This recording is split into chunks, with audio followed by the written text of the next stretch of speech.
Expense account item 1, $1.70 for a telegram to Jake Kessler giving him my flight time. Item 2, $169 even, plane fare and incidentals, Hartford to New York to Las Vegas, Nevada. Early the next morning then, Jake was there at the Vegas airport waiting for me. Tall, angular, well-tanned, wearing jeans, a denim shirt, high-heeled boots, and a broad-brimmed hat. Well, he looked like he should have been riding a range pony instead of a car. We headed east on 95 through Boulder City, then south toward Kingman, Arizona. All right, now, Johnny, now that we got the how-to-dos over with, I better tell you why I called you out here. Hey, you said something about a murder, Jake. We'll know for sure when we get down to Kingman. Now, back in 52, Johnny, a couple of boys named Ralph Garrett and Jerry Bisbee were doing quite a bit of prospecting around these parts. Gold? Gold, silver, copper, anything they could find. Well, how they ever joined up together, nobody could rightly understand it. Yeah, why do you say that? Well, Ralph was okay. Not much money, but a nice wife, home, family. But Jerry Bisbee, well, the town had been hoping he'd go somewhere else for years. Ah, I see. Anyhow, one day they set out to pound the rocks up near the town of Chloride over near Mount Tipton. A month or so later, though, Jerry Bisbee came back to Kingman alone. Oh? Folks asked him where Ralph Garrett was. He said Ralph had left him to go out and get a job in California. And left Bisbee with the rights to all their claims? Now, that wasn't even talked about. Not then. Well, go on, Jake. Anyhow, Ralph's wife claimed it was all a big lie, that Bisbee had taken Ralph out there in the desert and killed him. But why? Why did she think that? Claimed Ralph almost hadn't gone on that particular trip, that he'd gotten suspicious of Bisbee, that he was scared of him, and that Ralph wouldn't have just up and left her like that. Well, did she tell this to the police? Sure did. So they looked around all over the state, even notified the boys over in California, but nobody couldn't find a sign of Ralph. I see. So then she got a hold of some relative she has over in the state's attorney's office over in Phoenix. And, Johnny, before you knew it, Jerry Bisbee was up on trial for murder. Oh, but on such flimsy evidence and without a body. Sure. Jerry was acquitted. Now, like I say, that was back in 52. But we only paid off the insurance on Ralph about a year ago, lacking any legal proof that Ralph was dead until that statute of limitations said he had to be here or something. Yeah, I know. But now about this man Bisbee. Does he still live in Kingman? No, Johnny. As soon as that trial was over, he sold his little place, left town, and never come back. And with no actual proof that he'd killed his partner. Now, just a minute. Yeah? Didn't your Eastern papers carry anything about that big windstorm we had out here last week? Windstorm? Biggest one we've had in years. Must have blew 70, 80 mile an hour. Johnny. Oh, yeah, I guess I did read something about that. Sure you did. Yeah, I remember now. That wind uncovered the bones of a man who'd apparently become lost somewhere out here in this desert some years ago. Lost, huh? What do you mean? There's something the papers didn't say, Johnny. There was a bullet hole in the back of the skull. Oh? From exactly the same caliber as the old Winchester 94 Jerry Bisbee'd always carried with him. Then it looks like the skeleton is Ralph Garrett's. Murdered and buried out there by this Jerry Bisbee. Well, now, there's only one person can identify that skeleton for sure, Johnny. Who's that? Young Doc Blessing. And if we're lucky, we will find him awaiting for us in Kingman.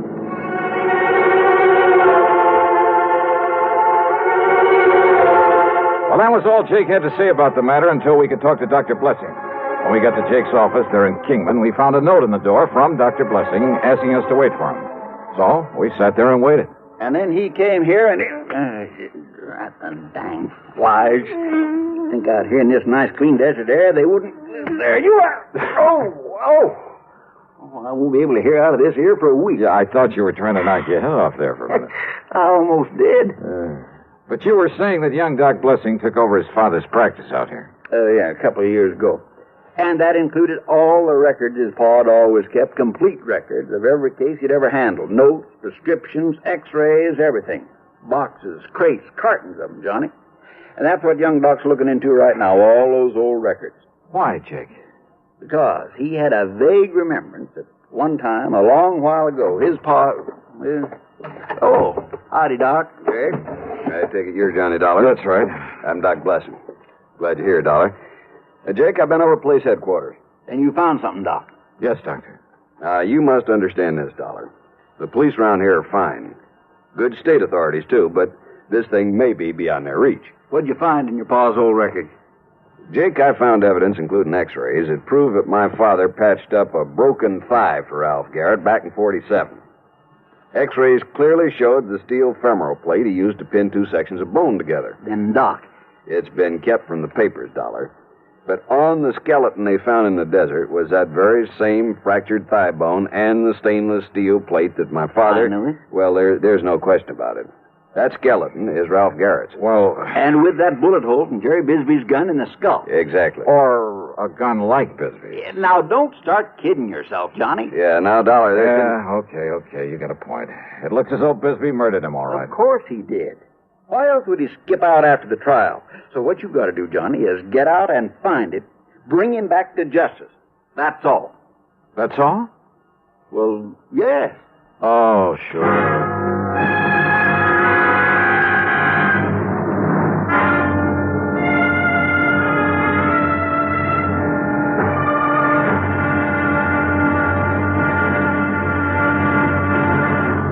Next time you refresh, enjoy a frosty, ice-cold Pepsi-Cola. Sociability, Charlie. All right, Kay, how's this? Pepsi is light, refreshes without filling. You like to refresh? Have a Pepsi right now. Well, offer it to everybody, Charlie. I will. Enjoy Pepsi at the fountain. It's delicious at home, too. Have one at lunch, or with a snack. Charlie. At the beach or at dinner. Wherever you go, wherever you're thirsty, Pepsi is there. It's here, too, in our Be Sociable song. Be sociable, look smart, keep up to date with Pepsi. Drink light, refreshing Pepsi. Stay on and debonair. Be sociable, have a Pepsi. For the weekend, have plenty of Pepsi around. Pick up an extra carton today. CK, I'm sociable. With Pepsi, everyone is. And now, the second act of yours truly, Johnny Dollar.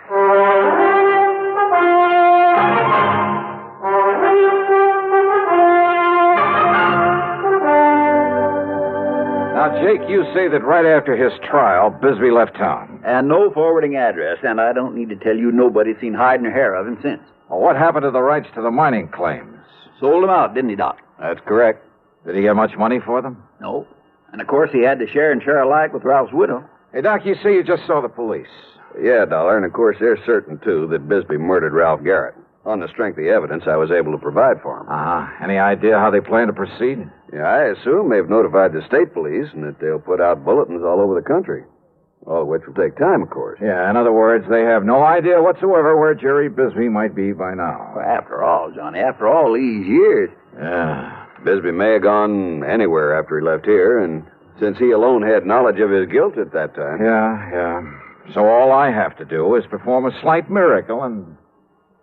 Hey, wait, you say that he was a prospector while he was living here in Kingman. That's right. Well, what else did he do? Well, he kind of worked some of the mines now and then, enough to keep him in food and clothes and tobacco's all. And liquor, of course. He was a heavy, disagreeable drinker. But that's all. It's the only work he knew. Now I got some house calls to make. If I can be of any further help. Yeah, well, maybe that gives me an idea. Yeah? No, you go ahead, Doc. I can work on it right here. Very well. Don't hesitate to call me. What's this idea, Johnny? Just let me use this phone. Well, sure, go ahead.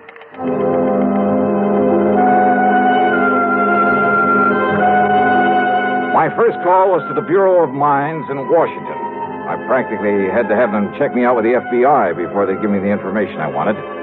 But finally, in the course of running up a $27 phone bill, that's adding 3 on the expense account. Yes, Mr. Dollar, I've located a listing of mining claims in the name of Jerry Bisbee.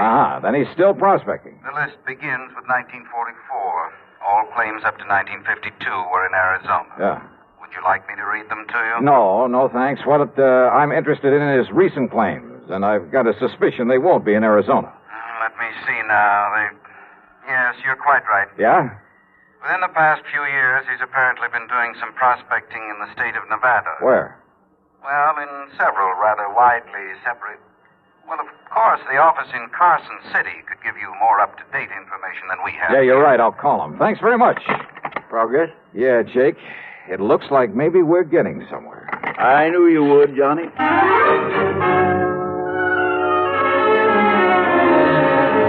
But on my call to Carson City, capital of Nevada, I ran into a stone wall. Oh, I'm sorry, sir, but I have no authority to give out such information over the phone. All right, now, listen, please, when miss. Mr. Harker gets back to the office, if you care to call back in 2 or 3 hours. Look, isn't there somebody else there who can give me the information I need? All I want... Without Mr. Harker's authorization? I doubt it, sir. But look, miss, I just want to get... If you were to come here in person and show the proper credentials. Yeah, sure, thanks. What's the matter with him up there, Johnny? Oh, I don't know. Jake. Yeah? Is there anybody around here who owns a plane? An airplane? Well? Well, there's young Kenny McManus has a little single... Then come on, let's find him and see if he'd like to fly a charter job.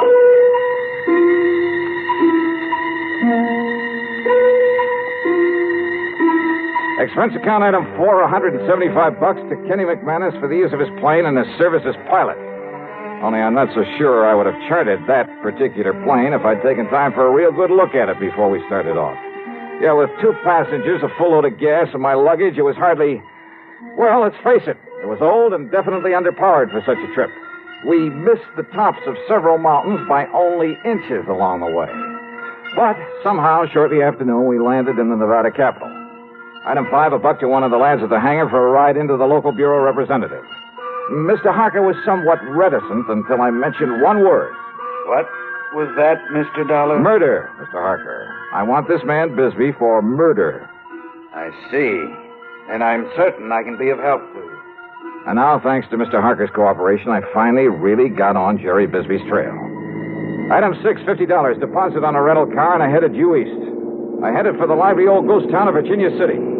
I didn't know I was also heading into one of the most dangerous situations in my whole career.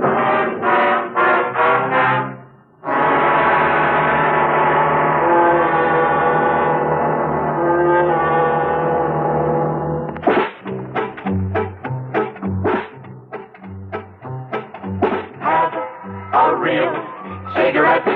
Have a Camel. Have a Camel cigarette. Have a real cigarette. Have a Camel. Have a Camel cigarette. Best tobacco makes the best smoke. Have a Camel cigarette. Best tobacco makes the best smoke. Have a Camel cigarette. If you're smoking more these days, but enjoying it less, change to Camels. The Camel blend of costly tobaccos has never been equaled for real smoking satisfaction. Have a real cigarette. Have a Camel. Start to really enjoy smoking again. Now back to yours truly, Johnny Dollar and the Red Rock Matter.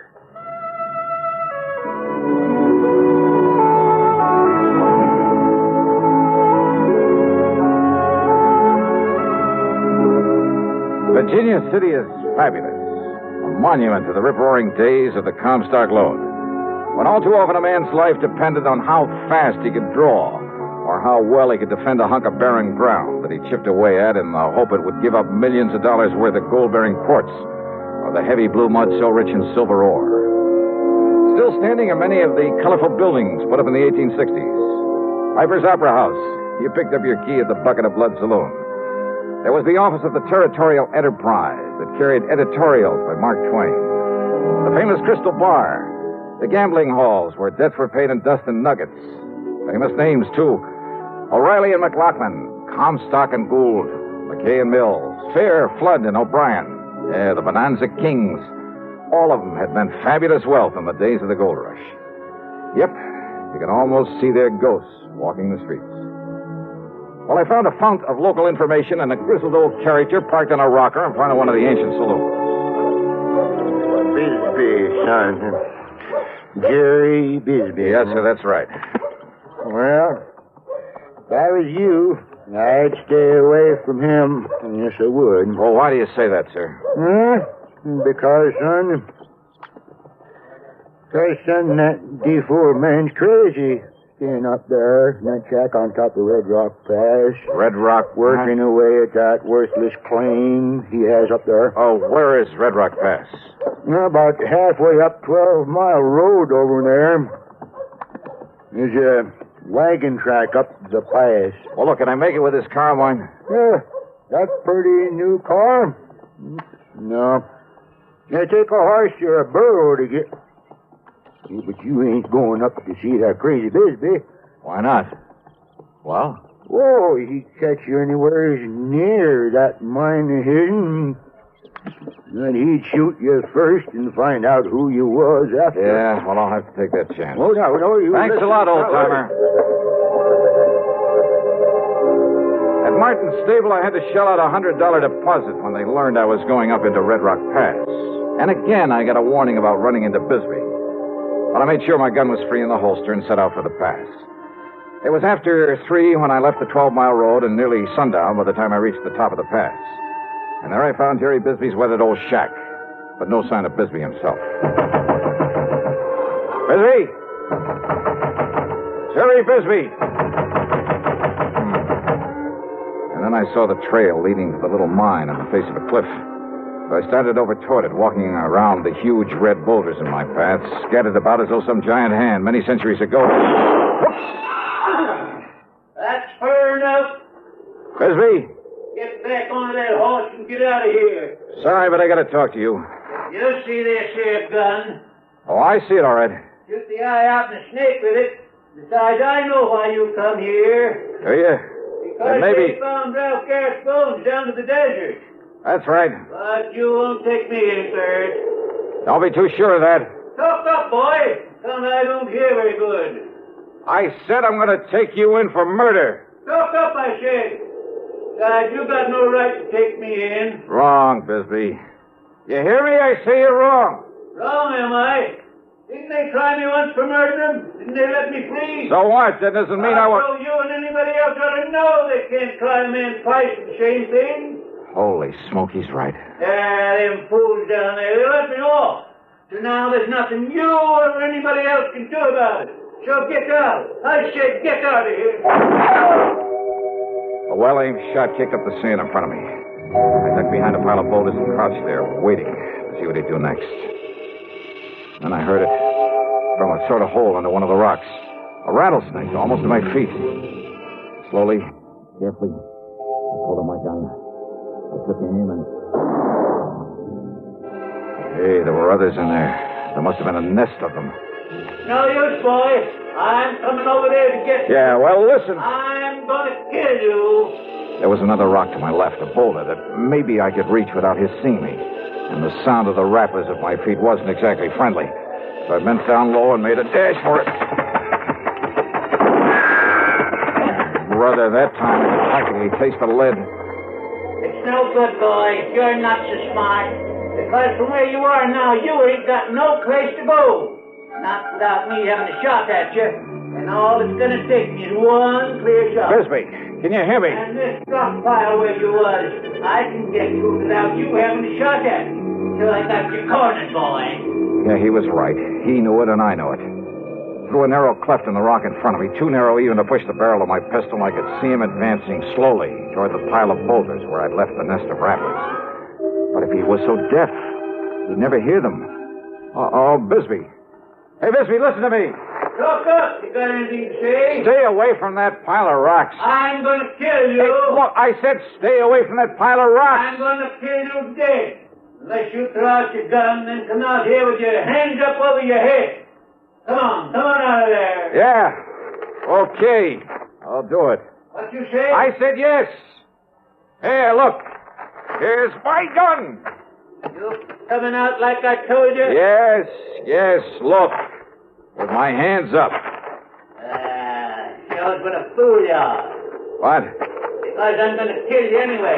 The same as I did Ralph Garrett. Bisbee. Hey, Bisbee, wait. Stay away from those rocks. If you got another gun hit on you to do you no good. Bisbee! Things happened fast. He jumped backward into the protection of the rock pile, and he raised and aimed his gun to shoot me down. But a sudden movement among the angry nest of rattlesnakes. No! Rattlesnakes! No!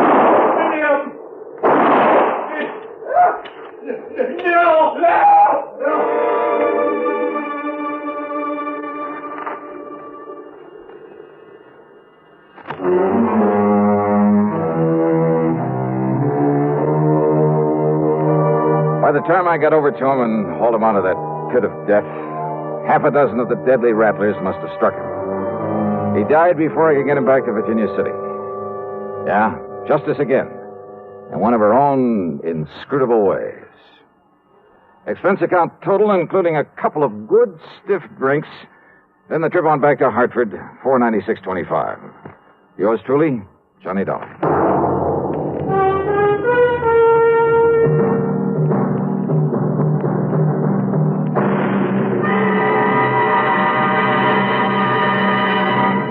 Hi, this is Dennis James. Say, remember way back when this melody was popular?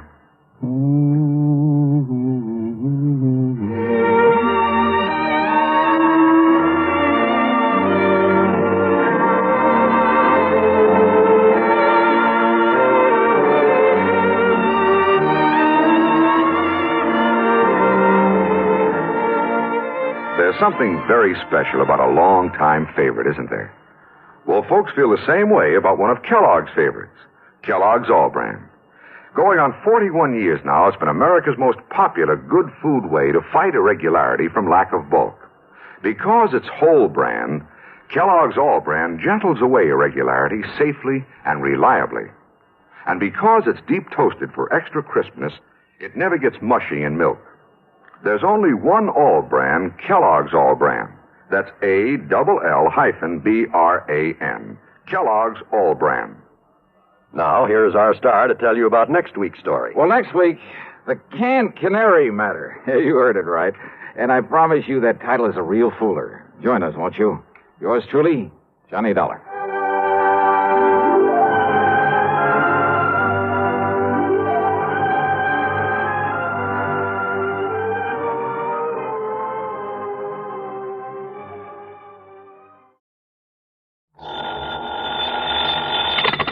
Johnny Dollar. Told him to drive carefully, and he usually does. But a few minutes ago, on WSPB, when I heard the radio news report... Huh? Well, it was about a man who was found dead in his car on the edge of a swamp. Oh?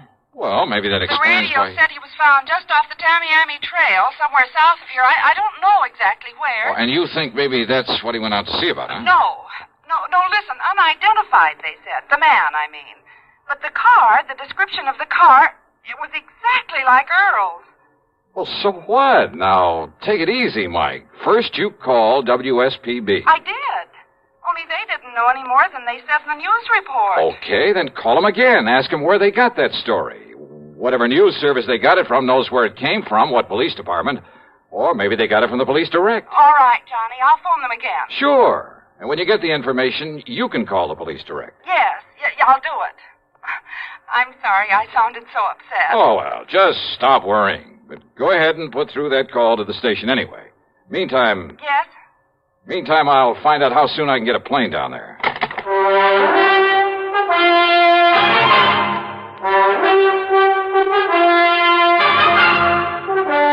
CBS Radio brings you Bob Bailey in the exciting adventures of the man with the action-packed expense account, America's fabulous freelance insurance investigator. Yours truly, Johnny Dollar.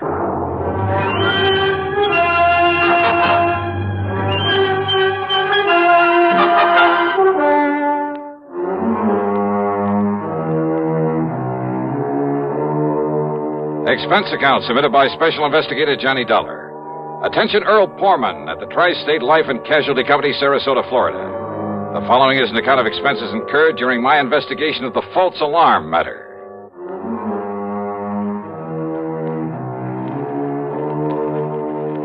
Expense account item 1, $79.60, taxi and a plane out of Hartford. Flight connections were perfect. The trip was easy, and by mid-afternoon I was at the Poorman home on St. Armand's Key in Sarasota.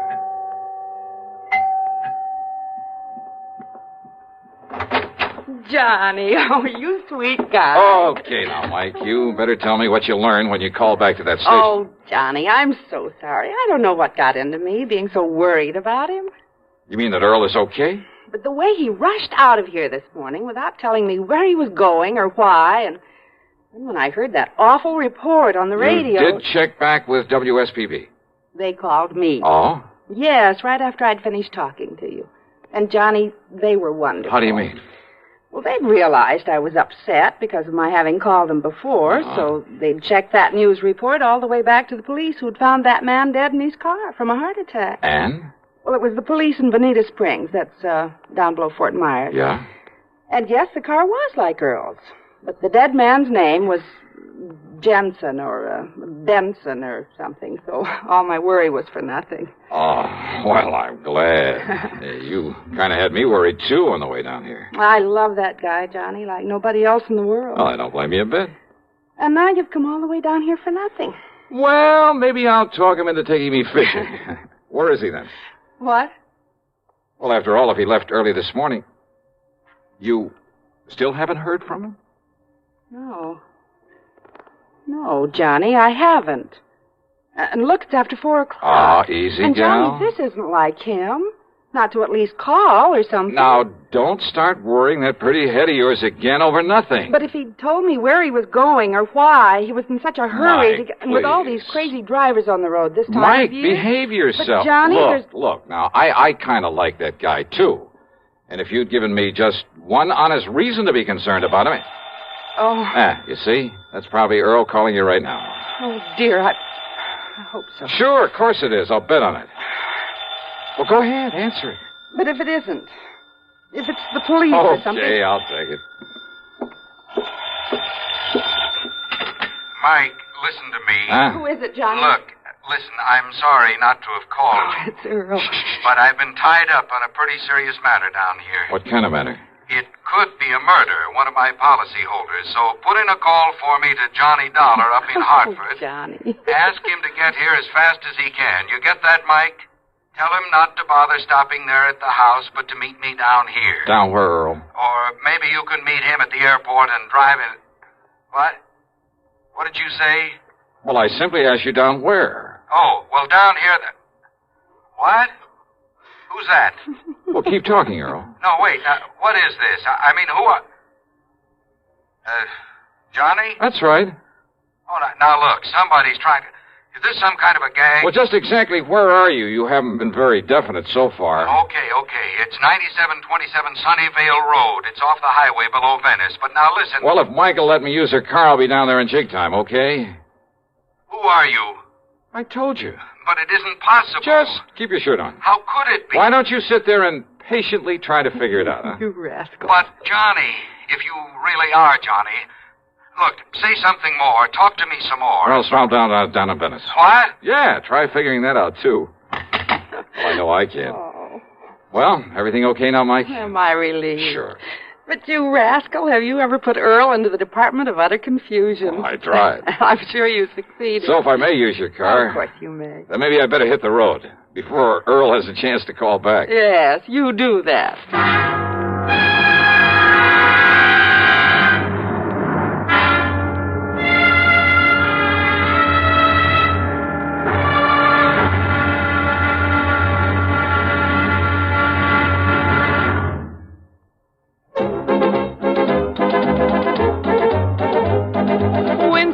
Tastes good like a cigarette should. Winston tastes good like a cigarette should. Winston gives you real flavorful, rich tobacco flavor. Winston's easy drawing too. The flavor comes right through to you. Winston tastes good like a cigarette should.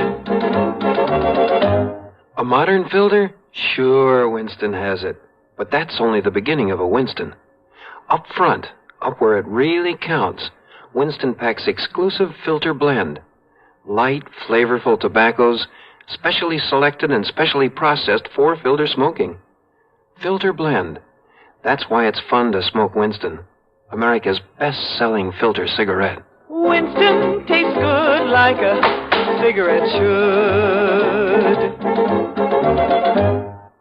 And now, Act Two of yours truly, Johnny Dollar, and the false alarm matter.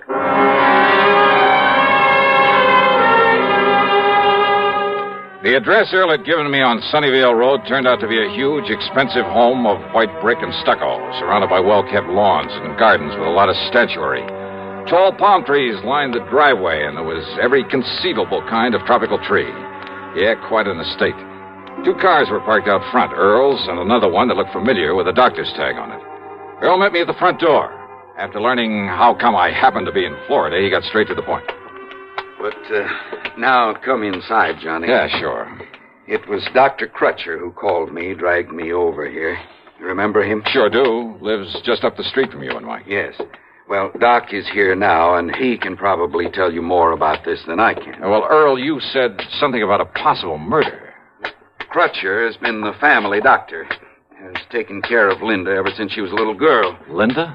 Which is to say, since long before she inherited the family chemical business, made it pay off, then married Frank and built this beautiful home.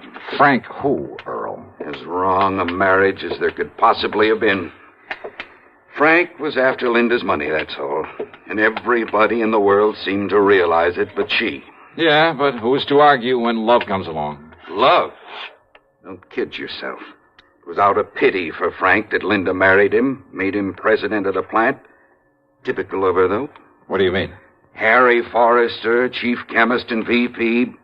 Not because he knows anything about it, but because she felt sorry for him after she turned him down in favor of Frank. Jim Tarker, Bill Price, Art Higbee, sitting there in their fancy offices, collecting big salaries, and only because she'd known them as kids, heard their sob stories, and wanted to help them. And that plant makes money? Only because Linda really ran things herself. Now that she's dead, well, I'm sorry to have got so far away from why I'm glad you're here. It's all right, Earl. The more general background I can get in a case like this, if it is murder. And I'm absolutely certain now that it is. I'm glad to see you, Johnny. How are you, Doc? Glad you could make it, though how you got down here so quickly. Well, maybe Earl will tell you about that later. Yes. Now, look here. Doc led me across the room to the bed. Lying there was the body of Linda. Even in death, she was beautiful. And I must have said something to that effect under my breath. Yes, she was, Johnny. She is now, but not when Earl and I first arrived. Oh? Her body was twisted as though in pain, eyes wide, the pupils dilated. That sounds like cyanide. But look at her now. That's right. So, I decided it must have been something far more subtle, something that would leave no obvious indication after a couple of hours. Possibly potassium theramolysilate. Oh, I'm afraid I never heard of that. Immediate symptoms are much the same as for cyanide, but now, as you see, the body is relaxed, and what color is left?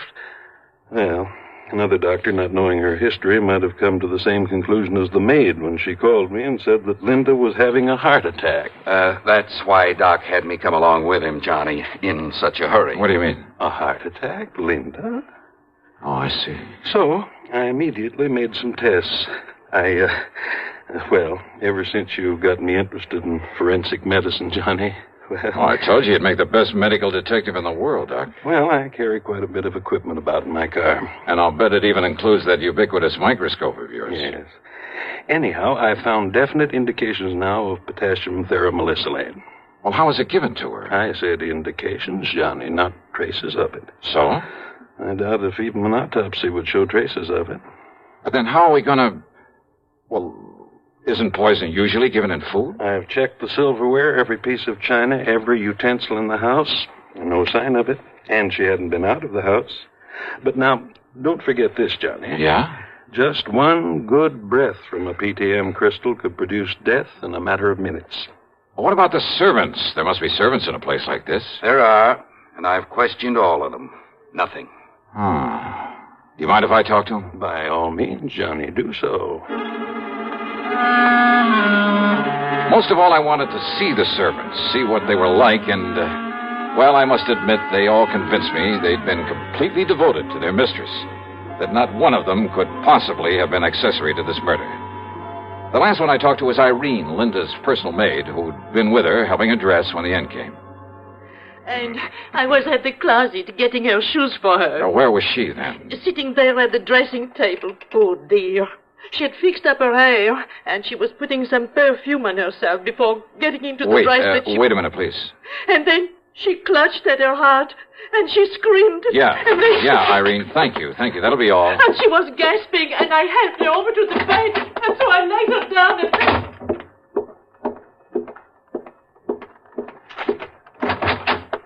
Hey, listen, Doc. Yes, Johnny? Now, let me see. Yeah, here. This perfume bottle with the stopper lying here beside it. Yeah, here you are, Doc.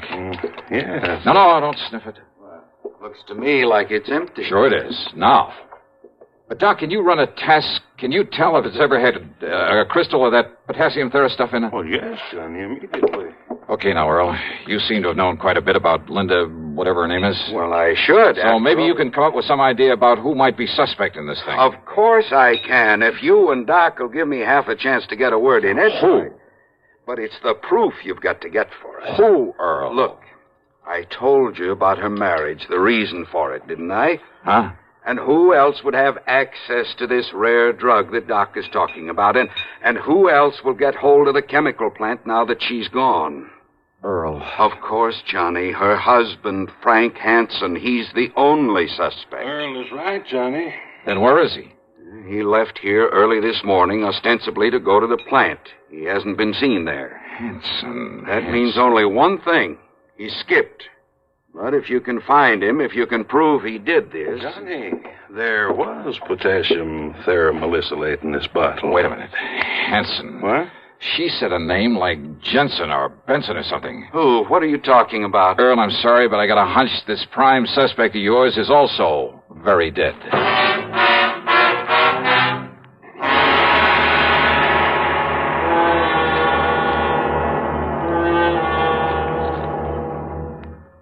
Act 3 of yours truly, Johnny Dollar, in just a moment. Here's a reminder to you that March is Red Cross Month. There are a lot of facts in print about the effective, broad battle the Red Cross wages to overcome human problems all year around. It's not likely at this late decade that anyone has to sell the Red Cross. It might be in order, however, to remind our listeners to send that annual check to your local Red Cross chapter. Now, Act 3 of yours truly, Johnny Dollar.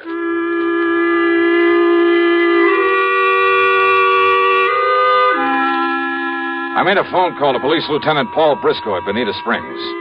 Yes, it was the body of Frank Hansen they'd found in that car off the Tamiami Trail. Apparently, he'd just been driving along on his way to the plant, smoking a cigarette, when his heart suddenly... Huh? That's right. The cigarette just fell to his lap and burned up to ashes. I told him to run a test on the other cigarettes they'd found with the body, a test for PTM. About an hour later, the lieutenant called me back. You were right, Mr. Dollar. It was no heart attack that killed him. It was that poison. Then I talked with Doc and Earl about the personal side of Linda's life, about her love affairs over the years. And yeah, sure enough, the one man who threatened all sorts of things if she married somebody else. But there was still the matter of getting proof or a confession. Yes? What is it, Johnny? What are you thinking of? Doc, I'm going to need your help. You know I'll do anything I can. Now, let me think. Let me think for a minute. Yeah. Hey, listen. Can you concoct something out of those chemicals you have there? Something that will, say, make a kind of stain after a few seconds if you put it on your hand? Well, I don't know, John. Yes, maybe there is. Yes, a combination of this colorless dye with a small amount of ferrous hide.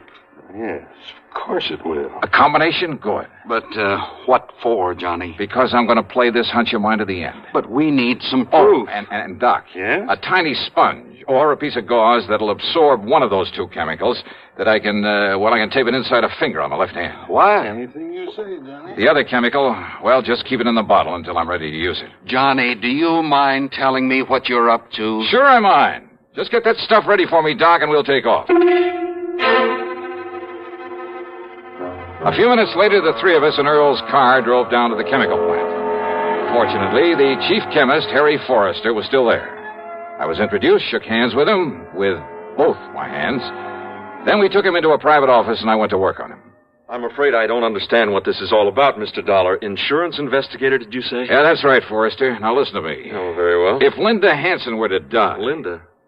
Die? Heaven forbid. Oh? I was in love with Linda one time. Very much in love. With Linda or her money? I beg your pardon. You know that's true, Harry. Pullman, I resent that. Just sit down, Forrester, and take it easy. Okay, now. If Linda were to die, I would assume that her fortune, including this plant, would go to her husband, Frank. Frank. Well? Well, of course it would. But why do you bring up the thing? But suppose Frank were to die, too. You'd kind of be next in line, wouldn't you? I? Of course you would. After all, you were next in line in her affections, weren't you? Well, Dollar, I don't see that Smart, ambitious guy like you? You mean you didn't even rate next to Frank? Of course I did. Then you'd be next in line, wouldn't you? But suppose I were. What difference does it make? And you just happen to know where to get your hands on PTM. PTM? Potassium theramosilylate. You do have it here, don't you?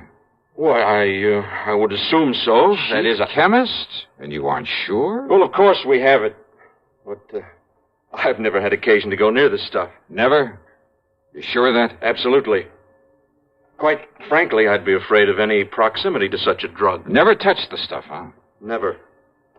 May I have the bottle, please, Doctor? There you are, Johnny. That is PTM. Now you know it comes in crystal form. Oh, yes. No, Forrester, this is just a harmless... Oh, I'm afraid I spilled some of it on your hands. You certainly did. Oh, that's all right. Wipe it off. It's already begun to do its work. What? That bluish tinge. Positive proof that you've been handling PTM. You sure? Yeah, that you somehow got into Linda's perfume bottle on some of Henry's cigarettes. Well? And you know. That's right. Want to call the police, Earl? Sure. No. So you're right. So I killed them both. But I'm not going to be dragged through the filthy courts. And neither you nor anybody else... No, you don't... Oh.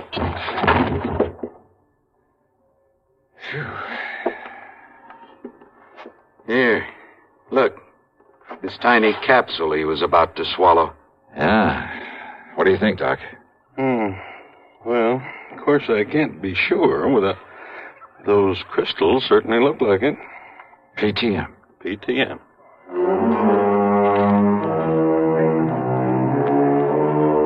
So, it'll be up to the courts whether Harry Forrester likes it or not. And believe me, I'd hate to be in his shoes. Well, I keep wondering, why don't they ever learn?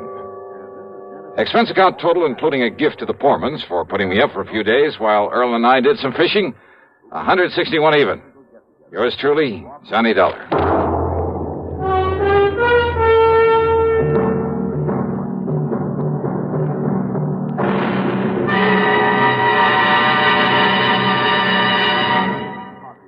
Our star will return in just a moment. Constipation can be a problem for anyone, even doctors.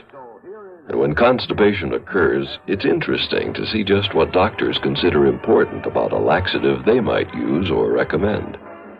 Well, a majority of the doctors we heard from had this to say. A laxative should be effective, gentle, close to natural acting. A medicine that can be used with complete confidence. Now, X-Lax has been popular with many doctors and millions of people over the years because chocolated X-Lax is effective. Overnight, it helps you toward your normal regularity. X-Lax is so gentle, so close to natural acting, there's no upset. That's why many doctors and millions of people use X-Lax with complete confidence. X-Lax, the laxative that helps you toward your normal regularity, gently, overnight. Now, here is our star to tell you about next week's program. Next week, a lesson in how to rob a bank. You think I'm kidding? Well, I'm not. You see, it's also a lesson in how to get caught doing it. Matter of fact, it involves a modern, clever, scientific device that not very many people know about. If more of them did, well, believe me, there'd be a lot less futile attempts at bank robbery. And it's this very device that helps me solve the case I investigate by providing a picture, a simple snapshot that didn't turn up, but that gave me all the evidence I needed. Join us, won't you? Yours truly, Johnny Dollar.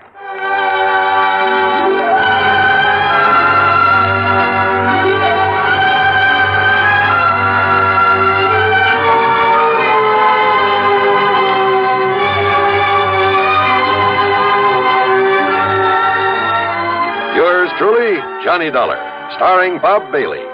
originates in Hollywood and is written, produced, and directed by Jack Johnstone. Heard in our cast were Shirley Mitchell, Virginia Gregg, Vic Perrin, Lou Merrill, Paula Winslow, Frank Nelson, and Dick Crenna. Be sure to join us next week, same time and station, for another exciting story of yours truly, Johnny Dollar.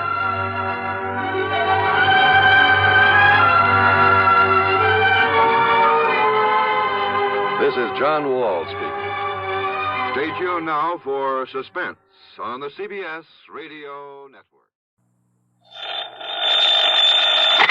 Johnny Dollar. Johnny. Yes? Hello? George Reed, Floyd's of England. Oh, what's the matter, George? You sound a bit down in the mouth. I am. What's up?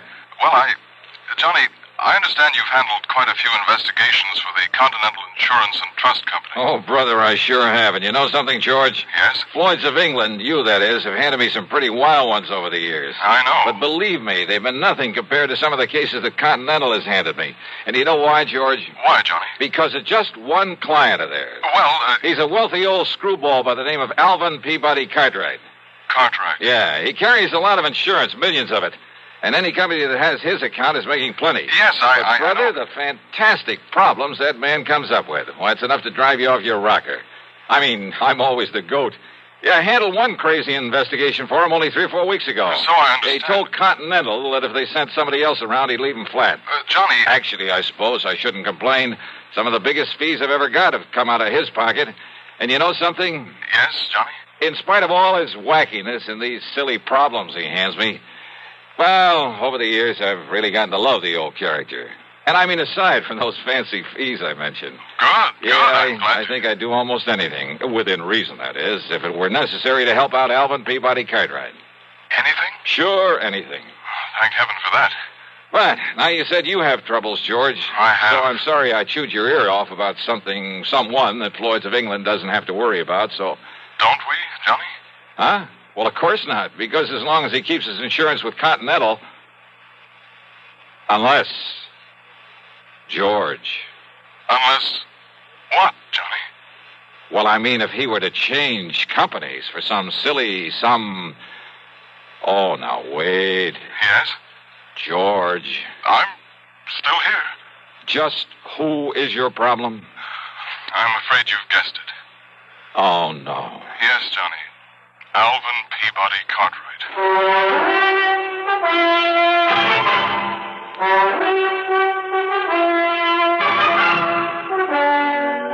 CBS Radio brings you Bob Bailey in the exciting adventures of the man with the action-packed expense account, America's fabulous freelance insurance investigator. Yours truly, Johnny Dollar.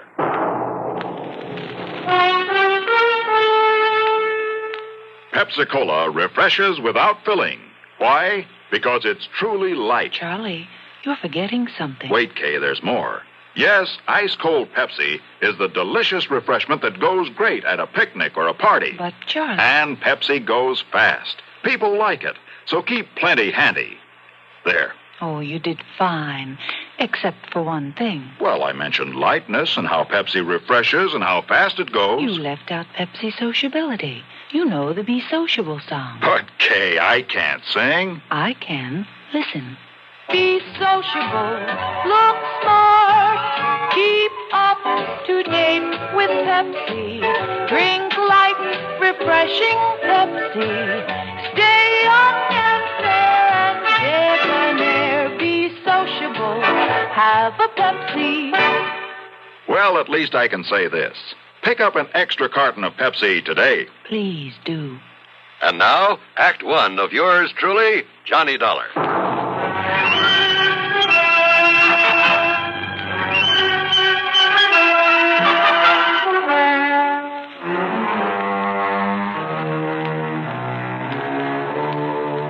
Expense account submitted by Special Investigator Johnny Dollar to Floyd's of England, North American Office, Hartford, Connecticut. Following is an account of expenses incurred during my investigation of the Alvin's Alfred matter.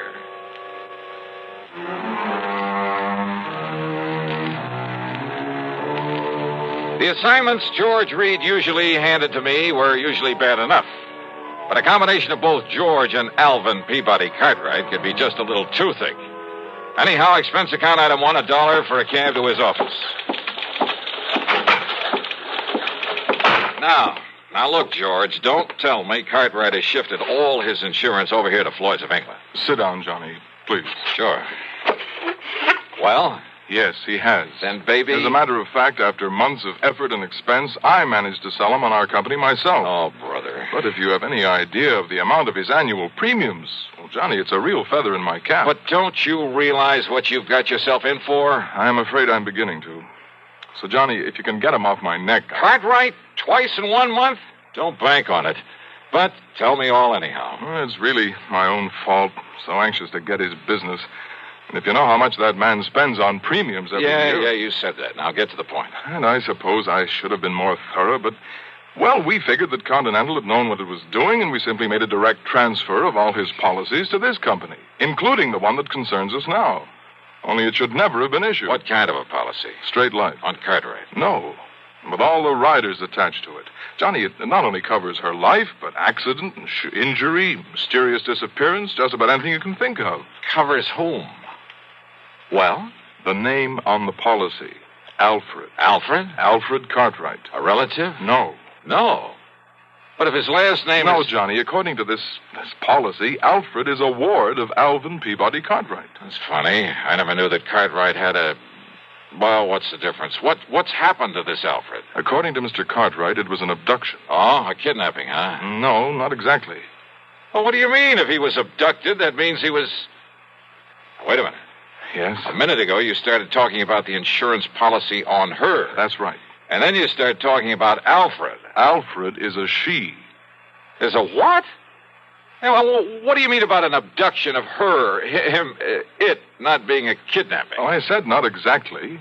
But Alfred was abducted. Yes. Oh, look, would you start making some sense about this? I wish I could. And if this sort of thing is typical of Cartwright... Come on, George. If Alfred was abducted but wasn't kidnapped, well, okay, what happened? Well, you see, Johnny, Alfred... A female. A female. Well? Alfred happens to be a dog. Okay, so what's the difference? If she's been abducted, she's... A dog? Yes. Oh, no.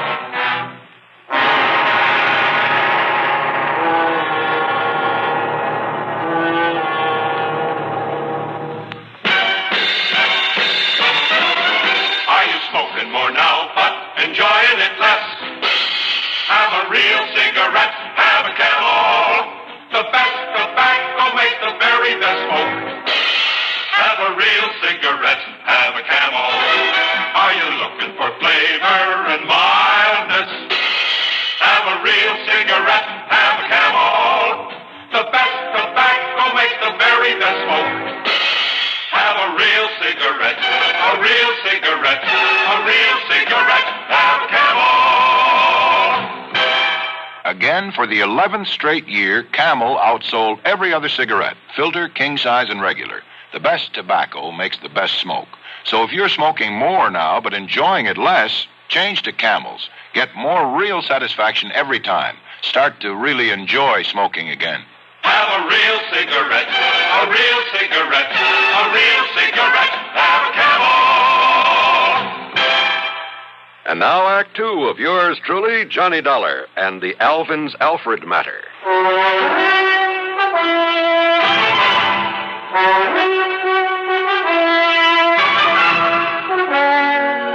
George, life, accident, injury, mysterious disappearance, all that insurance on a dog? Yes, Johnny.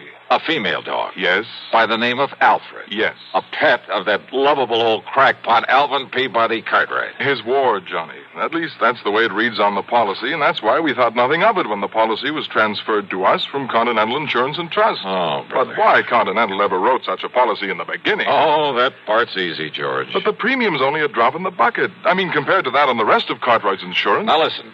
If they'd refused to write this complicated policy on his dog, they'd have lost all his business. Well, they have now, to us. And, Georgie, you can lose it just as fast unless you try to do something about this disappearance of that pooch. Unless you do something about it, Johnny. You've got to find Alfred and return her to him. So will you drive on over to Lakewood and talk to Mr. Cartwright, see what you can do? So help me, George. And, Johnny, I promise we'll not question a single item on your expense account, no matter what it is. Oh? As for a nice big extra fee, well, you name it. Well, will you do it? Okay, George, on one condition. Yes? That you keep this thing under your hat. I mean, after all, if the word ever got out that Johnny Dollar was chasing around the countryside looking for a dog napper... Johnny, I promise. I cross my heart and hope to die. What a business. With no limit on the expense account, I should have hired a Rolls, complete with liveried chauffeur. But instead, item 2 was $4.20 for a tank full of gas for my own car. Within the hour, I was pounding on the front door of the Cartwright home over in Lakewood.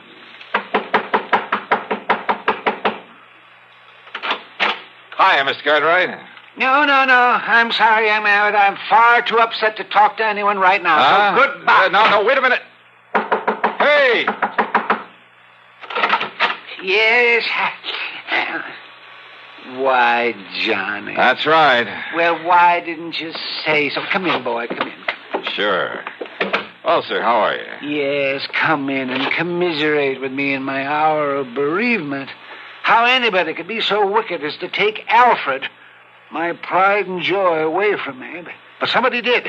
And, Johnny, you must find her and must bring the culprit to justice. Spare no effort, spare no expense, but come on, John. Well, have you any idea, Mr. Cartwright, who might have walked off with the pooch? Pooch? Oh, Johnny, how can you use such a term? Alfred was almost like a child to me. Dear little thing. Oh, yeah, I'm sure. But you haven't answered my question. Do I know who committed this dastardly deed? Yes. Of course I do. Oh, sir. Come along, Johnny. I'll show you Alfred's picture so you know her when you see her. All right. But now, why send for me, Mr. Cartwright? What? Well, I mean, if you know who did this. I certainly do. And, Johnny, he must be made to pay the penalty for this nefarious deed. Now, look.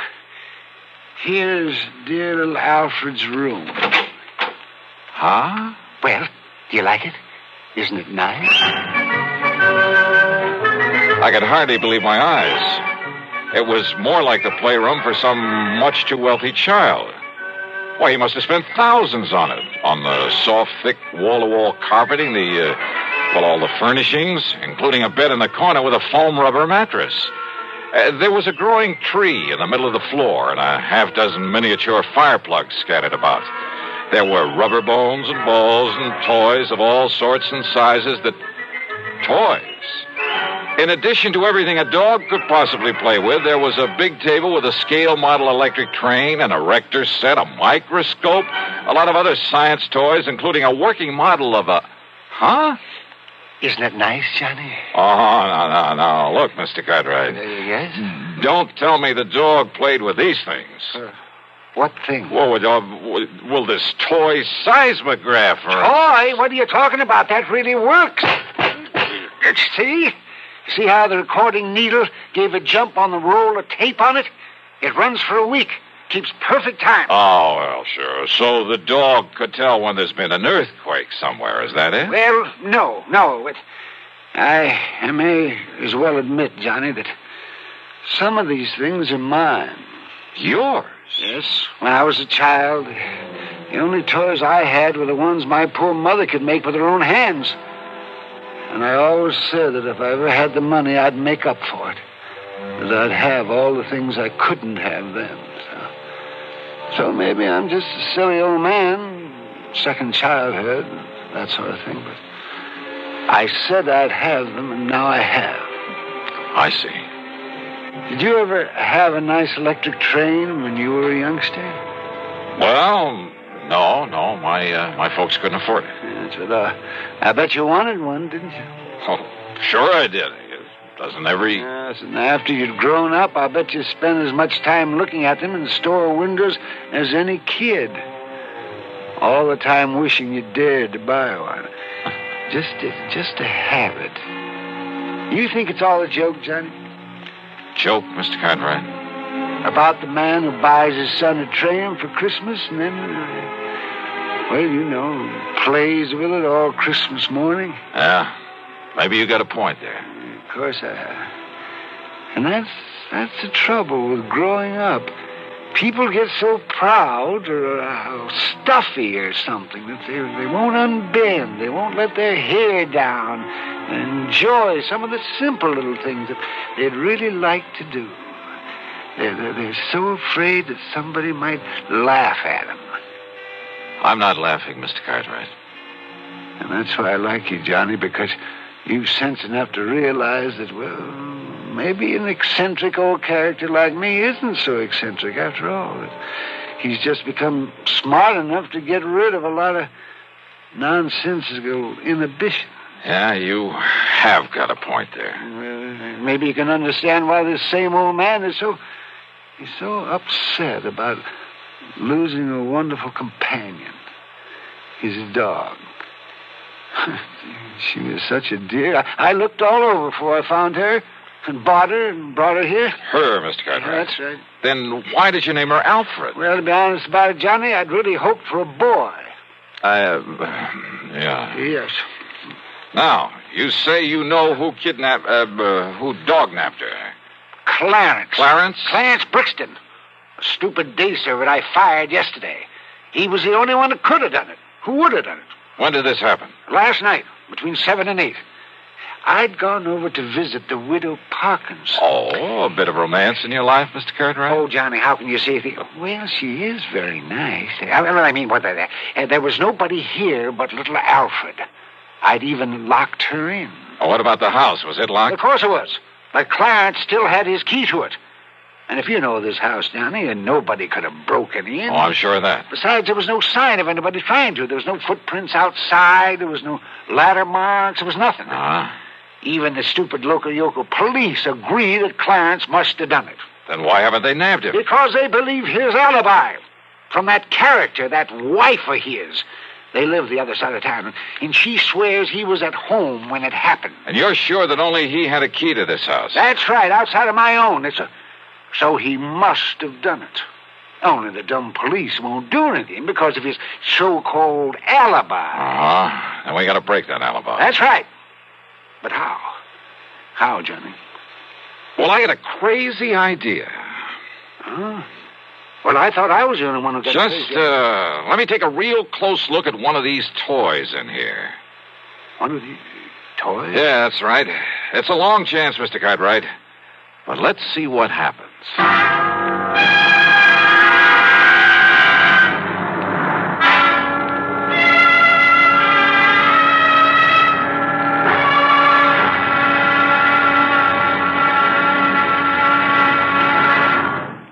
Act 3 of yours truly, Johnny Dollar, in a moment. Welcome, recording star Mel Torme. It's terrible trying to sing with a bad cold. So I always take 4-way cold tablets to relieve cold miseries fast. Good idea. Tests of all the leading cold tablets proved 4-way fastest acting. 4-way starts in minutes to relieve muscular pains, headache, reduce fever, calm upset stomach, also overcomes irregularity. When you catch cold, try my way. Take 4-way cold tablets. The fast way to relieve cold distress and feel better quickly. 4-way, only 29 cents. Now here's a word about another fine product of Grove Laboratories. Had dandruff for years? Now get rid of it in 3 minutes with Fitch Dandruff Remover Shampoo. 3 minutes with Fitch regularly is guaranteed to keep unsightly dandruff away forever. Apply Fitch before wetting hair. Rub in 1 minute. Add water, lather 1 minute. Then rinse 1 minute. Every trace of dandruff goes down the drain. 3 minutes with Fitch. Embarrassing dandruff's gone. Fitch can also leave hair up to 35% brighter. Get Fitch Dandruff Remover Shampoo today. And now, Act 3 of yours truly, Johnny Dollar.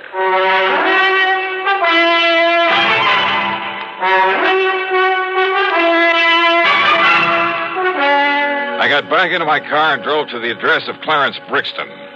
I hoped he was as stupid as Cartwright seemed to think.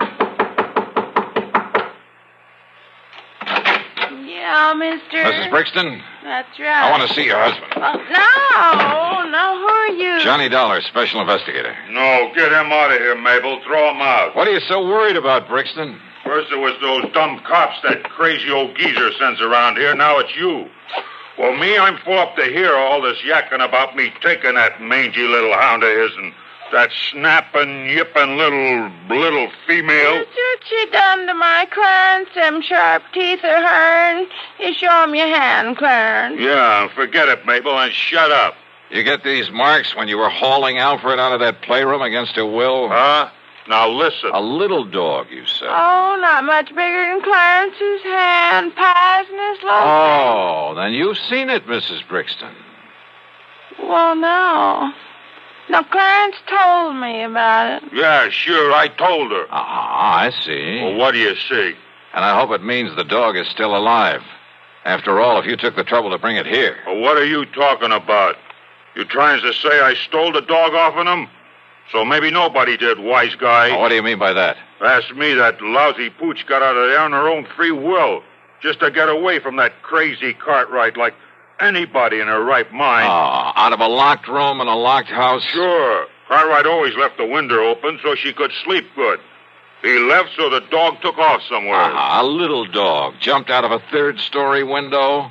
Why, it would have killed or crippled her. All right, so then he was wrong about when it happened. While he was out, he said. And he was out between 7 and 8 p.m. last night. And that's when somebody chased Alfred around until he caught her, then took her away. Prove it. Yeah, some big, clumsy ox like yourself, Clarence, who had a key, who knew the place, knew he'd better leave the place looking undisturbed before getting away.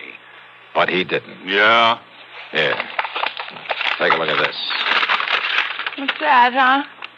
From a working model seismograph there in that playroom. What? You see, Clarence? Every clumsy footstep of yours registered in black and white for some 5 or 6 minutes during a period between 7 and 8 o'clock. Oh, it don't look like his feet to me. But I didn't touch that thing. You didn't need to. You mean them squiggles on the paper, my footsteps? What do you think? Now, what do you think of modern scientific investigation, Clarence? Scientifical, huh? Gee. But listen, mister, please, it was only so Clarence could make like he found the dog and then take him back and then maybe get his job back. Yeah, could have worked, too, only... Only what, Clarence? Some local cops. They was a pushover. But then you had to come along. All right, Dollar. Well? Dollar, I give myself up.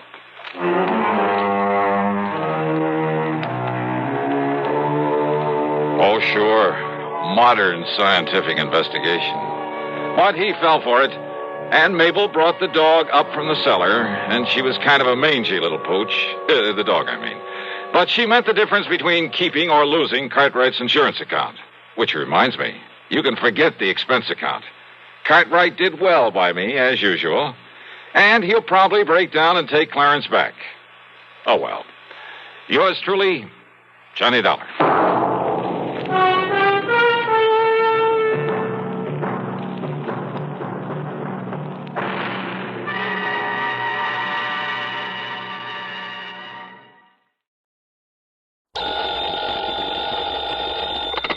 Johnny Dollar.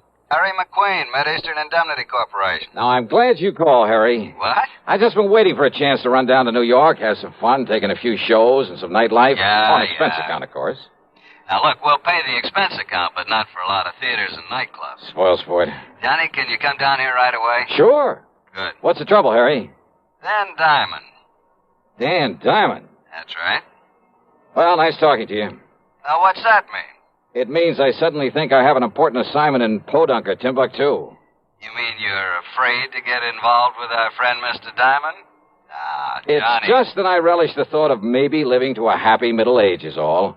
Don't you remember what happened on that bank job over in Amityville? Oh, I remember. Not only a bank guard, but a police officer and the investigator from the insurance company. All of them suddenly turned their loving wives into widows. I know. Diamond. So he's still in business, huh? Well, apparently not. And I use that word advisedly.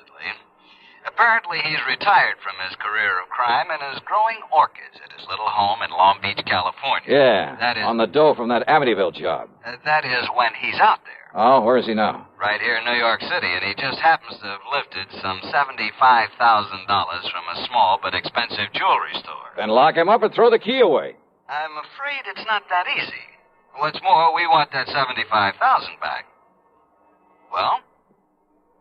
Sorry, Harry. You, realize what your commission would be on a $75,000 recovery? And after all, Johnny, with an unlimited expense account to go on... Johnny? Okay, Harry. Maybe I'll run on down there and see you.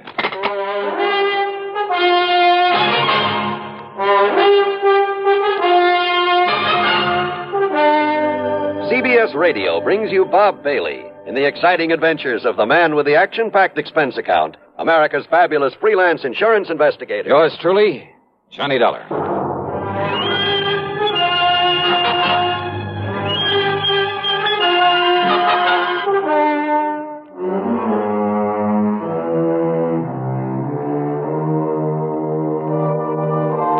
Expense account submitted by Special Investigator Johnny Dollar to the Mideastern Indemnity Corporation, New York City. The following is an account of expenses incurred during my investigation of the P.O. matter.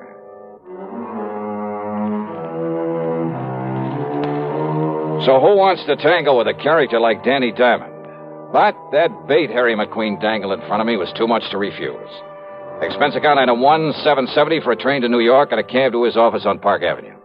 Friday afternoon, Johnny, week before last. They were about to send a pile of money over to the bank. And? Diamond simply walked in, put a gun on the man at the vault, made him crawl under a table, then scooped up the $75,000 and slipped out into the street before the vault man could hit the alarm button. Easy as that. That's a lot of money to walk around with. He was careful to take it mostly in $50 and $100 bills. The vault man didn't try to put up a fight? Against Danny Diamond? He get killed for sure? Well, how do you know who he was? Danny told him. He what? Just like he identified himself on that Amityville job you mentioned, like he did on every job he ever pulls. We were lucky that no one got killed on this one. You said he's here in New York. Where? I understand the PD is going to release him sometime today. Release him? That's right.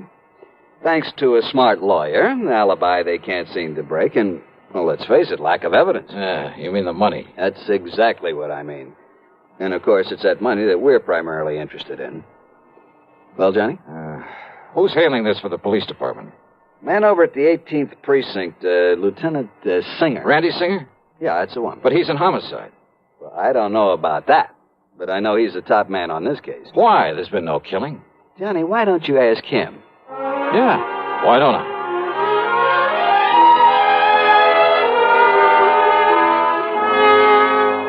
Because on nearly every previous job that Dapper Danny pulled, there was a killing.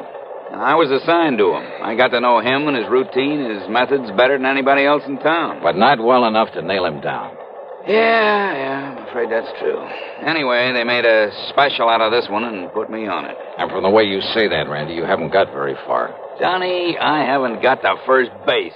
Oh, sure, we locked him up on suspicion, got the DA to really cloud up and rain all over him, but thanks to that smart mouthpiece he hired and an alibi so solid you couldn't smash it with a hydrogen bomb. Plus, no sign of the money. Yeah, that's right. Anyway, they're letting him loose, and he'll go back to California free as a bird and 75 G's to the good. You sure it was Danny Diamond pulled this one, huh? Well, everything, Johnny. His perfect timing, his modus operandi, that egotistical trick of identifying himself, the description of him, his doing it solo, the fact he didn't stash it away in a bank. I've checked every bank in town. Well, everything, Johnny, says it's him. You mean it's he? What's your English, Randy? Oh, English, to heck with it. Him's the... I mean, he's the one that did it. But unless we can lay our hands on that $75,000... Have you checked out where he's been staying? What, are you kidding? I went over with a fine-tooth comb. Nothing in his hotel room, his luggage, no little package left in the hotel, save nothing. He gave us a list of where he's been, what he's done since he got in town, and it all checked out to the minute. Yet somehow he managed to stash away that wad of money. Yeah, you find it, Johnny, and we'll nail him.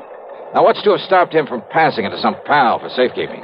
No, Johnny. You sure of that? No, Diamond works alone. He'd no more let anybody else have a gander at that money. Why, Danny wouldn't trust it with anybody short of the United States government. And I'm sure he isn't turning any of it over to Uncle Sam. Ask me, Randy, you got a pretty thin case against him. Yeah, but I'd bet my own life that he did this job. And if you or I or anybody can find that dough on him or anywhere near him... You'll nail him. You said it. You want to take a crack at him? Mighty thin case, though. Johnny? Okay, if you're so sure that he's the one, Randy, well, that's good enough for me. Well, what are you going to do? Answer your phone. Oh, sure. Singer. Yeah? Yeah? Well, where'd he... Okay, then all I can do is alert somebody out where he lives to... Yeah. They let him go, Johnny. He's on his way. To where? Who knows? Okay, then I'm on my way. Yeah, where? What are you going to do? To coin a real corny one. California, here I come.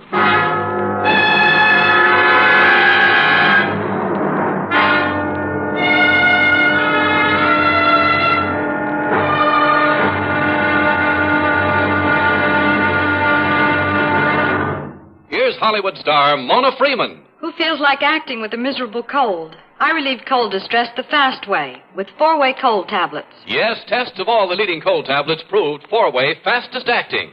Amazing 4-way starts in minutes to relieve muscular pains and headache, reduce fever, calm upset stomach, also overcomes irregularity. When a cold strikes, do what I do. Take 4-way cold tablets. It's the fast way to relieve nasty cold distress and feel better quickly. 4-way, only 29 cents. Now, here's a word about another fine product of Grove Laboratories. To get rid of embarrassing dandruff in 3 minutes, change to Fitch Dandruff Remover Shampoo. 3 minutes with Fitch regularly is guaranteed to keep unsightly dandruff away forever. Apply Fitch before wetting hair. Rub in 1 minute. Add water, lather 1 minute. Then rinse 1 minute. Every trace of dandruff goes down the drain. 3 minutes with Fitch and embarrassing dandruff's gone. At the same time, Fitch can brighten hair up to 35%. Get Fitch Dandruff Remover Shampoo today. And now, Act 2 of yours truly, Johnny Dollar, and the P.O. Matter. I got a recent picture and a complete description of Danny Diamond from Lieutenant Randy Singer. And I'll find out who you ought to contact there at the PD in Long Beach, Johnny, and send you a telegram. Then I spent item 2, $166.25 for a plane ticket to Los Angeles. When I got aboard, I began to think that maybe I'd fallen into some luck for a change. And not for the usual reason. Though, of course, I'd hoped to find myself next to a gorgeous blonde with ideas and plenty of time on her hands. No, it was because the passenger sitting right next to me, holding a big dispatch case in his lap, and I mean holding onto it, was none other than... Diamond's the name. Danny Diamond. What's yours, mister? It's Reynolds. Jerry Reynolds. Oh. For a minute, I thought there was something familiar. I guess I was wrong. But, haven't I heard about you somewhere? Oh, I don't know why not. Danny Diamond? Dapper Danny, they call me. Oh, yeah. Oh, you probably read about me in the papers. Lousy bunch of New York cops trying to hang that jewelry store heist on me. Yeah, something like $75,000, wasn't it? Yeah. That's going to keep somebody real happy for a long, long time, Mr., what'd you say your name is? Reynolds. Jerry Reynolds. Yeah. Just right to pin that on Danny Diamond, huh? I'd like to see him pin anything on me. And not because I haven't been trying. Trying for years, Johnny. It's Jerry. Yeah. Yeah, that's what I meant. But they're wasting their time. Just like they're wasting their time trying to find that 75 G's. Hey, look, don't get me wrong, Mr. Diamond. Call me Danny. But the way you're hanging on to that dispatch case, you'd think it was loaded with, Yeah? Yeah, what about it? Nothing. Just forget I mentioned it. Yeah. And don't you get me wrong. But maybe you'll stay a lot happier, let's say, if you forget that you mentioned it, too. Well, now, look, Danny, Just forget it. Sure. Why not? You live in Los Angeles? No. Long Beach. Why? Oh, I just wondered. Yeah. What are you going to L.A. for? Oh, just to spend some time with an old pal of mine. Who? Where's he live? Section of L.A. called Westwood Village. It's out beyond Beverly Hills. Yeah, I know. What's his name? Well, now, look, does it make any difference? Maybe I know. Maybe we got mutual friends. What's his name? Johnstone. Johnstone? That's right, Jack Johnstone. What's he do? Oh, he's a writer, among other things. I don't know. Moving pictures? Radio, television. Radio, huh? That's right. I don't know. I hardly thought you would. Something kind of familiar about that name, though. See, I listen to the radio, you know what I mean? Doesn't everybody? Say, look, I'm going back in the galley, see if I can pry out the drink out of that blonde stewardess. Well, I doubt if you'll have any luck, but go ahead. Just leave it to me. You want me to bring you one? Why not? If you can. Leave it to me. He carefully set the dispatch case on the seat.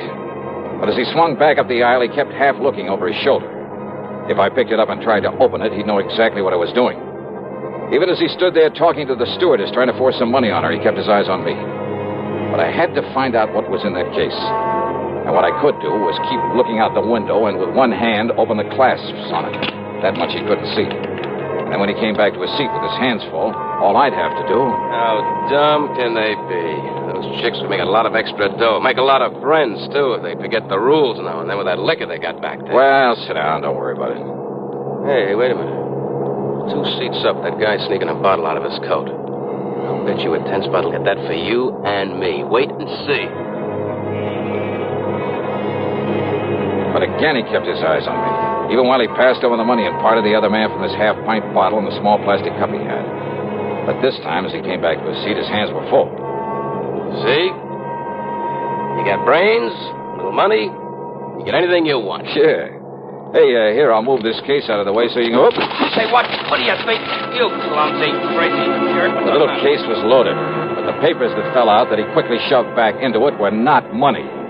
No, they were clippings from the New York newspapers. Yeah, news items about the robbery. That was all.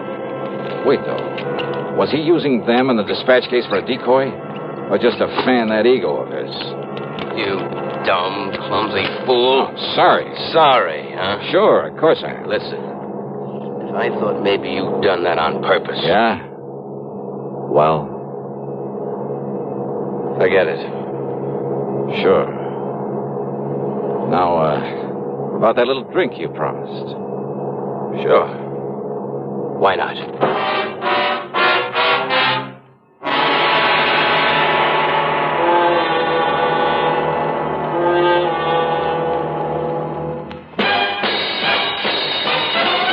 Are you smoking more now, but enjoying it less? Have a real cigarette, have a Camel. The best tobacco makes the very best smoke. Have a real cigarette, have a Camel. Are you looking for flavor and mildness? Have a real cigarette, have a Camel. The best tobacco makes the very best smoke. Have a real cigarette, a real cigarette, a real cigarette, have a Camel. If you're smoking more today, but enjoying it less, try Camels. The Camel blend of costly Turkish and domestic tobaccos has never been equal for rich flavor, easygoing mildness, real smoking satisfaction every time you light up. The best tobacco makes the best smoke. Have a real cigarette, a real cigarette, a real cigarette, have a Camel. And now, Act 3 of yours truly, Johnny Dollar, and the P.O. matter. There wasn't much conversation with Danny Diamond during the rest of the flight. At L.A. International Airport, after watching him pick up his luggage, I spent item 3, $50 deposit on a rental car, and drove on down to Long Beach, hoping not to see him along the way. I didn't. I got myself a room at the Villa Riviera, then checked with Western Union. Yes, we have, Mr. Dollar. It's from a Lieutenant Randolph Singer, NYPD, whatever that means. New York Police Department. Will you read it to me, please? Yes, sir, I'll be glad to. It says make contact with P.O. P.O.? It says make contact with P.O. Your man is Sergeant Wyman. Oh, I get it. That was a typo. Should have been P.D. The sender must have misspelled it. Oh, sure. But go on, please. Your man is Sergeant Wyman. Good luck. Signed, Randy. That's all? That's all. Okay, thanks.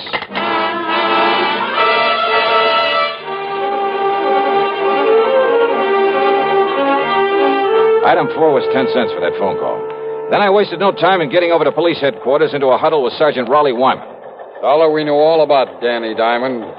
What he is, where he got his money for that house of his out on Fern Drive and for living it. But unless he tries to pull something around here, there's nothing we can do. I know what you mean, Sergeant. But if you can get something on him and make it stick, this whole town will will love you dearly. Something like that 75,000 robbery in New York? Yeah. Oh, Lieutenant Singer told me on the phone that's what you're out here for. That's it? Said some pretty nice things about you, too. So if there's anything we can do, if you just... There is. I want to look at not only Danny's home, but the luggage he just brought in the plane. Well, in order to get out a search warrant. No search warrant. All right. Look, can you get him over here for a couple of hours before he has a chance to unpack and settle down? I made real time driving here. He ought to be arriving just about now. Well, let me think. Hey, call him up. Tell him you want to see him here at headquarters. Can you get him down here? Sure. He loves to sit around here and shoot off his big mouth and try and make fools out of us. What excuse? Oh, tell him there were some prowlers around his place while he was away. Tell him anything. Now, look, Dollar, if you're planning what I think and without a search warrant... Sergeant, so far as you know, all I'm going to do after I leave you here is take a nice long walk along the beach. Well, okay? Okay, Dollar.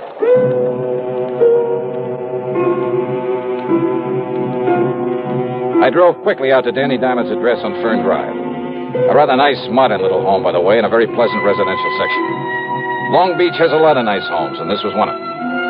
I'd parked a couple of blocks away, and as I sauntered as casually as possible toward his place, a taxi pulled up in front of it.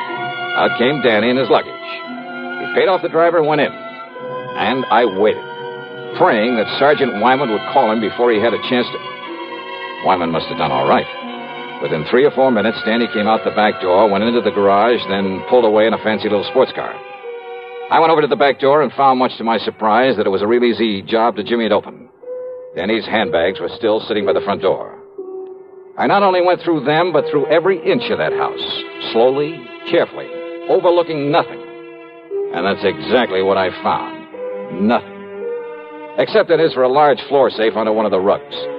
But I knew he hadn't had time to get to it, and besides, the dust around it showed it hadn't been opened recently. No, Randy Singer was wrong. If Danny did take that money, he must have stashed it away somewhere, or left it with somebody, probably back in New York. Despite what Randy had said about his operating alone, trusting no one, not even the banks, about trusting no one short of the United States government. The government? Wait a minute. I beat it back to police headquarters and Sergeant Raleigh Wyman. I kept him here just as long as I could. Danny only left a couple of minutes ago. A couple of minutes ago, huh? Dollar, did you find anything? Huh? I mean, during that, during your walk along the beach. No. Now, listen. Yeah? That telegram Randy sent me. Telegram? Yeah. Make contact with P.O., he said. P.O.? Well, it was a typo. He meant to say P.D. to contact you. Oh. Well, it was a lucky mistake. Because, Sergeant, I may be nuts, completely nuts, but I'm betting that P.O. is the answer to this whole thing. To how he got that money out of New York, out here where he could use it. Wait a minute. Trust nothing short of the U.S. government, huh? Feeling all right? P.O., of course. Hey, listen, you know this town where everything is. Well, sure. Then there's just one building around here I need to know the location of. And I hope I can get there before he does. The P.O., the post office I drove to, was only a few blocks from Danny's home. Danny's car was parked in front of it. I slipped inside and waited behind a post. At one of the windows, he was second in line, behind a ragged-looking wino who was counting out pennies to buy a stamp. There's 3 cents. Got another one here somewhere. Come on, you drunken bum. Hey, Clark. Oh, hello, Mr. Diamond. I have a package for you. That's what I come for. I've been wondering when you'd call for it. It's from New York City. Just sign here, please. Yeah, sure. Okay, here you are. Thank you, Mr. Diamond. Here's your package. I want a stamp. I came out from behind the post, bumped into the drunk, and tore at the wrapper of Danny's package. Hey, what's the big idea? Sorry. It's you. And here in the package you mail to yourself the $75,000. Now, get away. Get back. Oh, no, Danny. What are you trying to do around here? Okay. Now on your feet. Listen, mister. Oh, drop dead, Danny. Or maybe the state will take care of that. Now, listen, about that money. Forget it. Just take a look at that poor old drunk who was in front of you. That wild shot you pulled off. Huh? Murder, Danny. Now it's murder.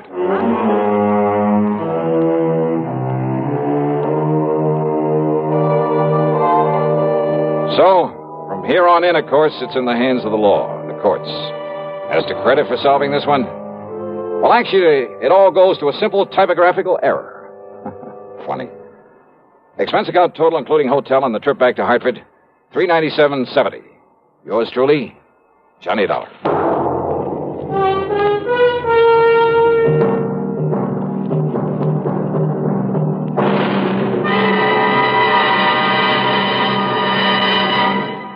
Our star will return in a moment.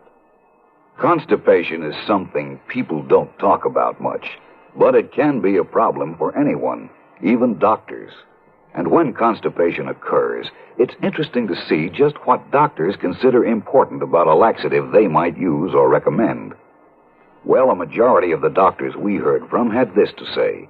A laxative should be effective, gentle, as close to natural acting as possible, and a medicine that can be used with complete confidence. Now, X-Lax has been popular with many doctors and millions of people over the years because pleasant-tasting chocolated X-Lax is effective. Overnight, it helps you toward your normal regularity. X-Lax is gentle. Next morning, it gives you the closest thing to natural action. And that's why many doctors and millions of people use X-Lax with complete confidence. X-Lax, the laxative that helps you toward your normal regularity, gently, overnight. Is X-Lax in your medicine cabinet? Now here's our star to tell you about next week's story. Next week, a real wildie, a real strain on my sanity. But I think you'll like it. So join us, won't you? Yours truly, Johnny Dollar.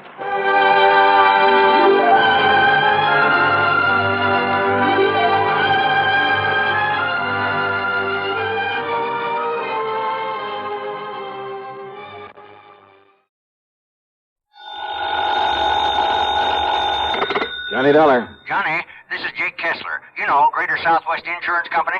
Out there in Kingman, Arizona? That's right. Well, hiya, Jake. What's on your mind? One of my clients, Johnny, insured for $30,000. Has a little cattle ranch. Name is Rafe Chisholm. Rafe Chisholm. That's right. Owns a Circle RC layout. Lays over between here and that Lake Mojave resort you're always going to. What's the trouble? He losing some of his cattle? Oh, losing plenty of them. They're being poisoned. Oh? Only it's not them steers I'm worried about. It's Rafe. What do you mean? Oh, Johnny, I just found out that he just found out who's been contaminating them water troughs. Yeah, who, Jake? Well, he won't say, but listen. Yeah? If he really does, well, I know Rafe Chisholm pretty good, Johnny. He's a bad character. I wished I'd never sold him insurance. Yeah? Well, if he does know, well, Johnny, this whole thing is going to end up in a killing. Either whoever's doing this or Rafe himself. The Circle RC. That's right. So, will you come out here and see what you can do about it right away? Sure. Okay, Jake, I'll be there.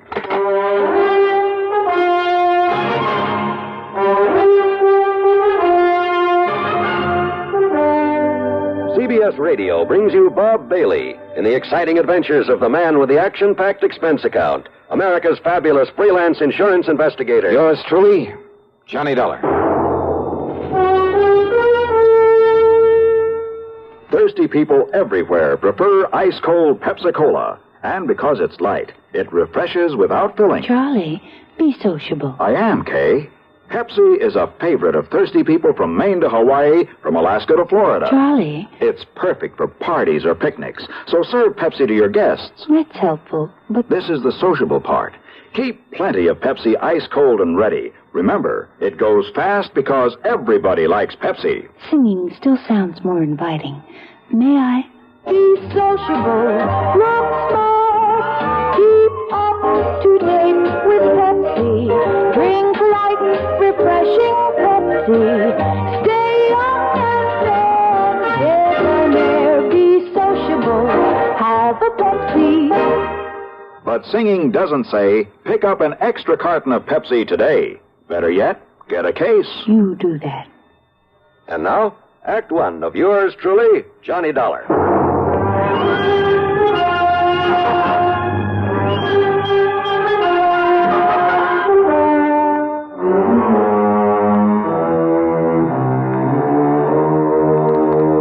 Expense account submitted by Special Investigator Johnny Dollar to the Greater Southwest Insurance Company, Kingman, Arizona office. The following is an account of expenses incurred during my investigation of the Sidewinder matter.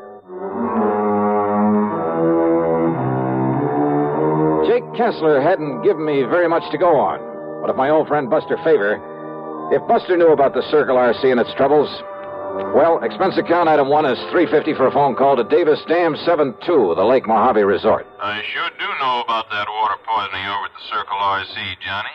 After all, it's only 50 or 60 miles from here. Good. Then, Buster... I hope you can get on out here before somebody gets killed over it. Yeah, that's about the way Jake Kessler put it to me. So how'd you like to meet me at the airport over in Vegas? Be glad to. All right. Now, Buster, the best connection I can make will get me in there at 6 o'clock in the morning, okay? I'll be waiting for you, Johnny. Good. Item 2, 16390 plane fare to Las Vegas, Nevada. True to his word, Buster Faber was there waiting for me. In his car, we headed east on Route 95 to Boulder City, then turned south toward Kingman. And I wondered just how much food there was for a herd of beef cattle out here in this seemingly bare desert country. Well, sure, it's a problem, Johnny, but a much bigger one is keeping them supplied with enough water. See those windmills here and there? Yeah, I've noticed them. Well, every one of them has a big water tank and a watering trough at the base of it. Without them, those Herefords all die off. We turn here. All right. Jake Kessler said this Rafe Chisholm is a pretty bad character. You ask me, Johnny, Rafe just soon kill a man as he would talk to him. The Sidewinder, they call him. And good reason, too. He's just as mean as a Sidewinder. Ah? That's why nobody was very happy to see him politic himself into a lease on that good ranch land with all the water it's got on it. Doubt if a single one of his pumps ever goes dry, which is more than you can say for most of the wells out here, believe me. But now somebody's poisoning the water for him. That's right. Any idea who? No doubt about it. Who, Buster? His ex-partner in a gold mine. Another bad character. Name is Jerry McCoy. It was by cheating Mac out of his share of the mine that Chisholm got the money to lease the ranch. I see. And Mac swore if he ever caught up with Chisholm, he'd get even with him. Ask me, Johnny, Mac has caught up with him.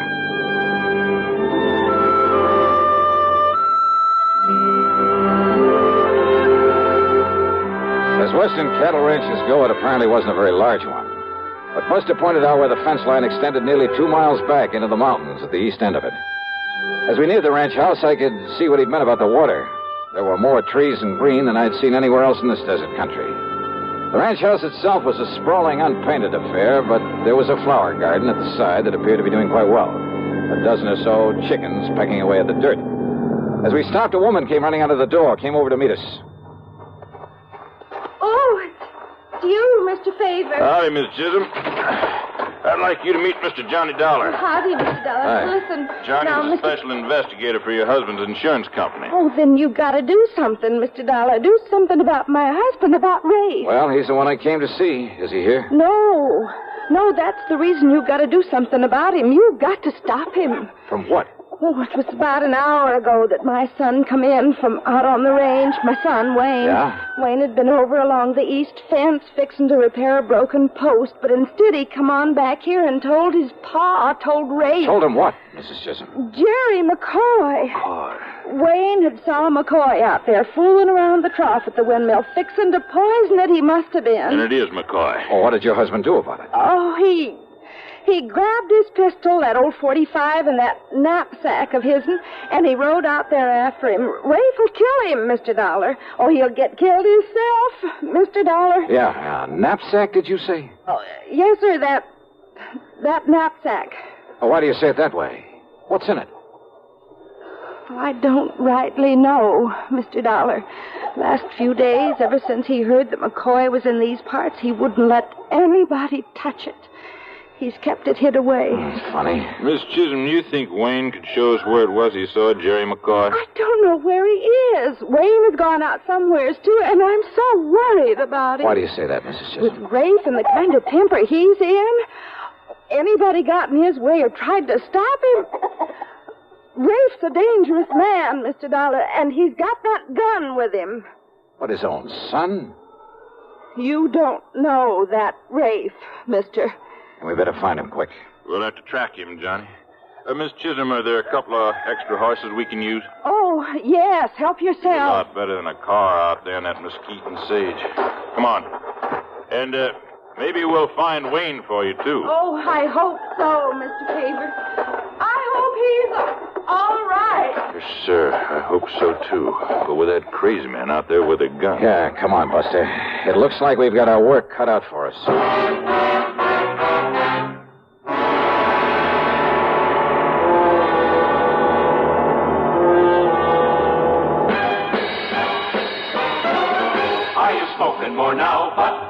enjoying it less.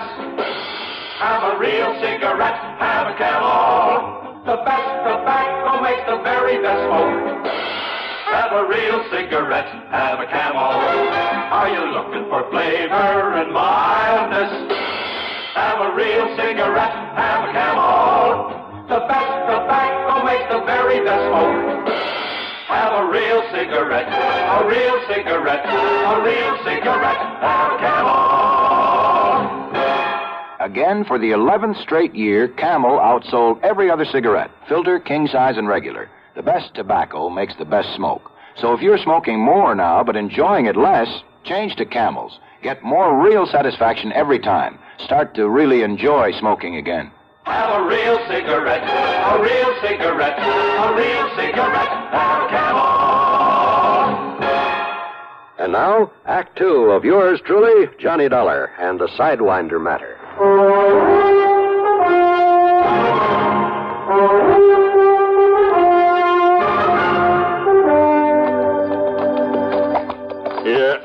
Yeah, Johnny, I was afraid of this. Afraid of what? Those tracks down there, those hoof prints. I still don't see how you spot them, Buster, among all the cattle tracks and the other hoof prints. They're real fresh, Johnny. And Rafe's mount turns out his left forefoot a little. See it there? No. But the other tracks that follow his, that must be the boy's horse. If Wayne catches up with him or old Rafe sees he's being followed, you got a gun with you, haven't you? Yeah, right here. Good. But I sure hope you don't have... Oh, yeah, I heard that. Gunshot, huh? Pistol shot. Must have been that 45 Rafe's carrying. And it probably means that he's found McCoy. Or he's discovered that Wayne's trailing him. If only we had some way of knowing where that shot came from. If only I hadn't been so busy talking my fool head off. So, well, I guess the only thing we can do is to keep following those tracks. Hey, wait. Oh, boy. Johnny, that shot came from over there at Black Canyon. Way over there to the right. Rafe has a windmill and a water trough and an old feed shack, too. Then let's go. Oh, boy. Come on.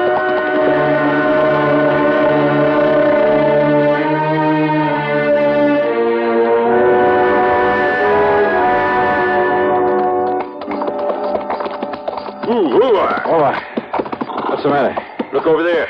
The top of that mesa. Those big dust clouds building up? I knew this here was too still out here. Johnny, that dust over the mesa coming this way means that inside of 5, maybe 10 minutes, we're going to be in the middle of the worst sandstorm you ever heard of. And we better get on back to the ranch. We'd never make it. We got to find cover. Come on, boy. Oh, boy. But where, Buster? Over there on the right. Shadow Mountain. Big cave in the side of it. And let's go, brother. Come on, boy. Up, up. Just pray we can make it, Johnny. And believe me, I mean pray. Get out.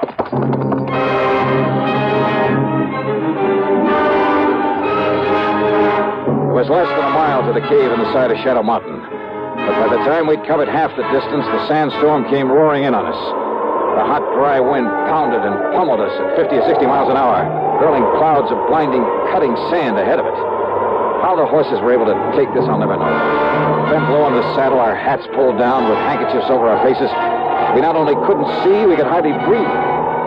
As the storm got worse, we were forced to dismount, to cover the heads of the horses with our coats, to leave them on foot. But we kept on, and I prayed that Buster still knew where he was going. Buster, whom I could track only by hanging onto the tail of the horse that he was leading.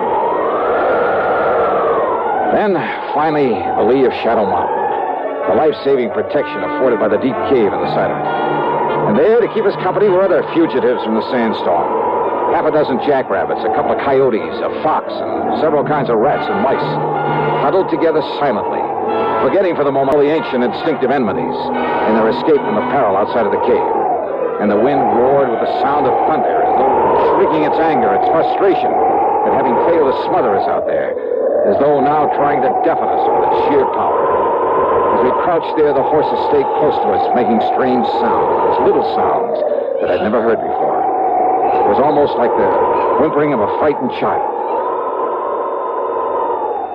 Then, after what seemed like ages, but could only have been a couple of hours, the wind subsided, as suddenly as it had come up. I started to rise, but Buster touched my arm and motioned me to wait. And then came the hail. A hailstorm of the kind you may hear about but never quite believe. Right here in the middle of the Mojave Desert. Hailstorms, some of them almost as big as golf balls, dashed against the rocks outside. And some of those hailstones rolled into the cave, then melted at our feet. Finally, it stopped. The little animals who'd been our companions quietly looked at one another, then one at a time departed. Maybe a little chastened by this having shared the comfort of each other's presence for a while. Well, Johnny, kind of gives you a respect for this desert, doesn't it? Yeah. Too bad those animals don't always get along so well. So peacefully, isn't it? I guess you could say that about some of the people in this world, too, couldn't you? Well, we lost our trail, but we know where those shots came. Johnny. Now what?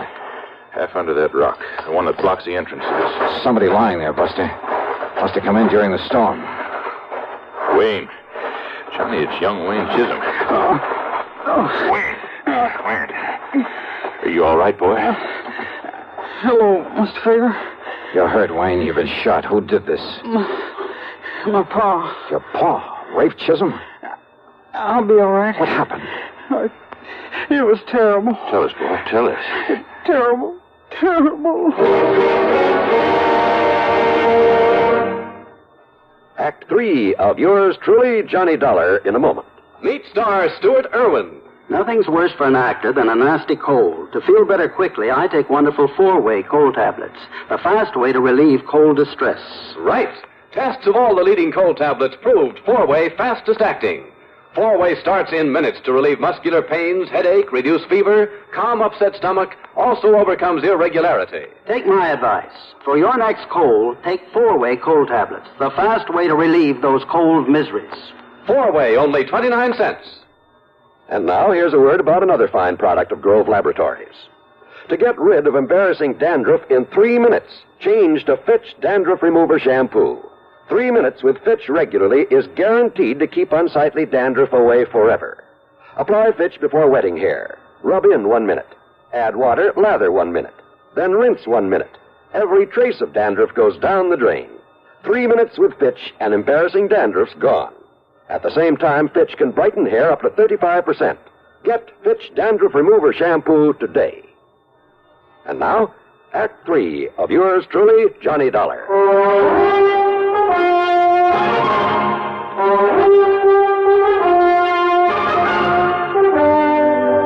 Wayne, boy, listen to me. You mean your own father shot you? Yes, sir. But it's all right. He only nicked me. What happened, Wayne? Well, I don't think he meant to hit me, Mr. Favor. Well? But when he saw that I'd followed him after he got there looking for Jerry McCoy... Did he find McCoy? Well, he told me to go back, and he cursed me, and he fired a couple of wild shots at me. The 3 we heard. But I don't think he meant to hit me. I wonder. Then I hid behind some deer brush, and then worked my way down again so as I could see what he was doing. Well, what about McCoy? Oh, Pa found him all right. There in the feed shack, there in Black Canyon, where he was skinning out one of our young steers, in there out of the sun. Okay, then, Johnny, we better get on over. No, wait, Buster. Then what happened, Wayne? It was terrible, mister. It was awful. I was close enough I could see him. I could hear him through the open window of the feed shack.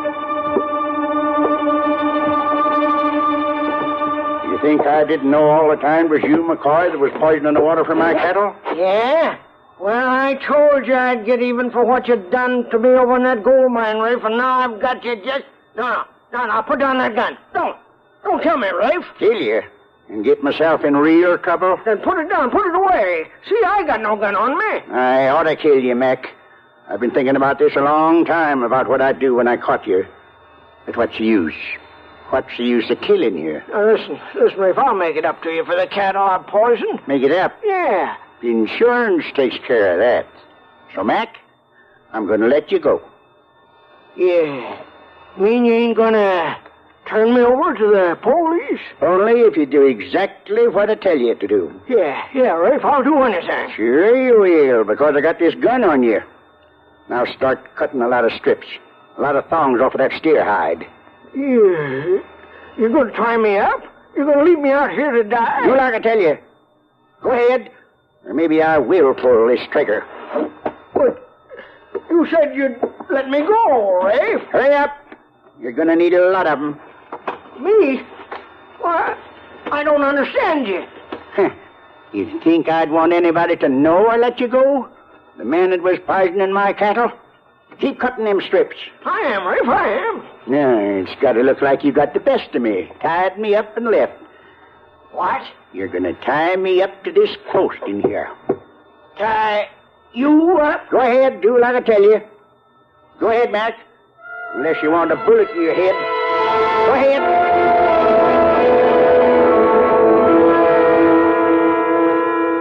All right. Pull them strips around my ankle tighter. Yeah, Rafe, short. Put another one around my neck, around the post. Yeah. But if this is some trick on me, Rafe. There ain't no trick. But now listen, a couple of days out here with no water, you die. Come on, tighter. I still got this gun on you. But I'm no killer, Rafe. You won't be. Because a couple of hours and that boy of mine will be back here with help. I don't They trust see me tied up this way, they'll never know I got soft and let you get away. I still don't trust you. Yeah. You got no choice. Now, here you are. You'll never get loose. Unless they come out and cut you loose. You think I'd take this chance if I didn't know they would? You get out of here. The wind's coming up, and there's going to be a sandstorm. All right, I will. And, here. Your gun? That's right. Take it. Because I know you ain't got the guts to use it on me. And it's better if they think you took it off me. I don't get it, Rafe. But I better get out of here before they come for you. That's right. You can take my horse, too. Your horse, too, huh? Well, sure I will. Don't touch that knapsack out there on the ground. Knapsack? Why, Rafe, that's the one you carried when we was prospecting. You mean... No. Any nuggets in that are mine, Mac. Nuggets? Gold? Ah, yeah, some of the gold you cheated me out of, huh? I'll see for myself. No. Mac, you open that knapsack and you'll be sorry. Eh? Will I? Well, you can't stop me. Tied up that way, you can't stop me. Now, because now, open it up. what's in here rightly belongs to me.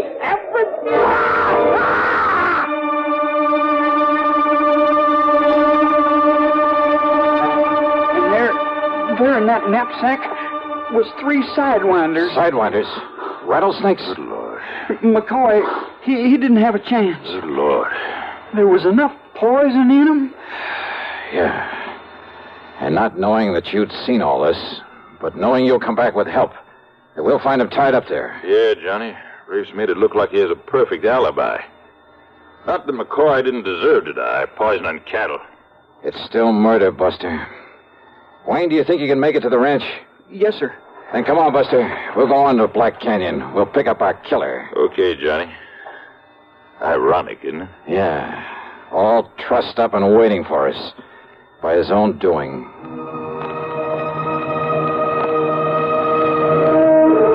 It was late in the afternoon by the time we reached the watering trough in the old feed shack. And the body of Jerry McCoy, already half buried by the sandstorm. And I wondered what sort of punishment could possibly be enough for the man who'd done this to him.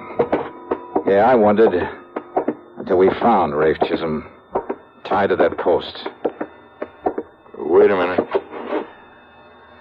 Johnny. We're too late.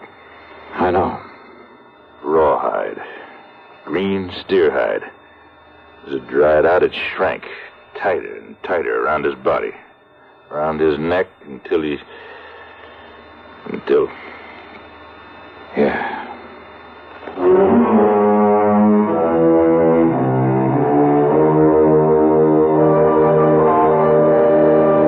I don't know. And who's to question the ways of justice? Expense account total, including a couple of drinks for Buster and myself and the trip back to Hartford, $345.40. Yours truly, Johnny Dollar.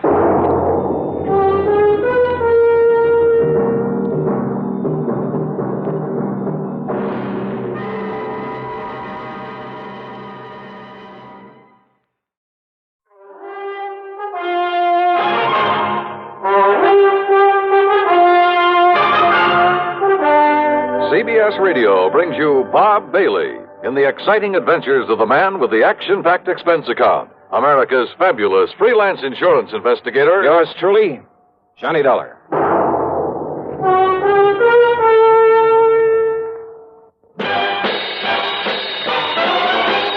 smoking more now, but enjoying it less. Have a real cigarette, have a Camel. The best tobacco makes the very best smoke. Have a real cigarette, have a Camel. Are you looking for flavor and mildness? Have a real cigarette, have a Camel. The best tobacco makes the very best smoke. Have a real cigarette, a real cigarette, a real cigarette, have a Camel. Again, for the 11th straight year, Camel outsold every other cigarette, filter, king size, and regular. The best tobacco makes the best smoke. So if you're smoking more now but enjoying it less, change to Camels. Get more real satisfaction every time. Start to really enjoy smoking again. Have a real cigarette, a real cigarette, a real cigarette, have a Camel. And now, Act One of yours truly, Johnny Dollar.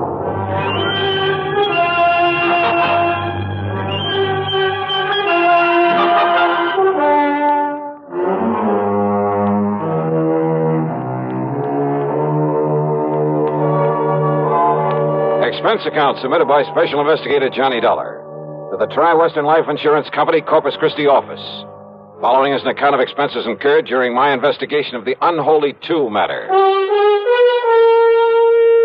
It was a little late in the day to ride all the way to Texas, but I managed to make a pretty good set of plane connections. So, expense account item 1, $127.20, plane fare and tips, Hartford to Corpus Christi. Item 2, $4 even for a cab in from Cliff Mouse Airport to the Driscoll Hotel on North Broadway. As I was about to sign my name on a registration card for the benefit of the room clerk, well, I guess this is a pretty small world at that. And I'm sure you're going to find this room very comfortable, Mr. Dollar. Sure. Okay, then, Obi. I'll see you first thing in the morning. Here you are. Thank you, sir. Right now, I'll turn over and tell Wayne Stocks this. Boy, Yeah. take Mr. Dollar's bags up to the room. Dollar? Excuse me. Did I hear the name Dollar? What's that? Johnny Dollar, the insurance investigator? That's right. Who are you? Well, the name is Doug Johnstone. Johnstone? Yes. Funny. Man by the name of Johnstone dramatizes all these cases I handle so we can put them on the air. Jack Johnstone. That's right. Well, I'm his younger brother, Douglas. No kidding. No kidding. Well, glad to know you, How are Doug. you, Johnny? Listen, I'm in a big hurry. I've got somebody waiting for me, but I hope we can get together while you're here in town and, well, tear that brother of mine to pieces or something. Sure, why not? If you're down here working on a case, if I can be any help to you, you know. Hey, wait a minute. Are you here to look into the Peterson matter by any chance? Well, frankly, I haven't the least idea. I wonder. Well, can you tell me this? Did Jack Price over at Tri-Western Life send for you? Yeah? Clerk, may I have a piece of paper, please? Oh, yes, sir. Here you are.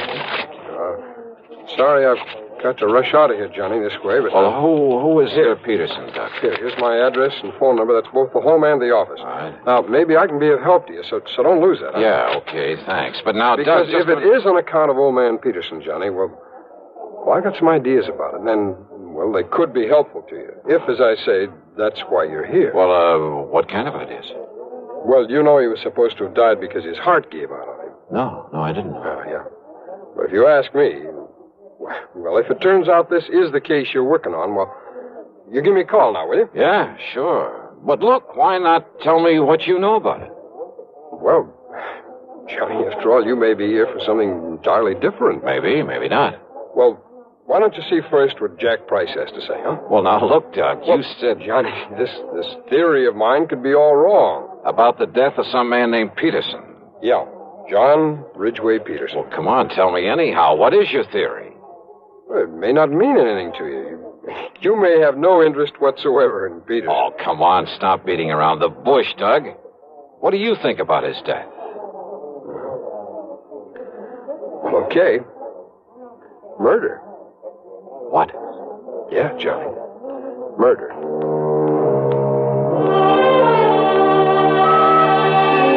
But because neither of us really knew if I'd become involved in it, that was all he'd tell me at the moment. And as he said, he had to run off to meet somebody. It was late, and I was tired after the plane trip, so I grabbed a bite to eat. That's item 3, 2 1/4, then hit the sack. The first thing in the morning, I was in Jack Price's office at Tri-Western. Well, no, I didn't mean to sound in a rush for you to get down here, Johnny. On the other hand, the hotter the trail, the easier it is to follow. Whose trail, Jackson?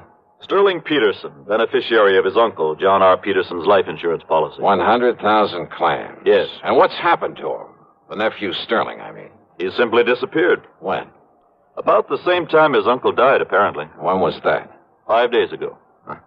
Funny that he should leave town when he was about to be presented with that wad of insurance money. He didn't know that he was his uncle's beneficiary. Oh? No.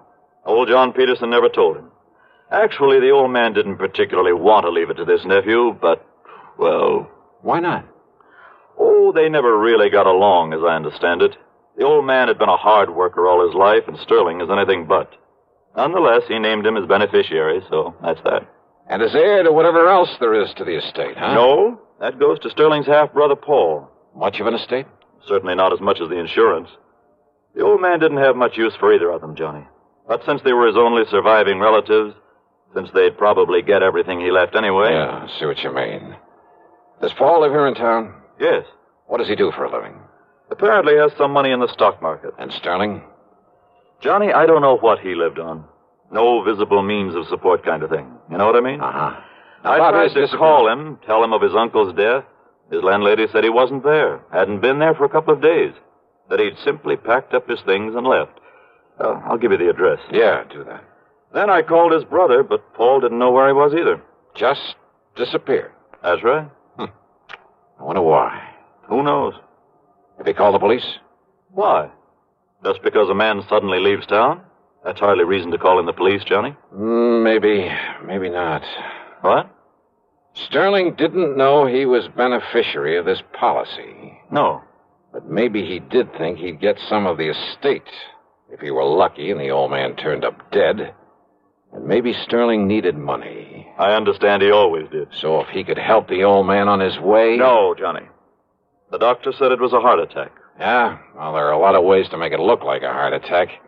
Has there been an autopsy? Why, no. Then have one made. The insurance company's entitled to one. But you're saying Sterling murdered him? Maybe. Johnny. Just, go ahead and order that autopsy.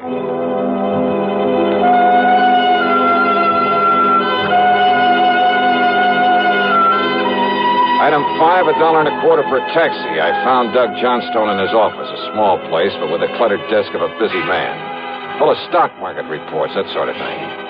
Doug brushed him aside and got right to the point. Yeah, I've got to know a lot about Sterling Peterson lately.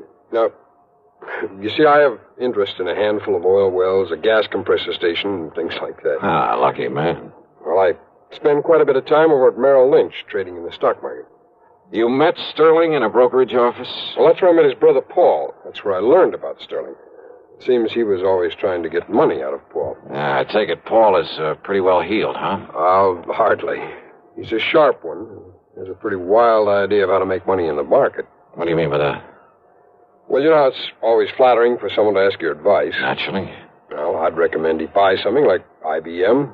Good, solid stuff for a stable company like U.S. Steel, AT&T. Nothing wrong with that, brother. No, but instead he'd throw his money into some crazy penny stock like, well, Golden Dream Uranium Company. It was being pushed by some crooked promoter, some boiler room operator. Yeah, I see what you mean. I'd suggest Union Carbide. He'd end up with some speculation nobody ever heard of, and so on. Yet somehow he managed to stay solvent. The point is, Sterling was always going to Paul for money. Money for what? Oh, to pay off his gambling debts. Much as I hate to admit it, civic pride and all that sort of thing, there are plenty of places in and around this town to gamble. Yeah, so I've heard. So when a stupid guy like Sterling Peterson simply won't learn that house never loses, well, you see what I mean. Yeah. And Sterling never really worked for a living. No, and he was always in debt up to his ears. Isn't it possible he simply left town because his debts had caught up with him? Some of his creditors were getting tough with him? Well, Sterling needed money badly, and... Well, Johnny, I think he finally reached the point where he was willing to kill to get it. His own uncle? If what Paul has told me about him is true, yes. Now, you remember, he thought that he would inherit part of the estate. Which, of course, was wrong. But he didn't know that. Not then. Then his running away... Well, the way I look at it, Johnny, if he did kill his uncle... And you think he did? Yes, I do. Wow. Well, when he found out he wouldn't get his uncle's money, his property, after all, that he'd killed him for nothing, He didn't know about the insurance, you know. Yeah, I know. Well, what was left for him around here? I'll buy. Nothing but a lot of creditors pounding on his door. And once people begin to think about that, they might get suspicious, start asking him questions about his uncle's death. Questions that he didn't have good answers Yeah, for. but to run out is the surest way in the world to arouse suspicion. I know. It's stupid. Well, what do you think? Well, I'm not sure. But thanks. I'll see you later.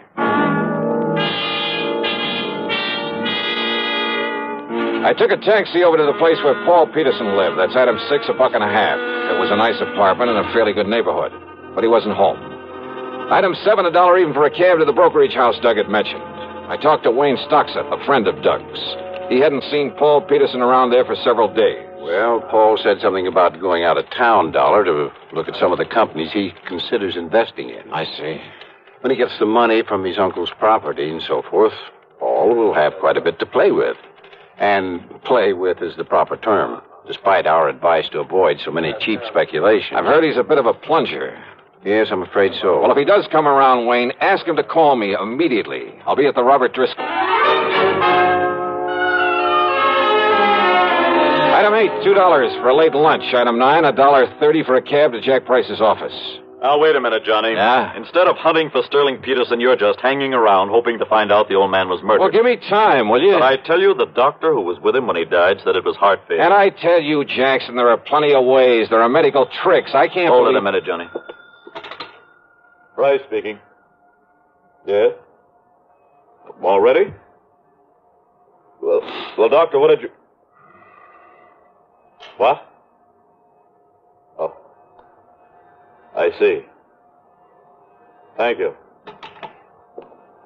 What's the matter, Jackson? How did you know? How did I know what? The autopsy. Yeah? You were right.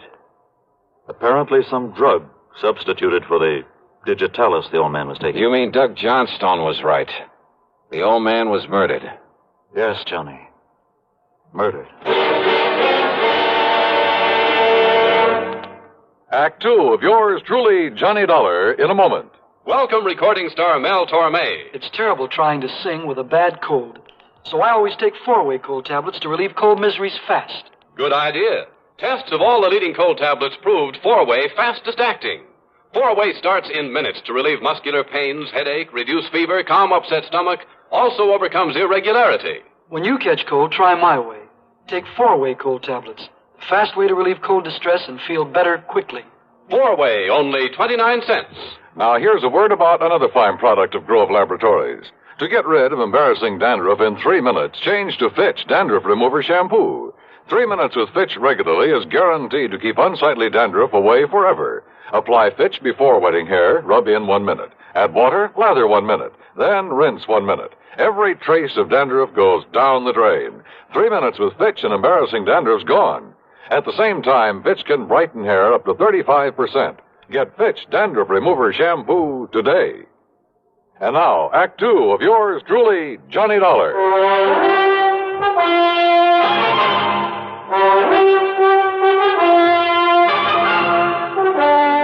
Expense account item 10, $1.70 for a taxi to the cheap rooming house where Sterling Peterson had lived before his mysterious disappearance. The landlady turned out to be quite helpful. Well, that chiseling, no-account, tin-horn gambler owed me 2 months back rent, Mr. Dollar. Well, if we can find him. Only I'm beginning And to you doubt it. ask me there's something mighty suspicious about the way he picked up and left. Yeah, what do you mean, Yeah. Mrs. Toomey? Well, now, here, now, you look for yourself. You see all them empty hangers in that closet there, and them empty drawers I pulled out on the bureau? Oh, so what? Yeah, took every stitch of clothes he had. How he ever stuffed them all in them 2 little suitcases he owned would have been impossible. So he picked up a tour over, a couple of more handbags. Without me seeing him come in here with them? You apparently didn't see him leave. Well, no. Look here, in the medicine cabinet in the bathroom. Now, every receipt. Yeah, that is funny. Well, it sure is. Man not taking along his comb and razor and shaving things and his toothbrush and his hair tonic. I don't care how much of a hurry he was in. Mrs. Toomey, the day that Sterling Peterson disappeared. You mean the night he disappeared, don't you? Do I? All that day, he just sat around here, said he was waiting for his brother. His brother had promised to come and see him. Oh? Ask me, he was hoping his brother'd bring him some money to pay up his rent and things. Did his brother come around? At 7 p.m., his brother telephoned. I took the message. Yeah? Said Sterling was to meet him at some dive out on Staples Street, so he left. And that's the last you saw of him? I heard him come back here and up to this room sometime after 2 a.m. But you didn't actually see him. I go to bed at a respectable hour. Then how are you sure it was? Next morning he was gone. Bag and baggage must have just plain sneaked out on me. No, I don't think so, Mrs. Toomey. What's that? A couple of things I learned earlier, a couple of things you've told me, and the stuff in that medicine cabinet. Eh? Now, I don't think you'd better bank on collecting any back rent. Not from Sterling Peterson. That beat. Is he? Of course he is. Or is he just plain dead? I went back to my hotel. No, Paul Peterson hadn't called me. But there was a message from Jack Price, so I went to my room and I phoned him. I just wanted you to know the police are in on this now, Johnny. As a result of that autopsy. Yes, they're looking for Sterling Peterson, too. Also, they've been looking for you. They're very anxious to talk with you. Anytime they like. After all, it was you brought this thing out in the open by suggesting the autopsy. Because you had the idea that it might be murder. No, that was Doug Johnstone's idea, and a very good one. Have they talked with Paul Peterson? Well, I assume they will. Well, if he's back in town, huh? Okay, Jackson, thanks. Now, let's see. Yeah? Come in. Dollar? That's right. I'm Paul Peterson. I got your message. Wow. Come in. I understand that you're an insurance investigator, that you're looking for my half-brother Sterling. Ah, that's right. Who didn't know that he was the beneficiary of your uncle's insurance. Sit down. Well, thanks. I just got back in town from a business trip, and... So? Look, I found these letters waiting for me. Oh, from Sterling? Yes, here.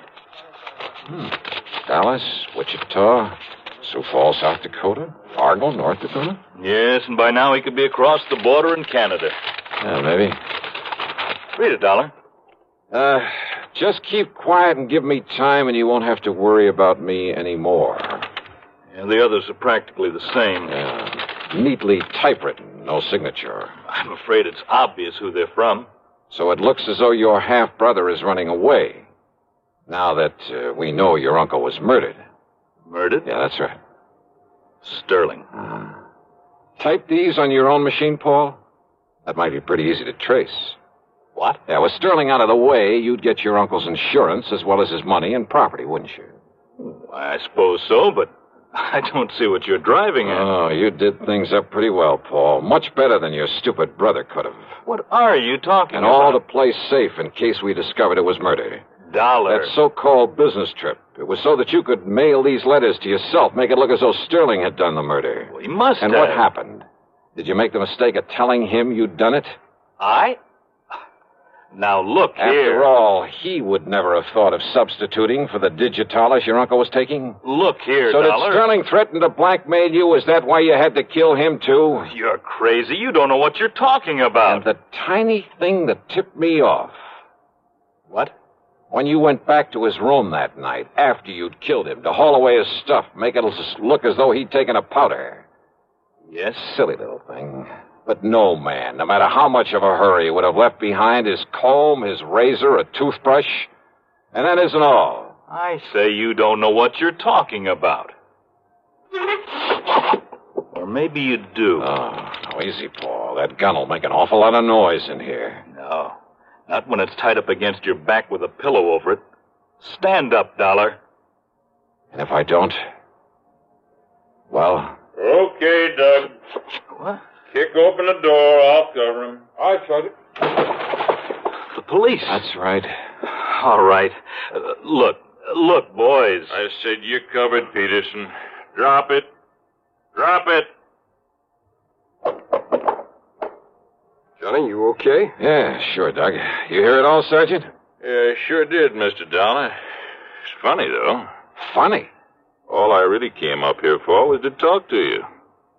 Not much point in it now, is there?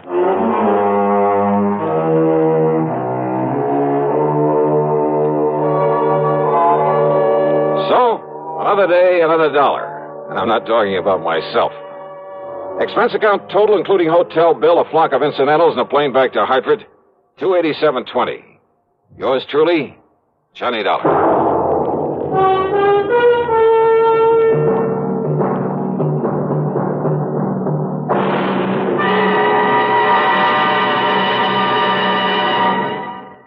Our star will return in just a moment. Constipation is something people don't talk about much, but it can be a problem for anyone, even doctors.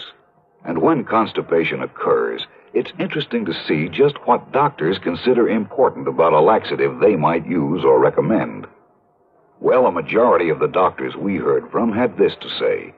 A laxative should be effective, gentle, as close to natural acting as possible, and a medicine that can be used with complete confidence.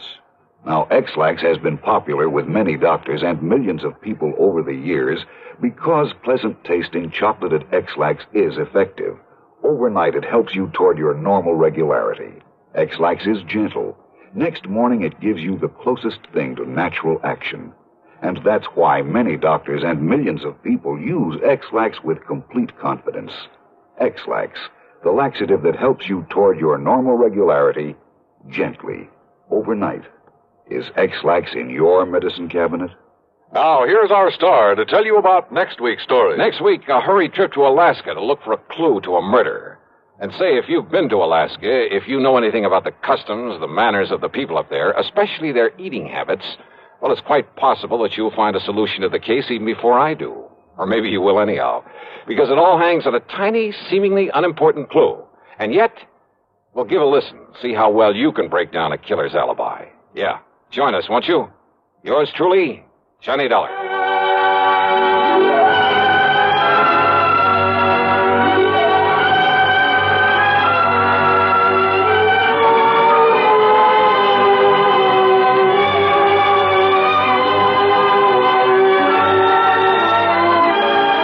Yours truly, Johnny Dollar, starring Bob Bailey, originates in Hollywood and is written, produced, and directed by Jack Johnstone. Heard in our cast were Virginia Gregg, Jack Edwards, Forrest Lewis, Stacey Harris, Gil Stratton, and Barney Phillips. Be sure to join us next week, same time and station, for another exciting story of yours truly, Johnny Dollar.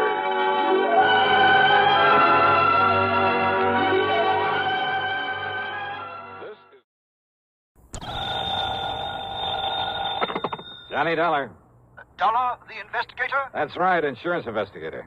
Then you're the man I want, the man I need, immediately. Well, it just happens I'm late for an appointment, Mr. What did you say your name is? I didn't, but it's Lynch. Walter E. Lynch. And you must come out here right away, Mr. Dollar. Protect me. Protect you? Yes. I live over here in Manchester. Manchester, Connecticut? Yes, that's right. My address is 13421 Peachtree Lane. 13421 Now, can you come out here right away? Well, I told you I have an appointment to keep. And I hope it's a brief one. You'll come here as soon as you're through with it? Well, that depends, Mr. Lynch. What seems to be the trouble? Well, I thought I made it clear to you, Dollar. My life has been threatened. Well, isn't that something for the police to handle? The police? After all, unless there's insurance involved. Why, of course there is. My own. Oh, what company, Mr. Lynch? Company? Yeah, that's right. Well? Now, what is the matter with you? What difference does it make? If my life is in danger, I need your protection. Okay. Who made this threat against your life, and why? Oh, good heavens, man, do I have to go into that sort of detail on the telephone? Well, unless I know what this is all about, and, look, you didn't answer my question, Mr. Lynch. Have you told the police about this? Do you think I'd call on you if I had? But if your life has been threatened, the thing And I to do... tell you it has. What is the matter with you? All right, then, call in the police. Now, you listen to me, Dollar. Meantime, if I find any legitimate reason why I should make an investigation, Don't you understand? I'm not asking for investigation. I'm asking for protection. And I tell you, the people for you to call... You have my name, you have my address. Now you get on over here. But don't you see? I can't shall be waiting for you. Mr. Lynch. Okay, mister, go ahead and wait. Of all the crackpots. I wonder, though. Yeah?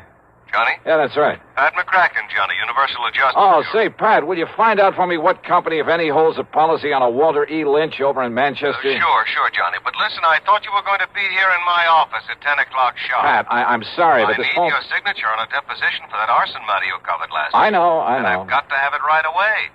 See, one of our men will take it with him out to the coast on the 10:30 plane. And, Johnny, it's 8 minutes after right now. Yeah, I see it is. Pat, I'll be there in 3 minutes flat. Okay. Meantime, look up that Walter Lynch for me, will you? Okay, just get on over here. Right.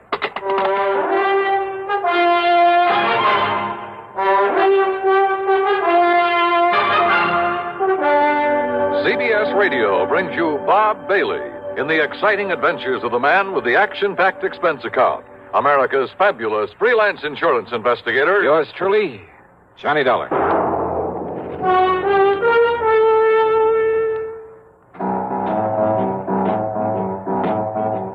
Talk about best-selling records.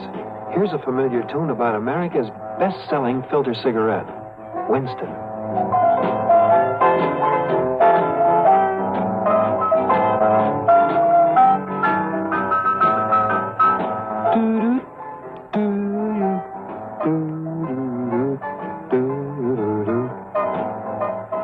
Winston gives you real flavor, full, rich tobacco flavor. And you know, that's because only Winston has filter blend up front. Choice, flavorful tobaccos, specially selected and specially processed for filter smoking. No wonder Winston tastes good, like a cigarette should. Smoke Winston. And now, Act One of yours truly, Johnny Dollar.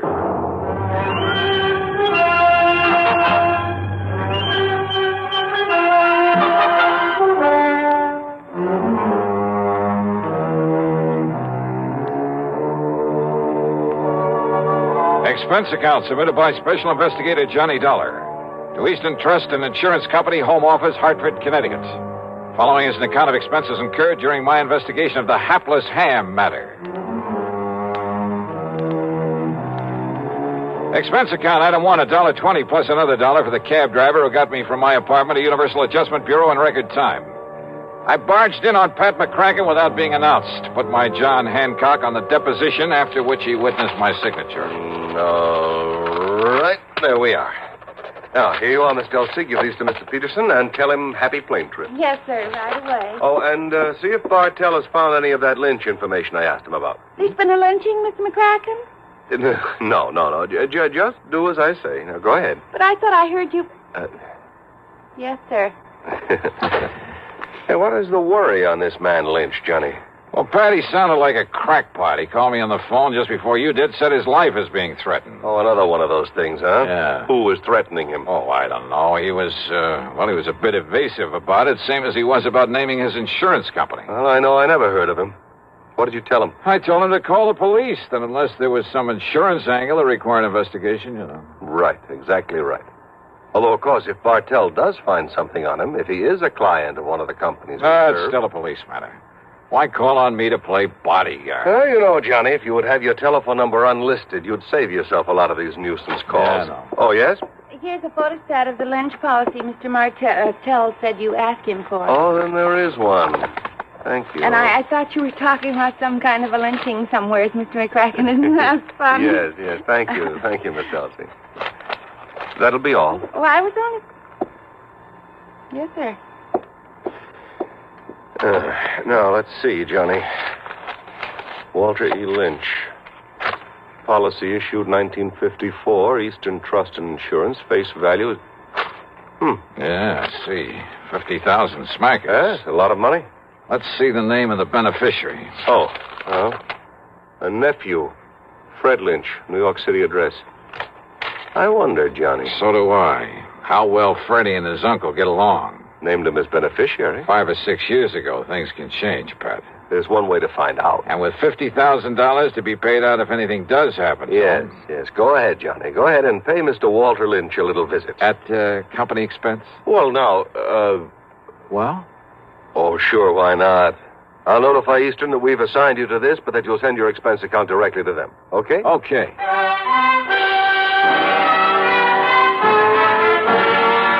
It was only about 13 miles from my place to Manchester, and I used my own car, but I saw no reason for not using the old expense account, so item 2 was $4.60 for a tank full of gas.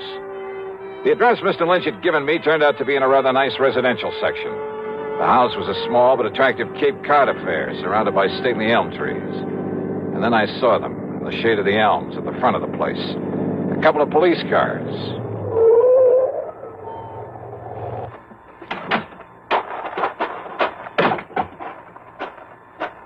Just a minute there, mister. Huh? Oh, hi, officer. Who are you and what do you want around here? Oh, my name is Dollar, Sergeant Johnny Dollar, insurance investigator. I came here to see Mr. Lynch. Insurance investigator, huh? Any credentials? Better let me see them. Oh, sure, you're okay. Here you are. Hey, what's happened around here? Okay, Dollar. You boys act pretty fast, don't you? What do you mean? Is Mr. Lynch in some kind of trouble? I'd call it worse than trouble, Dollar. He's dead. He's what? That's right. Murdered. Well, then I'd better get inside there and see what's what. Yeah, Dollar. Sure, maybe you better.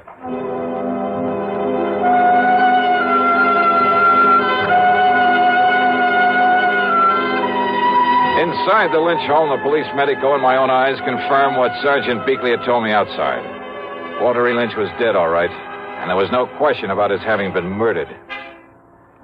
As you can see, Mr. Dollar, the knife, obviously a long, very sharp one, plunged into his body here, directly back of the heart. Yeah, Doctor, I see. No doubt penetrated that organ. Death must have been virtually instantaneous. Yes. Any sign of the murder weapon? We haven't found any sign of it here in the house, Dollar. Conroy's out back looking for it. And for any footprints that might give us a clue. That little rain we had last night ought to help in the footprints department.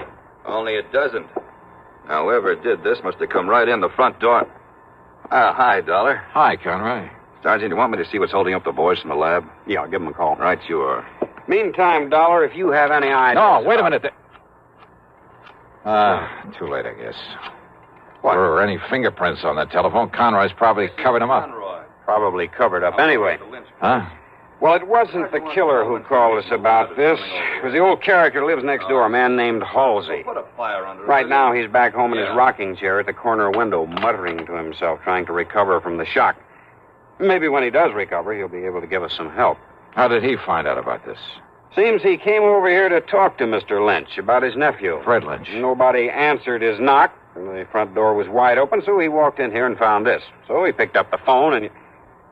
You, know about Fred Lynch? I know he's beneficiary of his uncle's insurance. Another good motive gone to waste. What do you mean?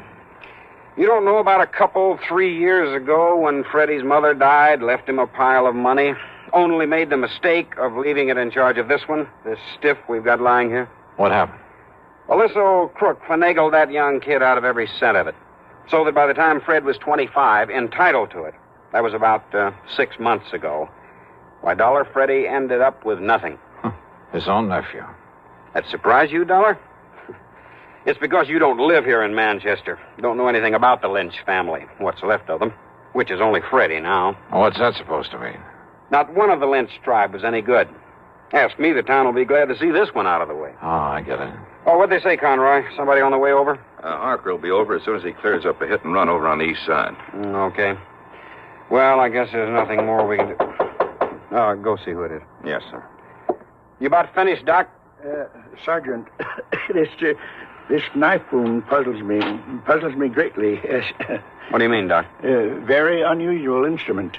Very long, thin, with a two-edged blade. Yeah, both edges very sharp. That's so? Yeah, very unusual. Sergeant, you said a neighbor, Mr. Halsey, found him here? Yeah, did somebody speak my name? Here's the man who was knocking on the door. Oh, Mr. Halsey, come in. I don't know that I want her, Sergeant. With that poor man laying there dead. Mr. Halsey, this is Johnny Dollar, insurance investigator. Eh? Insurance investigator? Yeah, I understand you came over here to talk with Mr. Lynch about his nephew, Mr. Halsey. Freddie. Why, that worthless young wastrel, that... Why do you say that? Well, because he never did a day of honest work in his life. The theater, that's all he cares about. Theater? In New York City, that pit of iniquity, spends all his time with sinful people, actors, chorus girls, and the like. I take it you don't have much use for people in show business. Scum of the earth. That's what they are. That's all they are. Yeah, and well... he's one of them. Now, Mr. Halsey, And if you... when I saw him here this morning... What? He was here? No doubt come to beg some money from his uncle. Why didn't you tell me that, Mr. Halsey? Of course his uncle cut him off from the money his mother left him. Wouldn't you have done the same? Mr. Halsey, listen, will you... Yes, well, wouldn't you? Look here now. An actor he is in that sinful city down there. Wait a minute. You say that Freddie was here this morning? Yeah, of course he was. When? That's why I finally made up my mind to come over here and talk to Walter about him. What time was he here? Well, from 9:30 to a few minutes of 10.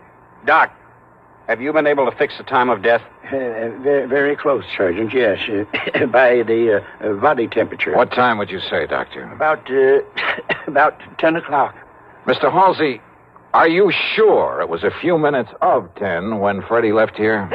Well, of course I am. How sure? I was sitting by the window listening to my radio like I always do. Thought you didn't like anything about show business. Radio is different. Oh, thanks. Freddie left this house just before the WDRC announcer gave the time as 10 a.m., and radio time is accurate time. I see what you meant, Sergeant, about a motive going to waste where Freddie was concerned. What are you talking about, Dollar? The doc says death was about 10 a.m. I know. So? And Mr. Halsey, you're sure that Freddie didn't come back here after 10? What's the difference? Of course I am. These eyes of mine may be pretty old, but they never miss anything. Well... What's the difference, Johnny? Freddie's the one that killed him. Lord knows he's the one logical suspect. No, Sergeant. Doc says approximately 10. So, all right, it was a few minutes of before Freddie left here. So Freddie killed him. Now, look, everything ties up. Yeah, and the kind of a knot that's going to hang that boy. No, Sergeant, I wish it was that easy. Oh, of course it is. Motive, opportunity, everything. It all spells Freddie Lynch. No. Conroy put a tracer on him. Right, Sergeant. Sergeant, I'm afraid you're wrong. How can I be? That is, if Mr. Halsey is sure of his times. Of course I am. On the radio. Okay, Dollar, why? Because Walter E. Lynch was still alive after 10 o'clock. What are you talking about? How do you know? Because he'd called me on the phone. Because I myself was talking to him at exactly 8 minutes after 10.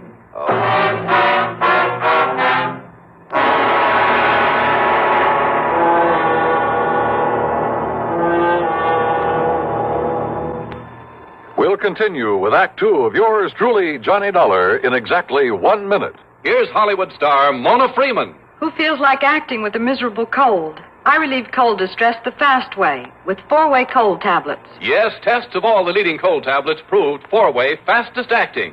Amazing 4-way starts in minutes to relieve muscular pains and headache, reduce fever, calm upset stomach, also overcomes irregularity. When a cold strikes, do what I do. Take 4-way cold tablets. It's the fast way to relieve nasty cold distress and feel better quickly. 4-way, only 29 cents. Now, here's a word about another fine product of Grove Laboratories. Had dandruff for years? Now get rid of it in 3 minutes with Fitch Dandruff Remover Shampoo. 3 minutes with Fitch regularly is guaranteed to keep unsightly dandruff away forever. Apply Fitch before wetting hair. Rub in 1 minute. Add water, lather 1 minute. Then rinse 1 minute. Every trace of dandruff goes down the drain. 3 minutes with Fitch, embarrassing dandruff's gone. Fitch can also leave hair up to 35% brighter. Get Fitch Dandruff Remover Shampoo today. And now, Act Two of yours truly, Johnny Dollar, and the Hapless Ham Matter.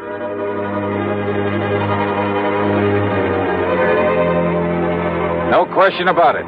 I was the perfect alibi for Freddie Lynch. Freddie had left his uncle's house a few minutes before 10. I had talked with his uncle at 8 minutes after 10. Yeah, and when the police checked up, they learned that Freddie had taken a bus to New York at 10:15. On foot, and he was on foot. Old man Halsey had seen that. He had to leave the house before 10 to make that bus. I told you, young man, these eyes of mine may be old, but they never miss a thing. He was on foot, all right, and he left this house before 10 o'clock, and he didn't But now wait a minute. If someone else came in here to commit the murder after Freddie left, why hadn't old man Halsey seen that person? You're right, Dollar. Nobody else came here, so it must have been Freddie killed his uncle. All right, now look, Sergeant. Only how could he? Because if you talked to Mr. Lynch at 8 minutes after, and Freddie was on his way to the bus station, and he had to be... Wait, then Sergeant. it's impossible. Dollar, this really bugs me. All right, listen, the murder weapon. Very unusual. I know, Doc, you told me. It must have been something I'd never seen before. I wouldn't be too sure about that, unless you feel the same way Mr. Halsey does about show business. Why? Terrible, sinful, iniquitous, immoral. Yeah, maybe you're right on this one. What are you getting at, Dollar? I'm getting out. Was that an express, that bus that Freddie took to New York? No, it was a local. But I don't see Then what... with luck in my own car, I can beat him down there. Do you know where he lives, Mr. Halsey? I certainly do. All right, where? At 1231 West 43rd Street. Good. I'll see you later. Now, Oh, Dollar... and Sergeant, maybe you can fix any tickets for speeding I pick up along the way. Somehow, just lucky, I guess, I managed to reach the address in New York without getting pinched. A $10 bill of the superintendent, that's item 3, got me into the rooms of Freddie Lynch. The walls were plastered with theatrical programs and playbills, most of them from summer playhouses, off-Broadway shows. In a closet, I found some costumes he'd used in various productions. In one corner was a battered shield with a broken spear beside it. Some heavy oriental belts and jewelry. The long robe of an Arabian desert rider with a sort of turban to go with it. Yeah, everything fitted in very nice.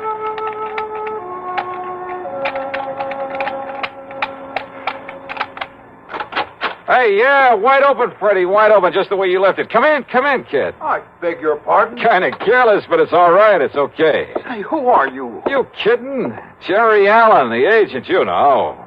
Agent? Yeah, where you been, Freddie? When you didn't answer the letter and the telegram I sent you, where you been, huh, kid? Oh, you're a theatrical agent? What else?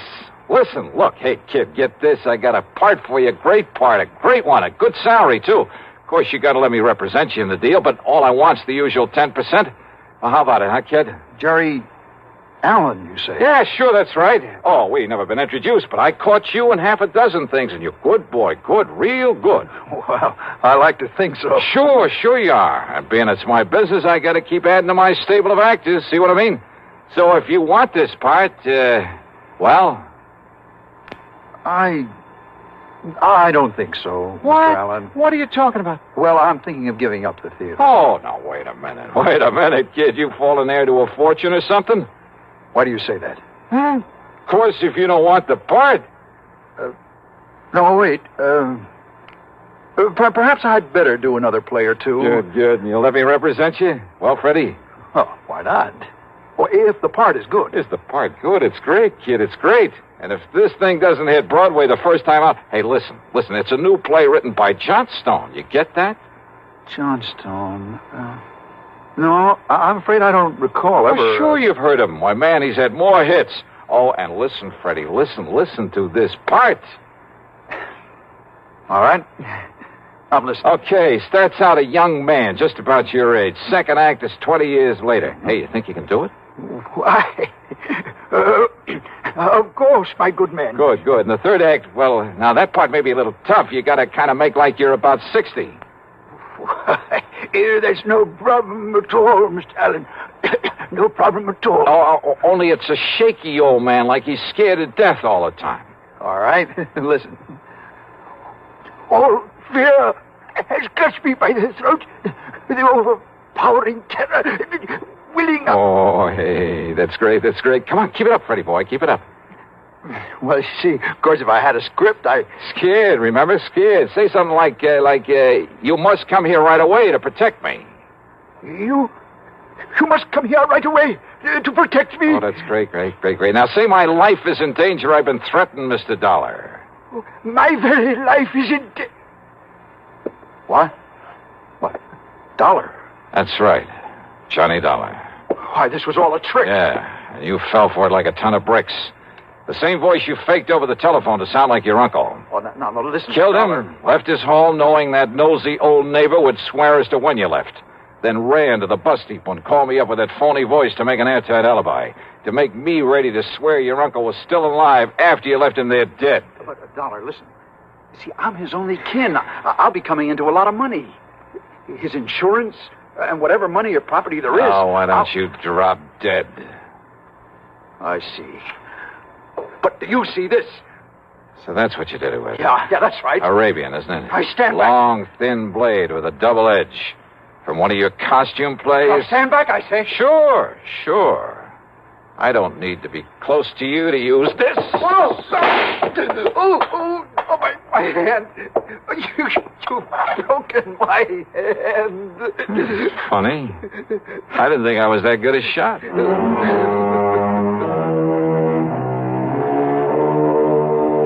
So now I'll have to make another deposition for the sake of another trial.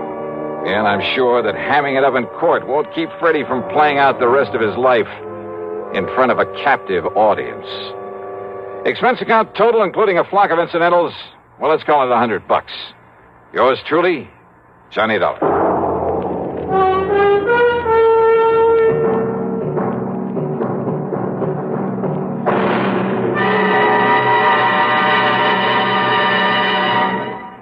Now, here's a word from our star about the case he'll investigate on next week's program. Thanks, Daniel. It's called the Unholy 2 matter and involves a pair of characters who fit that description perfectly. One of them a killer. And if you're at all curious about what to do when you've got the situation well in hand and then suddenly a gun is shoved into the middle of your back, well, join us, won't you? Right here on your favorite station at the usual time on Sunday. Yours truly, Johnny Dollar.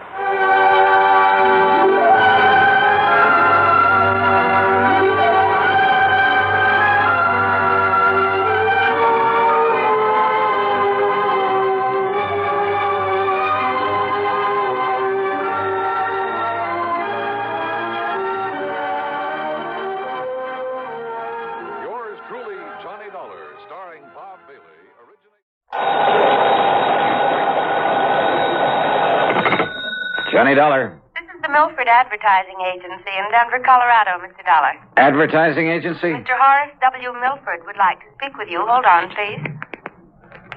Hello, Dollar. That's right, Mr. Milford. Yes, can you come out here to Denver to see me right away? Well, now, look, sir, if you're interested in buying commercial time on my weekly radio program, you'll have to contact CBS Radio in New York. No, Dollar. This is a purely personal matter that I wish to see you about, that I must see you about. Well, I'm sorry, Mr. Milford, but unless there's insurance involved... Well, yes. Yes, there is. The same company that's insured my life. One of the outfits I work with? Tri-Western Life Insurance Company? Yeah, that's one of my clients. Well, then, please, come out here right away. Well, I'd better check first with the company and get their authorization to... What was that? No, by all means, do not contact the insurance company. Not yet. Well, there's a little matter of my expense account. That will be taken care of, most adequately. Okay, whatever you say. Now, what's this all about, Mr. Milford? Mr. Dollar, here on the phone, I can only tell you it's a matter of preventing... Yeah? Yes? Of preventing a murder.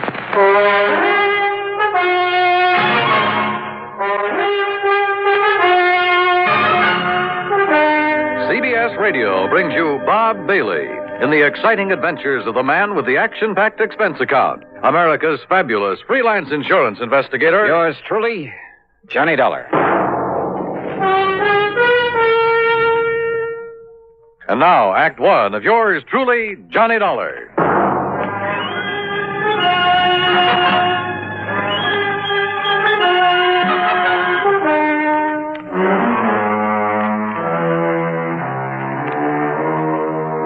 Expense account submitted by Special Investigator Johnny Dollar to Mr. Horace W. No, to the Tri-Western Life Insurance Company. You'll see why later on. And following is an account of expenses incurred during my investigation of the hired homicide matter. Expense account item 1, $77 plane fare. The big mainliner took off from Bradley Field in Hartford at 8:25 p.m. and set me down at Stapleton Field in Denver at the ungodly hour of 3:35 a.m. Item 2, $5 for a cab into the Brown Palace Hotel, where I added some sleep to the few hours I'd had aboard the plane. Breakfast was item 3, $1.50. And then I walked over to the office of the Milford Advertising Agency on California Street. Horace W. Milford was tall, gray-haired, and with a very dignified bearing. He got to the point immediately, and yet in a kind of roundabout way. Mr. Dollar, I must emphasize that this whole thing must be completely confidential. Oh?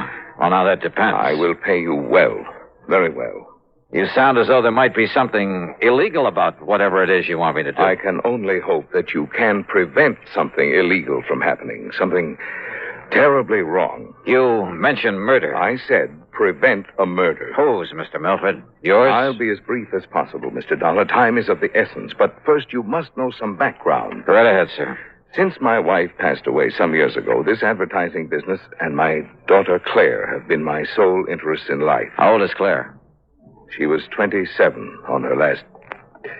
now listen, please. I'm listening. I built this business by myself. Until 2 years ago, I made all the client contacts, planned the campaigns, wrote the copy. I bought the space and radio time, everything. And then Tony came along. Tony? Anthony Ferringer. He's my son-in-law. And he works for you, Mr. Milford?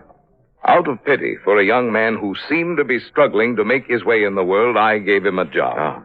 And then by way of repaying me, I thought, he brought the Bonar Electronics account to this office. Bonar Electronics Corporation. Yeah, I've heard of them. Pretty big outfit, I understand. It means annual billings of some $2 million to us. That's a sizable advertising account. Now, the point is, well, he told me later, that his means of getting it were somewhat unorthodox. Unethical is a better word. No, how do you mean? He told me that he had something on officers of the Bonar organization, that he'd threatened exposure and ruinous scandal if he weren't permitted to handle their advertising here. Well, now that doesn't seem possible with a big But company. thanks largely to my own efforts and ideas, we have established them as one of the most important companies in their field. Don't ever underestimate the value of advertising, huh? Yes, to the public as well as to the company. Yeah. Well, now, Mr. Once Milford... I took over the account, young Tony was content to sit around, collect his salary and a big commission and do nothing. Nothing, that is, but constantly remind me that he had brought the business here. I see. But, Now- Mr. Dollar, were the account suddenly to go to some other agency, it would ruin me. Oh, how so? Buying this building, setting up the organization adequately to service such an account cost me everything I had. I'm not a young man anymore. Well, is somebody else gunning for Bonar Electronics? Oh, far worse than that. Mr. Dollar. Now, wait a minute, please. I'm afraid we've got far away from the subject of murder that you talked Mr. Dollar, far worse than his simply falling down on the job is the fact that Tony Ferringer, against my will, mind you, because I knew him well enough not to trust him, courted and eloped with my daughter. Well, now, and Mr. it wasn't because he loved her, believe me. It was only a further step in a plan to get his hands on this advertising business of mine. You're sure of that? He had the nerve, the audacity to say so himself. I can see him now, sitting right there where you are, with a smirk on his face, blandly telling me that now that he'd lost her, he'd have to resort to other tactics. Oh, wait a minute. That he'd have to take this important account away from me by opening his own agency, and that I couldn't stop him. Wait a minute, please. You said lost her. What did you mean by that? Because of his duplicity, what he'd done to me, because of the miserable way he treated and tortured her. Claire, my daughter, my only child. Claire took her own life. Oh, I'm sorry. Oh, the shock of it almost killed me, Dollar. Tony Ferringer was bringing my whole life crashing and crushing down upon my head. I hated him. With every fiber of my being, I was beside myself. I could see only one thing left for me to Mr. do. Milford, please, But if you're then, leading up to then what my I think clients you at are. Bonar came to me 2 days ago, and they told me they realized what had happened and why. And they assured me there was nothing Tony could do or say that would hurt them, and that they would stand by me. Well, that straightened me out, Mr. Dollar. It made me realize that killing Tony, there was no point, no use in it. Well, I'm glad of that, sir. But then I'm afraid I don't see why you sent for me. Because it was too late. What? Because I had already hired a man, a professional killer. To murder him? Yes. Well, then, good heavens, man, call him off. I can't. Sure, get in touch with him and... What do you mean you can't? There's no possible way for me to reach him, contact him, until after he's murdered Tony Ferringer.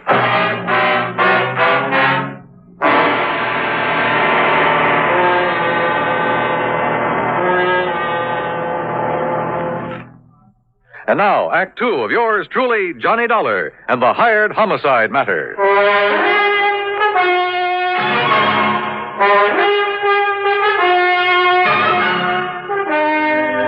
Now, wait a minute, Mr. Milford.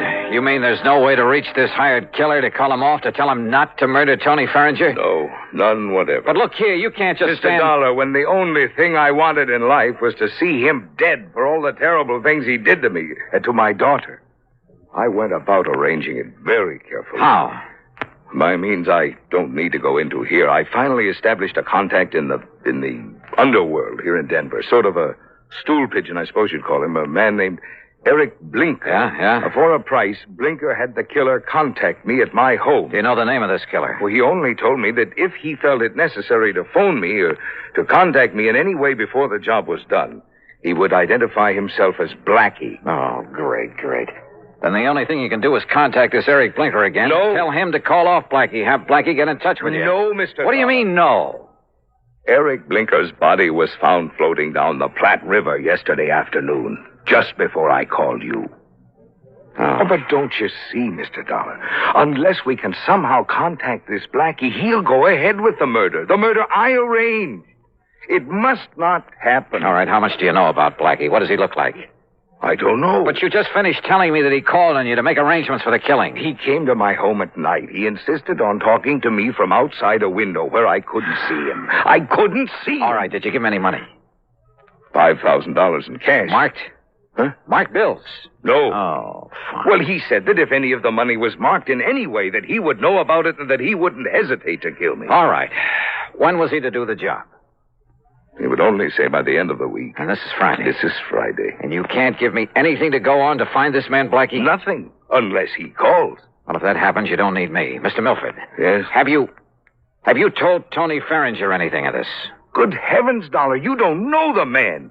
Can't you see what would surely happen if I did? He would bleed me for everything I have. Me, accessory to a plot to murder him. Don't you see what that means? Yeah, sure I do. And if you were to call in the police, it would be just as... Oh, yeah, Mr. Milford, you've really stuck your neck in a noose. Somehow you've got to get me out of this. You? What about Tony? Right guy or wrong, he's the one who's going to be killed. Well, I meant stop this thing. I don't want his blood on my hands, not anymore. Somehow you've got to stop this killing. Oh, yeah, sure, great. But how? You got any good ideas? Hey, a phony telegram, something like that. What? Yeah, some kind of a message telling Tony to get out of town. But if it weren't to reach him soon enough, or if he were to disregard it. If you were to go to the police. Oh, I'd sooner kill myself. I might as well. Or contact them. An anonymous warning, maybe. There is only one place from which Tony Ferringer might expect trouble. From me. Mr. Milford. Well... Oh, I don't know. So help me, I don't know. I'm not even sure you deserve help after what you've done. I beg you, Mr. Dollar. Hey, you told me on the phone there's insurance involved in all this.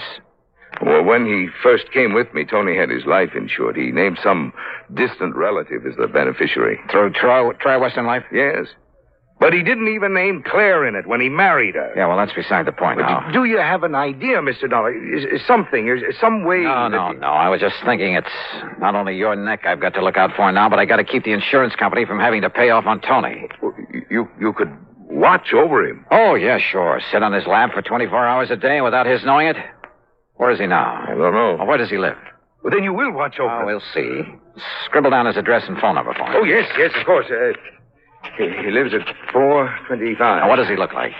About the same height and weight that you are. Here. All right, good. 425. But his hair and complexion are somewhat different. Tony! That's right, Papa. And who are you, mister?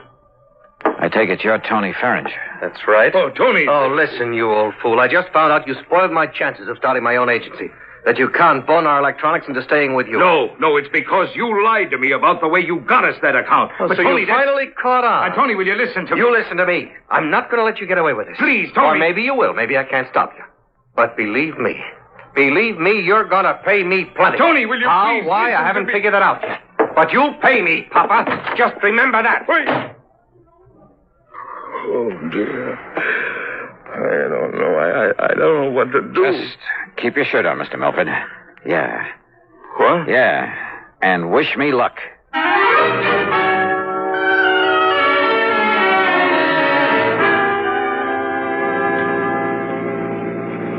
Item 2, $5 for a taxi that followed Tony Ferringer's car to a residential section east of town. And sure enough, he pulled up in front of his own home. Maybe the crazy idea that I'd suddenly got back there in the office would work. Driver. Yeah? End of the line. Pull around this corner and stop.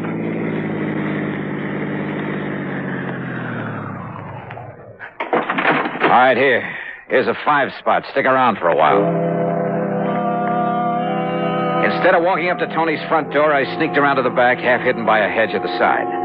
I hoped that none of the neighbors would see me and raise a fuss or report me as a prowler. I rang the buzzer at the back door, then stood aside, flat against the wall, so that whoever opened it wouldn't see me. I hoped. Yes? Yes? Hello, somebody ring this door buzzer? Yeah. And now, if the rest of this wild plan works out, in you go, Tony.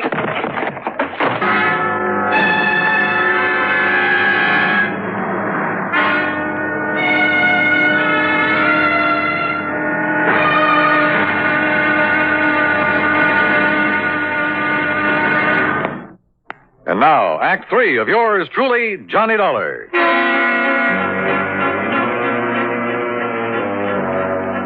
After wasting some fine Scotch whiskey, pouring it on Tony Farringer's clothes, item 3 was another 5 to the cabbie for helping me haul my apparently drunken friend to a cheap rooming house over on the other side of town. A place run by a frowsy old dame who called herself Ma Letcher. Sure, mister. Just carry him up and let him sleep it off in this room here at the top of the stairs. Here, I'll open it up for you. Yeah, thanks. Only you ask me, somebody must have hit him with a bottle. Here you are. Well, you can lay him onto the bed. This room will cost you $1.50, though. All right, here's a 5 spot. Well, thanks. Well, who'll I tell him? And here's another for telling him a taxi driver brought him in here. Somebody you never saw before. Oh, don't worry. I know how to keep my mouth shut when I get paid for it.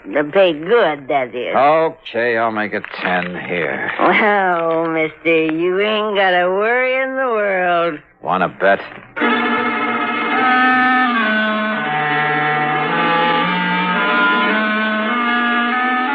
Item 4, $1.10 for another cab back to Tony Farringer's house. Again, hoping none of the neighbors would see me, I let myself in the back door with a key I'd taken out of his pocket. I figured all I could do now was sit around and wait until the killer showed up. But as I walked through the doorway into the living room... Just hold it. And don't turn around, mister. Hands up high. Blackie? That's right, Blackie. Well, carrying a gun, huh? No, don't turn around. Just walk over to that bench now and sit down. The piano bench. There, in front of you. Now, look, if you think I'm Tony Farringer... Sit down. Now, keep facing that way. Well, I suppose I haven't got much choice. I know you're not Tony, but you know who I am. That means you know what I was hired for. That means you know too much. All right, now listen, Blackie. Face front. I was afraid Eric Blinker might talk, but I didn't dump him in the river soon enough. And listen. I'm listening. You think I won't get Tony? Well, you're wrong. I saw you take him into that crummy rooming house. I saw what you did to him, too. He won't be moving out of there for a while. That means I have plenty of time. Hey, Blackie, so, listen. mister, I hate to do a killing without getting paid for it. But as long as you know so much, well, I'm afraid you don't give me much choice, do you? Are you talking for your own amusement? I'm giving you a chance to say your prayers, if you still know how. Hey, Blackie, look, Face we can... front. Well, what difference does it make? What? If I should see you, I mean. If you're going to kill me... Let's just say I prefer it this way. Are you ready? Are you kidding? You think you're going to get away with this? I'm absolutely sure of it. And I asked you, Do you think I'd come here looking for you without taking precautions? I think you've said enough. Now, do you feel this gun in the back of your head? I could tell by his voice that he stood directly behind me. I put my right heel tightly against the leg of the piano bench. And then as I felt the cold muzzle of his gun against the back of my head, I suddenly dropped to the floor, kicking the bench against his legs.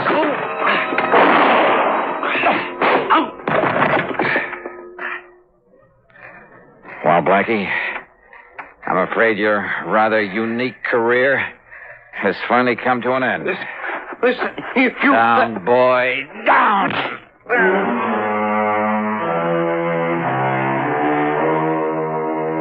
Nailing Blackie for the murder of Eric the Stoolie made it easy for me to keep Mr. Milford out of the picture completely.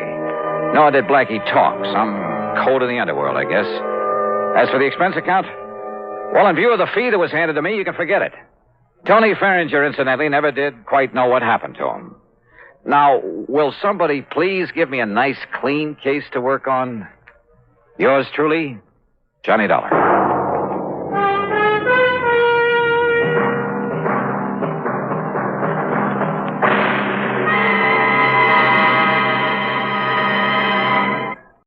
From Hollywood, it's time now for...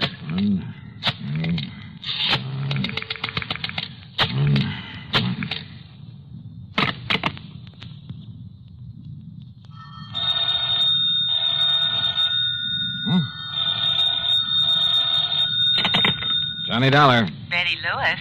Hey, it worked. Sure it does. So hang up that extension. Come on back here in the living room. We'll finish up our cocktails and be on our way. Yes, sir. How about that, Johnny? Where'd you learn that trick of making your own phone ring? And the extension, too. From the man who put the extension to my apartment. Yeah, it's kind of a line check. You dial that number and hang up. Then if both phones ring, you know the extension is okay. Oh, what do you know? Yeah, there's another line check number that you can dial. I forgot what it is, and all you get is a busy signal.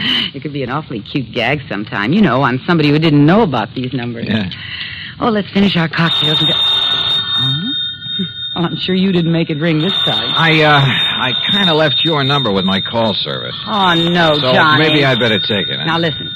If that's some insurance company, well, you can just tell them they'll have to wait until tomorrow. Sure. This is the third time in a week that we've tried to have dinner together. First, it was that Curly Waters who tried to kill you. Oh, no. Take it easy. Maybe this call's for you, one of your faithful boyfriends. Oh, well, then maybe I'd better answer it. No, just leave it to me. I'll scare him off. Johnny Dollar. Burton Wells at Masters Insurance and Trust. Oh? I've got to see you, Johnny, here at the office, right away. Well, look, I have a date, Bert, so can't whatever's bothering you wait until some other time? Listen. Huh? You have a date, huh? Yeah, that's right. We're just about to go out for dinner. No. Johnny, unless you get over here right away, you may find you have another date. What? A date with death. Well? Okay, Bert.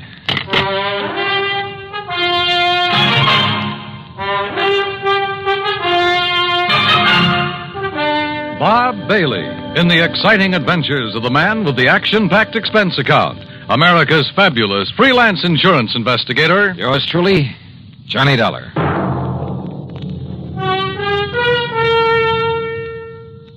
And now, Act One of yours truly, Johnny Dollar.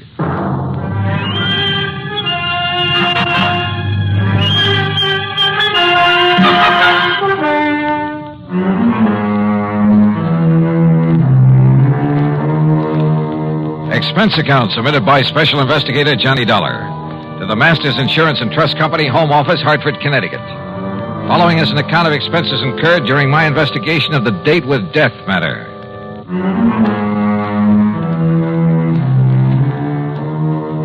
I told my date, Betty Lewis, to stay there in her apartment until I called her. Then I spent item one, $1.20 for a cab to Masters Insurance and Trust. Bert Wells was all alone in his office. Come in, Johnny. Sit down. Yeah, sure, Bert. Now, what's all the excitement? Curly Waters. Oh, I kind of had a hunch that was it. Lieutenant Howard Daly's on his way over from police headquarters. What's happened? 2 years ago, you had Curly sent up to the pen. Yeah, that's right, for the Maley's department store job he pulled. Then, just a few days ago... He swore that he'd get you for that he'd kill you, didn't he? So what happened? When he escaped and came here to Hartford a few days ago... I know all about that from reading your report.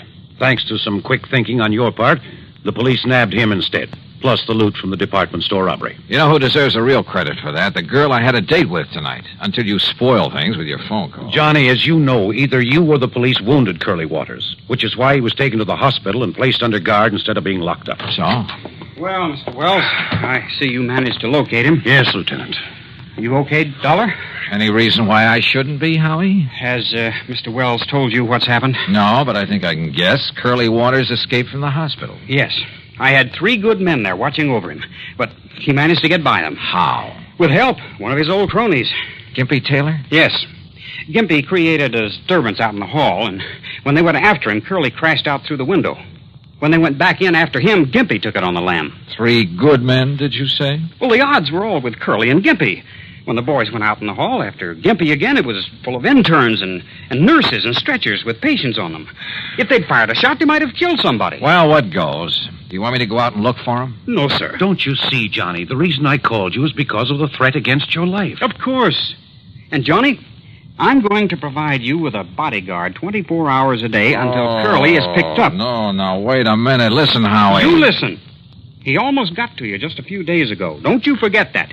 And one way or another. The lieutenant's right, Johnny. You said yourself that if it wasn't for your girlfriend, this Betty Lewis... Uh-oh. Bert, let me use your... Here.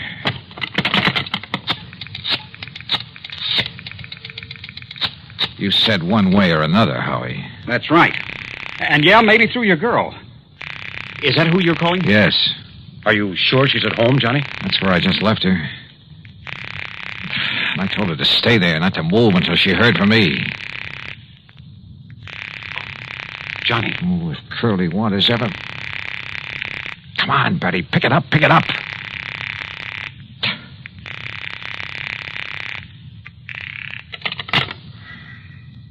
No answer.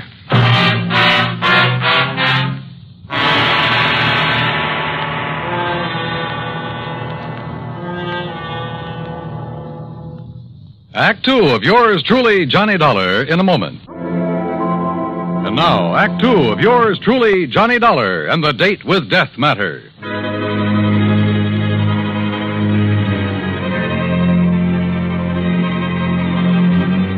Curly Waters, killer, on the loose again. I left Betty in her apartment. I told her to stay there.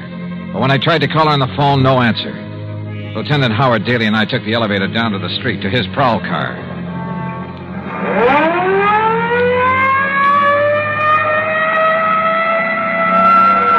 Next turn left, Howie. Take the next left. No. We'll make it the one after that. But it's one way, the wrong way. Yeah, but it'll give us a shortcut. After a couple of blocks. Hang on, Johnny. Hold. Now, it's the third building in the block.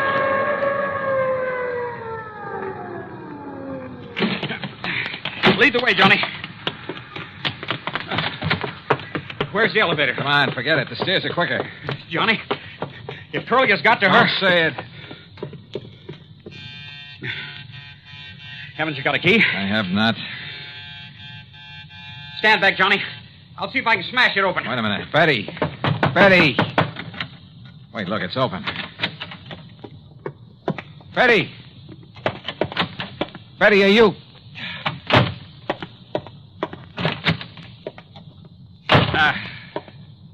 I'm afraid she's gone, Johnny. Just gone. We went over the apartment with a fine-tooth comb, hoping to find some clue as to where she'd gone. Yeah, and how she'd gone. Curly was a desperate man, likely to do anything. Betty had left in a hurry, we were sure of that, because the closet in the foyer was left open, the coat hanger lying on the floor, and because of the way she'd left the front door unlocked. But that was all we knew. At least there was no sign of a struggle. Because he probably had a gun. And your girlfriend probably knows he's one of the best shots in the country. All right, Howie, now listen. Huh? No, let me take it, Johnny. But it may be. I'll get it. Hello? Lieutenant Howard Daly there? Who's calling? Riley down at headquarters. Who'd you think? It's Riley. Thanks. Yeah? We got one of them, Lieutenant. Gimpy Taylor. What's that? Where? About 11 miles up North Road. Yeah? He wrapped a stolen car around a big elm tree, up at Dead Man's Cave. Did it kill him? I managed to crawl a couple of 100 yards into the brush before he conked out. Was Curly Waters with him? Riley, was Curly Waters with him? There was no sign of him, but the man they stole the car from said there was two of them. There was two of them then. Ask him. Any sign of Betty there? Riley, any sign of a passenger, a girl? No, sir, Lieutenant. Okay, I'll keep checking with you. You hear it all, Johnny? Yeah. 2 men stole the car. So the other one must have been Curly. Yeah, but whether they were both on the rack and Curly was able to get away. After all, if Gimpy was able to crawl a couple of 100 yards... Yeah. Curly may be a couple of 100 miles away by now. Or maybe not. Howie, I don't think he left town with Gimpy. Helped him steal the car, yeah, to make it look as though he was leaving. Why do you say that, Johnny? Because of Betty. Because I think he's holding Betty to get me to him. Then maybe you'll agree to a 24-hour-a-day bodyguard after all, huh? No, absolutely not. Johnny, You think that Curly's a jerk? I Well, he know. isn't. He's smart. He's smart enough to smell a cop a mile away. Just the no, same, Howie, no. There's only one thing to do, only one way to flush him out. Johnny. Betty, what happened? Where have you been? What happened to you? Well, I got a phone call. Yeah? From the hospital. At least they said it was the hospital. Yeah?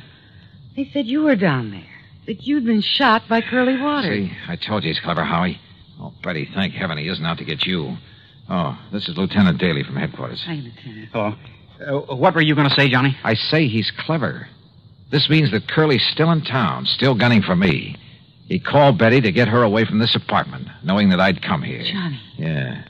And he might have been here waiting for me if you hadn't come, too. But he's smart enough to want to catch me alone. So, Howie, it means there's only one bait in the world that'll bring him out in the open. What's that, Johnny? Me. Alone. Johnny. All right. Betty, you're staying here. Howie, you're going back to headquarters. Me, I'm going to my apartment. I'm going to sit there and wait for him. Oh, Johnny, no. Okay. Sure, Johnny, you go right ahead. But I'll have enough men hidden away surrounding that place of yours. No, then you'll never get him. Then he'll have to skip out. Maybe skip the country. I'd like to see him try it. Howie, he's an actor, a good one. If that costume of a priest he was going to use before, he can... Well, in that, he could have walked right by you or me or anybody else and never have been recognized. And with a phony passport, which he already has, he'll skip the country, all right. But when he comes back, I won't know. I won't be ready for him. Right now, I am. Oh, but please, Johnny. Yeah, listen. No, Howie. But you'd be a sitting duck for him. Sorry. It's the only way. Act 3 of yours truly, Johnny Dollar, in a moment. Now, Act 3 of yours truly, Johnny Dollar. Johnny Dollar. Pigeon. Maybe soon to be a dead one. But the only way to bring Curly Waters out in the open was for me to wait for him. Wait for him to come and try to kill me. So after making Betty promise to stay in her apartment and Lieutenant Daly to go back to headquarters, I went over to my own apartment. And I waited. Believe me, I felt anything but brave. But I'd rather take my chances on having it out with him now than spend the rest of my life knowing he was still alive, somewhere, still gunning for me. That sooner or later he'd catch me off guard. 11 p.m., 12, 12:30. Huh? My impulse was to raise my gun and pull off a couple of shots right through that door. Yeah? Who was it? It's Howie. Open up. Oh. Oh, Howie, what the devil are you doing here? Just checking up, Johnny. Checking up. You got a bunch of your boys scattered around out there? No. Those bodyguards you were talking about? No, Johnny, but listen, will you? Sitting here alone, waiting for him, you're taking too much of a chance. Can't you get it through that thick skull of yours? I tell you, it's the only way to make him show himself. And I tell you, it's the surest way in the world to get murdered. You don't think I'm able to take care of myself, huh? I didn't say that. Well, then? I'm a cop, Johnny. I just can't let you do this. Oh? You mean you're worried that maybe you'll be set down to pounding a beat again? Oh, no, you crazy fool. I'm worried about you. Won't you change your mind? No. Now, you better leave, Howie, and for heaven's sake, don't come back again. But unless I do, how can I tell? How will I know? Oh, you'll know. If he does come, and I'm sure he will, if you don't scare him off. I hope and pray he doesn't. Well, when it's all over, I'll call you. Johnny, if he kills Oh, go you... on, Howie, will you? You're just holding things up. And don't tell me he doesn't know you've come here. So go on, baby, beat it. Okay. And you give me your word that you won't come back until I call you. But what if he gets you? Your word on it? Okay, Johnny.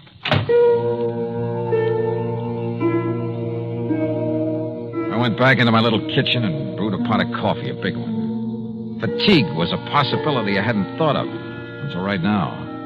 But maybe Curly Waters had. Yeah, he probably thought of a lot of things, a lot of tricks. Because at least one thing was sure, after what happened a few days ago, he knew that somehow he'd have to get me off guard. I hoped and prayed that Howie would keep his word, would keep his men away from the whole area. That he himself would stay away, not even call until this whole thing had come to a head. Then I heard it. It was at the back door of my apartment, the kitchen door that led to a fire escape. Fortunately, I'd turned the light off in the kitchen. I could sneak in without being seen. Johnny. Oh. Johnny. Betty, get in here quick.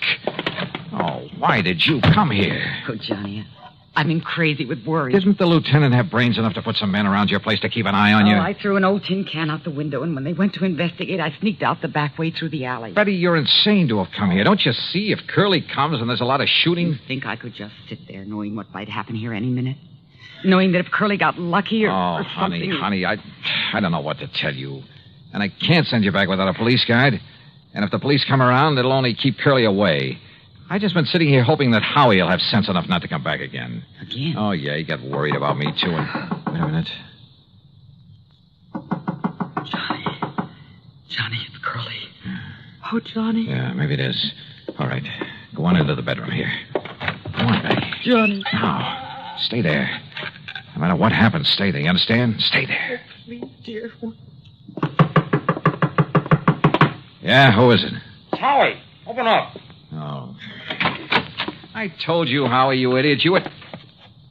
Just don't try to raise that gun, Dollar. Curly.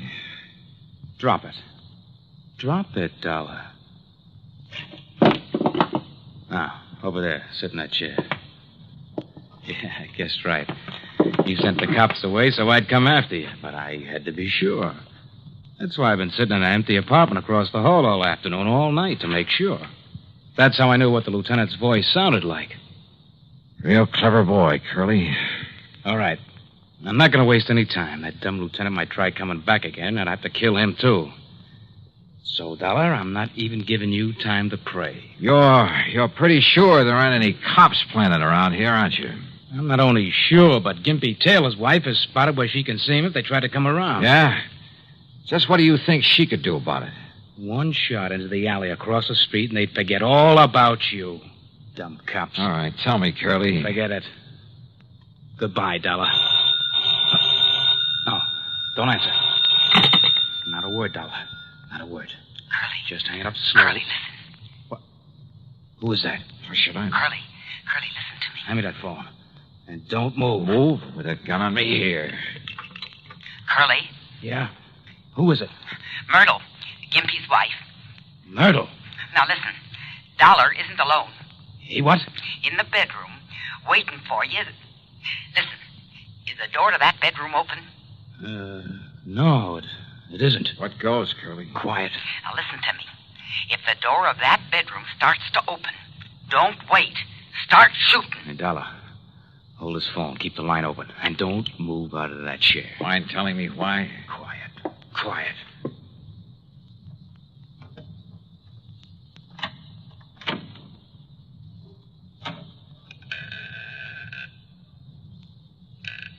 No, you don't. But I do.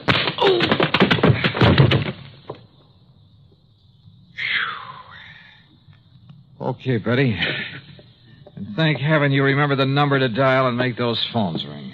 And how about the way I disguised my voice for him? Do you realize what a chance you were taking if he hadn't turned to fire when you kicked open that door? If I'd missed him when I threw that phone at him? It worked.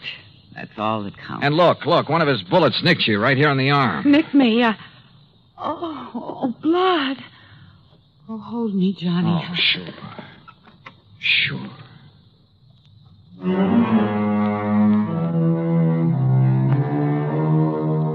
Yeah, Curly's back in the clink. And this time to stay. When the necessary papers were signed, I hauled him over to the state pen myself. So, expense account total, including transportation, $47 even. Ready? Ready, Lewis? Well, I'll tell you this. If I were the marrying kind, believe me. Yours truly, Johnny Dollar.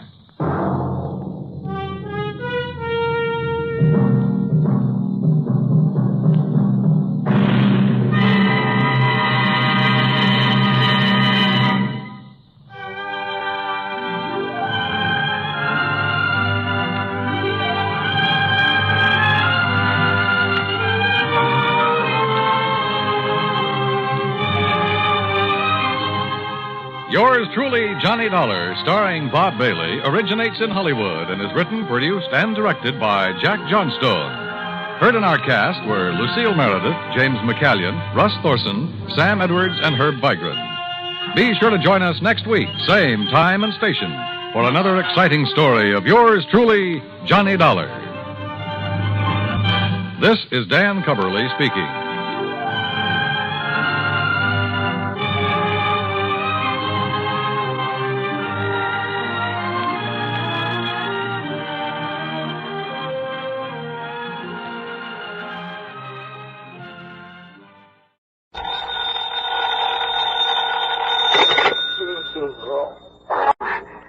Johnny Dollar. This is Carol Carson, Mr. Dollar. Oh? You don't know me, and I'm sorry to be calling so late. What time is it, anyway? About 1 a.m. A friend of yours, Mr. Ralston, mentioned your name to me yesterday. What, Ralston? He said you were here in New York for the weekend and mentioned your hotel. Look, Miss Carson, is it? Yes, Carol Carson. Yeah, it's nice talking to you and all that, but it is rather late. When I realized what had happened a few moments ago, you were the first person I thought of. Maybe you can help me, Mr. Dollar. I need help badly. What's the trouble? I'm at the apartment of Everett Reed on East 67th. Could you come over? Any particular reason? Yes. I think I've just killed him, Mr. Dollar. I'll be right over.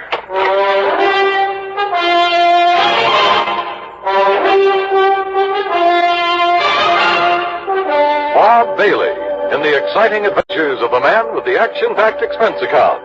America's fabulous freelance insurance investigator. Yours truly, And now, Act One of yours truly, Johnny Dollar.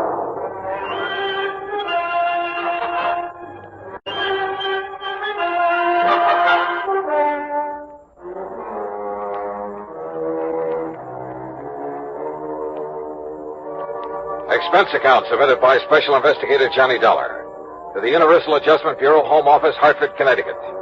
Following is an account of expenses incurred during my investigation of the deadly Doubt matter.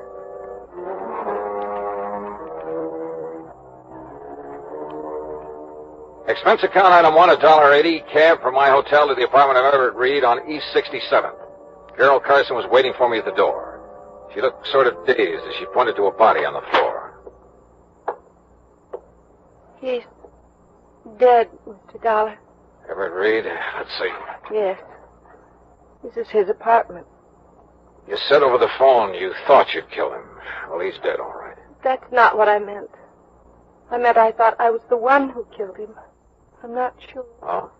I don't know. Doesn't seem to matter. He's dead. I guess that's all that matters. He's dead. Come on, now, get hold of yourself, Carol. I'm sorry. I guess I'm not making much sense. I feel sort of funny, lightheaded. All right, yeah. Better sit down. Thanks. Now, why don't you start at the beginning? All right. I came to see Everett tonight about 11 o'clock, I guess. He was a friend of yours? No. He sent for me, and I had to come. Mind telling me why? He insisted that I have a drink with him. Then I started to feel funny. How so? Dizzy. I had to get some air. You think there was something in the drink? There must have been. He didn't want me to leave, but I had to. What time was that? Around 11:30, I think, a little before, maybe. Go on. I wandered around the streets. I was in kind of a daze. How long were you wandering around? It seemed like a long time. Then what? I came back here to the apartment. I had a terrible headache. I remember walking in the door and... Well, that's all. That's all? What do you mean, that's all? That's all I remember. I must have passed out. When I came to, I was lying on the floor, and that gun was near my hand. In front of me was... That's when I called you. That's all you can tell me? I'm afraid so. It isn't much, is it? Sure isn't. Mr. Dollar, I can't believe I killed him. I couldn't have... Now, look, Carol. You say you left this apartment a little before 11:30. The police medical examiner will be able to tell the approximate time of death. If you weren't here at that time... But that's just it, Mr. Dollar. I don't know how long I was on the street. It seemed like a long time, but Oh, my head was spinning and everything was pretty hazy. Well, you gotta remember where you went. Try to think. Oh, it's no good. Wait. Coffee. A cup of coffee. You stopped somewhere for a cup of coffee? I think so. Where? I remember a neon sign on 3rd Avenue. Oh, you gotta do better than that. That's all I remember. Did you talk to anyone while you were walking around? I don't... Yes. Yes. Somebody was following me, I think. A man. He was following me for quite a while. He told me his name. Ted? No, Tom. Yes, it was Tom. What did he look like? Curly hair, I remember that. Dark eyes. Oh, look, that description fits thousands of guys in New York. I know, Mr. Dollar. The whole story, well, it doesn't sound very convincing, does it? I called Detective Lieutenant Mike Tovich of Homicide, and he was there 10 minutes later. He was still questioning her when I left. Item 2, $1 drinks for me while I thought about the whole deal. Of all the guys in New York, why did she have to pick on me? But yeah, I'd do what I could to help her. Because that story of hers, it sounded so phony. It just might be true. Act 2, yours truly, Johnny Dollar, in a moment. Act 2, yours truly, Johnny Dollar, and the deadly doubt matter. Item 3, $2.20, a telephone call to Pat McCracken at Universal Adjustment Bureau. Yeah, Everett Reed had been insured by one of Universal's member companies, so I got myself officially assigned to the case. Then I went to work, checking out Carol Carson's story, what there was of it, and it wasn't much. All she'd remembered was wandering around the streets, getting a cup of coffee somewhere on 3rd Avenue, and being followed by a guy named Tom. I started checking every joint on 3rd Avenue from 60th to 70th Streets. An hour and a half later, I hit pay dirt at Eddie's Bar and Grill. Yeah, I think I remember all right. Carson. Carol Carson. Her name don't mean nothing, but from the description you give me, yeah, sure, I remember now. I remember thinking she looked kind of funny when she walked in, like she was in a daze or something. All right. Now, what time was it when she came in here? I don't know, 2 or 3 hours ago. That's not good enough. Was it 11? 11:30? Midnight? Well, what? Well, maybe around midnight, maybe. Was she home? Yeah. You sure about that? Well, as far as I can remember, I kind of remember somebody in the doorway after she come in, but I didn't know if it was somebody with her or not. All right, what happened then? So she asked for a cup of coffee, so I poured it and set it down in front of her, so she left. She what? Yeah, got up and left, still acting sort of funny. I see. How much of her time can you account for then? Huh? I mean, how long was she here in your place? No more than about 1 minute, Mac. Oh, great. Item 4, $1.80, camp fare to police headquarters and Lieutenant Mike Tovich in Homicide. Look, Johnny, you're not trying to tell me I should buy an alibi like Carol Carson's, are you? So it is pretty vague, Mike. Vague enough to be true. At least she was telling the truth about going into that joint on 3rd Avenue for a cup of coffee. So she's covered for 1 minute out of 2 hours. 2 hours? She said she went to Reed's apartment about 11 o'clock. Right. The medical examiner says time of Reed's death was between 11:30 and 12:30. She called you at 1 o'clock. But if she can prove she was out of that apartment for that hour... She's only proved she was out of it for a minute plus the time it took to get to 3rd Avenue and back. Say, 5 minutes each way. That'd still give her plenty of time to kill him. But if we could find this guy named Tom she says that was following her around, maybe he could prove she was out of the apartment during the time of the murder. Oh, sure. That was a real helpful description she gave us. Curly hair and dark eyes. Yeah. Look, Johnny, so you're taking a liking to her. That's too bad, but don't let it make a fool out of you. Mike, did Carol tell you why she went to Reed's apartment? No, she wouldn't talk about it. She also wouldn't explain a lump she has on the side of her head. Lump she has? Yeah, we think she got it fighting with Reed. What do you know about him? Bad boy. A big gambler. And the way we heard, he'd been winning pretty big lately. Maybe somebody he won from couldn't pay off. Except with a bullet. Yeah, maybe anything, Johnny. Prove it, and I'll listen. Who did Reed run around with, you know? Usual crowd, Johnny. Jack Vissel, that outfit. Vissel? Huh? Now, if Reed won a lot of money from him... Like I say, Johnny, anything you can prove. Yeah. Come in. Demetovich? That's right. I'm Larry Bowman. I want to know what's going on with Carol Carson. Oh? What's it to you, Mr. Bowman? She's my fiancée, and you've got her locked up. That's right. Suspicion of murder. Oh, that's ridiculous. She didn't kill anybody, and you know it. Look, Mr. Bowman, if I knew it, she wouldn't be locked up, would she? Now, maybe you can tell us why she went to this Everett Reed's apartment last night. I don't know why she went, and I don't propose to ask her either. I trust the lieutenant, and if she went to see him, she had good reason. But Carol's not the kind who could kill anybody. You must have realized that just talking to her. The main thing that I realize is that my personal opinion is beside the point, Bowman. Look, the thing we need to know is if Carol was away from Reed's apartment for almost an hour and a half, like she seems to think she was, walking around the streets. Why didn't you say that sooner? I can prove she was. How? I was with her. Oh? Funny, she didn't mention it. She was probably confused. You sure you're not the one who was confused? Now, look, I tell you, I was with her. Okay. Where were you? On the street. What street? Well, I don't remember. 68th Street, I think. That's not the street Carol says she was on. As I say, she was probably confused. Where'd you go? To a bar. What'd you have to drink? Oh, Carol, too? Oh, sure, why not? Oh, you're fighting a losing battle, Bowen. Carol says she had a cup of coffee on 3rd Avenue and that a guy named Tom was following her. Now, listen, You told us enough, Bowman. I can't blame you too much for trying, I guess, but it won't work. You weren't with Carol and you know it. I know she didn't kill him. You mean you hope she didn't? When it comes to knowing, right now every bit of evidence we got says she did. And we've got nothing that says she didn't.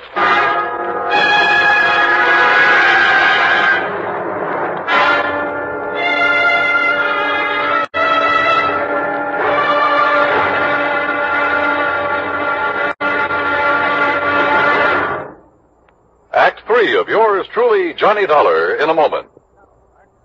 Yours truly, Johnny Dollar, and the Deadly Doubt Matter.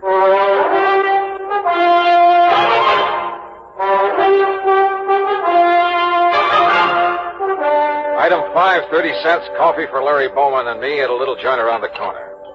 Lieutenant Tovich can talk about evidence until he's blue in the face, Dollar. Carol's not a killer. You prove that, and Tovich will be the first to listen. But cooking up phony alibis for Carol's not going to help any. Okay, so it was a stupid thing to do. But I can't just stand by and do nothing. Don't you have any other leads you can follow up? One, maybe. Well, what is it?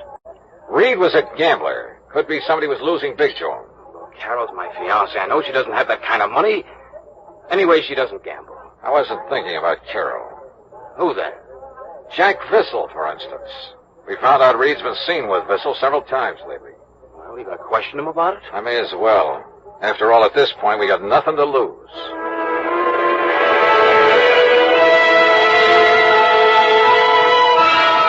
You're barking up a wrong tree, Dollar. What reason would I have to kill Reed? Could be a real good reason, Vissel. Maybe you lost money to him gambling. Some nights you win, some nights you lose. So maybe you lost more nights than you won. So maybe you owe Reed some money. Oh? That could be the motive.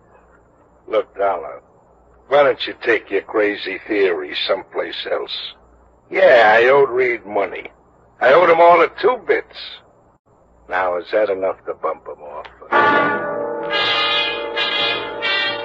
So, I started making the rounds along 3rd Avenue again. But I got nowhere. Nobody remembered seeing her, and nobody remembered the guy named Tom, the one she told me had been following her.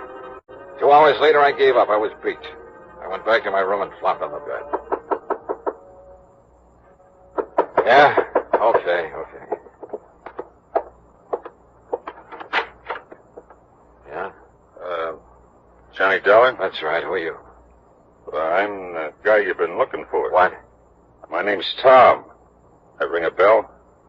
It sure does. Are you the one who was walking around the streets with Carol Carson? That's right. I'm her alibi. So I bust my neck trying to find you, and it ends up with you finding me. Well, I read in the papers it looked bad for Carol unless they found the guy who was with her. You didn't show up any too soon, believe me, brother. How long were you with her? Oh, I figure at least an hour. I kept following her, and once in a while she'd stop and talk, but she seemed kind of dazed. Apparently Reed put something in her drink. Anyway, I finally gave up. I Figured if it was that tough to get acquainted, what's the use? But you're willing to swear you were with her for an hour. Why, at least. From around 11:30 to after 12:30. That clears her. Come on. Item 6, $1.80 cab fare to headquarters. Tom repeated his statement, and Carol identified Tom as the man who'd been following her. So, it looked like it was all over. I guess I'll never be able to thank you enough, Johnny. Well, if it hadn't been for you... Well, let's just say I'm the stubborn type, Carol. Once I believed your story, I had to follow through on it. Oh, it's hard to realize I'm free. It's been like a bad dream. Yeah. I'll bet Larry Bowman's glad it's over, too. Have you called him yet? No, I'll call him from my apartment. Johnny, all I can say is thanks again.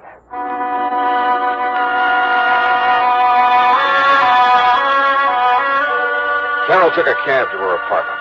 I started back into the building, and then, out of the corner of my eye, I spotted another cab pulling away from the curb, following Carol's. And it was Tom. I figured I'd better join that procession. I tagged along to Carol's apartment. Inside, I could hear voices. The door was unlocked. Carol was in the process of handing over some money to Tom. Johnny! Yeah. Looks like I got here just in time to witness the payoff. So you bought yourself an alibi, Carol. No. Now, look, Dollar. You better stay out of it. Carol, I gotta hand it to you. You really had me fooled. You don't understand, Johnny. Don't be a sucker, Dollar. Cut yourself in on the pie. I'm willing to have a partner. What are you talking about? Well, last night when I followed Carol back to Reed's apartment, just as I was leaving, I spotted somebody coming down the fire escape. I followed him, found who he was and where he lived. Then when the story came out in the papers, I realized I knew who the killer was. So I figured I could make some dough out of it. But not as long as Carol was in jail. Johnny, just now when he wanted money to keep him from telling the police, I didn't know what to do. I thought if I gave him what I had, it would keep him satisfied until I could figure... Larry! No! No! I spun around, but it was too late. Oh! Kicked the open door. It struck Larry's arm, deflected his shot. Before he could shoot again, I nailed him. Oh.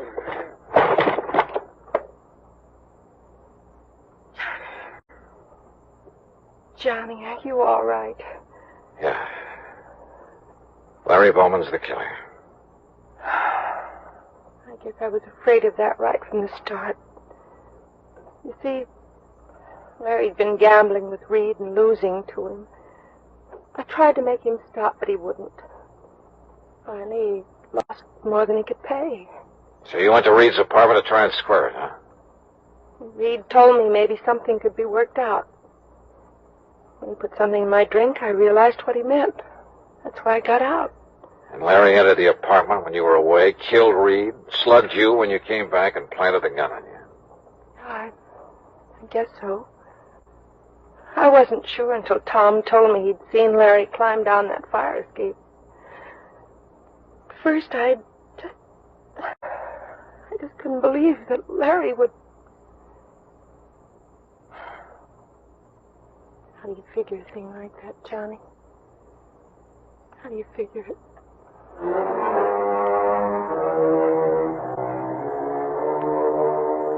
I didn't try to answer that one because I didn't have an answer. It just isn't any. Item 8, $13.40, incidentals and transportation back to Hartford. Expense account total, $41 even. Yeah, Larry Bowman's gambling was a big fat mistake. First with Everett Reed, then in trying to frame Carol. I guess that's the trouble with gambling. You push your luck too far, and sooner or later you're bound to lose. Yours truly, Johnny Doubtful.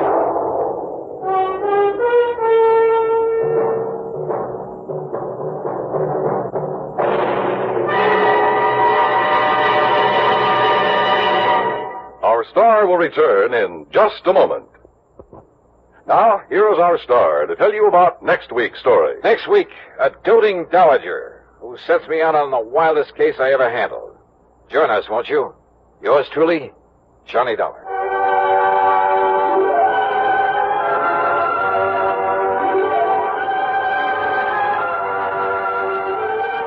Yours truly, Johnny Dollar, salutes station KRMG in Tulsa, Oklahoma.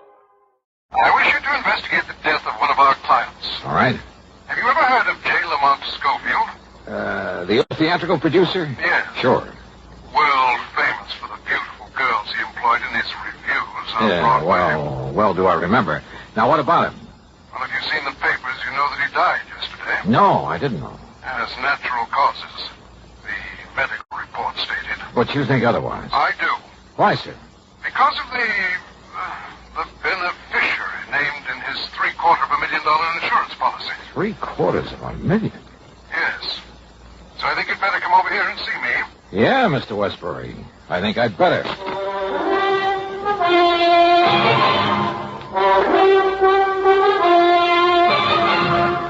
Bob Bailey in the exciting adventures of the man with the action-packed expense account, America's fabulous freelance insurance investigator. Yours truly, Johnny Dollar.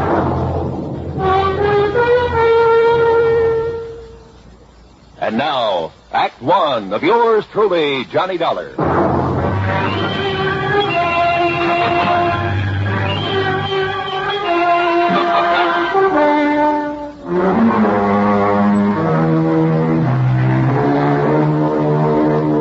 Expense accounts headed by Special Investigator Johnny Dollar. To the Worldwide Mutual Insurance Company, Home Office, Hartford, Connecticut. Following is an account of expenses incurred during my investigation of the Noxious Needle matter.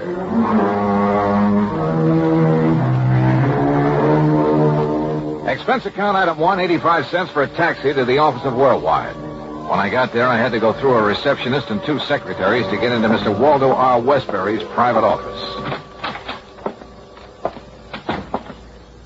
Please sit down, Mr. Dollar. Thanks. Well? Now, here's the policy I mentioned. Providing $750,000 insurance on the life of late J. Lamont Schofield. That's a lot of money, Mr. Westbury. Incidentally, was he married? Schofield? Surrounded by beautiful women all his professional life? No. Then who was his beneficiary? This policy has been in effect only 13 years, but... Look here. Look at these writers. Changing the beneficiaries. Goldie LaFern. Sounds like a burlesque queen. She was. After his money, of course. Toodles Tempest. Wow. Horrid name. Baby Boodles Baker. That's worse. Bubbles Jones. Holy smoke. Pepper Caprice Carstairs. Cupcake DeLon. And...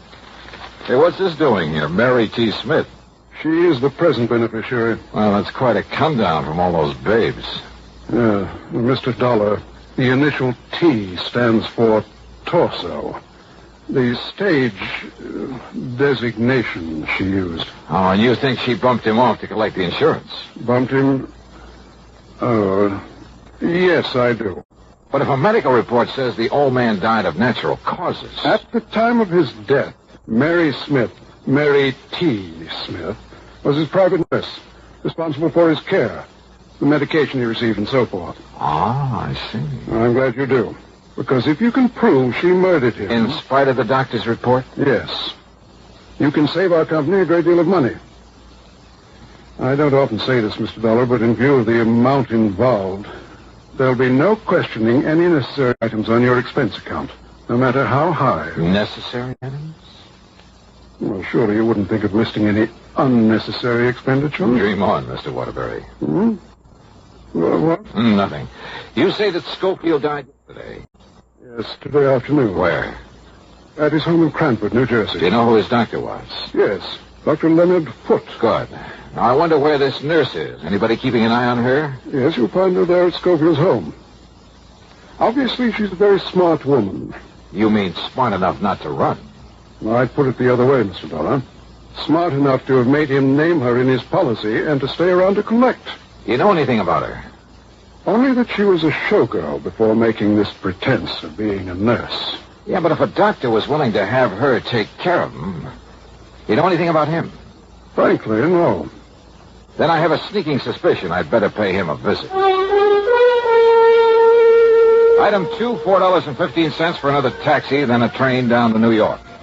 At Grand Central, I ran up item 3, $50 deposit on the drive-your-own-car. Item 4, 50 cents to get through the tunnel to Jersey. From the city of Elizabeth, I headed west on Route 28 to the pretty little town of Cranford. Then directly to the combination home and office of Dr. Leonard Foote, where I cooled my heels for a half hour in the reception room. Bye, Doctor. Goodbye, Jimmy. Come in, please, Mr. Dollar. I'm sorry to have had to keep you waiting. Oh, that's quite all right, Doctor. But if little Jimmy Sayer doesn't stop eating green apples, he's going to have worse than a tummy ache. Your company called that you'd be here because of the death of J. Lamont Schofield. Sit down. I'll be very honest with you, Doctor. His insurance company thinks your opinion of death from natural causes might be wrong. My tentative opinion, Mr. Dollar. Lamont Schofield suffered from, well, rather than bore you with a lot of medical terminology, let's say he had a heart condition, one that required that he take it easy and, of course, medication. What kind of medication? Digitalis, for the most part, to limit the frequency of his heart contractions. More recently, he's been receiving intravenous injections of Sedilinid. His nurse gave him the injections? Yes, under my orders.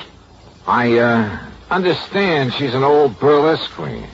Some years ago, he starred Mary in one of his Broadway productions. It was a flop. But shouldn't he have had a regular, licensed, registered nurse? She was a registered nurse, Mr. Dollar. Is she still a good looker? Over the years, Lamont kept himself pretty well surrounded by, well, some of them were very pretty girls. Well, not this Mary, sir. No doubt they were all after his money. Including Mary. Well, Mr. Dollar, I told you my tentative opinion was death due to natural causes. So the papers reported. But now let's face it, Doctor. If she hastened his demise by, say, an overdose of one of those injections... I learned. And while acting under your orders by using something that you put into her hands... Now, just a minute, It could look pretty bad for you, too, couldn't it? Are you trying to imply... just stating facts. Imply that I might have conspired with that girl to bring about the death of one of my... Such a thing is always a possibility now, isn't it? Well? Are such tactics usually part of an investigation like this? Why not? If you were guilty, if I could get you riled up, catch you off your guard. I see. I don't like you, Dollar. I shall expect your apology. We'll see. As I started to say before you interrupted me, I learned just this morning from Monty's attorney that Mary Smith is the heir to Lamont's estate and the beneficiary to his insurance policy. You didn't know this before? I did not. Nonetheless. As a result, I have ordered his body held at the coroner's office. Oh? Yes, so that a complete autopsy can be made. Oh, I see. I'm sorry, Doctor. Would you like a towel, Mr. Dollar? Towel? To wipe the egg off your face? Act 2 of yours truly, Johnny Dollar, in a moment. Sometimes we may wonder why a football team doesn't quit playing and walk off the field when it finds itself 50 points behind with only a few minutes of play to go. What is that indomitable spirit that fills men with hope and keeps them going in spite of terrific odds? Keeps them going just to play the game according to the rules, just to get the job done as well as they know how. This kind of spirit pervaded the feelings of heavy bomber crews of the 9th Air Force on that day of glory, August 1st, 1943, the day of one of the most secretly planned surprise bombing missions of World War II, the day of the low-level attack on the Romanian oil refineries at Ploesti. More than 170 B-24 heavily loaded bombers took off in a swirl of red dust from Benghazi, Libya, to bomb a highly defended priority target. The element of surprise in the low-level attack was to be one of their greatest weapons. But things went wrong from the start. 3 planes exploded during takeoff operations. 11 more aborted due to engine trouble. Of those that reached the target area, less than 1/3 returned to home base. The leaders of the mission encountered navigation difficulties and difficulty in identifying the specific targets. And due to the loss of that elemental hope, surprise, they also encountered devastating enemy firepower from flak and fighters. The mission was partially successful, but a horrifying experience. 5 medals of honor were awarded to the heroes of the Ploesti raid for valorous action above and beyond the call of duty. At any time, the men would have been justified in turning back, but they had a code of conduct that made them want to see the unequal game through to the end. It was a job that had to be done. A charge of the Light Brigade in the air as they flew down the valley of death to glory.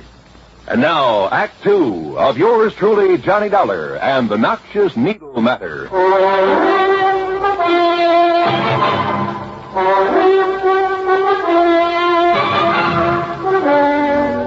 Yes, Mr. Dollar, as soon as I learned that this ex-showgirl was to be Lamont Schofield's sole heir, well, I realized the same possibility that I'm sure you must be considering. That she may have helped him over the hill. Precisely. I know, all things being equal, Doc, do you feel that he should have lived on a while? Where a bad heart is concerned, one can never be certain, of course. But knowing his desire to live, his willingness to adhere to my instructions and take care of himself, plus the medication I provided... Medication given by this Mary Smith? Yes. I would have wagered he could live on for 10 or 15 years. When do we know the results of the autopsy? A toxicologist by the name of Stanley has been called in at my request. It may take several days. I see. Meantime, then, I'm going to see this Mary Smith. Incidentally, the police found no sign of any poison, of anything that might have been used to cause Lamont's death. You mean the police have been in on this? Yes, they've been very thorough. Then why the autopsy and a toxicologist? Because the least detectable means would have been an overdose of medication. I see. Now, Doctor... I've really told you all I can, Mr. Dollar. Why don't you go along and see Mary Smith? Yeah, well, I intend to, but now tell me... Call me if you need me after you've talked with her. Goodbye, Mr. Dollar. When that autopsy report comes through... I'll let you know. Goodbye, Mr. Dollar. And that was all I could get out of him. The home of the late J. Lamont Schofield turned out to be a small place on 3rd Street, nestled in among some fine old oak trees that gave it a quiet sort of isolation. A far cry from the bright lights of Broadway. Apparently, he had taken his doctor's advice.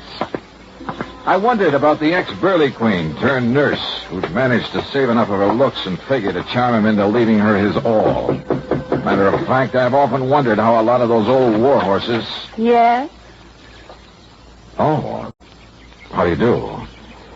That is, I'm looking for a Miss Mary Smith. I'm Mary Smith.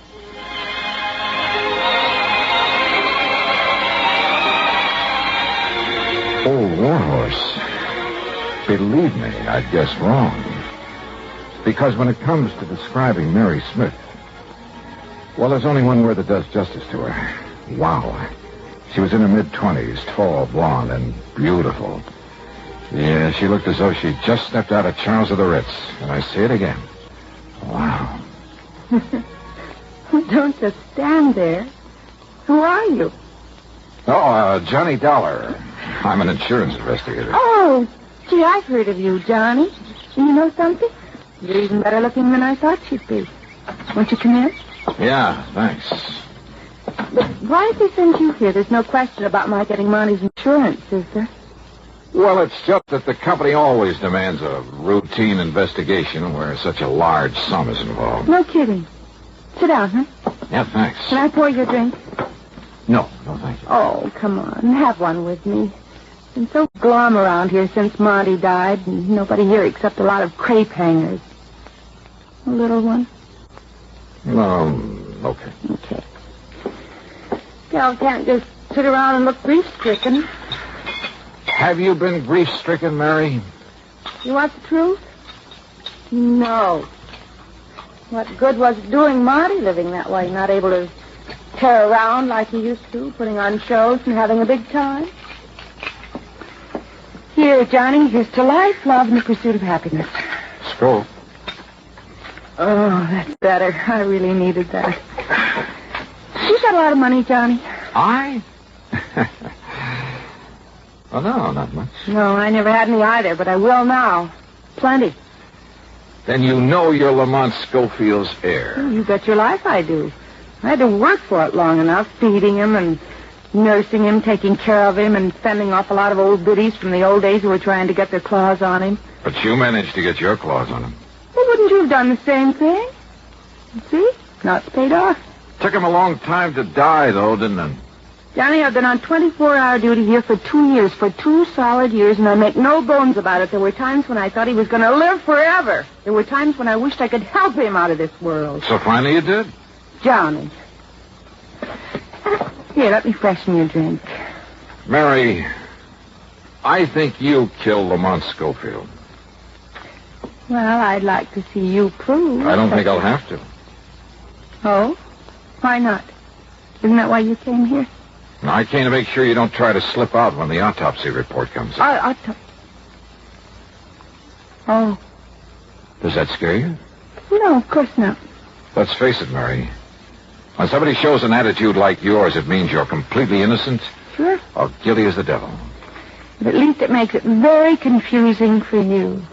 And for the police, doesn't it? So you're having a ball. Of course I am. Listen, Johnny, I don't blame you a bit for thinking I killed Monty. I wanted him dead. I wanted his money. Did what I had to do to get it, and then I'm going to get it. Yeah, did what you had to do.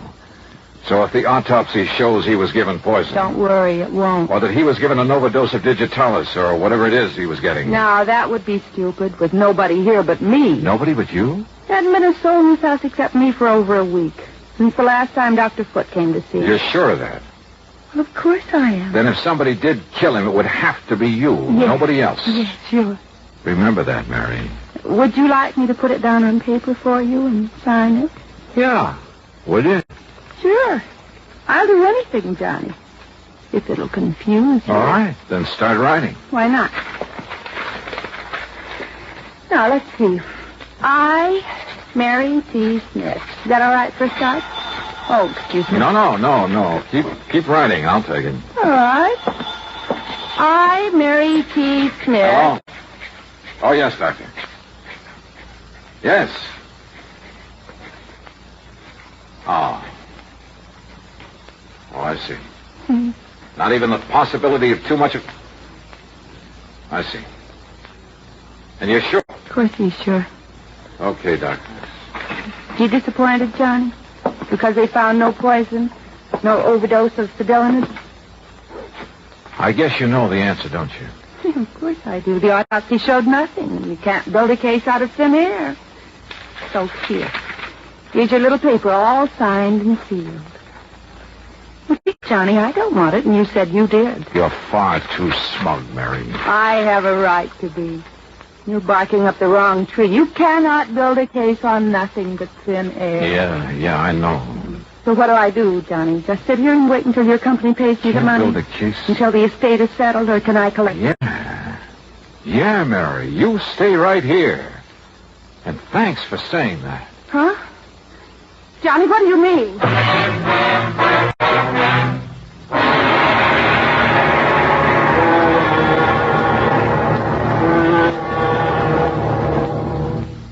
Act 3 of yours truly, Johnny Dollar, in a moment. Times have changed, and so has the man.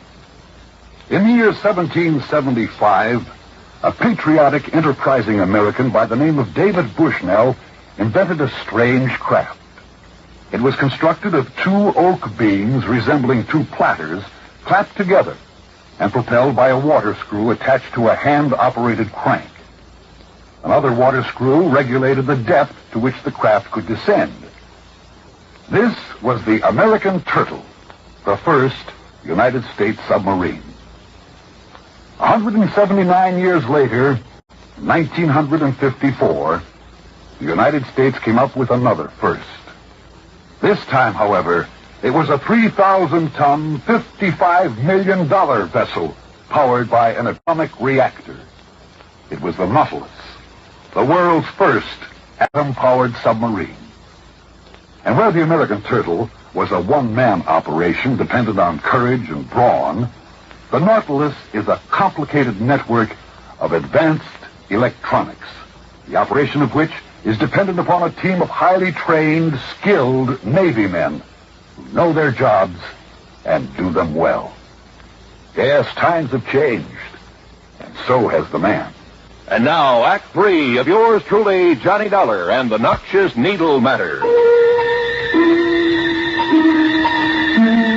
Expense account item 4370 for a phone call to my own doctor back in Hartford. A man very much interested in criminal medicine. I asked him about a couple of ideas I suddenly had for committing the so-called perfect crime. I got some enlightening answers. Then hung up and drove into the coroner's office. I told you over the phone, Dollar, we found nothing to indicate Yes, excuse me, Dr. Foote. You're the toxicologist who did the autopsy, Dr. Stanley? Yes, Mr. Dollar.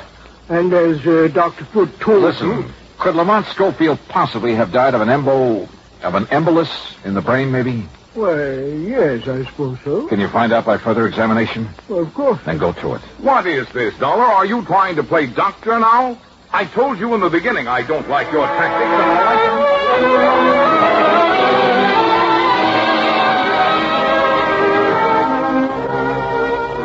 You were right, Mr. Dollar. An embolus in the brain. Now, what should have led you to suspect... All right, now listen. I don't know where the equipment is that Mary Smith used to give the medication to Mr. Schofield. I have it all here, Dollar. The remains of the bottle of Cedilanid that I prescribed, the hypodermic with which he administered, all in this kit. Which needle did you use, Dr. Foote? The small one, of course. He only received 2 cc's. What are these others, this big one? Simply part of the set. Only the smaller one ever had anything in it. We checked. The others never contained anything more substantial than air. That's right. Air. What? Mr. Dollar. Yes, Dr. Stanley. 30, 40, 50 cc's of air, plain air, injected into a vein? Yes, of course it would cause an embolus. And if you were to find traces, microscopic traces of the flesh of Lamont Schofield in that hypo that contained nothing but air... Yes, of course. I'll go to work on it immediately. If he does find traces of dermal tissue on that needle, I can't believe it. A case built on nothing but thin air. Yeah.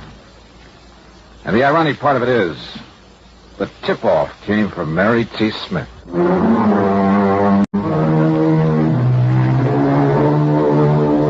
Yes, the microscope showed that needle had been used on J. Lamont Schofield recently. Pretty slim evidence, I know.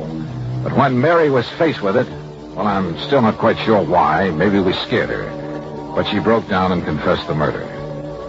Yes, she'd been wrong. Sometimes you can build a case on nothing but thin air. Expense account total, $61.20. Yours truly, Johnny Dollar.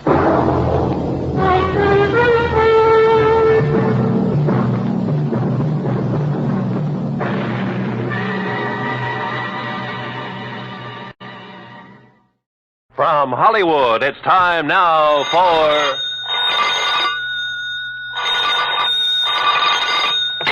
Johnny Dollar. Here's your number in Kingman, Mr. Dollar. Oh, thank you, operator. One moment. Jake Kessler. Johnny Dollar, Jake. Johnny... so you found out I was right. You've left our fair state of Arizona and gone back to Hartford. Wrong. Huh? You mean you're still at Lake Mojave Resort? I sure am. Then I'm still betting that you haven't found anything to indicate Elmer Hobbs' death wasn't accidental drowning. Jake. So your expenses will have to come right out of your own pocket instead of the company. Listen. As for that crow you talked about eating, how do you want it cooked? Listen, will you? What? Have you mailed in the insurance claim yet? Oh, I was just about to run it over to the post office when your call came in. Tear it up. What? Because, Jake, Elmer Hobbs was murdered.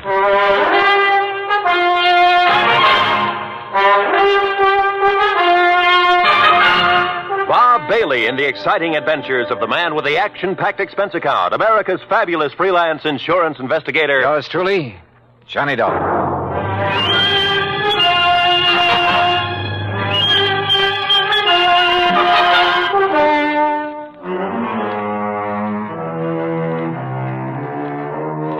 Expense account submitted by Special Investigator Johnny Dollar to the Greater Southwest Insurance and Liability Company, Kingman, Arizona office. Following is an account of expenses incurred during my further investigation of the Mojave Red matter.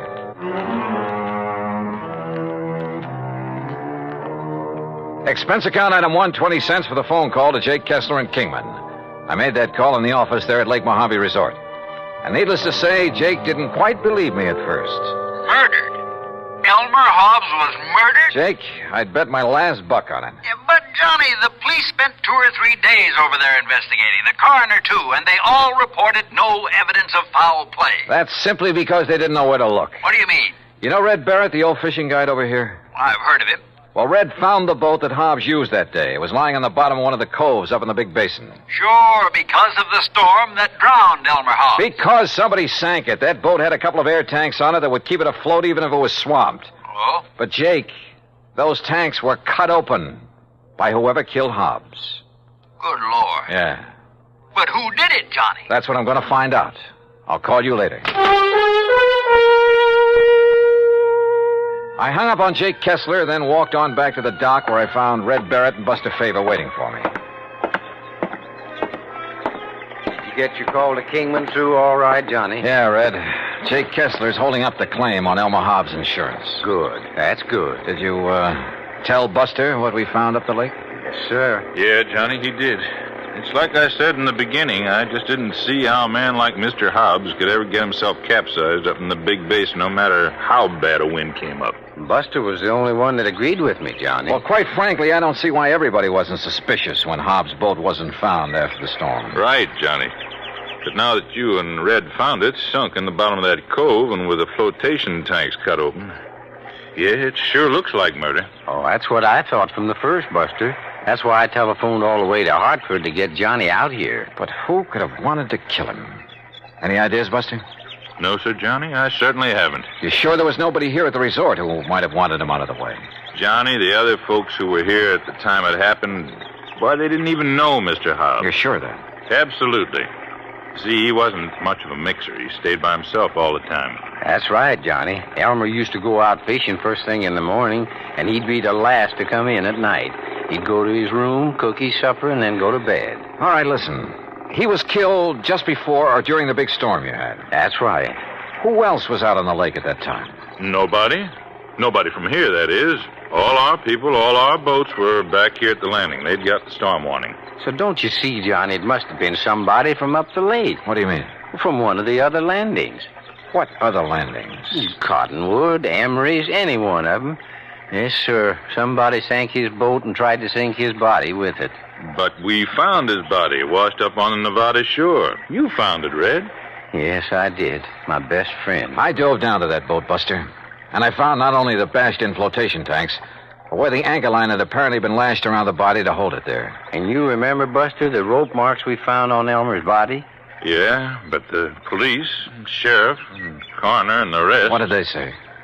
He probably just got tangled up in that rope when he was fighting the storm. But they were wrong. Yeah, apparently. Well, why do you say that, Johnny? Well, because so far this evidence of murder is, well, it's all circumstantial. As for motive... Motive? Well, I hadn't thought of that. Red... Well, the main thing is that cutting open the flotation tanks was done with some kind of an axe. I was asking about motive. And I know that Elmer didn't have any axe on that boat. Did you find the axe, Johnny? No. Now, Red... I'll tell you what he had in his boat, beside his clothes, I mean. Well, let's cover this motive thing. He had the anchor, of course. That went with the boat. Red. He had a nice new Silaflex rod with a Mitchell 300 on it. Yeah, but now look. He had a long-handled net that he'd picked up somewhere in L.A., and an old beat-up McKinney tackle box full of plugs and spoons and a fish stringer. And that was all, Johnny. No axe. That was all he had. Red, that bush you're beating around is getting pretty big. Well, Johnny, I don't know what you mean. Well, I asked you about possible motive, and so far all you've done is evade the question. Now, why should I do that? Well, that's what I want to find out. Well, now, Johnny... Do you know of anyone who might have wanted Mr. Hobbs dead? You say you knew him pretty well. And I did, yes, sir. Well? No, sir. No, sir, I certainly don't. You're sure? Why, Elmer... Well, nobody could want to kill a fine man like him, Johnny. He was one of my best friends. Yeah. At least while ever he was here, I mean. I never knew anything about him in L.A., I mean. He was in business back there, I understand. That's right, with a man he called Stu Manley. Wait a minute. What is it, Johnny? I'm going back to the office and call Jake Kessler again. Yes, sir. Elmer was my best friend. Come on up to the office with me, Buster. Well, you can use the phone here on the dock, Johnny. No, come on. Red, we'll see you later. I'll be here, sir. You look like you just got hit with an idea, Johnny. Yeah, and I'm afraid it isn't a very pretty one. Oh? Morning, What is it, Buster. Johnny? Any of the early fishermen come in yet? Oh, yes, sir, Mr. Carson, and they picked up some nice bass up above the power line crossing. Good. I was thinking of going up that way myself. Yeah, well, good luck. Now, what were you going to say, Johnny? Were Red and Mr. Hobbs such really good friends? Well, they were always together when he came here. Of course, they were always fighting like cats and dogs over some silly thing or other, but didn't mean it. Oh, now, wait a minute, Johnny. Was Red alone when he found Hobbs' body? Yeah, he was, and he brought it back here. But now, look. There weren't any other boats up the lake? Yeah, there were, but Red was searching that particular part of the shore alone. But surely you don't think... Kessler told me something about Hobbs' insurance policy, but not quite enough. Johnny, listen. Come on, let's get to that phone.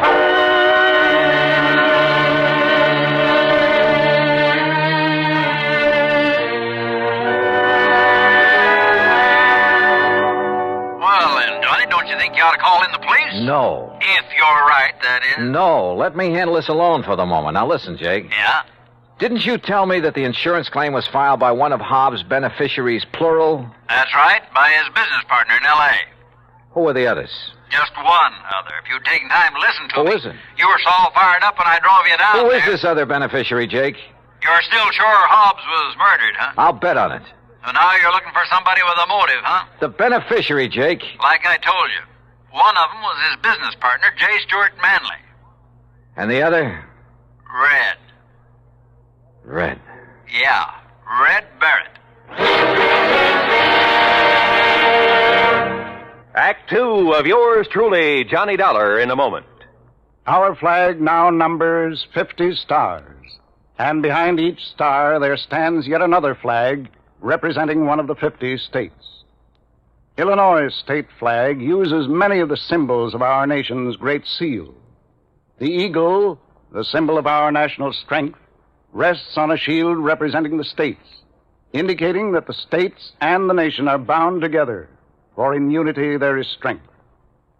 The arrows in the eagle's talon indicate military preparedness, and in his beak is a scroll which reads, State Sovereignty, National Union, a reminder of the greatness of the state of Illinois and its pride in being a member of the United States of America. Illinois' state flag, the flag of the 21st state to enter the Union, was adopted on July 6, 1915. And now, Act 2 of yours truly, Johnny Dollar, and the Mojave Red sequel.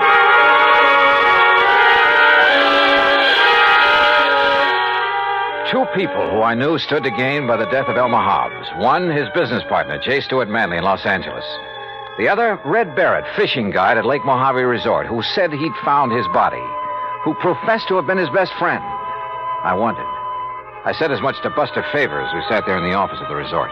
Red do a thing like that, I won't believe it, Johnny. But he's the one person who could have engineered the whole thing, Buster. But why, then, would he lead us to the place where Mr. Hobbs' boat was sunk? And point up the fact it was deliberately sunk, and an attempt made to sink Hobbs' body with it? Oh, there's a cover-up? To make him look clean? Oh, no, Johnny. Well, the boat would have been found in that cove sooner or later anyway. I tell you, you're wrong if you suspect Red. Look, if Hobbs' business partner is a beneficiary, too, why don't you look him up? I fully intend to, unless Red did do it. No. And I can prove it. No, Johnny. Let's go back to the dock so I can talk to him again and see... Buster, Oh, hello, Johnny. I suppose you've heard, Ham? Yes, Red told me. You're quite sure it was murder? Yeah. I'm sorry. Listen, Buster. Yeah. Look, Ham, as manager of this resort, you know Red pretty well. I sometimes wonder. That's what I came up here to ask you about, Buster. Huh? Did you send him skiting out of here? What? We just left him down at the dock. You mean you didn't see him tearing out of here in the pickup truck a few minutes ago? What? Ham. Red? Where'd he go? I don't know, but he certainly left in a hurry. Johnny. Yeah. No, I still can't believe it. What are you boys talking about? Nothing. Ham, is there a car around here I can use? Oh, sure. Take mine. There are the keys. Thanks. Now, look. Incidentally, Buster, I was poking around where Red kept his fishing tackle trying to find that rig he borrowed from me last week. What did you find, Ham? Well, I thought Buster might know where the old coot got hold of that new spinning outfit. Silaflex rod. What? Yeah, and a brand spanking new... Mitchell Reel. Oh, yes. Oh, no. All right, Ham, Buster, you just sit tight. If Red comes back here before I do... Comes back? Yeah, say nothing to him about what we've learned. Just keep him here and tell him Tell him I'll return to talk with him later. Nothing else. But, Johnny... No, do as I say. Look, boys, what's going on I'll here? see you later. Well, now, Johnny... Red was one of Elmer Hobbs' beneficiaries. He was the one who'd found the body. He had the fishing tackle that had belonged to Hobbs. And when it was discovered by Ham Pratt, he'd left in a hurry. All pretty incriminating. Which is not why I took off in Ham's car. West on 77, south on 95, and west again on 66. Item 4, $1 even for a sandwich and a Coke and Barstow. Item 5, $4.80 for a tank full of gas at the sign of the Flying Red Horse. Then westward again. And always with an eye out for Red in the old pickup truck. Finally, as the sun was disappearing over the edge of the Pacific, I pulled into Los Angeles. The real estate office of Manley and Hobbs was closed. A directory at the nearest phone booth gave me J. Stuart Manley's home address. 1308 Pandora Avenue in the residential section called Westwood. The neat white stucco house was dark, the garage empty. I let myself in through a back door by slipping the lock with the aid of one of my business cards. It was hard to see inside, but I didn't want to turn on any lights. And that was a mistake. Because as I quietly rounded a corner and started toward the den, I guessed wrong. Somebody was at home, was in that den behind the now closed door. And that somebody knew that I was in the house. There was only one thing to do, try to bull my way through. Well, Mr. Manley, you're just... Oh, you killer! Wait a minute. Oh.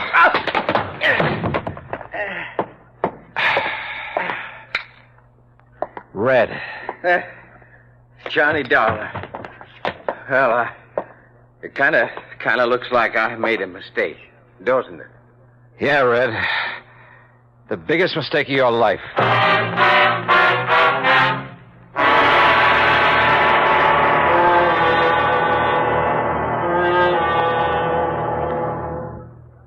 Act 3 of yours truly, Johnny Dollar, in a moment. A question that has been asked many times is, at what age does a boy become a man?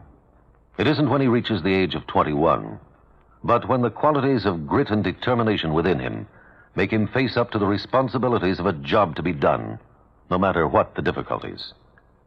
On May 21st, 1862, during the Civil War battle at Corinth, Mississippi, William H. Horsfall was serving as a drummer with Company G of the 1st Kentucky Infantry. During the furious and deadly engagement, he saw his captain fall wounded between the lines. Although, as a non-combatant, Horsfall was supposed to stay out of the range of fire, he rushed bravely forward at the risk of his own life to aid his wounded captain. Ignoring the fact that they were in the midst of a continuing and deadly hail of fire from both sides, the courageous drummer dragged the wounded officer to a place of safety, thereby saving his life. Later on, Horsfall grabbed a gun and some ammunition and went into the fight. But his commanding officer finally sent him to the rear, recommended him for the Medal of Honor, and gave him a furlough. Gallant as the drummer's valorous actions were, the officer felt that 14-year-old William Horsfall was still too young for battle. But Horsfall's personal code had already proved him a man. And now, Act 3 of yours truly, Johnny Dollar, and the Mojave Red sequel.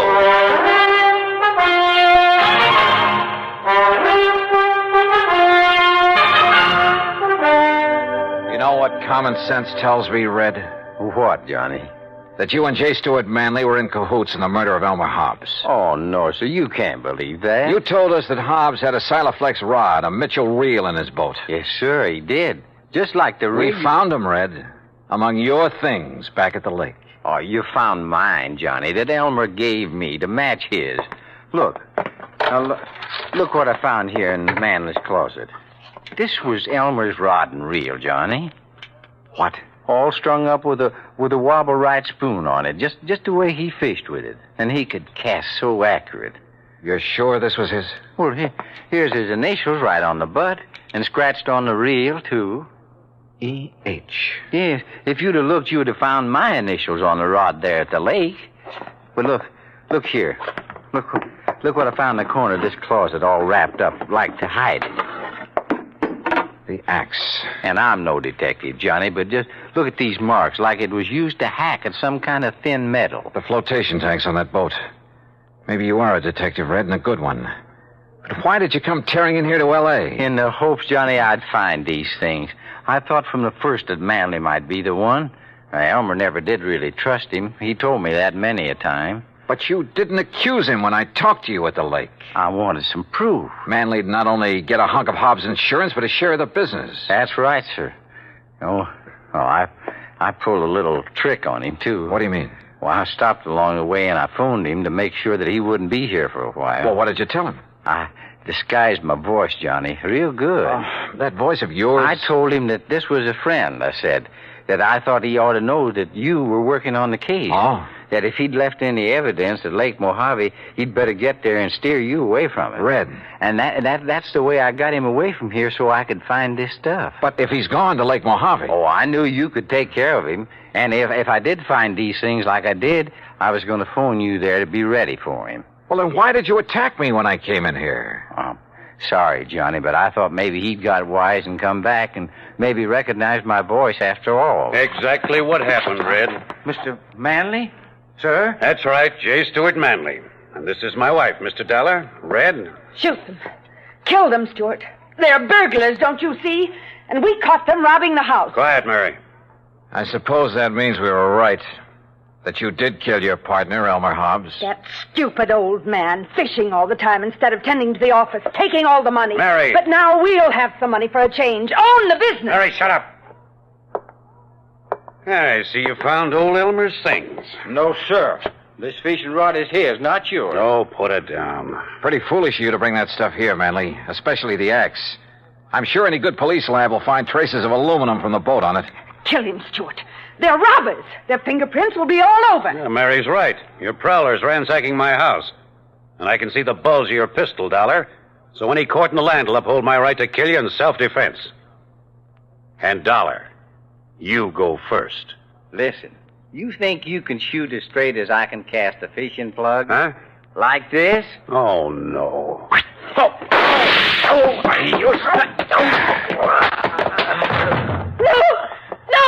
Oh, get back, Mrs. Manley. I'd hate to have to sock a woman. But you hurt him. Yeah, as badly as he hurt Elmer Hobbs. And look, that horrible fishing plug. The hooks have ripped his hand open. It's bleeding. That red-headed old fool throwing those hooks at him. Oh, quiet. Stuart, dear Stuart. Red, that was a beautiful piece of casting. He almost tore his hand off with that plug. Well, Johnny, it was with Elmer's own rig. I think maybe he would have liked that. I hope so. But you know what I hope the most, Johnny? What, Red? That the fishing is real good up where Elmer is now.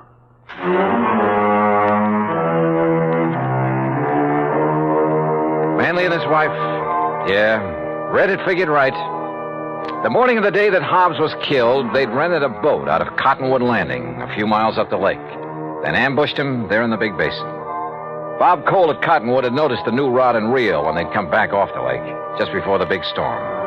Had noticed the axe, too, when he'd wondered about it. Now he knows.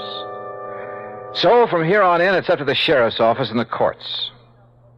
Expense account total, including return of Ham's car, a few days of fishing, and the trip back to Hartford, $307 even. Yours truly, Johnny Dollar.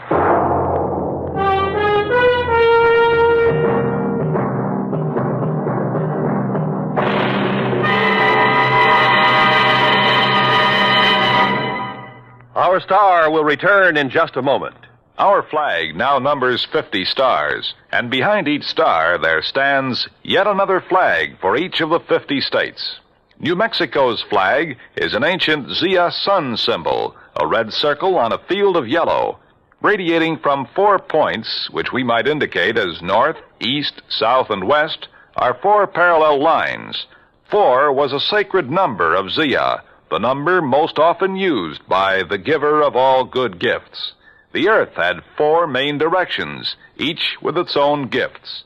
The year had 4 seasons, each with a different offering for mankind. The day had 4 phases: sunrise, noontime, evening, and night. Life had its 4 divisions: childhood, youth, manhood, and old age. Everything in life and nature was bound together in a circle, the circle of life and love, without beginning and without end. And in this great brotherhood of all things, man had 4 obligations. He must develop a strong body, a clear mind, and a pure spirit. 4th, and most sacred, he must devote unselfishly body, mind, and spirit to the welfare of his people. From this simple symbol, the Zia sun, we read the legend of a wonderful philosophy. The flag's colors of flaming red and golden orange represent the banners of Ferdinand and Isabella, which were carried by Columbus across the Atlantic. New Mexico's state flag, the flag of the 47th state to enter the Union, was adopted on March 19th, 1925. Now, here's our star to tell you about next week's story. Next week, some of the funniest old characters I ever meet. And a 10-year-old boy solves the case. Join us, won't you? Yours truly, Johnny Dollar. Yours truly, Johnny Dollar, starring Bob Bailey, originates in Hollywood and is produced and directed by Jack Johnstone, who also... From Hollywood, it's time now for... Johnny Dollar. Will you accept a collect call, Mr. Dollar? Huh? It's from Lake Mojave Resort in Arizona. Oh, say no more, operator. Just put him on. Well, yes, sir. Go ahead, please. Hi, who is it this time? Buster Favor, Ham Pratt? Johnny, this is Red. Yeah, well, how's the fishing? Time for me to make another trek westward and find out from... Huh? Red? That's right, Johnny. Red who? Well, you know, the guide out here, Red Barrett. The fishing guide? Oh, yes, sir. Who claims to know Lake Mojave like the back of his hand and every good spot there is in it? And I do, Johnny. That's a fact. Then I repeat my question. How's the fishing? Just as fine as ever, if you know where the good holes are, that is. And you do? Yes, I do. So you think it's high time I fly on out there and wet a line, is that it? No, sir, that's not what I'm calling you about, Johnny. Well, what is it? I don't rightly think I ought to tell you over the phone, Johnny. But I think you better come here just about as quick as you can. But unless I know why... I'll tell you when you get here. Well, look, I usually do my traveling on expense account for an insurance company. And you can this time. Huh? What company? The one that insured him, the Greater Southwest Insurance. Insured who, Red? Johnny, I'll tell you all that when you get here. Now look. They tell me there's a plane leaves New York right at high noon. Listen, Red. That'll get you into Las Vegas about 9:45 tonight, okay? Okay, listen. Goodbye, Johnny. Red! Crazy old coot. He thinks for 1 minute that I'm going to get on a... And yet, on second thought...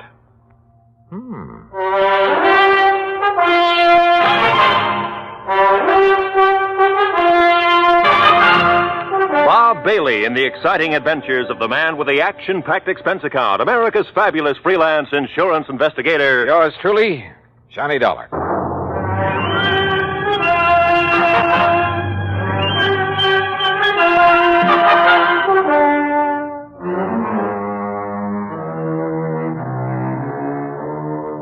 Expense account submitted by Special Investigator Johnny Dollar to the Greater Southwest Insurance and Liability Company, Kingman, Arizona office.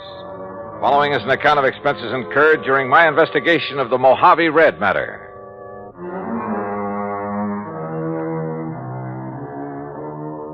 Expense account item 1420, phone call to the Kingman, Arizona office of Greater Southwest Insurance and Liability.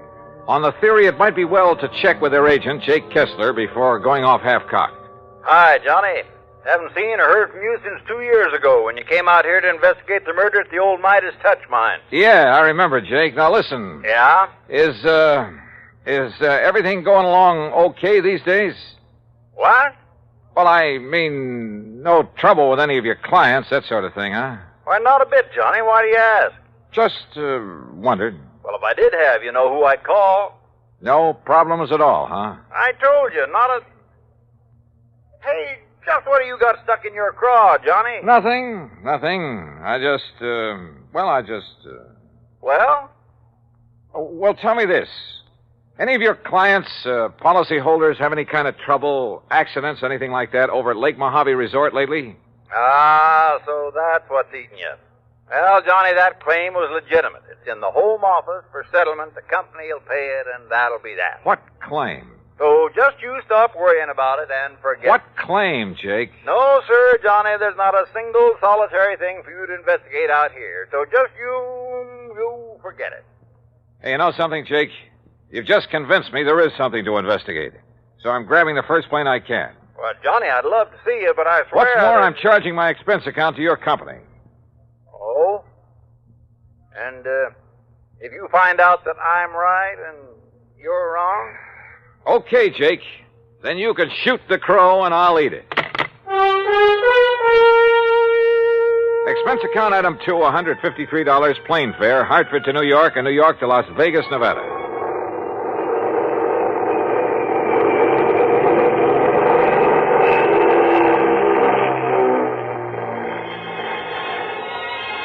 It was 9:45 on the dot as the big mainliner slowly circled down out of the clear starlit sky. Unless you've seen the millions of stars that twinkle brightly through the clean, dry air over the Mojave Desert, you've really missed something. And as we glided down toward the landing strip on the south edge of Las Vegas, the multicolored lights of the fabulous resort town made it sparkle like a vast field of jewels. Beautiful. Yeah, and expensive. That is, if you insist on trying your hand at the gaming tables and the casinos that line the main drag. Believe me, brother, I know. But that's neither here nor there. As I grabbed my luggage and started for the car rental office, a tall, angular man, well-tanned and dressed in blue jeans, high-heeled boots, and 10-gallon hat sauntered over to me. So you wouldn't take my word for it. Oh, Jake. That's right, Jake Kessler in person. And, Johnny, if you're here to investigate the claim on the Hobbs policy, well, there just isn't Hobbs, anything... huh? Well, now I know that much. And suppose you tell me who Hobbs is, or was. I'll tell you all about it, and when I have, you can hop on another plane and go right on back to Hartford. And all at your own expense.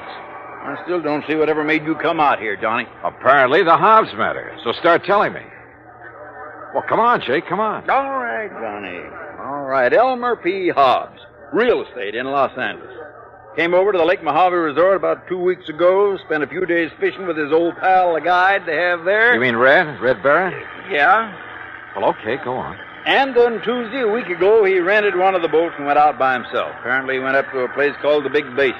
Yeah, I know it well. The lake's 3 or 4 miles wide up there. Yeah, well, that afternoon a big wind came up, regular screamer. All the other boats came back to the landing, and all but Mr. Hobbs. Oh? The next morning, when the wind died down, they found his body washed up on the shore on the Nevada side. That's all? That's all. You say a claim has been filed? That's right, by one of his 2 beneficiaries. Who? His business partner back in L.A., Mr. Stuart Manley. I've passed the claim, and the company will pay it. No investigation of any kind? Oh, of course there was, Johnny. The Kingman Police, the Sheriff's Office, and the County Coroner. Accidental death due to drowning. So that's it, Johnny. Now you just make your reservation back to Hartford at that window right over there, and you are paying the freight. Oh, not so fast, Jake. I'm sticking around. Well, now you can see for yourself there's no reason for you to be here, much less at company expense. Well, after all, now that I am here, it'd be kind of silly not to run down to the lake. Well, you mean just to do some fishing on your own time. You want to drive me down there? Johnny. Yeah? Johnny, do you know something about the Hobbs case that I don't? And the police and the sheriff. Jake, I don't know a thing about it. Okay, Johnny. How do you want me to fix that crow you're going to eat?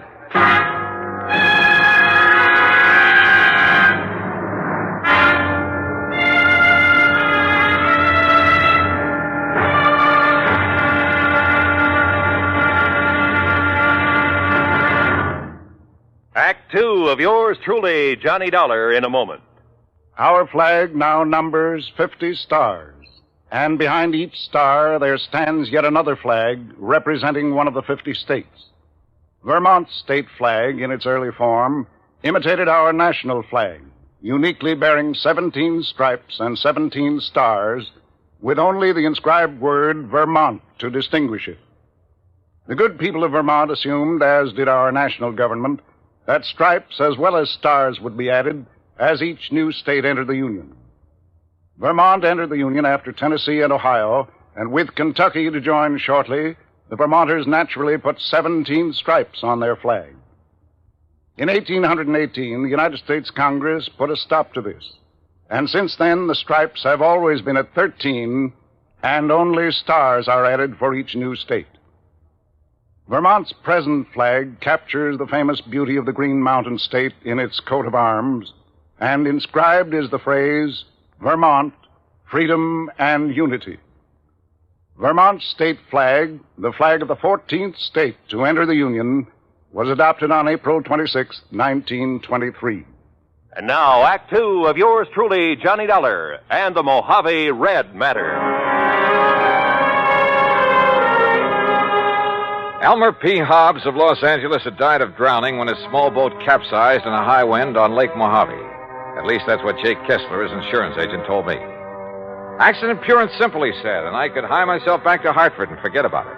But I didn't. Simply because of the phone call I'd received from old Red Barrett, fishing guide at Lake Mojave Resort. I persuaded Jake to drive me over there on the excuse that as long as I was nearby, I might as well do some fishing. So he dropped me off, and since it was after midnight, went on back to Kingman. I wandered on down to the dock and boathouse. Hello? Who's that? Ham? Huh? Johnny? Johnny Dollar? Yeah. Johnny Dollar? Hi. What are you doing here? Hiya, Ham. Hey. You know darn well what he's doing here, Ham. The fishing's never been better. Only how'd you get the word? And how are you, Johnny? Oh, just great, Buster. Did you stop by the office, let Marilyn fix you up with a room? No, because as I recall, old Red usually sleeps here on the dock. Oh, Red. Oh, why do you say it that way, Buster? Because Ham and I are wasting good sleeping time down here, wondering why he hasn't come in yet. You mean he's still out on the lake? Yes, the crazy But it's as black as the ace of spades out there. And no moon tonight. Buster and I were about to take off and about to look for him. He pulled this very same stunt night before last. We finally found him drifting around about 9 miles up. He said he'd run out of gas. Showed his empty tank to prove it. Yeah, but we knew better. What do you mean, Buster? I mean, when he saw us coming after him, he dumped out what gas he had. Oil slick all over the lake. If somebody'd struck a match, why? You know, Red's been doing a lot of crazy things this past week or so.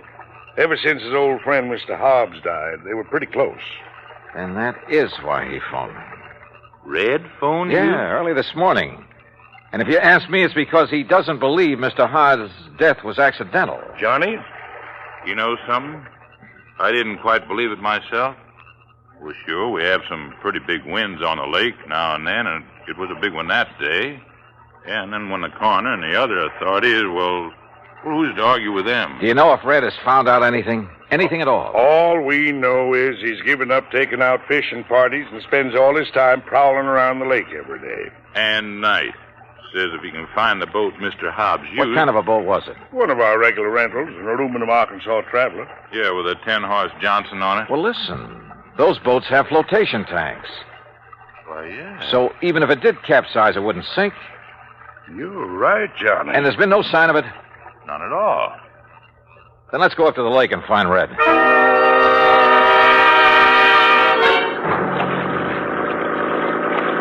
Except for the stars far overhead, the night was black as ink. And the 50-horse outboard skimmed us along at better than 30 miles an hour. Believe me, it was a strange feeling, almost like flying through space. How Buster found his way around the islands, rocky points, and reefs, I'll never know, but he did. Throw your flashlight over to the left, Ham. You ought to be about even with Sculpture Rock. Yep, there it is. And we're coming into the big basin. Would you please tell me how you ever expect to find Red in all this darkness? Oh, don't worry about him. He hears us coming, he'll signal by striking a match or something. Sure, Johnny, no matter how crazy you are, you never let somebody wander around in the dark looking for you out here. Red knows that because he's had to come out and hunt for too many people at night himself. Ham, look. Yeah? On the east shore. I'm swinging over there. Hey, you're right. There's a fire on the beach. Yeah, it must be Red. What's he doing out here? We'll soon find out. Hang on.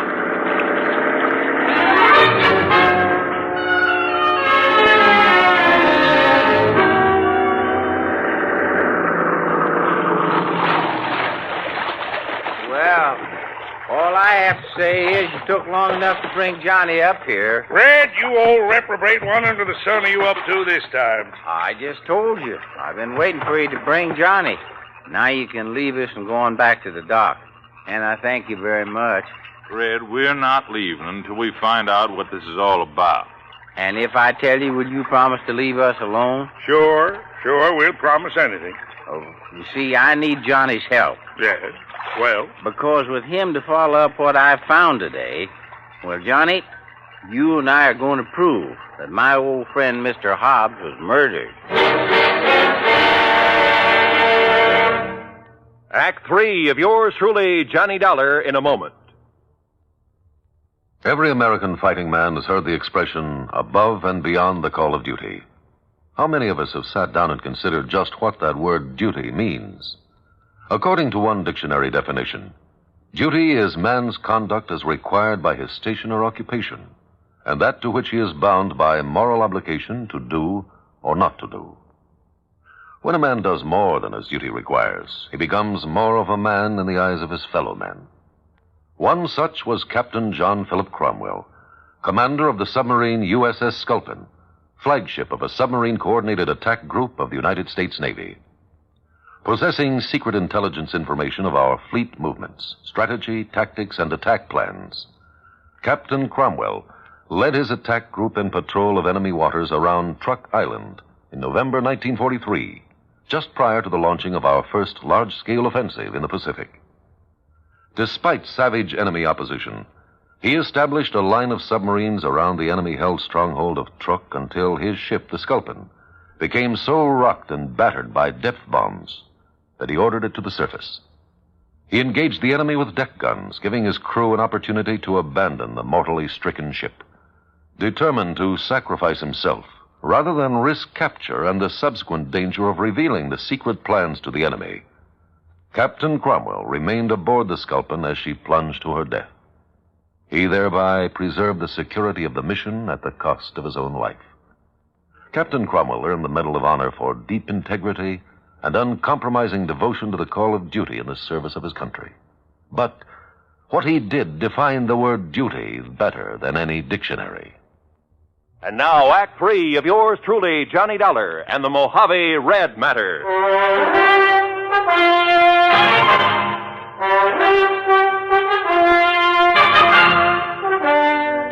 I'll tell you this, Johnny. Red here's one of the wildest, most irresponsible old characters I know when he wants to be. But he's okay nonetheless. And if he thinks you and he can find proof that Mr. Hobbs was murdered, well, he must have a good reason for it. Well, Red? Oh, now, Ham, do you think a man like Elmer Hobbs, knowing the lake the way he did, would ever let the big wind catch him off guard up here in the basin? No, I don't, Red. I know that's the way Buster felt about it, too. Well, I said that to you myself, Red. But now, what's this proof you have of murder? Well, Ham and Buster, aren't you going on back now that I've told you why I wanted you to bring Johnny here? Was there any harm in our knowing what you found, Red? After all, we might be able to help you and Johnny. Yeah, I thought about that, but you see, I might just possibly be wrong about... Well, I might just be wrong. And I wouldn't want to be ashamed in front of a lot of people. By a lot, you mean 3. Well, that's 3 times as many as just Johnny here. Oh, well, now look, No, Red. Johnny, he means it, so Ham and I'll go on back to the dock. But I still don't see what difference it Johnny, when you get to know Red as well as we do, you'll stop trying to figure out the whys and wherefores of some of the things he does and what makes him tick. But you'll also learn that in the long run, no matter how unorthodox some of those things are, well, oh, come on, Buster. Right. See you when you get back to the dock, Johnny. Oh, you got some food, Red? Now, you know I always keep something in my boat, Buster. Okay.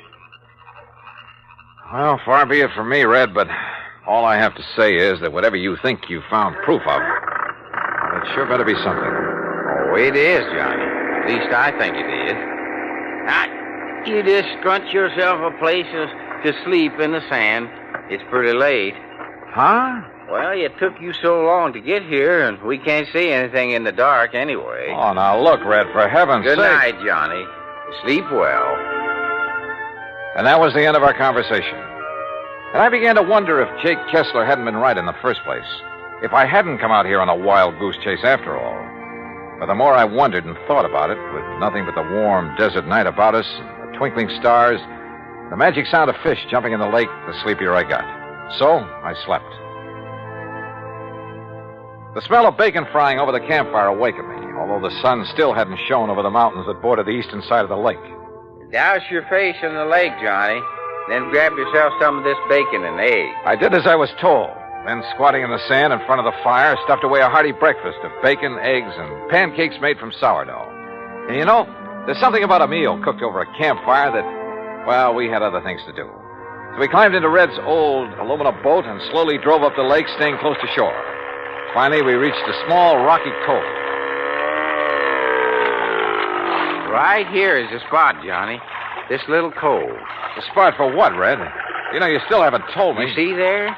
You see where somebody has climbed up the rocks? No, but I'll take your word for it.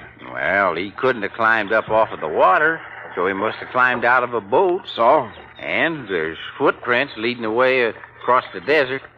And, Johnny, they aren't Elmer Hobbs' footprints, no, sir. So somebody climbed out of a boat here for one reason or another and took a walk into the desert. The man who killed Elmer Hobbs.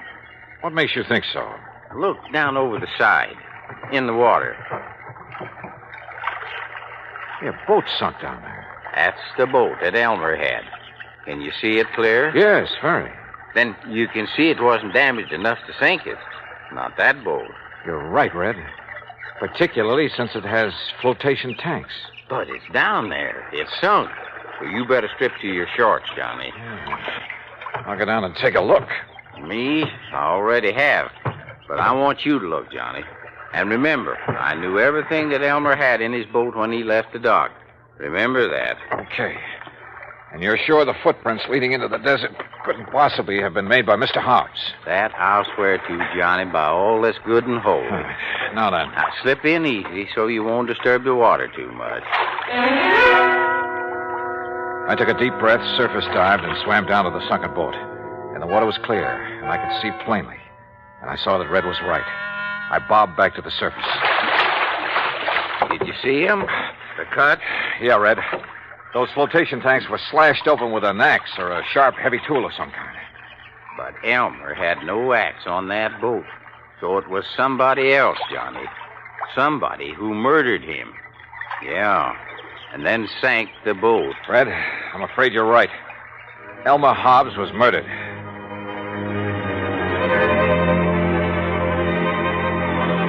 So there you have it, Jake. And if I were you, I'd call off payment on that claim immediately. Granted, the case isn't over yet. I still have the job of finding out who killed Elmer Hobbs. But you know something? You're going to have to wait for my next report. Meantime, expense account total to the moment, $159.20, including the cost of shooting and retrieving one crow. Jake, how would you like it cooked? Until the next report, then, yours truly, Johnny Dollar.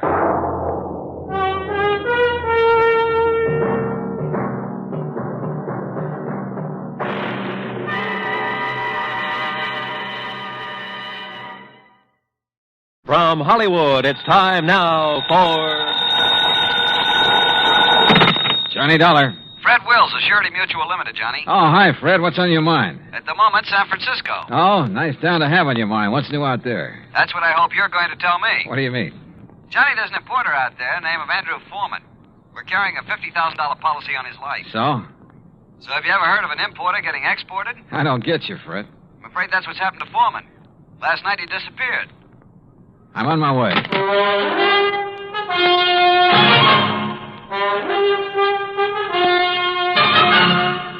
Bob Bailey in the exciting adventures of the man with the action-packed expense account, America's fabulous freelance insurance investigator. Yours truly, Johnny Dollar. And now, Act One of yours truly, Johnny Dollar.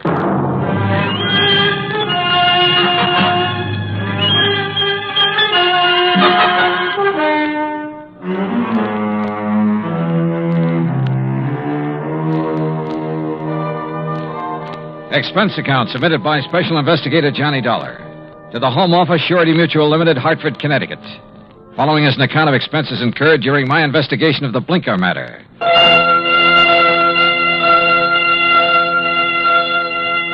Expense account item 1, $178.50, transportation and incidentals to San Francisco. On the flight out, I studied the dope Fred Wills had sent me. Andrew Foreman, age 51. Occupation, importer. Health, good. Judging from the hefty premium he had to pay, his importing business must be okay. Wife, Marcia Foreman, age 35. 16 years younger than her husband. And Marcia was the sole beneficiary. My plane landed about 8 in the morning. An hour later, I was at the foreman's apartment. It was spacious, modern, with a lot of glass and the kind of view of the bay that you had to pay plenty for. Yeah, there was money written all over the place, and Marcia Foreman looked right at home. I'm just having coffee on the terrace, Mr. Dollar. Won't you join me? Oh, thanks. I could use some. Out here. You sure got a beautiful view here. Yes. I never get tired of watching the bay, the ships. There's always something going on. Oh, here you are. Thanks. What is it, Mr. Dollar? Oh, I'm just looking up the bay. Alcatraz? Yeah. Such a grim-looking place. Yeah, it's a real exclusive club. But I managed to get a couple of new members into it. I don't think I care for the kind of job you have, Mr. Dollar. Trouble wherever you go. Suppose we talk about your troubles. All right. I told the police all I know when I filled out the missing persons report. But I'll go over it again for you. If you don't mind. Your husband disappeared the night before last. Yes, that's right. What time? I'm not sure. Oh? Around 9 o'clock that night, somebody came to see him. A strange sort of man. How do you mean strange? Well, he was dressed in rough clothes, a seaman's jacket. He said he was an old friend of my husband's. Did he give you his name, Mrs. Foreman? Only Blinker. Blinker? Yes, he said that's what everybody called him. I guess because he kept blinking his eyes very rapidly. I see. Well, I showed this Blinker person into the den where my husband was and left the two of them together. Uh-huh. A few minutes later, my husband came out and told me he was going to drive Blinker downtown and find him a hotel room. So I went to bed. I was tired and went right to sleep. And? Well, my husband and I have adjoining bedrooms. When I went in to call him yesterday morning, he was gone. The bed, it hadn't been slept in. I called his office thinking he might have decided to work late, but they hadn't seen him. Then you called the police. Yes. Mrs. Foreman, had your husband ever mentioned this man Blinker before? No, I'm quite certain he hadn't. Can you describe him? Well, he wasn't above medium height. Age, maybe in the 40s. A scar on his right cheek, a thin nose, and dark, rather beady eyes. I'm afraid that's the best I can do. Well, considering that you only got a brief look at him, I'd say that was a pretty complete description. Mr. Dollar, do you think this person Blinker could have done anything to my husband? I don't know, but I'm sure the police are looking for him. Just one more question, Mrs. Foreman. Suppose Blinker had nothing to do with your husband's disappearance. I'm afraid I don't follow you. Oh, well, what I mean is, can you think of any reason at all, why your husband might want to disappear? No, Mr. Dollar. Absolutely not.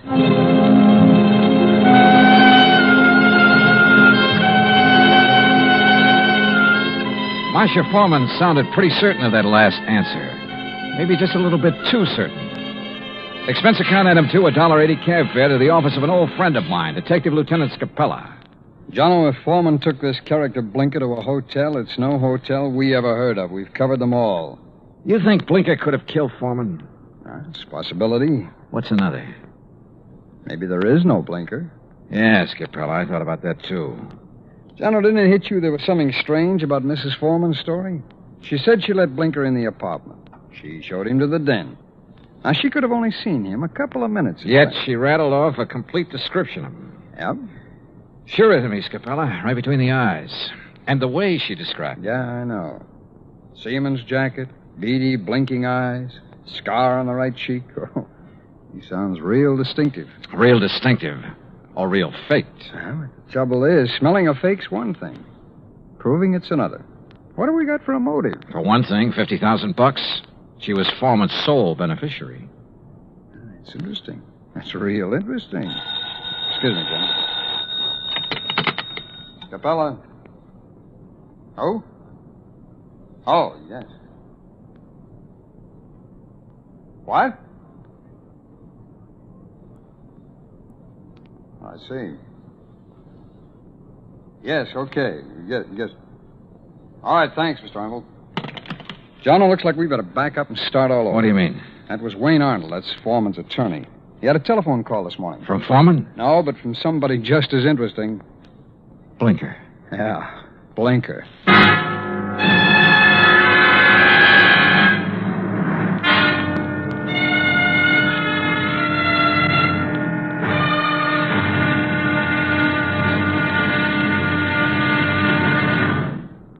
Act Two of yours truly, Johnny Dollar, in a moment. And now, Act Two of yours truly, Johnny Dollar, and the Blinker Matter. Like Scapella said, we had to back up and start all over again. Just when we talked ourselves into thinking Marcia Foreman's story about Blinker was phony, her missing husband's lawyer phoned and told us he'd just heard from Blinker. Item 3, $1.70, cab fare to the office of Wayne Arnold, Foreman's attorney. I met him just coming out his door. Did you wish to see me? Mr. Arnold? Yes. I'm Johnny Dollar. Oh, yes, the insurance investigator. Mrs. Foreman told me you'd been questioning her. Look, I'm sorry, but I'm in rather a hurry. I have an appointment, and I'm late for it. Sorry, but this will only take a minute or two. I was in Lieutenant Scapella's office when you phoned a while ago about this man Blinker, Mr. Arnold. Oh, yes. When did you hear from him? Just a little while ago. I called Marcia Foreman right away, and she thought I ought to call Scapella. What did Blinker say on the phone? It was a strange conversation. He sounded nervous, excited, almost out of breath. Said he wanted money, $10,000. If he didn't get it, he'd... And that's as far as he got. He stopped suddenly, said he'd contact me later, then hung up. What do you make of it, Mr. Dollar? I don't know. Could be he's holding Foreman for ransom. That's what it sounded like to me. I take it you don't know this Blinker. I never heard of him until Marcia told me about him showing up night before last. Okay. Just one more thing, Mr. Arnold. How long have you been Foreman's attorney? 3, 4 years. Why? Any reason you know of why he might want to disappear? None that I can think of. Another woman, maybe? I doubt it very much. How about his importing business? As far as I know, it's in excellent shape. Okay. Thanks, Mr. Arnold. Mr. Dollar. Yeah? This man Blinker, why would he have it in for Andrew Foreman? Good question, Arnold. Sorry I don't have an answer to it. I went down the elevator and outside. I stopped at the corner to get some cigarettes, and that was my first lucky break. Because just as I was leaving the counter, I saw Arnold come outside. And the way he looked up and down the street made it plain he wanted to see if anybody was watching him. He got into his car and drove off. I grabbed a taxi, that's item 4, and trailed him. He drove into Golden Gate Park and stopped. I got out down the road and worked my way toward him behind some bushes. Pretty soon, a woman came over and got into his car. I couldn't hear what they were saying, but I didn't need to. Because when I saw the kiss, I got the message. The woman was Marcia Foreman. I went back into town and waited for Marcia outside her apartment door. She showed up about half an hour later. What? Why, Mr. Dollar. What is it? Is something wrong? Yeah, something's real wrong, Mrs. Foreman. I want to talk to you. All right. Come in. But I've already told you all I know. The story you told me about this man, Blinker. There's no such person, is there? What? You and Arnold made it up. Why, no, that's not true. What about you and Arnold, Mrs. Foreman? I don't know what you're talking about. Well, then tell me, did you enjoy your visit with him in Golden Gate Park an hour ago? Oh, that. Yeah. Well, all right, Mr. Dollar. Wayne Arnold and I have... Well, we've been in love for some time. Did your husband know? I'm not sure. We were trying to find the right time to tell him. I don't think he'd really have cared very much. Oh. My husband and I haven't gotten along very well the last year or two. I guess I really didn't know him when I married him. Mr. Dollar, this has nothing to do with my husband's disappearance. You must believe that. That's so. I didn't make up the story about Blinker. I didn't kill my husband, if that's what you're thinking. Has he been killed? I don't know. You've got me confused. If you didn't do it, how about Arnold? No. He'd have no reason. Besides, he wasn't even in town the night before last. I can check that. I know you can. Mrs. Foreman, maybe you're telling me the truth, and maybe you're not. Sooner or later, I'm going to find out which. I am telling you the truth. Then can you give me any reason at all why your husband has disappeared? There's one possibility, Mr. Dollar. It might have something to do with his importing business. What's that mean? My husband, well, he seems to have made a lot of money out of his importing business. More than the kind of thing he usually imports would warrant. What does he import? Oh, trinkets, curios. From the Orient, mostly. Have you a key to your husband's office? Yes. Let me have it. I want to take a look around. I went over the papers in Foreman's office and found out his last shipment had come in 3 days ago on the Indian Princess. Mrs. Foreman had said Blinker was wearing a seaman's jacket. I headed for the waterfront, but the ship was gone. Near the pier was a beat-up eating place called Gus's Cafe. A woman with an apron came over. She was about 6 feet tall and almost that wide. What can I do for you, buddy? I want to talk to the owner, Gus. That's me. You're Gus? Short for Gussie. What's on your mind, buddy? Johnny Dollar. I want some information. You a cop, buddy? No, I'm not a cop. You look like a cop. Now listen, that freighter that shoved off from this pier, the Indian Princess. Docks there regular. You know any of the sailors from her? Just about all of them. They all come in here. Hey, look, Gussie. Gus. Okay, Gus. You ever happen to hear of a sailor named Blinker? Sure. You know him? Sure. About medium height, scar on the right cheek, blinks his eyes all the time? I said I know him. What do you want, an affidavit? Oh, Gussie, you're the most beautiful thing that's happened to me all day. That's what they all tell me, buddy. But flattery don't get 'em a thing. Might help you, though. You're kind of cute. Yeah. Look, did Blinker sail on the Indian Princess? Nope. Then where is he? Fact is, I don't know. Blinker's disappeared. Act 3 of yours truly, Johnny Dollar, in a moment. And now, Act 3 of yours truly, Johnny Dollar, and the Blinker Matter. And you don't have any idea where Blinker is now, Gus? Not the slightest, buddy. Oh, great. Then I'm right back where I started from. Blinker was mixed up in something, all right. What do you mean? The Indian Princess docked the other night. Blinker come in here for a cup of coffee. That's one thing the sailors around here all miss when they're out to sea. My coffee. There's no one makes coffee like me. Why, there's nobody on the whole coast. Yeah, I know. About Blinker now. Well, he seemed pretty pleased with himself. Said he was onto something good. Did he say what he meant by that? No. Just sat there looking pleased with himself. Oh, yeah. He showed me the elephant. Said it was going to make him a lot of money. What elephant? He had a carved elephant about 6 inches high. Must have picked it up somewhere. Maybe he was going to sell it. I don't know. Foreman imported curios from the Orient. His last shipment came in on the Indian Princess. That elephant could have been part of it. Foreman? Who's he? Never mind. Well, I wonder where I go from here. I wonder what I'm going to do with all Blinker's stuff if he don't show up for it. Maybe I'm... What did you say about Blinker's stuff? What stuff? I got a back room where I let the boys keep their gear when they're ashore. You've got Blinker's things there now? Sure have. Why didn't you tell me? You never asked me. In the back room, I went through Blinker's sea bag. Near the bottom, I found a carved elephant. An ordinary-looking elephant, until I twisted one of the legs loose. It was hollow, and inside a little paper packet full of white powder. Suddenly, the whole deal slid into place, and just as suddenly, the whole deal made me slightly sick. Now I wanted to see the rest of those elephants real bad. According to the records in Foreman's office, the shipment was in a warehouse. I went outside and over to the pier. Johnny. What? Oh, Gus. Come here a minute, Johnny. Look, I'm in a hurry. Thanks for everything. I'll see you later. You got time to see this. Over here, near the pier. Wait a minute. Yep. It's a body, all right. One of the boys just fished it out of the water. I sent him to call the cops. Looks like it's been in the water quite a few hours. Gus? Yep. It's Blinker, all right. I knew I had to work fast now. I headed out on the pier for the warehouse. Once I thought I heard footsteps somewhere behind me. I stopped and listened. There was no sound.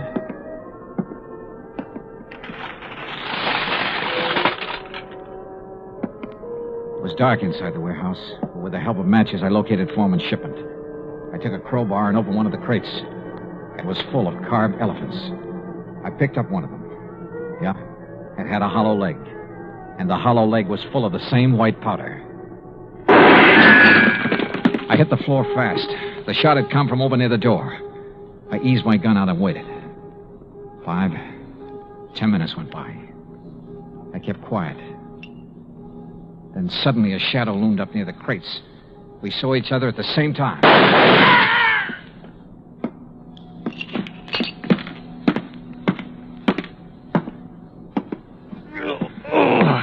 My shoulder. Well. The missing man himself, Andrew Foreman. Look, Blinker found out what you were importing in those carved elephants. He tried to blackmail you. I don't know what you're talking about. Oh, sure. You probably told him you'd pay off. That's when you drove him downtown night before last. Then you tried to kill him, but he must have got away. I tell you... You called your lawyer, tried to put the squeeze on through him. But he had to hang up in a hurry. You were probably getting close. You finally caught up with him, didn't you, Foreman? Look, you've got no proof of anything. Why should Blinker try to blackmail me? Like I say, he found out about the narcotics in those hollow elephants. It was put there without my knowledge. You have no proof I was involved. You know, Foreman, it doesn't much matter. You've got even bigger troubles than that staring you in the face. I don't understand. Blinker's body has been recovered from the bay. I wouldn't know anything about that. You've got no proof of that either. No. There were 2 bullet holes in Blinker. 5 will get you 10. The slugs in him came from this gun of yours. The gun? Yeah. This is something that can be proved. Well? All right. I just didn't have any choice.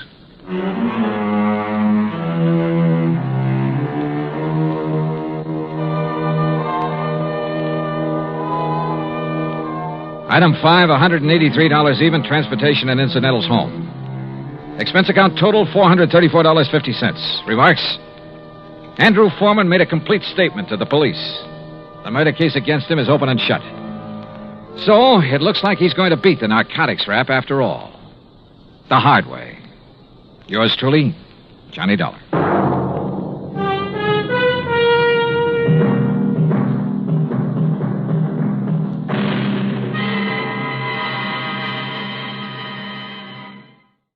From Hollywood, it's time now for... Johnny Dollar. This is Barry Winters at Masters Insurance and Trust. Oh, hi, Barry. It's been years. Sure, Johnny, because we don't usually have trouble with our accounts. You mean you didn't? Huh? Until now. Well, yeah, I'm afraid that's about the size of it. And this time it's bad trouble. Tell me all. Simplex Tackle Company, Johnny, over in Danbury. Fishing tackle? That's right. Oh, how come I never heard of them? Well, they're a small outfit, a kind of glorified partnership. What's that mean? Well, it's owned by 9 men. One of them, Hanley Thomas, is president. The others are secretary, treasurer, and a flock of vice presidents. So what's happened? Well, the 9 of them, plus the 20 or 30 workers at the plant, are all covered by a group life insurance deal. And listen. Yeah? We've just had to pay off on 3 policies in a row. Well, that's too bad, but why call on me? Because, Johnny. Why? Those 3 deaths were all murders.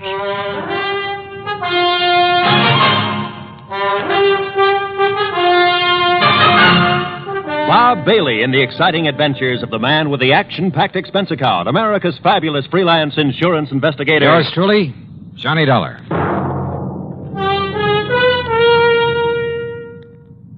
And now, Act 1 of yours truly, Johnny Dollar.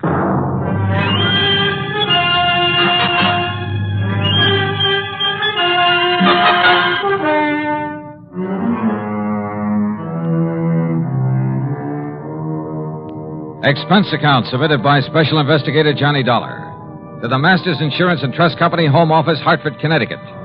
Following is an account of expenses incurred during my investigation of the ugly pattern matter.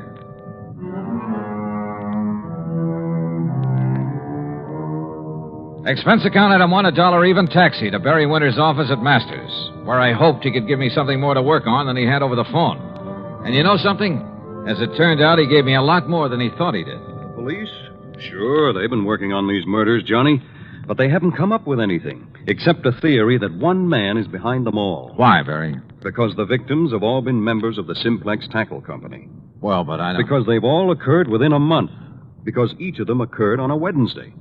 Pattern, huh? That's right. And also, Johnny, because there's been no apparent reason for any of them. Uh-huh. Have the police found anything? Nothing. Same kind of weapon used in each case? No. The first was a VP named Adams, run over by a car. Sure it wasn't accidental? The police say no. The second, John Bowers, was strangled, and Frank Dalvers was shot in his own home. No pattern there. I mean, in the way they occurred. Apparently not. But Hanley Thomas and the police don't agree. Thomas is president of Simplex, you said. And a real financial wizard. Used to be a promoter. Not much ethics, but a sharp businessman. As a friend or partner, I imagine he's a fine man. Here. I'll give you a complete list of the officers of the company, their rank and their salary. Well, I don't know exactly what good that'll do. Here you are. And And this is a list of the employees. Have those employees all been checked out? Sergeant Dennis over there at Homicide made quite a point of it. So did Mr. Thomas. Well, look, why don't I run over there and talk with him? And to the Danbury police. Yeah, I think you'd better. And, Johnny, the sooner the better. Why do you say that? The pattern. There are still 6 officers left in that company. That is, 6 who are still alive. Item 2, another $1 for a cab back to my apartment. There I picked up my own car, and from here on in, the charge will be for mileage. Except for item 3, 4 1/4 for a tank of mobile gas. It was almost noon by the time I'd covered the 60-odd miles to the Simplex factory on the far edge of Danbury. To my surprise, it was quite a plant, new and modern in every way. A receptionist took my card, and a few minutes later, I was ushered into the office of Hanley Thomas, president. Oh, this is a terrible thing. Adams, Bowers, Frank Dalvers, all within a few weeks. Barry Winters back in Hartford seems to think these murders have all been the work of one man. Police and I concur in that theory. There's been a sort of pattern followed by the crazy killer. But not an actual method, Mr. Thomas. No, I'll grant you that's true. Car accident, strangling, pistol shot. But they were done by someone who must have been very familiar with his victims. How do you mean? Well, someone who knew, for instance, that Ben Adams took a long walk alone each night. He knew the route that he took. Same thing applied to the second victim? John Bowers always drove to work through a little woods. It was there he was stopped and strangled. Frank Dalvers always stayed at home alone on Wednesday nights while his wife was out playing bridge. Someone broke in on him, huh? Have the police checked that? Well, it was someone he must have let in. In other words, someone he knew. That's a possibility, I suppose. I understand you've checked on all your employees. Yes, right off the bat, as much as the police could. Any particular reason to suspect one of them? Well, only because they were all in position to know these men pretty well, know their habits.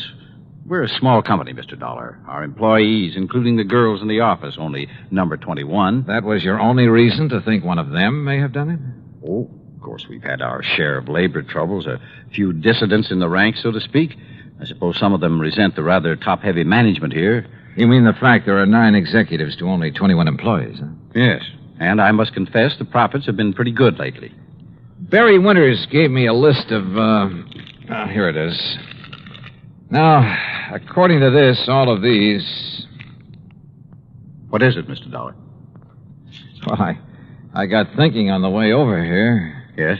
Part of the pattern you mentioned. The 3 men were killed in alphabetical order. What? Well, yes. Adams, Bowers, Dalvers. But now that I look at this list again... Of course. The pattern again. No, I think that was just coincidence. The pattern, if there is one, is based on their order of rank. That is, if these salary figures mean anything. I'm not sure I understand you. Well, look, first was Adams at the lowest salary among you officers. Well, yes. Adams received $12,000 a year. Yeah, look. Bowers came in next at $13,500. You're right. And Frank Dalvers earned $15,000. So, if this pattern should continue... You mean to say you think there might be more of these murders? If this pattern continues, the next to go would be... Good heavens. Would be James Williams or Charles Hart, both earning $16,500. Then a couple of more. Then you, Mr. Thomas. Mr. Dolly. Where'll I find James Williams? Why, Williams is on vacation, a little place not far from here, Parvin's Pond. When did he leave? Last week, on Monday. Have you heard from him? No, I haven't, but... Of course, if the alphabetical pattern is the right theory... Oh, excuse me. Yes? Sergeant Dennis, Mr. Thomas. Oh, it's the sergeant at Homicide, Mr. Dollar. So I hear. I'll hold the phone so you can hear what he's Thomas. saying. Yes, Sergeant. I'm afraid I have some bad news for you. Oh? Another one of your partners. Williams. Mr. John Williams. Yes? Discovered his body over at Parvin's Pond this morning. He's been murdered. Good Lord.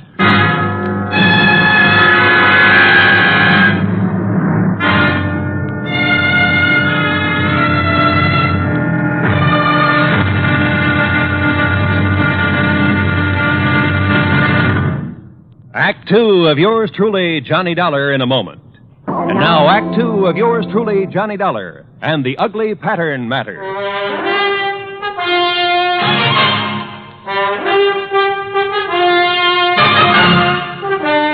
Another of the executives of the Simplex Tackle Company murdered, bludgeoned to death in his little vacation cabin on Parvin's Pond, some 40 miles north of Danbury. And again, it was according to pattern. How those carefree kids can fish and water ski out there when there's been a murder right under their noses. Yeah, Sergeant, I know what you mean. This the cabin Mr. Williams was using? Yes, sir. He came up here on his vacation Monday morning last week alone. There we are. Who knew he was coming to this particular spot, Sergeant? Why, everybody down at the plant, I guess. Now, the way the doc and I figured it out, Mr. Williams had just come in from fishing. Now, you see there, he just tossed his rod and stringer on the bed. Everything's just the way it was, huh? Yeah, except for his body. That's in Danbury at the coroner's. You said he was bludgeoned to death. Yeah, with that oar from his rowboat. You see it laying there on the floor? Yeah, I see. Who found his body? Little old lady from the cabin next door. She'd stopped by this morning to bring him some cookies. Knocked on the door swung open, and there he was. And the doc says the body was lying there ever since. Have you checked that oar for prints? The killer must have used gloves. What about footprints? Well, if there were any, the vacation crowd tramped them out long before we got here. Now, the way we figure is that he came in here Wednesday night, off the lake. Wednesday? Yes, Mr. Dollar, just like the other ones. It happened on Wednesday, a week ago tomorrow. The pattern again. Yes, sir. And if you ask me, it's the pattern of a madman. And this being a Tuesday again. But what possible motive could there be for it? You ask me, it's one of the employees there at the plant. After all, for such a small company, 9 big money-making officers, at least there was 9. Yeah, I know what you mean. Are those 21 employees paid pretty well? Nope. In spite of the company making a lot of money. What with this recession we're Oh, in. read the signs, man. Most of this so-called recession's a lot of bunk. Yeah, I agree with you. Everybody get out and dig instead of sitting around hoarding their money. Well, what I was going to say is that those executives took advantage and held down wages in spite of all the money they're making. So, just let one crazy hothead find out how good they're doing. How well have you checked those employees? The best we could. I talked with every one of them myself. How about the officers of the company? There's not one of them would do a thing like that. They're all fine men. Ask Mr. Thomas. Sure, they're hard-headed businessmen, everyone looking out for himself, but they're all fine men, and they're all making plenty of money. Oh, which reminds me. What's that, Mr. Dollar? A list of the officers and their salaries. And according to this, if there's to be another victim... Another? Oh, no. I worked out another step in the pattern of these murders, based on the earnings of these men. Then, Mr. Dollar, who will it be? It won't be anybody if I can help it. But, Sergeant, I may have to ask you to put a 24-hour watch over an officer of that company named Mr. Charles Hart.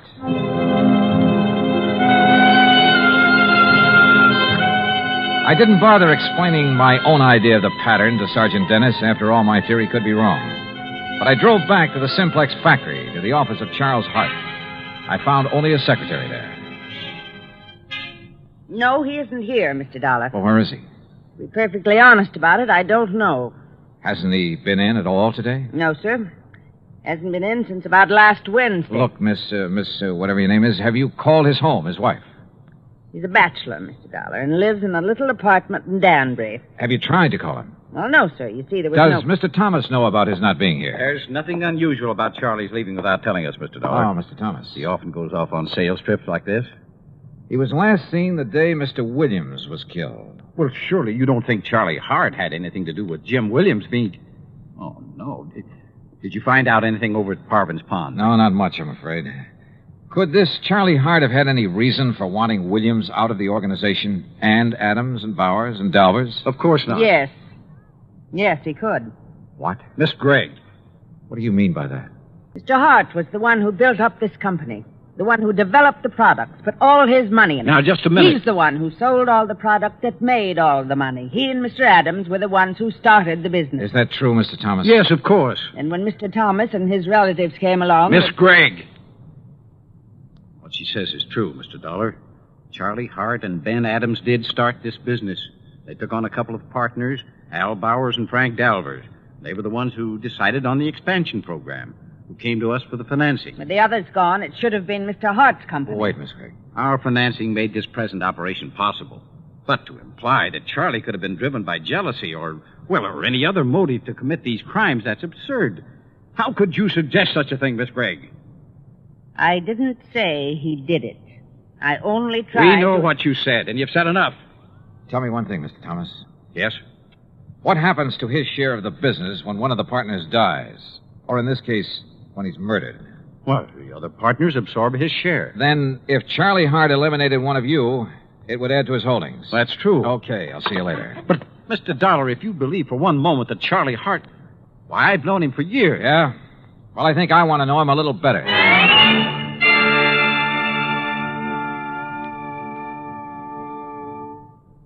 Act 3 of yours truly, Johnny Dollar, in a moment. Do you know who said, democracy is based upon the conviction that there are extraordinary possibilities in ordinary people? Those words came from the American religious leader Harry Emerson Fosdick. From the earliest days of the United States of America, there has been the sentiment that the average person can achieve an important goal if he is given an environment in which he can develop his capabilities to the fullest extent. An environment in which the individual is given the rights and privileges that he needs for development. It is the duty of every American to protect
imply that Charlie could have been driven by jealousy or any other motive to commit these crimes. That's absurd.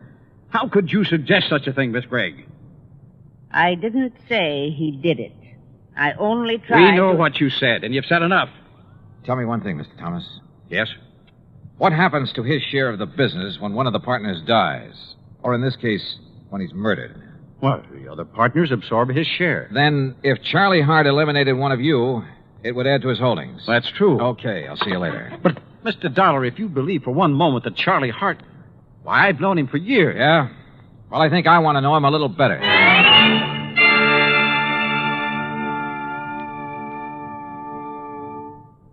Act 3 of yours truly, Johnny Dollar, in a moment. Do you know who said, democracy is based upon the conviction that there are extraordinary possibilities in ordinary people? Those words came from the American religious leader, Harry Emerson Fosdick.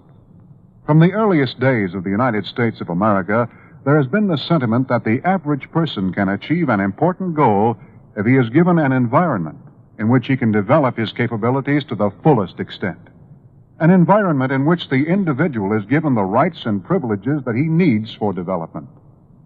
It is the duty of every American to protect and stimulate this environment. Remember the words of Harry Emerson Fosdick. They are part of your American heritage. The extraordinary possibilities of ordinary people are inherent in American democracy. And now, Act 3 of yours truly, Johnny Dollar, and the Ugly Pattern Matter.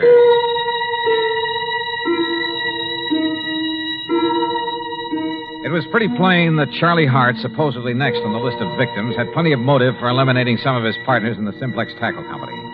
I guess the same applied to any other member of the company. But he, having started the business, knew all about the others, their plans, their habits. And he'd been last seen just prior to the murder of James Williams. I got his address, hopped into my car, and drove back to Danbury. But ringing his bell and pounding on his door got me nothing. Here, young man. You want Mr. Hart? You'll probably find him at the factory. Are you the building superintendent? That's right. Then I want you to let me into Mr. Hart's apartment. Well, now. All right, here are my credentials. I'm an insurance investigator. Investigate. Yeah, here, see? Johnny Dollar, special. And if that isn't enough, here's a 5-spot for your trouble. 10. Well, but now don't you let on that Okay, Dad, thanks.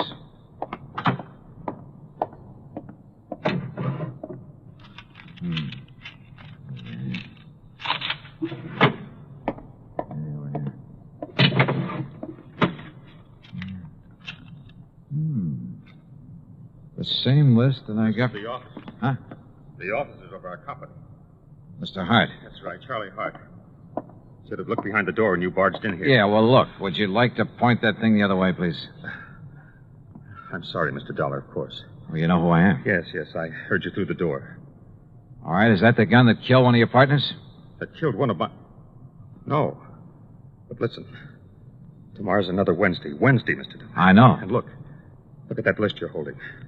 I finally realized the progression in which these murders are happening. Oh? On the basis of our salaries at the company.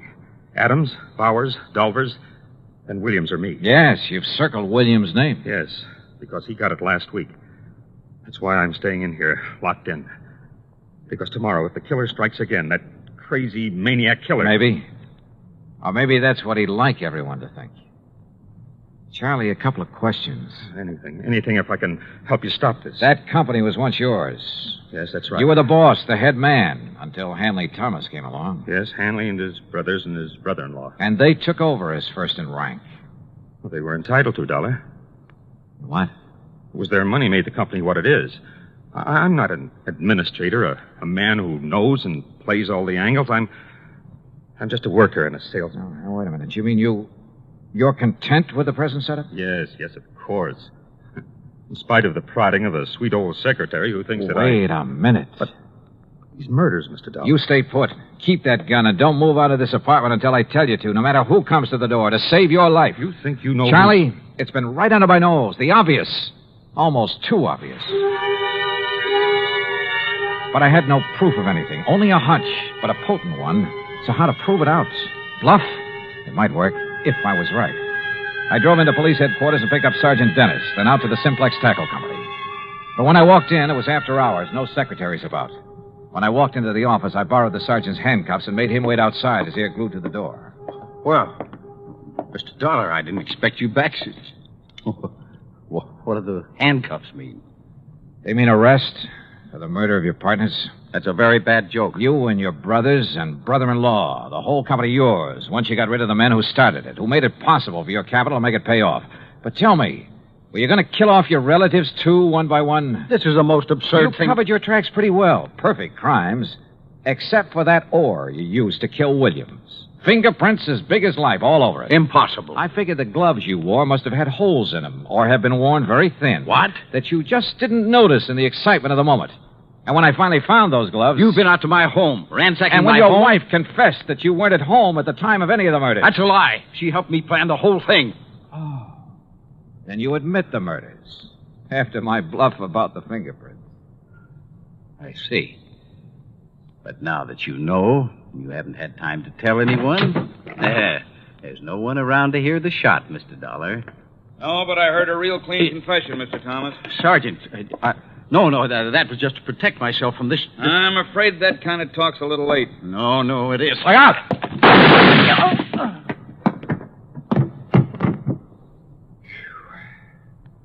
Sergeant, I haven't seen that fast a draw except on TV. That's where I learned it.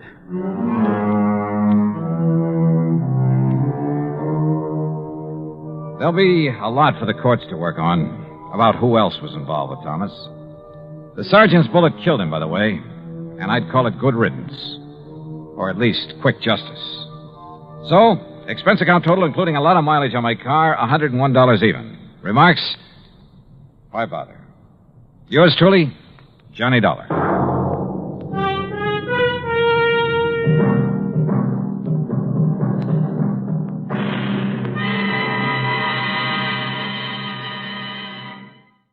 From Hollywood, it's time now for... Johnny Dollar. Perry Jameson, the Paramount Insurance Adjuster, Johnny. Hi, Perry. It's been a long time. I'd begun to think you're neglecting me. Oh, how you talk. Matter of fact, I've just been waiting for a nasty enough case to come along for you. Yeah, you do have a habit of handing me the dirty ones. What is it this time?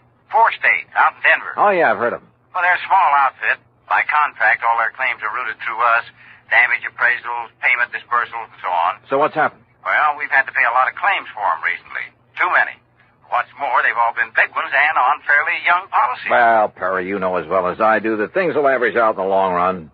Unless something's wrong. $60,000 on one policy, $35,000 on another, $70,000, and a cool $150,000 on one just last week. Shoot. And the beneficiary in each case has been the same man. Then no wonder you... Just leave the door open, Perry. I'll be right over.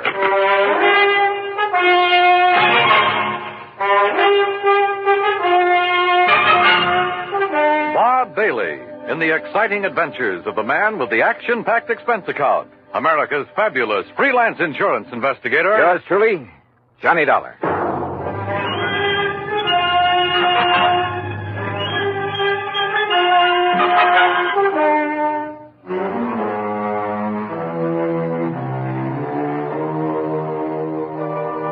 Expense account submitted by Special Investigator Johnny Dollar. The Paramount Insurance Adjuster's Home Office, Hartford, Connecticut. Following is an account of expenses incurred during my investigation of the Denver dispersal matter.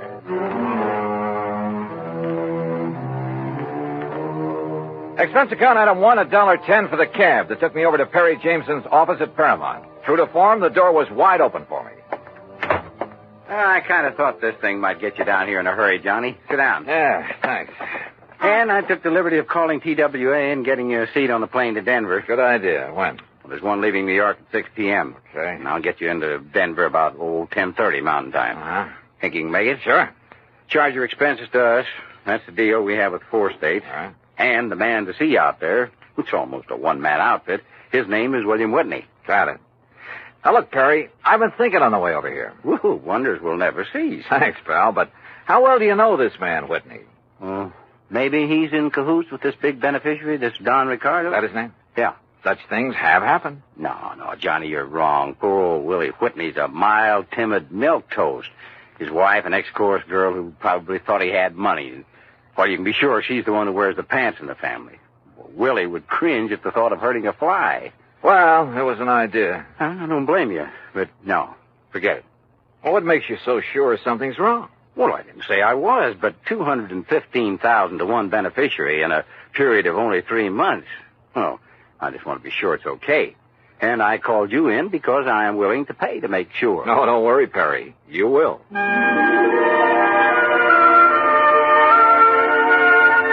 Expense account item 2, $141 even, plane fare and incidentals, Hartford to New York to Denver. Originally Indian country, the mile-high city is now a maze of oil refineries, steel companies, grain mills, chemical and manufacturing plants. A huge downtown shopping area and beautiful tree-studded residential sections. No wonder it's one of the big insurance centers. Item 3, $2 even for a cab into town where I park myself at the world-famous Brown Palace Hotel. Item 4, 10 cents phone call to an old newspaper pal from back east who is now working on the Denver Post. Pete Packard. Johnny Dollar, Pete Packard. Okay, what's the story?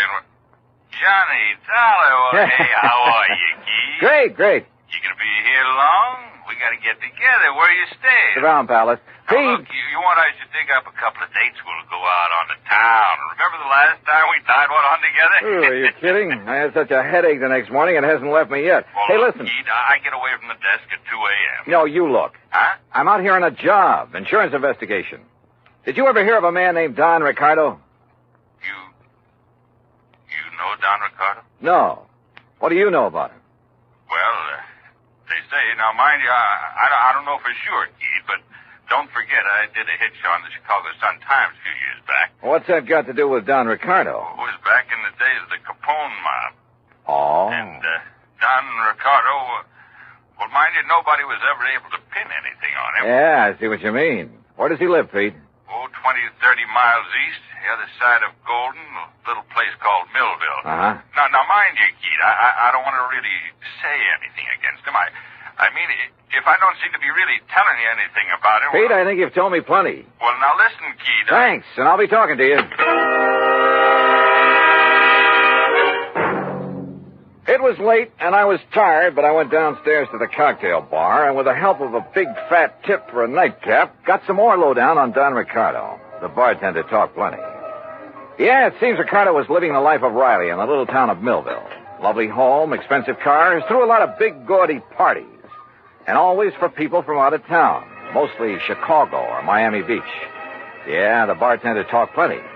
Until he spotted a lean, well-dressed, rather too well-dressed man sitting alone at one of the tables watching him.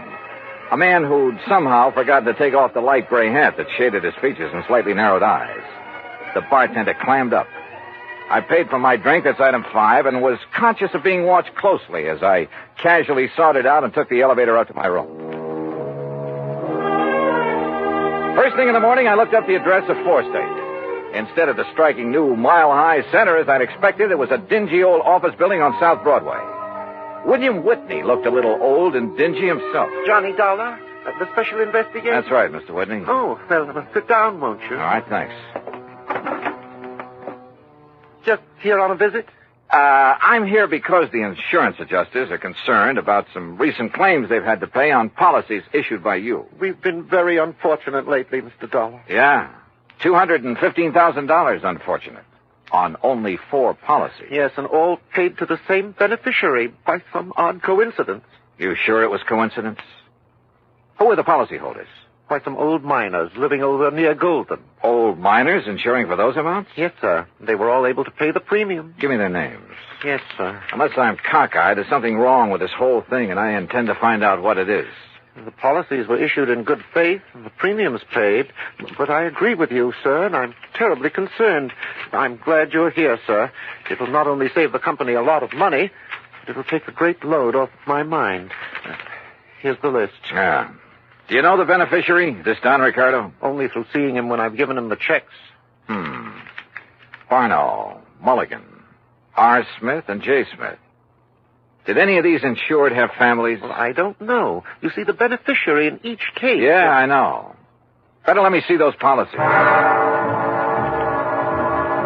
Whitney left me alone while I plowed through his files. Satisfied, at least, that the policies themselves were okay, I finally left him, hailed a taxi, and told the driver to head for the town of Golden.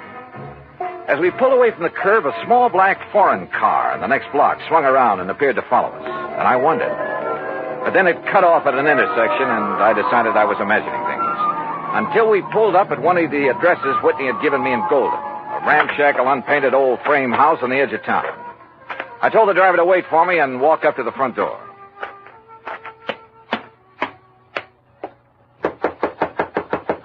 It looks to me like that house is empty, mister. You sure you give me the right address? Yeah, this is the address, all right. But I guess that... Huh? Hey, that door open by itself? I don't know. Hello? Hello? Anybody? No! Mister! Act 2 of yours truly, Johnny Dollar, in a moment. Our flag now numbers 50 stars. And behind each star there stands yet another flag representing one of the 50 states. Vermont's state flag, in its early form, imitated our national flag, uniquely bearing 17 stripes and 17 stars, with only the inscribed word Vermont to distinguish it. The good people of Vermont assumed, as did our national government, that stripes as well as stars would be added as each new state entered the Union. Vermont entered the Union after Tennessee and Ohio, and with Kentucky to join shortly, the Vermonters naturally put 17 stripes on their flag. In 1818, the United States Congress put a stop to this, and since then the stripes have always been at 13, and only stars are added for each new state. Vermont's present flag captures the famous beauty of the Green Mountain State in its coat of arms, and inscribed is the phrase, Vermont, Freedom and Unity. Vermont's state flag, the flag of the 14th state to enter the Union, was adopted on April 26, 1923. And now, Act 2 of yours truly, Johnny Dollar, and the Denver disbursal matter.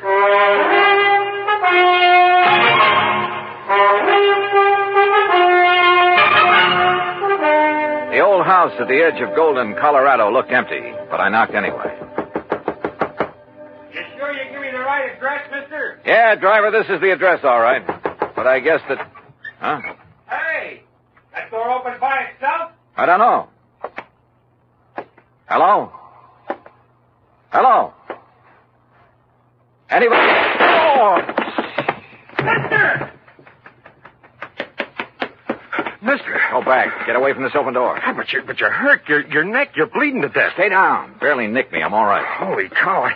I thought you was a goner. Here, let me help you. You'll need help if you don't stay out of his line of fire. Well, who was it? You see anybody? Hey, listen. Yeah, that's a car pulling away from the back. Get a look at it. Well? I can't tell. That dusty side road back there. Looks like a little one, though. Foreign car? Too far away now. I can't tell. But it's black. All right, come on. We're getting back into your cab. Yeah, I'll get you to a doctor. No, I'm okay. You know where Millville is? Sure, a few miles east. It's an old mining... Come on. You know where Don Ricardo lives? For sure. You want to go there? Does he own a small black foreign car? Yeah, real expensive job. I've seen him in town. But, mister, Come on, because I'll lay odds he's the one who fired those shots. You mind if I drop you off a few blocks away from his place? The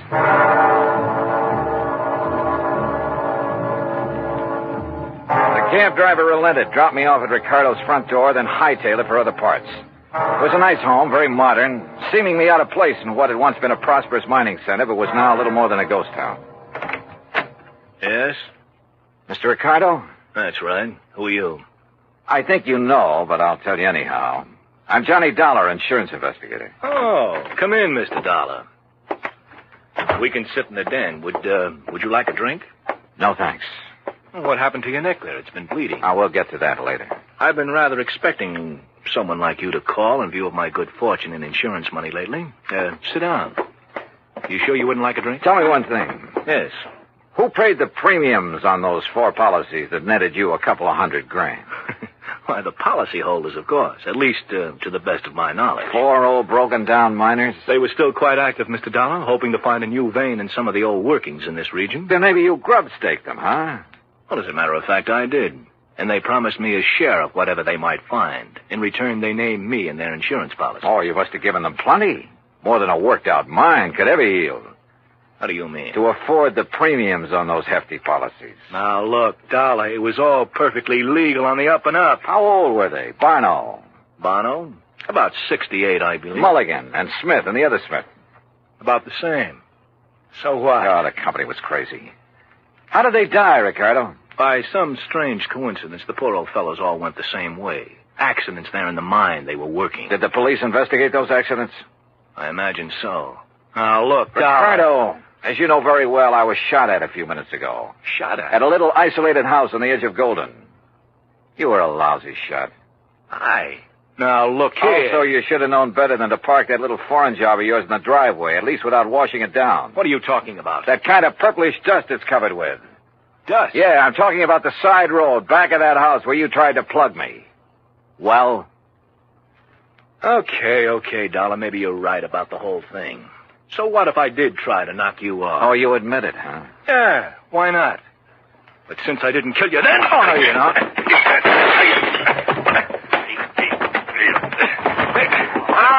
All right. Put him up. Face the wall, Ricardo. Hands off of me. Come on, get your hands Officer, off. I've never seen a prettier uniform in my life. What is this? We've been waiting a long time to nail you, Ricardo. Get him out of here, boys. All right, take it easy. Pete! So help me, Keith, I knew if anybody would bring Ricardo out in the open, you would. You mean to say that... Yeah, I figured I'd better bring these state police out here. Oh, Pete, you're a doll. Now let you and me go out and tear the town apart, huh? Later. After I finish this job.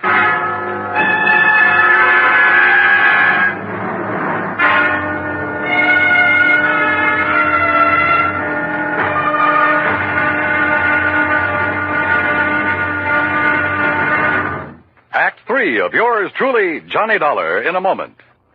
Over 150 years ago, the Swiss poet Henri Amiel wrote, "Heroism is the brilliant triumph of the soul over fear. Heroism is the dazzling and glorious concentration of courage." During the Korean campaign, Corporal Ronald Rosser was attached to the heavy motor company of the 38th Infantry, 2nd Division, United States Army. Rosser, a veteran of World War II, rejoined the Army and shipped to Korea when he heard that his brother had fallen in the winter assault of the Chinese Communists. One day, Rosser's company moved into enemy territory. At the time, the corporal was a forward observer and carried a radio. Suddenly, in the midst of an enemy attack, Rosser handed his radio to a buddy, slipped the safety off his carbine, and filled his shirt with hand grenades. He charged at the enemy through fierce mortar and artillery fire, shooting from the hip. Straddling a bunker, he riddled its occupants. Still advancing, he accounted for 2 more of the enemy, shooting one through the head and clubbing another to death. Continuing his one-man charge, he jumped into a trench full of enemy soldiers, opened fire, and forced his way relentlessly down the length of the trench, killing right and left with grenades and carbine fire. Out of ammunition, he returned to his company, where he replenished his supply. Then he charged the enemy again and again. Finally, he returned to his own area, and taking the radio back from his friend, he moved out with his company. Corporal Ronald Rosser was awarded the Medal of Honor for his action. Action which had shown the enemy that his personal code of conduct wouldn't let them push around either his kid brother or his country. And now, Act 3 of yours truly, Johnny Dollar, and the Denver disbursal matter. It took hours, even with Pete Packard's help, and he finally had to go back to his job at the Denver Post. But there in Don Ricardo's house, carefully hidden away under a drawer lining and a sideboard, I found what I was looking for, a handful of canceled checks. It was well after dark when I appropriated one of Ricardo's fancy cars and drove back to Denver, to a little house in the south end of town, not far from the office of 4 state insurance company. As I pulled to a stop, a big fancy truck nearly sideswiped me. Good. It covered the sound of my stopping there. As unobtrusively as possible, I walked up to the front door of the place. Even above the sound of passing traffic, I could hear voices, loud ones, coming from somewhere in the rear of the building. Cautiously, I edged my way around the side to where I could see the lighted window of a bedroom. All right, I hate you. Only why don't you tell me why? Stop asking questions. Get the things back. Make sure it's only enough to put in the car. We're traveling light and fast. All right, Willie. All right already. Boy, you're bossier than Don ever was when you want to be. Forget Don Ricardo and collect your stuff. If it wasn't for me, you'd still be working in one of his nightclubs in Chicago. Lucky you never talked this way down to that insurance office of Oh, yours. stop that. I thought we were going to stay in Denver until you made a lot of dough at the insurance racket, huh? I left this happy domestic scene to walk slowly back to the front door.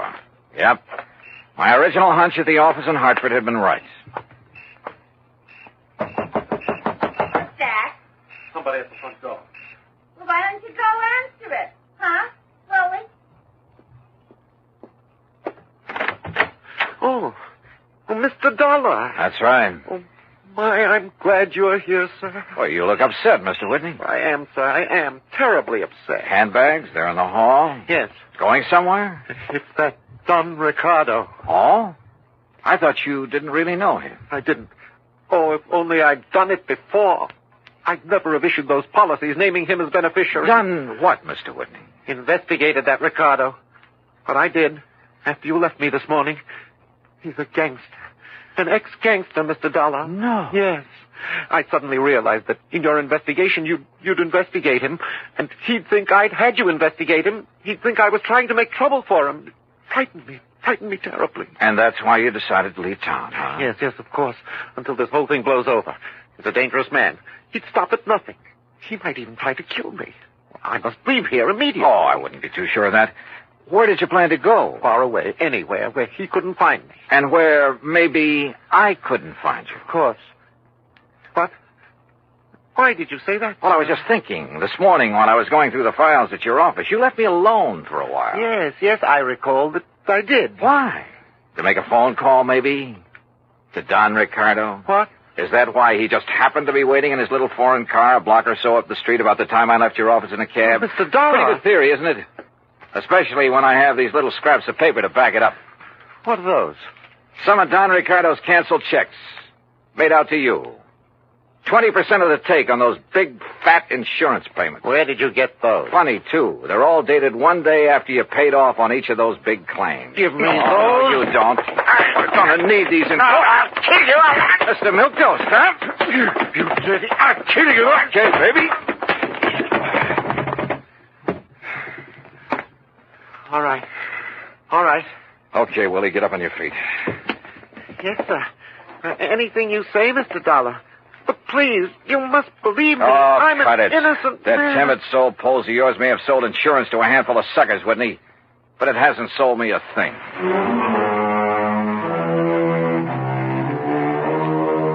Oh, I suppose you find them in every trade. That still doesn't justify their even being alive, though. Fortunately, in the insurance business, they never get away with it for long. Even a team like Whitney and Ricardo. I wonder if they're sharing the same cell.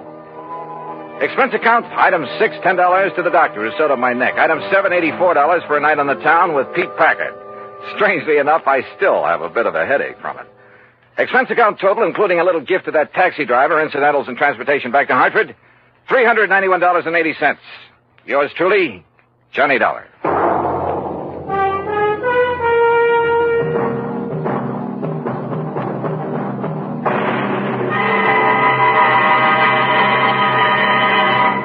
Our star will return in just a moment. Our flag now numbers 50 stars, and behind each star there stands yet another flag representing one of the 50 states. Idaho's state flag depicts the prime industrial pursuit of its citizens, mining. Balanced against this image is a female figure combining the virtues of the goddess of liberty, for she carries the spear and cap of liberty, and the goddess of justice, represented by the scales in her hand. A bright shining star in the heavens is an indication that Idaho has joined the nation. Overall is the motto, Esto Perpetua, may she endure forever. Idaho's state flag, the flag of the 43rd state to enter the Union, was adopted on March 12, 1907. Now, here is our star to tell you about next week's story. Next week, a killer's list. That's right, a list of victims. And guess who's on it? Join us, won't you? Yours truly, Johnny Dollar.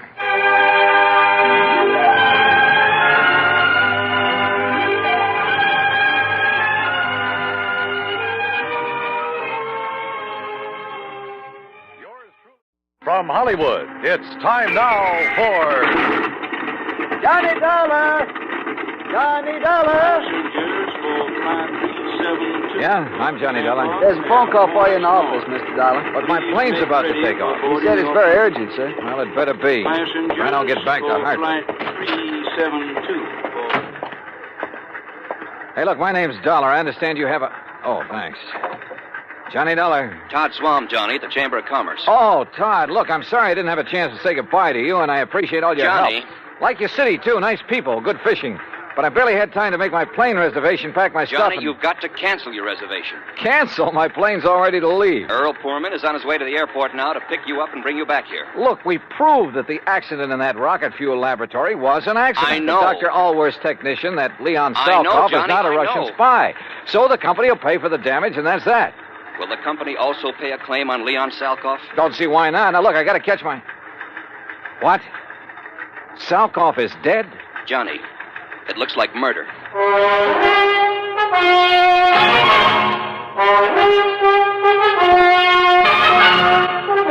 Bob Bailey in the exciting adventures of the man with the action-packed expense account, America's fabulous freelance insurance investigator. Yours truly, Johnny Dollar. And now, Act One of yours truly, Johnny Dollar.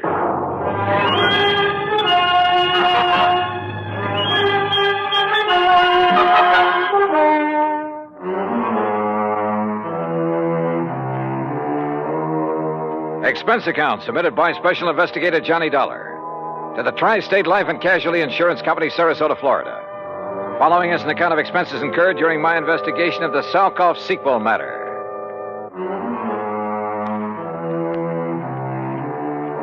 Expense account item 1, $3, no show penalty for canceling the flight back to Hartford. By the time I hung up the phone on Todd Swam, Earl Poorman had pulled a shiny new Cad into the airport parking lot, and we took off. I'm glad Todd caught you before you climbed aboard that plane, Johnny. Earl, he said that Leon Salkoff had been murdered. That's what it looks like. Well, what happened? Actually, he's just disappeared. But under circumstances that make it look like he's been murdered. Any idea who? Johnny, you know as well as I do that he was pretty deep in subversive activities during the last war. Yeah, but he's been given a clean slate, at least so far as our country is concerned. Right. But then, wait a minute. If some of his old pals, and we know there are plenty of them in this country, working for the other side. Right. If they know he's working for us, the first thing they'd do for the sake of their great and glorious cause would be to eliminate one Leon Salkoff. Yeah, or at the very least persuade him, and I mean torture him, into telling the formula of the stuff he's helped Dr. Allworth develop. Exactly. Where and how did it happen? Well, you'll have to get the details from Todd Swam. Us common people aren't even allowed to know where Allworth's lab is hidden away, you know. That's why I'm taking you to see Todd. Then drive on.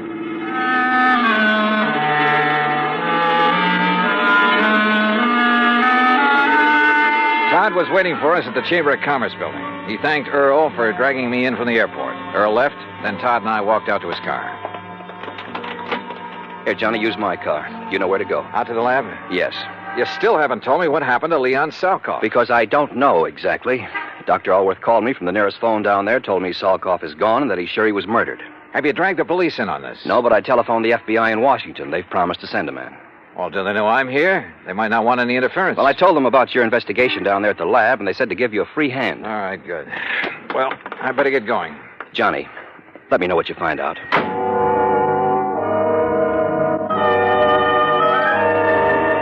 Once again, I headed south on Route 41, down through Fort Myers, where I swung left on 82 and on into the heart of the Everglades.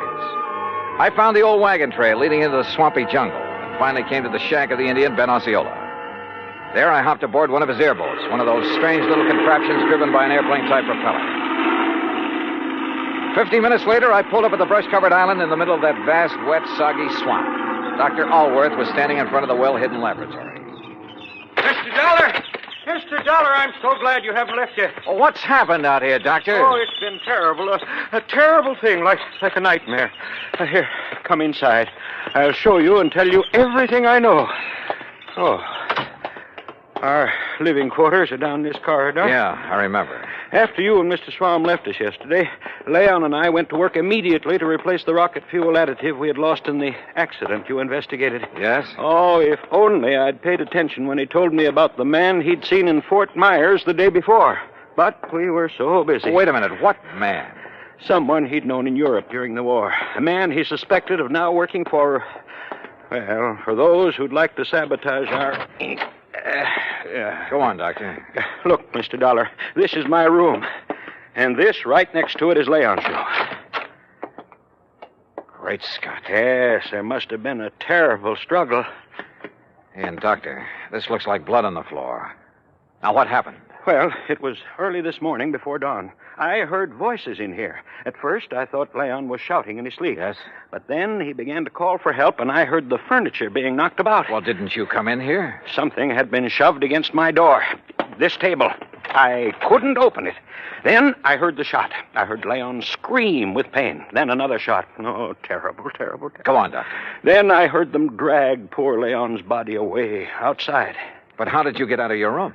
By placing my bed as you see it now, I was able to brace my feet against it, force the table away from my door. Now, come, Mr. Dollar. All right. I pursued them down this hall, but by the time I reached the outside door, they were gone. But unless they had an airboat. They must have, hidden somewhere on the edge of this little island. Oh, there are 1,000 places in the brush and trees where it could have been hidden. Do you see? Look, 1,000 places. I don't see Leon's airboat out here, only yours. They took it. That's why I think there was more than one of them. And now I must leave you. You what? I must go into a telephone. I'll be back as soon as possible. Well, now, look, wait a minute. Dr. Allworth. Now that you're here in charge, I must telephone the FBI. No, wait. They've already been notified by... Well, I'll be darned if I'm going to chase him. What's more, I doubt if I could have caught him in the old airboat that I had. So, all right, it would give me a chance to look around alone. Sometimes that's the best way. I poked around outside for a while, looking for where Leon's attackers might have concealed the boat they'd used. In that swamp and brush, it was like looking for a needle in a haystack. Then I walked back to the laboratory building. The front door was closed. Funny. I thought we'd left it open a minute ago. Oh, well. Huh? Oh, no, you don't. Oh.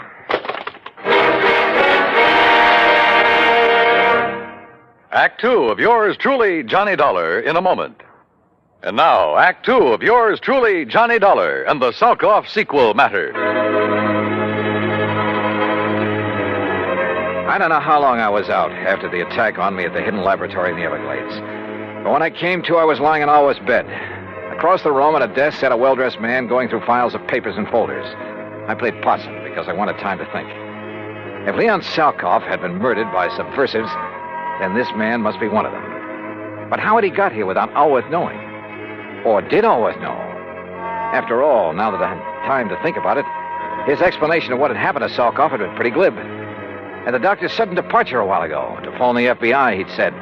Didn't he know that Todd Swam had called him? In any event, he'd run off to leave me alone like a sitting duck. Who was the man sitting here? And why hadn't he killed me when he had the chance? I rolled over and groaned. My head felt like it was split down the middle. Oh. Well, Mr. Dollar, you finally come around.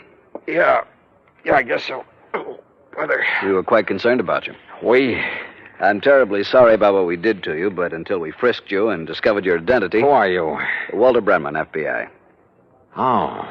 When we found you prowling around, we thought you might be one of the people we hoped to trap here. The killer of Leon Salkoff? Salkoff is not dead, Mr. Dollar. What? Have you forgotten a case here in Florida that you handled last year? Parley Barron. Yes, another scientist who apparently disappeared. Actually, we had arranged the whole thing so that his whereabouts would not be known while he continued with his nuclear research. Yeah, I remember. The report of his death and disappearance was to throw off our pals behind the Iron Curtain. Precisely. So now you've done the same thing? Ouch. Again, I'm sorry, Dollar. But we didn't know who you were. We didn't want to take any chances. You say we, Mr. Brenman. My colleague, Mike Crucian, who's in searching the laboratory. Oh, for what? There are two groups. Agents from behind the Iron Curtain who would like to get to Leon Salkoff, either to gain the secrets he's learned in this laboratory or to get rid of him because of his help to this country's defense and missile programs. So if he's reported dead, each will think the other did it and they'll stop chasing him. Exactly. We had to act fast because Leon has already spotted some of his ex-pals, as you call them, in this general area. Does Dr. Allworth know this whole thing was rigged? No, and you mustn't tell him. He's a great scientist, but, well, he might let the cat out of the bag. Stall him, Dollar. Stall for time. Drag out your pretended investigation. It'll delay Allworth bringing in the police, that sort of thing, until we can take care of Salkoff. That is, install him in his new place. Well, maybe I'm a little muddled because of this wallop on the head, but I should think you'd tell everybody you can, to make sure his so-called death is publicized. Make sure these people who are after him will get the word. Don't worry, they know. I'd stake my life on it. And needless to say, if any of them come out here, we'll be ready for them. Oh, Michael, what did you find? Nothing. Not a single soul. Oh, I see Mr. Dollar's come too. Yeah, almost. Say, I'm sorry about the way I slugged you, Dollar. Yeah, me too. I'm sure Walter told you why. You find anything in here, Walt? No. I'm afraid we'll have to go back. Oh, Dollar. Yeah? I take it Dr. Allworth is in on one of his usual all-day trips for supplies? Yeah, something like that. We've got to leave you for a while. You have your gun. You know what to do if anyone suspicious comes around. Well, now, look, when the doctor comes back, I'll have to tell him you've been here. Fine, and that we'll be back. Well, yes. We'll be back. Oh, sure, yeah. Well, Dollar, we'll see you later, huh? Now, you rest. You need it. You're not kidding. Come along, Mike.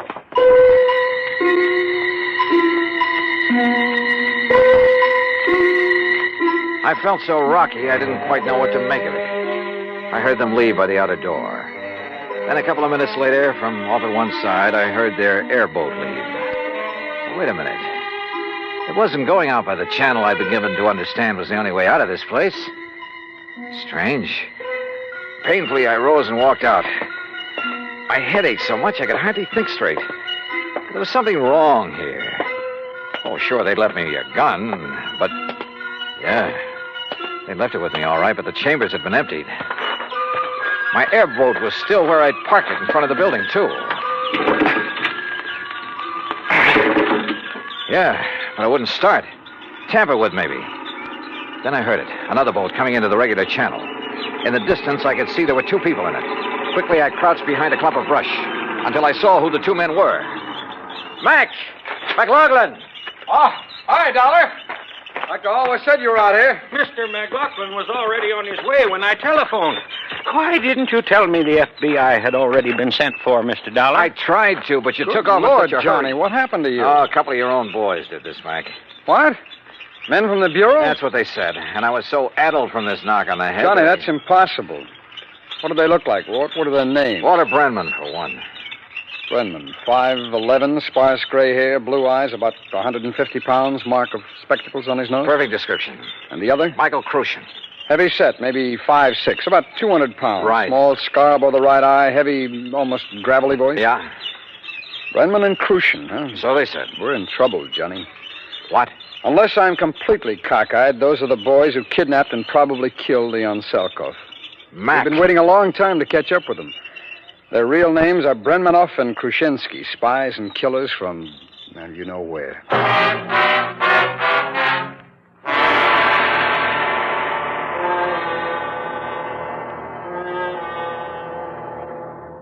Act 3 of yours truly, Johnny Dollar, in a moment. And now, Act 3 of yours truly, Johnny Dollar, and the Salkoff sequel matter.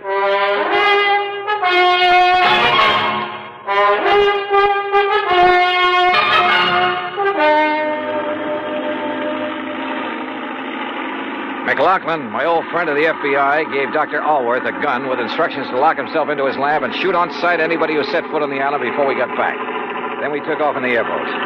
Briefly as possible, I told Mac what had happened to me at the laboratory there in the middle of the Everglades. Only a pair like Brenmanoff and Krushinsky would have the guts to impersonate FBI agents. After that beating, I was too muddled to even ask for their credentials. What I don't understand, Mac, is why they didn't kill me. They haven't yet learned the formula, that missile fuel. So? They've got to leave every possible door open, Johnny. With you convinced that they're from the Bureau... So they think. Yeah. Well, it meant they could go back to the lab.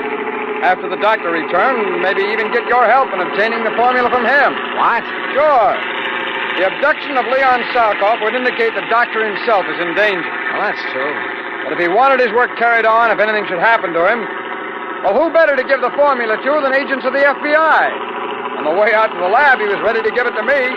Hey, Mac, he and Kay's little visit, they're prowling through the lab and always papers.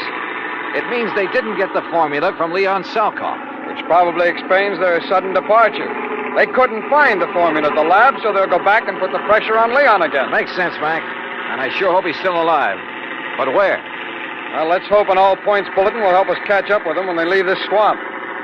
Got to come out of it somewhere. They've had a big head start on us.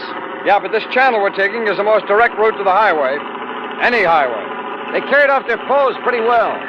They even knew about that Farley Barron matter I handled with you boys. Well, why not? You broadcast the whole thing on your radio show. You gave me clearance. Sure. But just keep mum about this affair, huh? Until after the boys on the East Coast launch a space satellite successfully. Don't worry.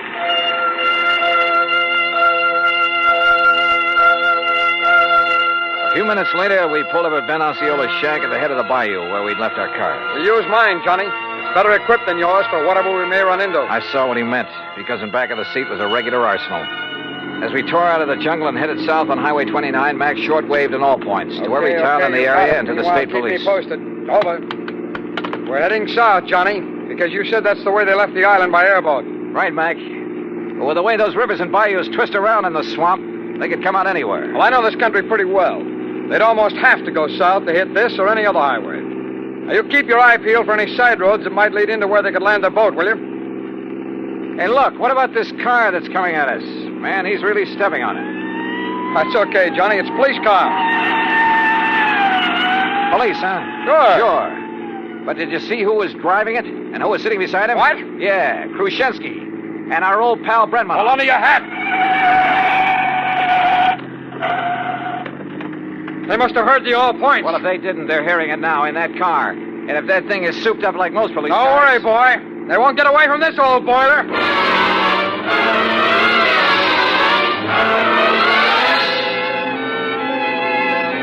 Mac wasn't kidding. How we held the road at over 100 miles an hour, I'll never know. Thanks to the siren on the stolen police car, the road ahead was kept clear. They must have recognized me, though, when we passed. When we finally started to pull up on them, they fired the first shot. I can't weave at this speed, Johnny. Stay down low. I've loaded this gun from the stub in the back. Watch. Put that lemon squeezer away. Grab the Tommy gun in back of the seat. Right. You got it? I got it. All right, Mac, keep your hands on the wheel. Those boys can really shoot. I told you, the killers. Let them have it. Right.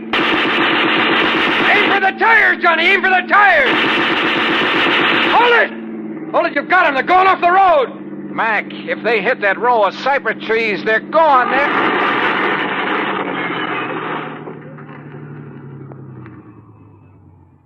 Yeah, they are.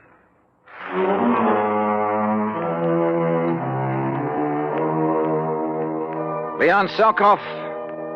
Well, I'm afraid he gave more than his skill and efforts to the country he loved that had taken him under its wing. His body was found trussed up and floating face down in the bayou from which Brenmanoff and Krushinsky had launched the airboat. Dr. Allworth? Well, now that a U.S. space satellite is carrying out its mission, he's safely and officially working in a government laboratory. Expense account total, including incidentals and the trip back to Hartford? Oh, forget it. If in any way it helped to get the Explorer out in space, in orbit, it's on me. Yours truly, Johnny Dollar.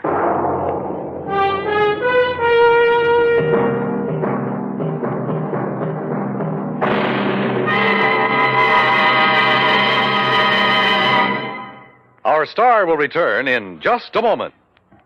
Now, here is our star to tell you about next week's story.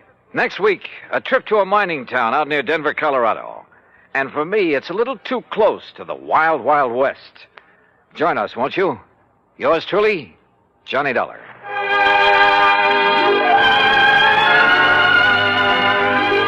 Yours truly, Johnny Dollar, starring Bob Bailey, originates in Hollywood and is produced and directed by Jack Johnstone, who also wrote today's story. Heard in our cast were Herb Ellis, Vic Perrin, Harry Bartell, Jack Crucian, Lou Merrill, and Stacey Harris. From Hollywood, it's time now for... Johnny Dollar. Johnny, this is Vincent Price. I'm calling from Hollywood. Oh, sure. My name's Shirley Temple. Now, who is it and what... really Vincent Price? Do I sound like Mickey Rooney? Well, no. But now, tell me, Mr. Price. Now, look, the name is Vincent. Okay, Vincent. What can I do for you? Johnny, I have a little problem in connection with one of my paintings insured for $100,000. $100,000? You call that a little problem? This painting has suddenly disappeared. Oh, I see. What's the insurance company? Four-State Mutual. Oh, well, they have a small branch office right there in Los Angeles. Yeah, I know, but Bert Parker, the man who sold me the policy and should take care of this matter, well, every time I've called him, he's been out. And I learned just this morning that nobody knows where he is. Okay, Vincent, I'll grab the first plane.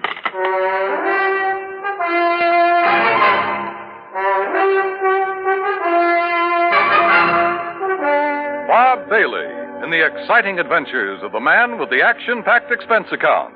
America's fabulous freelance insurance investigator. Yours truly, Johnny Dollar. And now, Act One of yours truly, Johnny Dollar.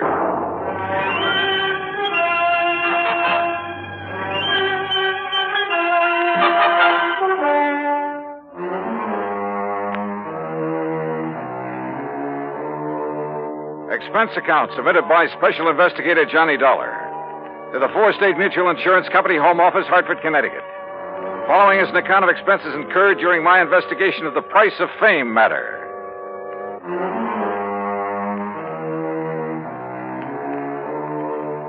Expense account item 1, $178.50, plane fare and incidentals, Hartford to Los Angeles. By the time the big silver Constellation made its landing at the international airport, it finally dawned on me that I hadn't arranged with Vincent Price about where and how and what time I'd meet him.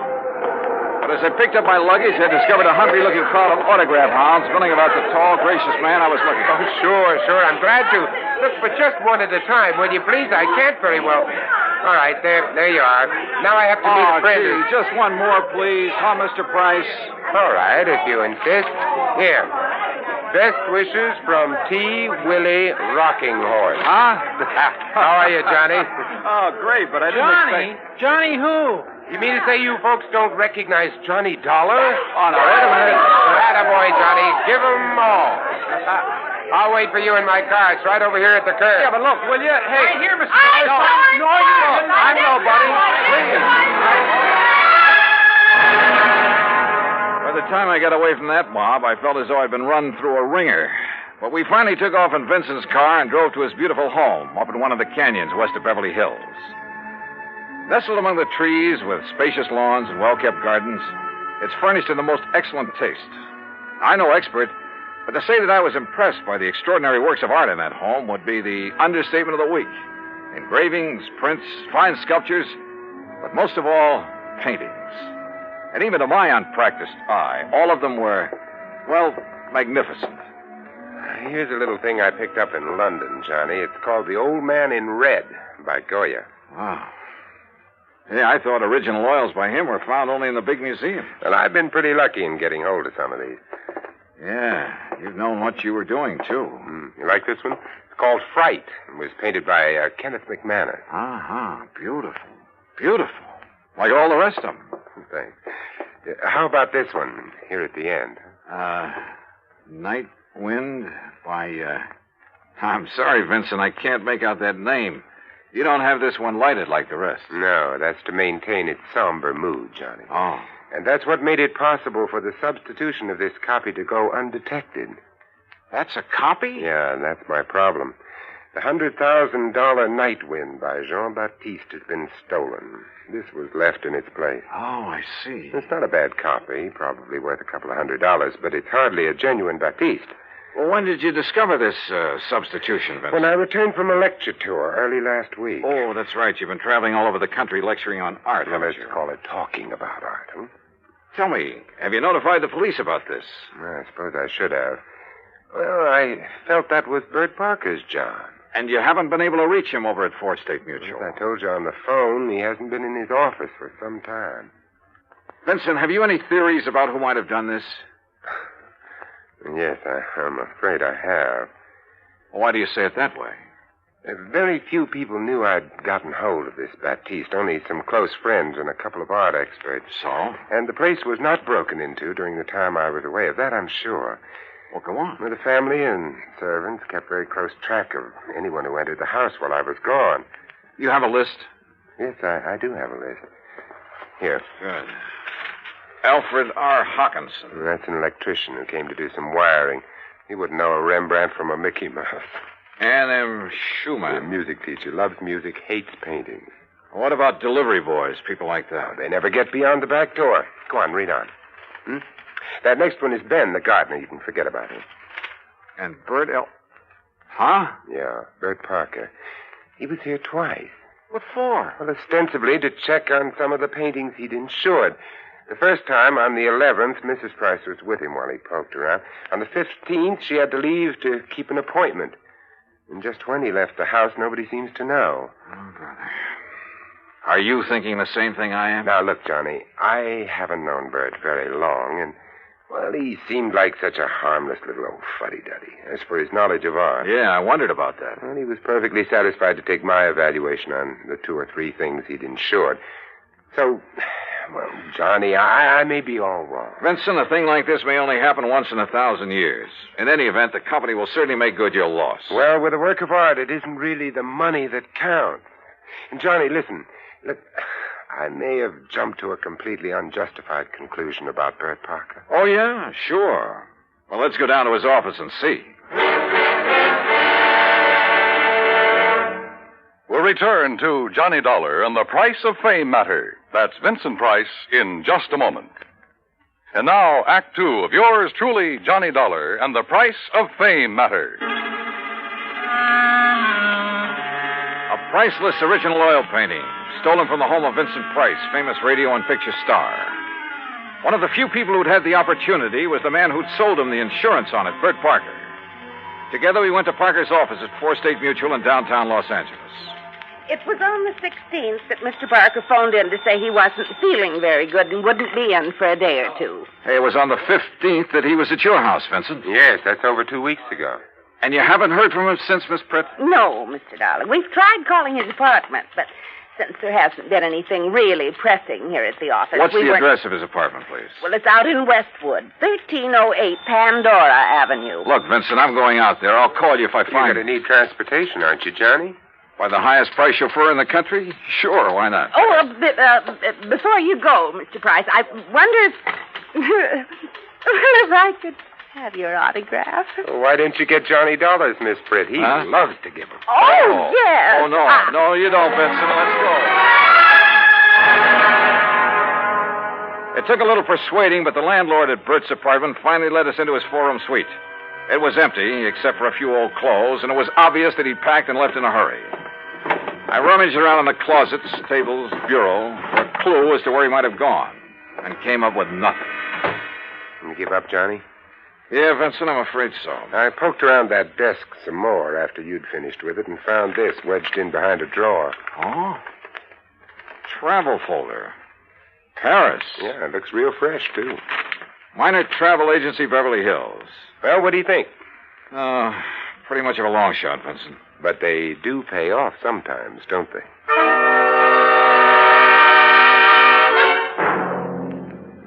Planned a trip for myself, yes, sir. First class all the way. What was the departure date, Mr. Miner? 16th, first class, straight to Paris. Oh, brother. Paris is a pretty big place. Did you make any arrangements for him for after he got there? Only for when he arrived. Reservations at the Louvois. What? The hotel, Louvois.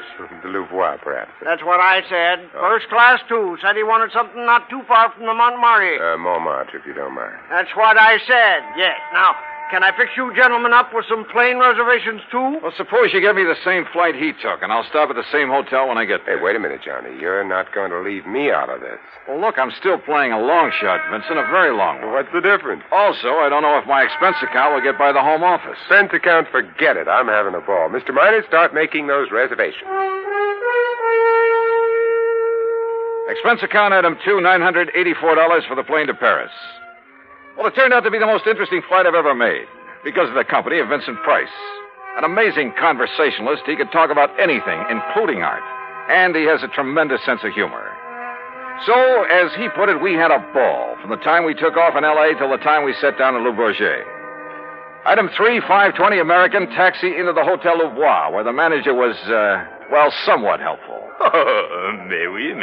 The Monsieur Parker leave us but only 2 days ago, after some slight misunderstanding about l'addition, the deal. Eh? Yeah, you mean he was running out of money? Monsieur, I did not say that. That's what you meant, isn't it? You know where he spent his time around here? But of course, his business, he say, took him constantly to Montmartre. Where in Montmartre? Who is to know? That's like saying somewhere in Brooklyn. Brooklyn. Perhaps you know my cousin. Johnny, He was... Johnny, I just got an idea. Shoot. Works of art, even very good ones, are sometimes sold in rather unorthodox ways. They go through some rather strange hands. They're not always sold over the counter, so to speak, by reputable dealers. You know what I mean? Yeah, but how to contact the kind of people who might... You got any ideas? Why don't you just go on up to our suite and sit tight for a while, I'll see what I can dig up. You are keeping something from me, Vincent. Mm-hmm. But, Johnny, there are some things even funk keeps from Wagnalls. I'll see you later.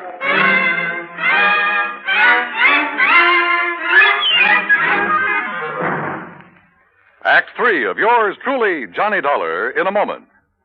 And now, Act 3 of yours truly, Johnny Dollar, and the Price of Fame Matter.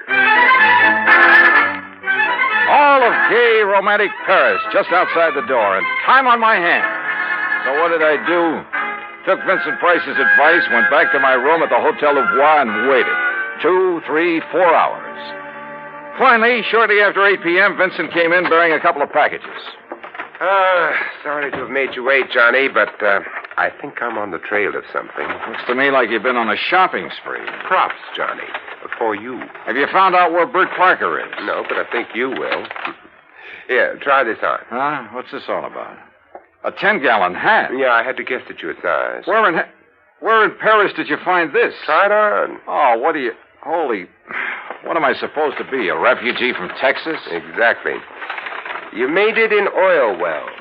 Your name is Matthew. Huh? You're over here to see the sights, all the wild nightlife you've heard about, the Folie Bergère, Rue Blondel, Place Pigalle. Here, try on this shirt. Oh, brother. Look, I don't know what this is all about, but hadn't we better get something to eat? Try it on. If you don't take me to one of the world-famous restaurants in this town. Maybe tomorrow. Huh? Yeah, that's good. That shirt's going to be all right. What do you mean tomorrow? Here, now, stick this genuine simulated imitation diamond-type stick pin in the front.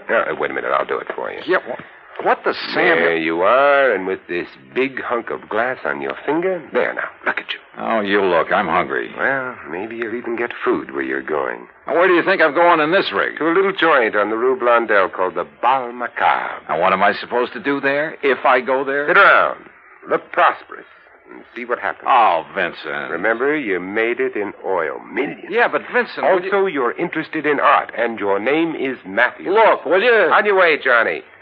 The taxi that's waiting for you out front knows exactly where to take you. The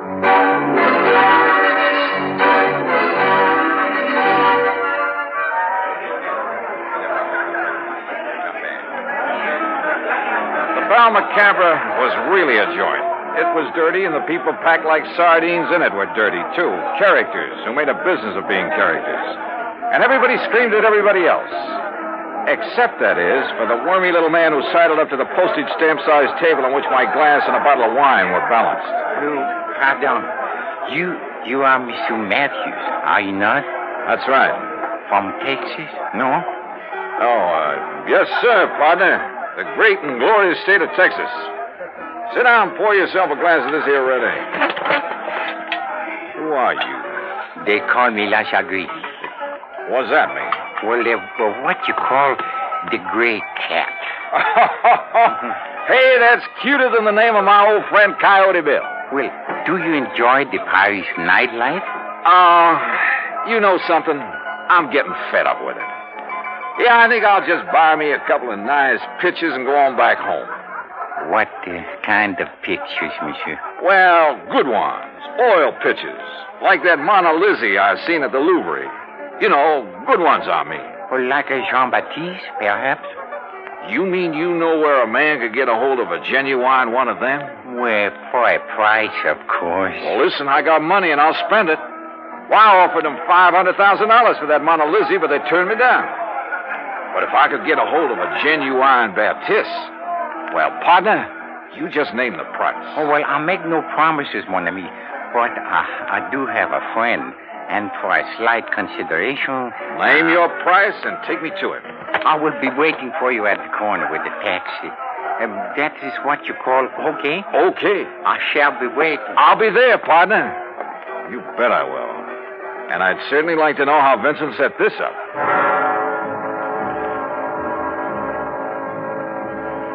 The taxi dropped us off at one of the most disreputable-looking apartments in the whole of Paris.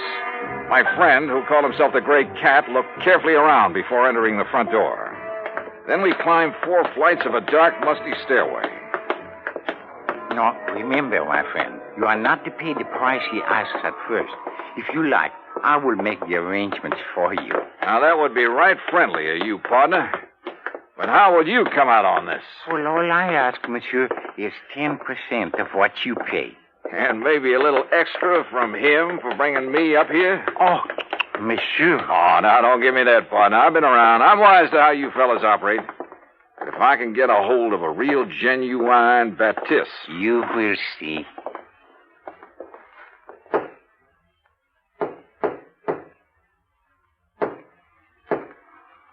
Yes?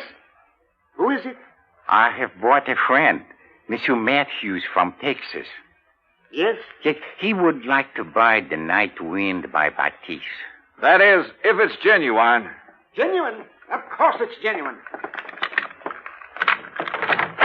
There, on the table. Can't you see for yourself that it's the Oh, no. Well. Bert Parker.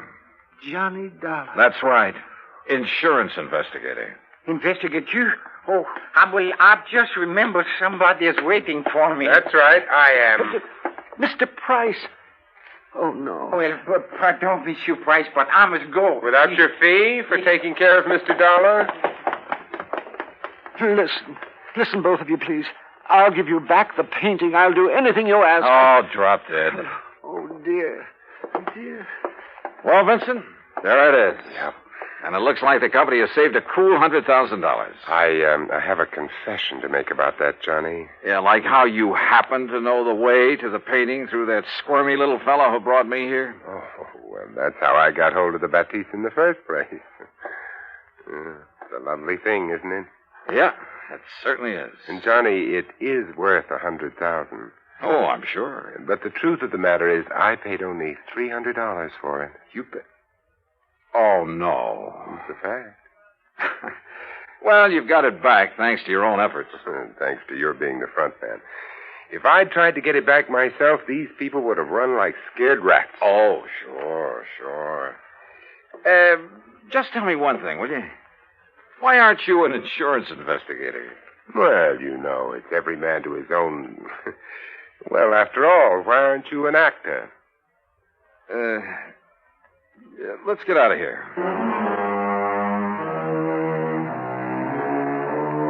Disposition of Bert Parker? Well, that's entirely up to the company. Vincent, now that he has the painting back, doesn't care one way or the other. However, from the company's standpoint, well, it's not the kind of black eye that's good for you. Expense account total, including incidentals and transportation back to the States, $2,341. Remarks? Well, to Vincent Price, my eternal thanks. Not only for the help on this case, but most of all because it's given me a chance to really know him. Yours truly, Johnny Dollar.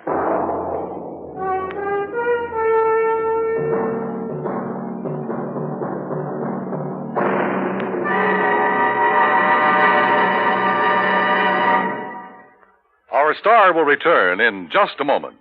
Now, here's our star to tell you about next week's story. Next week, the heart of sunny southern Jersey, and a case that took a very sudden, very strange twist. Join us, won't you? Yours truly, Johnny Dollar.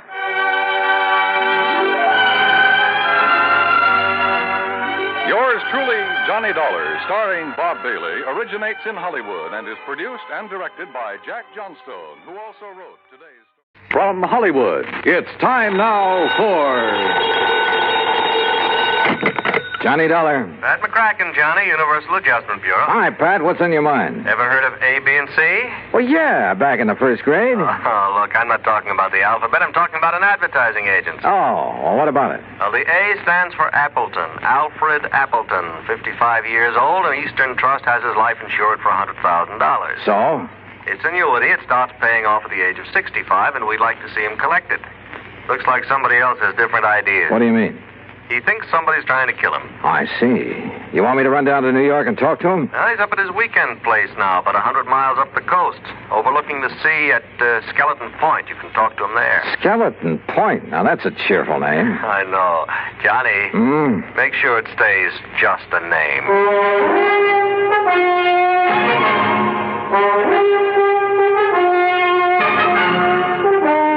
Bob Bailey in the exciting adventures of the man with the action-packed expense account.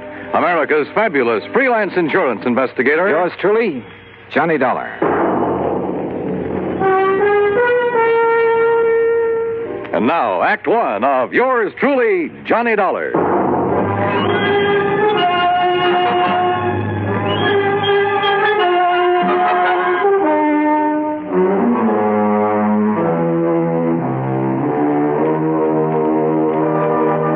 Expense account submitted by Special Investigator Johnny Dollar to the Eastern Trust and Insurance Company, Hartford, Connecticut.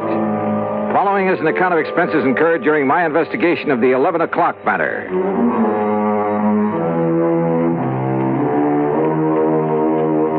Expense account item 1, $8.40 gas and mileage on my car to Skeleton Point through a drenching rainstorm.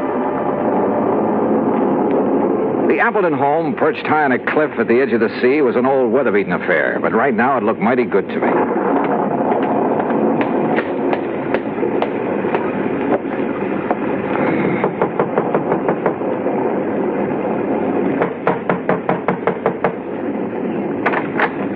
Yes? Is this Mr. Appleton's house? This is the Gregory house. Oh, I'm sorry. Mr. Appleton only leases this house. Oh, I see. Well, is he at home? I believe he's expecting me. You're Mr. Dollar? Yes. I'm Mrs. Gregory, the housekeeper. Come in. Mrs. Gregory had a strong, determined face and dark, metallic, piercing eyes. She took my coat and pointed to a door across the entry hall. I was conscious of her eyes following me as I entered the library to find two men seated in front of an open fire. Johnny Dollar? Yes, sir. I'm Al F. Appleton. This is my attorney, Grant Hillman. Well, how are you, Mr. Dollar? Well, a little damp, Mr. Hillman. Oh, yeah, here. Sit down to the fire. Dry out. Oh, thanks. Ooh, feels good. And slightly warmer than the welcome the housekeeper gave you, I imagine. Mrs. Gregory? Well, she did seem a little reserved. She's a widow. Owns this house. But I love the place, so... anyway, I'm glad you came. I understand there's been some sort of attempt on your life, Mr. Appleton. Well... Mr. Appleton has received several, crank notes lately. We thought it wise to take what precautions we could. Have you notified the police, Mr. Hillman? No, I vetoed the idea, Johnny. Oh, why, Mr. Appleton? I didn't want that kind of publicity right now. My advertising agency's right in the middle of landing a fat new account. Your agency is A, B, and C. That's right. Who are B and C? C is nobody. Tom Baker and I liked the idea of ABC, but we didn't have any other partners, so C just stands for company. Oh, this Tom Baker is your only partner, then? He was. There's some question as to whether he still is. I don't follow you. Al, I don't think there's any need to go into that now. I guess you're right, Grant. Anyway, I don't want to accuse Tom of anything until I've had a chance to go over the books this weekend. Al, did I hear someone at the door a moment? This is Johnny Dollar, Laura. Mr. Dollar, my wife. Oh, I see. How do you do, Mr. Dollar? Mrs. Appleton? Dollar, the crank letters Al has been getting are up in my room. I'll bring them down. Okay, Mr. Hillman. You'll stay overnight with us, won't you, Johnny? Now, haven't you imposed on Mr. Dollar enough, dear? Perhaps he has business back in the city. Nonsense. And with that storm out there, I'll have Mrs. Gregory make a room for him. Well, would you like a drink, Mr. Dollar? No, thanks. Mrs. Appleton, you seemed rather surprised when you saw me here. Oh, did I? Almost as though you were expecting someone else. Someone else? Why, no, I wasn't expecting anyone in particular. Well, perhaps I just... Wait, hold it. What's the matter? That flash of lightning, there's someone outside that window. Oh, no, you must be wrong. Stay right here. I grabbed my coat and went out into the storm. Because of the prowler, sure. But also because of Laura Appleton. Because she'd been staring at that same window, shaking her head quickly as though warning someone. But outside in the downpour, in the mud, I could see no one, no footprints. Finally, I went back inside, to the phone in the entry hall, to call the local police. But the phone was dead. Maybe the storm had knocked down the lines. Yeah. Or maybe someone just wanted to make sure we'd have a nice, cozy weekend, undisturbed. And my hunch was, it might be too cozy for comfort. Act 2 of yours truly, Johnny Dollar, in a moment. And now for another episode in the life of Sergeant Donald Bellwether, my husband.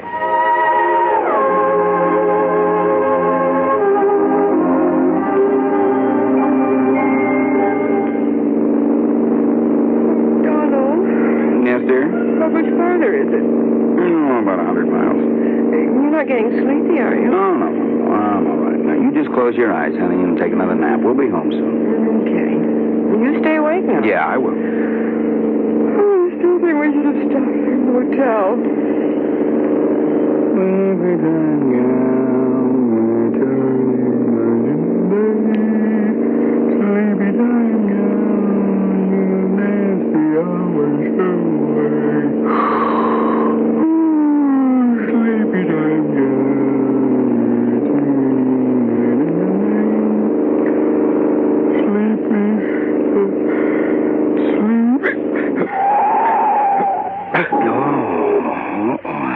Enough of that. Donald?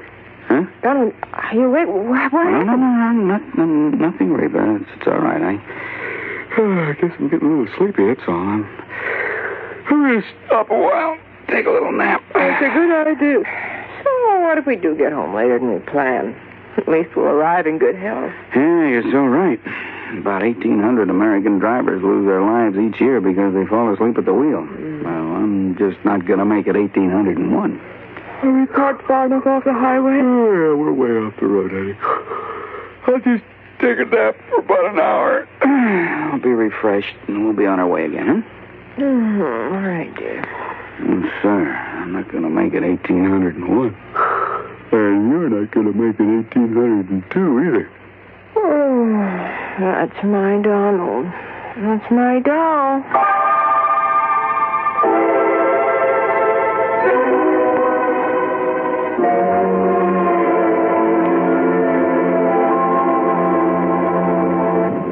And now, Act 2 of yours truly, Johnny Dollar, and the 11 o'clock matter.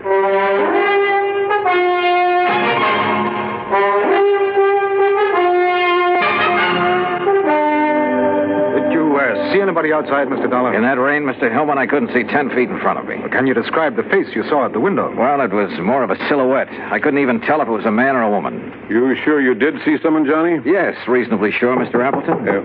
Come in. Your partner is here, Mr. Appleton. Tom Baker? Hello, Al. I thought I'd surprise you. I tried to call you earlier, but your phone was out. Well, this is a surprise.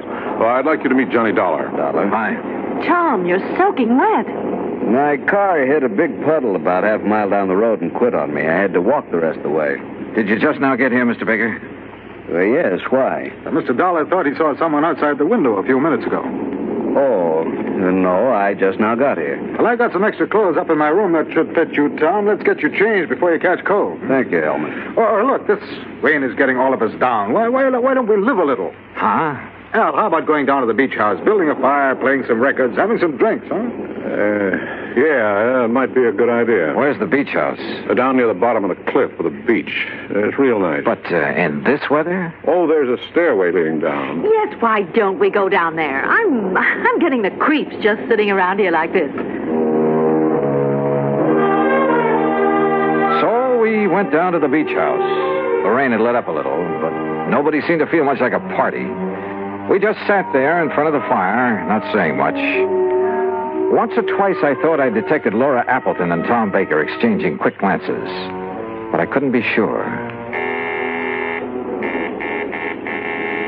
That's the intercom from the house, Al. Oh, yeah, I'll get it. Yes? Oh, yes, Mr. Gregory. You can go on to bed. We won't be needing you anymore tonight. You know, bed sounds like a good idea. Oh, it's almost 11 and I'm beat, so if you'll excuse me. Oh, sure. Well, why don't we all... Could we have our talk now? Okay, Tom, if you insist. Laura, why don't you fix us another drink? All right, Al. How about you, Mr. Dollar? Yeah, I'm with you, Hellman. Let's go on up to the house.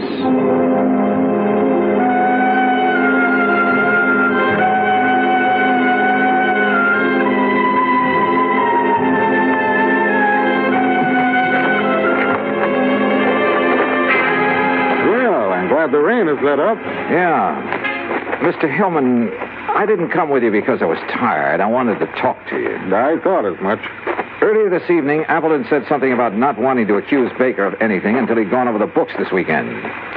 What did he mean? Well, I'm not really sure, Mr. Dollar. All I know is that Al seems to think he may have found some irregularities in the books of his advertising agency. Oh? Well, if there is anything wrong, I blame myself partially. How so? Well, I manage most of Al's affairs, but the agency has been running so smoothly, at least so I thought, that, well... I see. That's going to change as of right now. I didn't come up to go to bed either. I'm going to work on those books. Ought to take me about an hour. Just about 11 now. Will you be up by midnight? Yeah. I'd like to know what you find out. Oh, where's that light switch? I never could remember. Dollar. What is it? There's somebody else in here. Look out. What? Oh!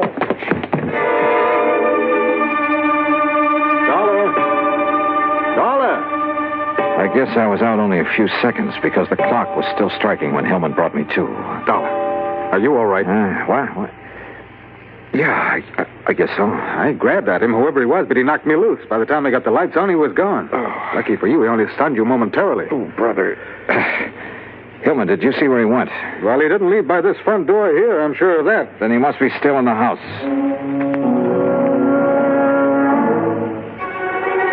We worked our way through the house room by room. Finally, 10 minutes later, we stood by an open window in a back room. Well, there's our answer. He went out this window. Yeah. What is it? What's the matter? What? Oh, Mrs. Gregory. Yeah, Mr. Dollar was attacked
One of yours truly, Johnny Dollar.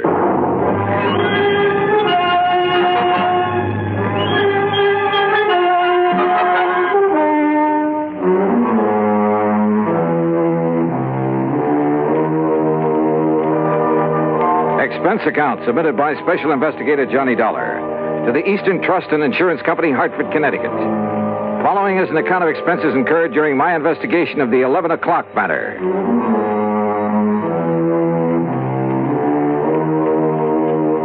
Expense account item 1, $8.40, gas and mileage on my car to Skeleton Point through a drenching rainstorm. The Appleton home, perched high on a cliff at the edge of the sea, was an old weather-beaten affair, but right now it looked mighty good to me.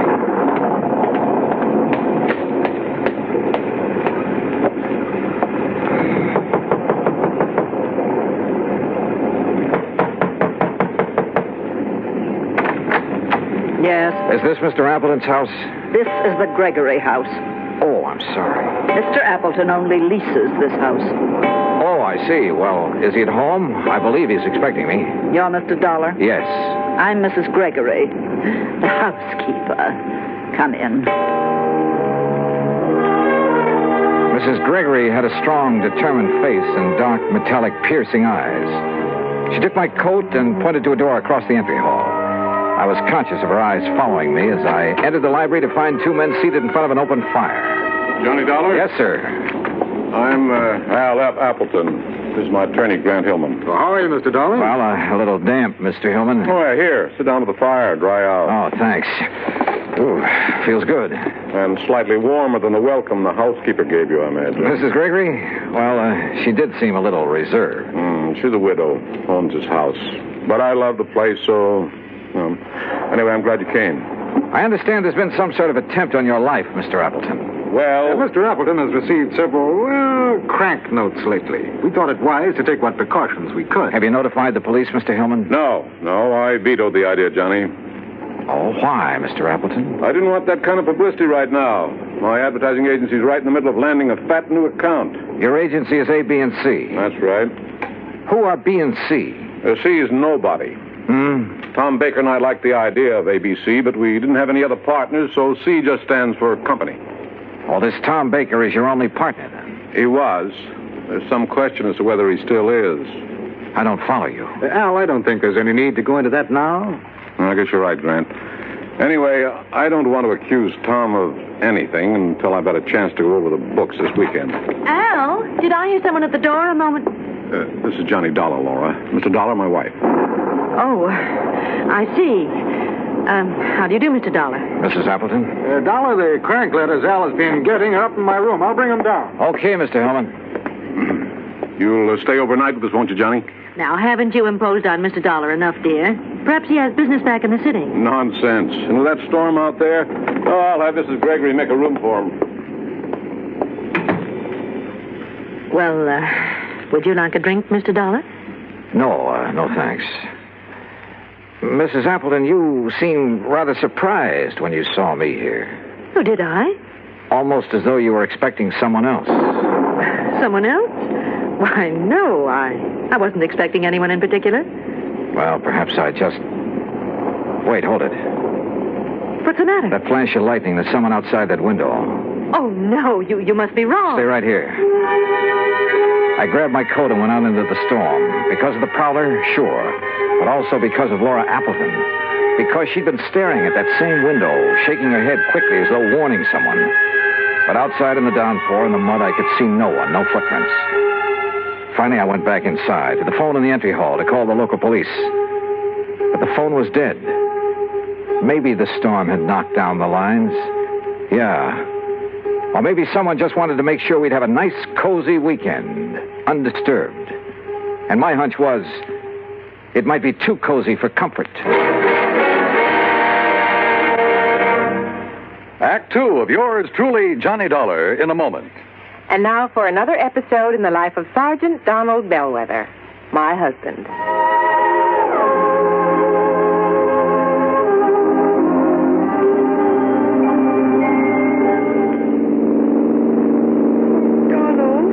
Yes, dear? How much further is it? About 100 miles. You're not getting sleepy, are you? No. I'm all right. Now, you just close your eyes, honey, and take another nap. We'll be home soon. Okay. You stay awake now. Yeah, I will. I still think we should have stopped in the hotel.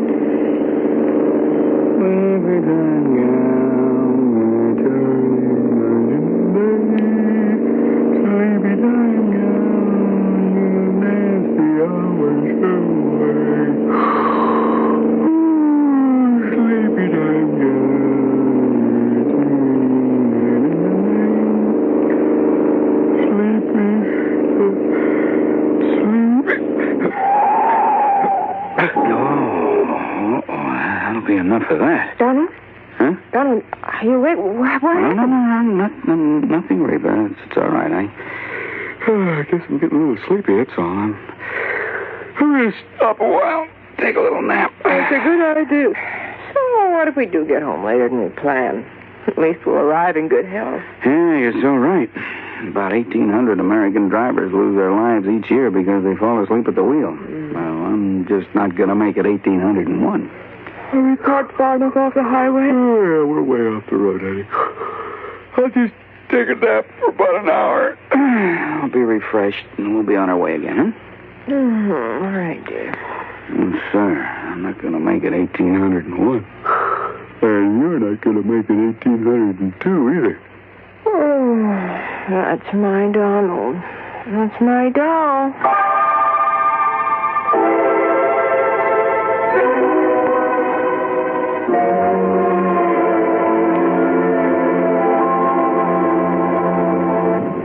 And now, Act Two of yours truly, Johnny Dollar, and the 11 o'clock matter.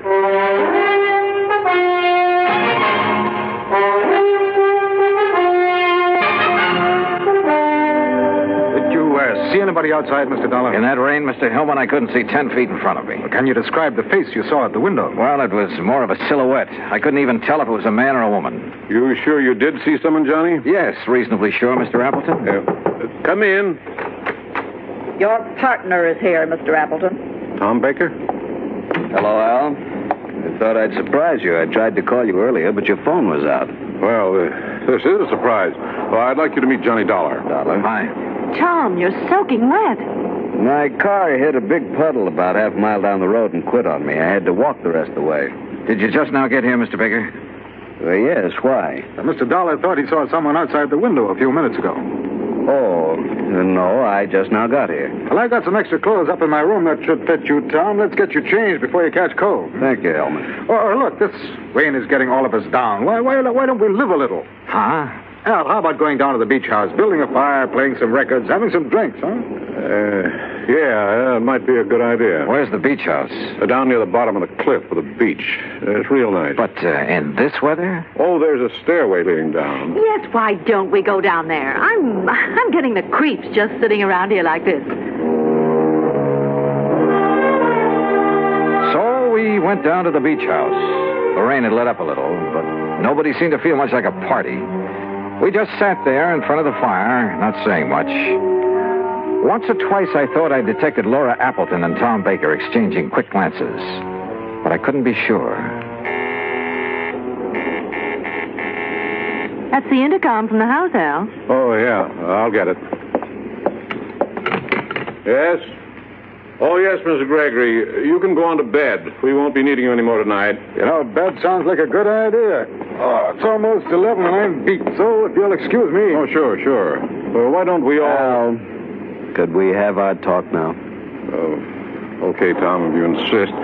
Laura, why don't you fix us another drink? All right, Al. How about you, Mr. Dollar?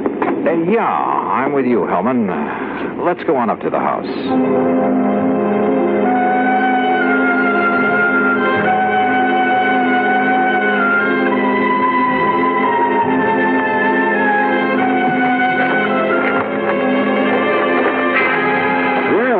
The rain has let up.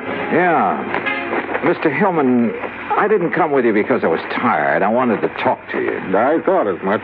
Earlier this evening, Appleton said something about not wanting to accuse Baker of anything until he'd gone over the books this weekend. What did he mean? Well, I'm not really sure, Mr. Dollar. All I know is that Al seems to think he may have found some irregularities in the books of his advertising agency. Oh? Well, if there is anything wrong, I'd blame myself partially. How so?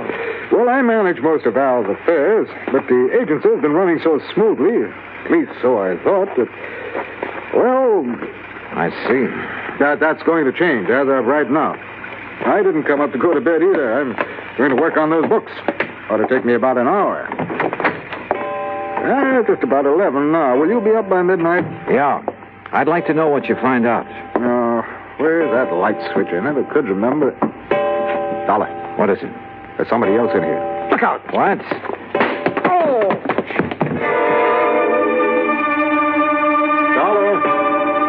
Dollar! I guess I was out only a few seconds because the clock was still striking when Hillman brought me to. Dollar, are you all right? What?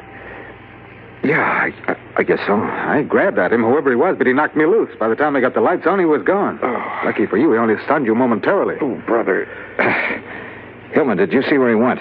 Well, he didn't leave by this front door here, I'm sure of that. Then he must be still in the house.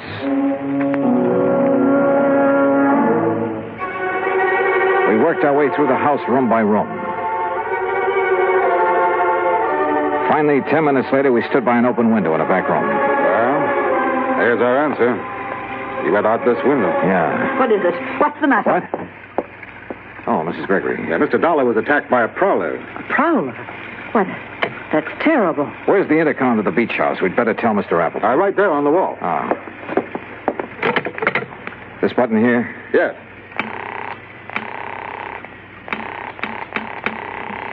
No answer. Come on, Hillman, let's get down there. We pounded out of the house and along the path to the edge of the cliff.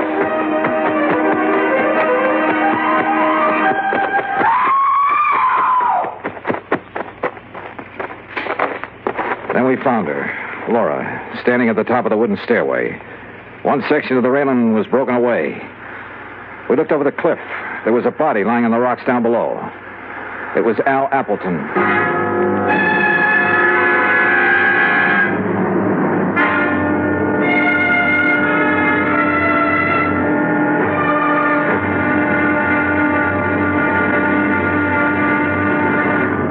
Act 3 of yours truly, Johnny Dollar, in a moment. Do you know who said, democracy is based upon the conviction that there are extraordinary possibilities in ordinary people? Those words came from the American religious leader, Harry Emerson Fosdick. From the earliest days of the United States of America, there has been the sentiment that the average person can achieve an important goal if he is given an environment in which he can develop his capabilities to the fullest extent. An environment in which the individual is given the rights and privileges that he needs for development. It is the duty of every American to protect and stimulate this environment. Remember the words of Harry Emerson Fosdick. They are part of your American heritage. The extraordinary possibilities of ordinary people are inherent in American democracy. And now, Act 3 of yours truly, Johnny Dollar, and the 11 o'clock matter. We stood on the stairway at the top of the cliff looking down at Appleton's body on the rocks below. That is, Hillman and I did. Laura Appleton was in a state of shock, and we couldn't get much sense out of her. We had Mrs. Gregory take her back to the house, then Hillman and I got a flashlight and climbed down the rocks to Appleton's body. Dead, Mr. Dollar. We'd better not move that body until the police get here. Yeah. Let's see. His wristwatch stopped at 10 after 11. It's 11:30 now. Right. And because the clock was just striking 11 when I got hit over the head in the entry hall... Yeah, so then we must have spent 10 or 15 minutes searching the house for that prowler. Meantime, he or somebody else was shoving Appleton over the cliff. Somebody else? There were a couple of people with Appleton down at the beach house. Laura and Tom Baker. I'd forgotten about Tom. Where is he? Right now, Hillman, that's a very good question. We went back to the house. The phone was working now, so I put in a call to the local sheriff's office. But all the units were out on call. They'd send somebody as soon as they could. I started for Laura Appleton's room. Grant Hillman overtook me in the hall. Dollar, I made a preliminary check of the agency records Appleton brought up here with him this weekend. Did you find a shortage? Yes, possibly as much as $50,000. I see. Thanks, Hillman. Yeah, I'll see you later. Come in. Oh, Mr. Dollar. I'm feeling better now. I'm sorry to bother you with questions, Mrs. Appleton, but I'm afraid I have no choice. Yes, I understand. I want you to tell me exactly what happened. Well, I'll try. After you and Grant Hillman left the beach house, my husband and Tom Baker and I sat there a few minutes, and then Tom left. I see. Then, a couple of minutes later, somebody from the house called my husband on the intercom, so he left me. What time was that? Oh, a few minutes after 11, I guess. Uh-huh. What happened then? I sat there a few minutes longer. Then I just didn't feel like sitting there alone, so I started up the stairway. When I got to the top, I saw that the rail had been broken away. I looked over the edge. Okay. Mrs. Appleton, why did Tom Baker come here this evening? I don't know. I think you do. What? You tried to warn him when I saw his face at the window earlier. His face? And the two of you kept exchanging glances all evening. I know you're wrong. Listen, Grant Hillman's in a position to know something about your husband's business affairs, isn't he? Well, of course. Why? Your husband suspected a shortage. Hillman confirmed it a few minutes ago after going over the records. Oh, but surely you don't think that Tom Baker Baker was your husband's partner. Maybe he came up here to try to square things with him. Was that it? No. Oh, all right. Tom did come up here to talk to my husband. What about? I was going to ask for a divorce. To marry Tom Baker? Oh, I know it sounds sordid now after what's happened, but it wasn't that way at all. Tom and I wanted everything in the open. We wanted to tell Al. But I didn't realize that you and Grant were going to be here this weekend. That's why I tried to signal Tom not to come in. Go on. Down at the beach house, he wanted to talk to Al, but, well, I guess he couldn't bring himself to it. That's why he went for a walk. And you haven't seen him since? No. Oh, Mr. Dollar, I know my story doesn't sound very convincing, but if you're trying to suggest that either Tom or I killed my husband... Yeah? Dollar, could I see you a minute? Oh, sure. I'll talk with you later, Mrs. Appleton. What is it, Hellman? Tom Baker just walked in. Baker? Yes, I thought you'd want to talk to him. I sure do. Look, Mrs. Appleton claims somebody called her husband at the beach house on the intercom a few minutes after 11. If so, that's what lured him up to the top of the stairway. A few minutes after 11. Well, that's when you and I were searching the house. We ended up at the intercom last, though. Somebody could have had time to make that call. Now, wait a minute. Mrs. Gregory was near that room when we got to it. Yeah, I know. Why don't you question her, Hillman, while I see what I can get out of Baker? For the fifth time, Dollar, I didn't have anything to do with it. I went for a walk on the beach. I didn't even know Appleton was dead until Grant Hillman told me a few minutes ago. I'm telling you the truth. Yeah, well, I'm afraid we'll have to let the police decide that, Baker. Sheriff Station, Maloney. Hello, Johnny Dollar at the Appleton place. I'm still waiting for one of your units. Oh, yeah, we're sorry, Mr. Dollar. We've had a lot of calls on account of the storm. Well, you're not the man I talked to when I called before. No, that was Harris. He went off duty at 1. He left me a message about your call, and we'll have somebody up there within 15 minutes. Okay, thanks. That's funny. Well, Mrs. Gregory denies making that call on the intercom, Dollar. Huh? Oh, yeah, okay, Helen. Well, what's the matter? Something that sergeant said over the phone. Hey, wait a minute. What time have you got? Why, 10 minutes of 1? Yeah? That's what my watch says, too. But according to the sergeant, it was after 1. I checked the big clock in the entry hall and the one in the living room. They both agreed with my watch, 10 minutes of 1. I slipped outside, unlocked my car door, and looked at the clock on the dashboard. It read 10 after 1. When I felt a gun in my back, I realized I'd come up with the answer a little too late. It's a pity, Dollar. I thought I had a foolproof idea, but I hadn't figured on your locking the car. So it was you hit me over the head when the clock was striking 11. Who called Appleton at the beach house, lured him up the stairway, and shoved him over. Then came back and reset my watch and the clock so I'd hear it still chiming 11 when you brought me to. I thought I'd only been out a few seconds. Actually, it was 15 minutes. Yes, but you're the only one who knows. Now get in the car. We're leaving. I started to get in, then kicked at the car door behind me.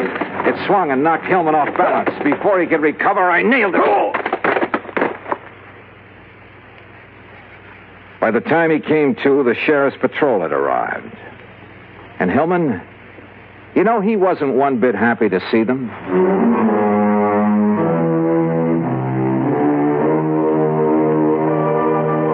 Expense account item 2, $13 even. Transportation back home. Total expenses, $21.40. And a real bargain, if I do say so myself.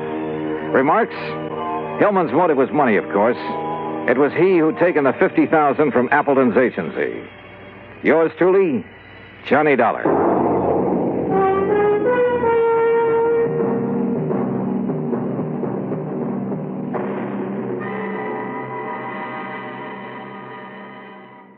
Johnny Dollar. Jerry Holland, Johnny. Tri-Mutual Insurance Limited. Oh, sure, Jerry. How are you?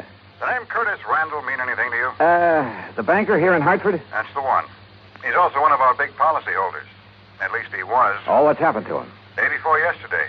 He and a friend of his, a fellow named Byron Peters. They went deer hunting over near Kingman, New York. And? They hired some old character in the neighborhood to act as guide. Randall and Peters didn't know it, but the old goat was an alcoholic. So what happened? At the end of the day's hunt, they raised Cain with Curly because he hadn't found them a deer. Curly, the name of the guide, huh? Yeah. They had a big argument. Over 500,000. 100. Wow. Who's Randall's beneficiary? His hunting companion, Peters. Peters? No wonder you want me to investigate. Johnny. Only this one looks too easy. Wait, Johnny. I'll be right over.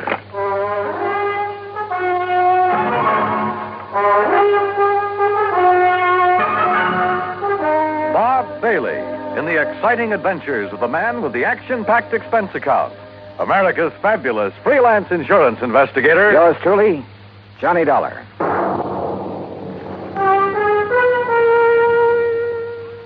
And now, Act One of yours truly, Johnny Dollar.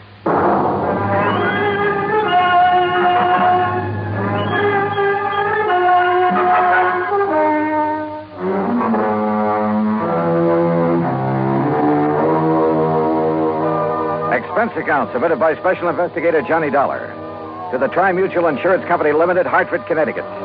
Following is an account of expenses incurred during my investigation of the Hapless Hunter matter.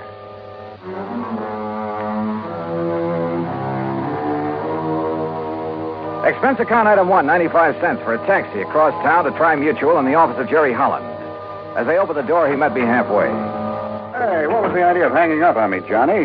Then when I tried to call you back, you'd left. Well, sure. I figured if this thing only happened a day or so ago, the faster I could get working on it, the better. Well, I'll go along with you on that, but Where's now... this man Peters? In the hospital. Because if anybody should be suspect, he should. After all, as a beneficiary... What did you say? I tried to tell you on the phone, only you hung up. Byron Peters is in the hospital. Where? Over in Kingman, New York. Why? Because he was shot up, too, by that drunken guide when he tried to prevent him from killing Randall. Oh. Then Curly killed himself. Yeah. You know, if you'd stop going off half-cocked, you might get somewhere on this case. If it really is a case. Sorry, I guess I jumped to a conclusion You sure before. did. Oh, $500,000 is still a lot of money. Sure it is. If you need it. And Byron Peters doesn't? Well, according to the local police chief who called me, it was in Byron Peters' brand new Eldorado that they drove over to Kingman. It was Peters who arranged for the guide service. It was he who supplied the guns and equipment. Yeah, okay, Jerry. I'll take your word for it. What hospital is he in over there? Angel of Mercy. It's the only one. Any other information I ought to have? None that I can give you. As I told you, this is just routine because of the money involved, company policy. Of course, for your report, you might try to find out if this old Curly Summers, the guide, had any reason to have it in for Randall. Randall knew him before, huh? Huh? I thought you said Peters arranged for the guide. Oh, I guess I did. But now, Johnny... Let me have Peters' home address, will you? And Randall's. Well, sure, why not? And I hope you don't think... Did you know Randall well? Yes. Was he a drinking man? One martini before dinner, that's all. There you are. Why? How about Peters? Oh, I don't know. What difference would it make? Oh, just wondered. Don't kid me, Johnny. You've got something up your sleeve. Why, Jerry... Come on now, what is it? You know something about these people that I don't? Not a thing, so help me. But $500,000 is a lot of money. And I tell you that if you suspect Byron Peters, you're crazy. Did I say I still suspect But the way you've been talking. Did I? Well, no.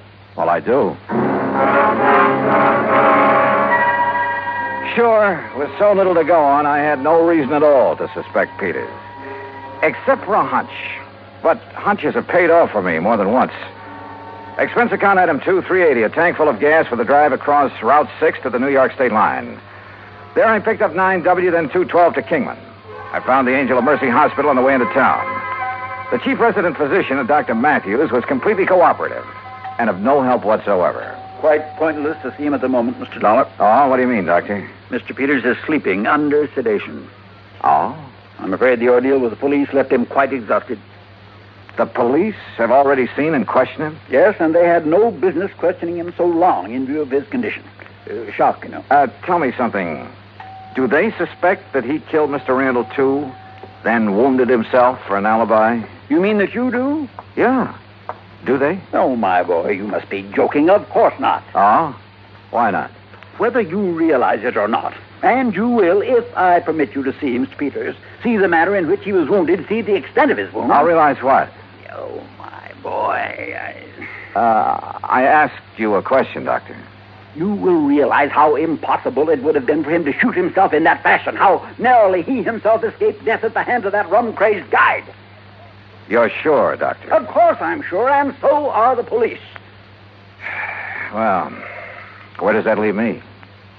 If I may say so, with egg on your face.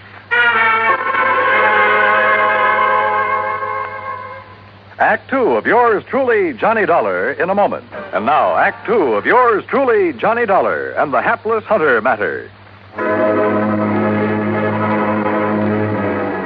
A hunting guide had run amok near the little town of Kingman, New York, and, according to report, was responsible for the death by shooting of wealthy banker Curtis Randall for the wounding of Randall's companion, Byron Peters. But Peters is beneficiary of Randall's $500,000 insurance policy. So, naturally, the old bug of suspicion began to gnaw away at the back of my brain. Until, that is, I saw Peters, his wounds, the x-rays, and finally talked with Captain McManus at the local police headquarters. Well, sure, we talked to Peters, Mr. Dollar, but only to find out exactly what happened when old Curly went off his rocker and started spraying lead with his hunting rifle, then shot himself. Then my suspicion that Peters might have done the shooting... Well, didn't you see how Mr. Peters was hit by that .30-30? Now, look. He saw Curly pull the rifle on Mr. Randall and shoot him down. Yeah. Yeah, so he lunged at Curly like this. Curly whirled around, pulled the trigger. Yeah. Well, the x-rays I saw. Sure. Well, then you know.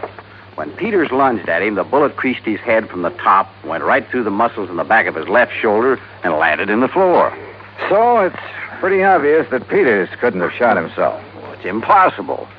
He would have had to have arms 5 or 6 feet long to shoot himself in the top of the head at that angle. Hey, when did you first learn about this whole thing, Captain? When Mr. Peters came to, he phoned me from up at Curly's cabin where it happened. I went up there right away. And? Curly and Randall were dead. Peters was still lying next to the fireplace where he'd fallen. But if he was able to phone you? He pulled the phone over to him by the cord. Still had a good right hand, you know. Oh, I see. Where were Randall and Curly? Randall by the front door with a bullet in the back of his head. Curly lay between them. Just how much do you know about this Curly character? Well, that's the part I don't understand.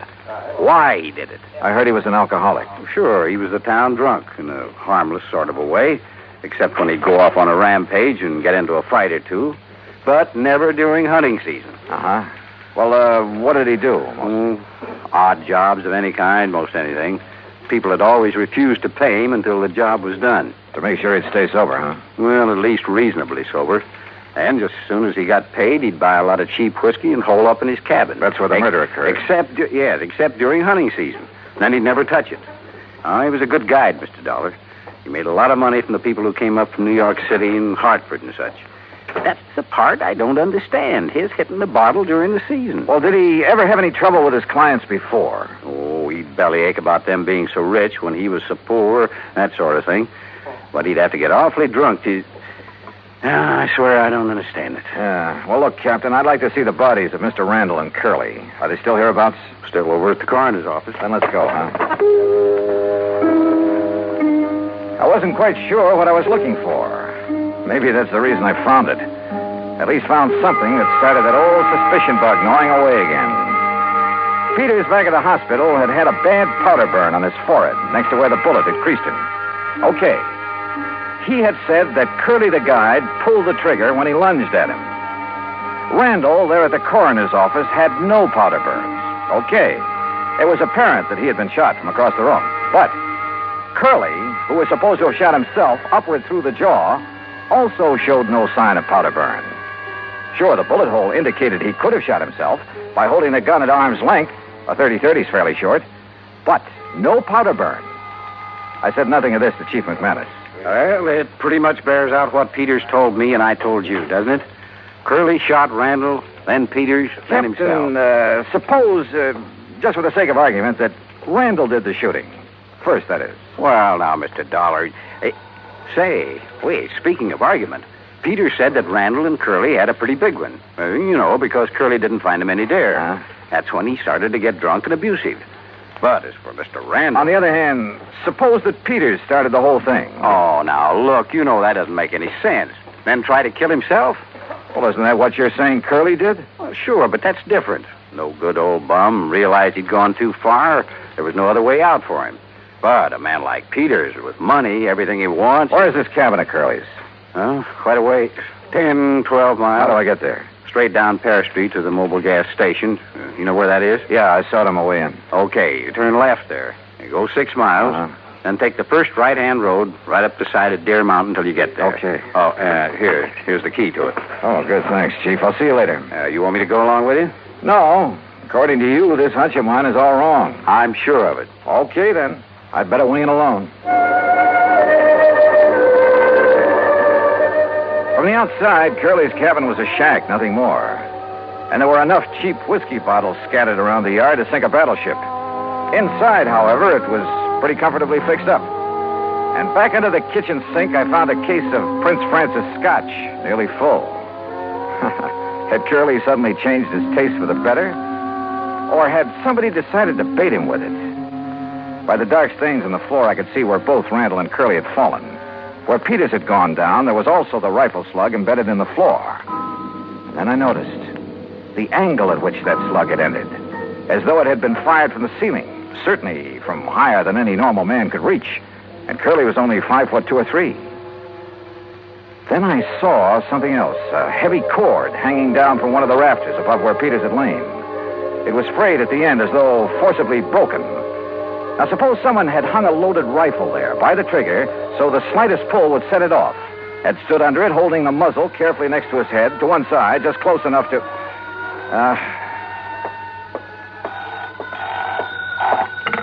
Yeah, hello. Mr. Dollar? Captain? Yeah, listen. You may be right, though I still don't see how you can be. What do you mean?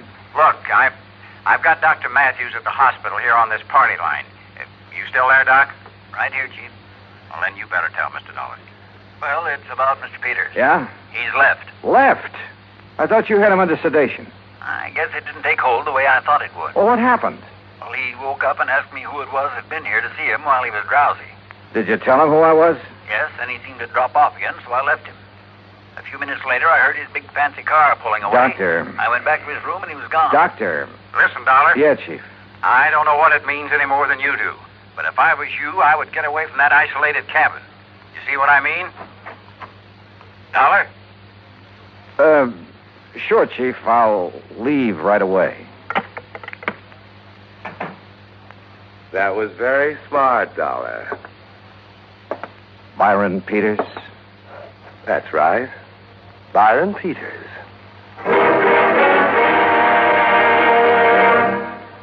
Act 3 of yours truly, Johnny Dollar, in a moment. And now, Act 3 of yours truly, Johnny Dollar, and the Hapless Hunter matter.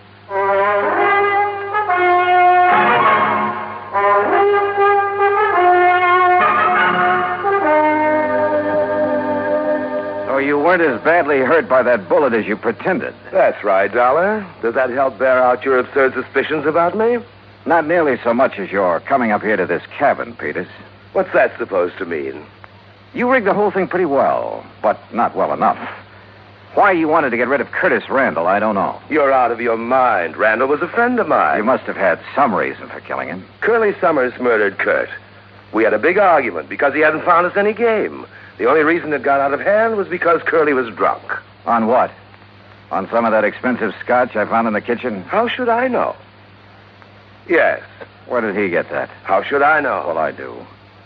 You brought it here to help bolster your phony alibi, to indicate that Curly had it up here, had been hitting it. But you pulled a boo-boo. Why don't you talk sense, Detective? Are you trying to tell me Curly would ever have stuff like that? Look at the old bottles scattered around outside. Cheap rot gut, that's all. What's more, he never touched a drop during hunting season. That's about as thin evidence as you could possibly dig up, Dollar, and you know it. Peters, why did you come up here just now? Okay, I'll tell you that, too. Lying there in the hospital, nursing your sore shoulder, you didn't plan on that injury, did you? I told the police. Oh, yeah, sure, you told the police.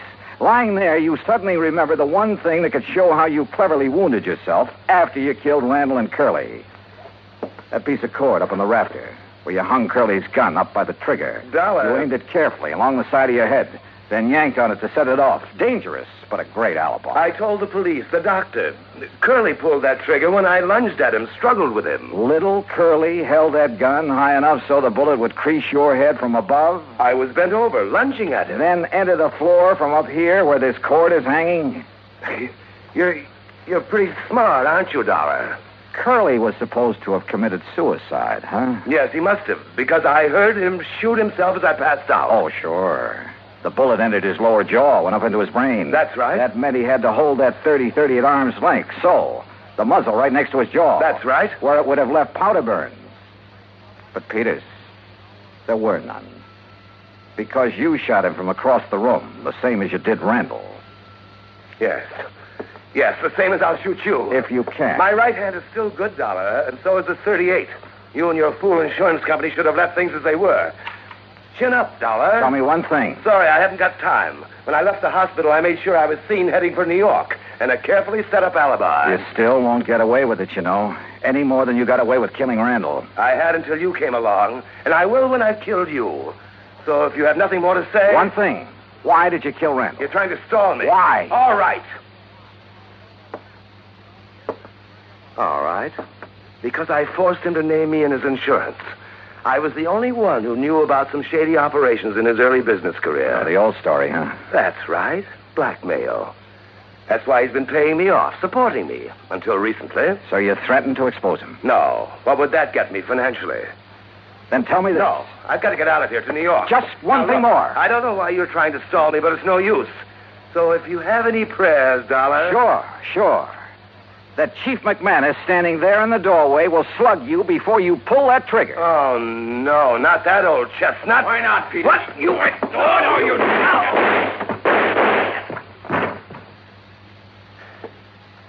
Doggone it, Dollar.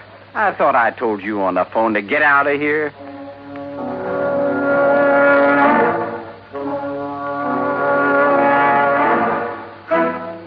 Expense account total, including gas to get me back to Hartford, $13.13.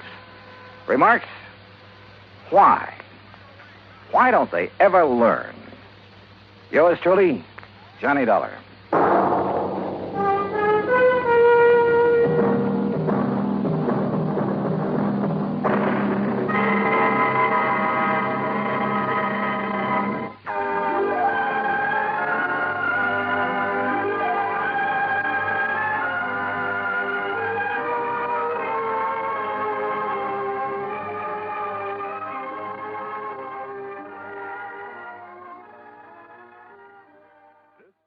From Hollywood, it's time now for... Johnny Dollar. This is Peter Hardy at Tri-Western Property and Casualty Insurance. Hi, how are things at the Golden West? You still in Reno? Sure am. Good boy. What goes, Pete? A little trouble with a big dairy farm out here, Johnny. Armenian Dairies. Okay, Pete, tell me all. A year and a half ago in a fire, Armenian lost one of his silos. You know, one of those big towers where they store and cure a lot of chopped up corn and stuff. Yeah, I know. Cost us $21,000.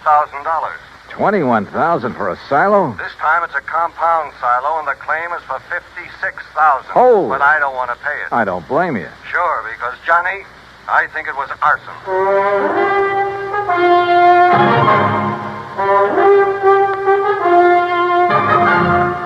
Bob Bailey in the exciting adventures of the man with the action-packed expense account. America's fabulous freelance insurance investigator. Yours truly, Johnny Dollar. And now, Act One of yours truly, Johnny Dollar.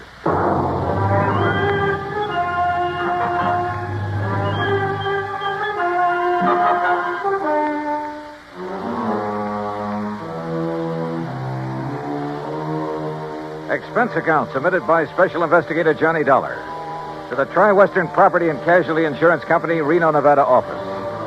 Following is an account of expenses incurred during my investigation of the Doubtful dairy matter.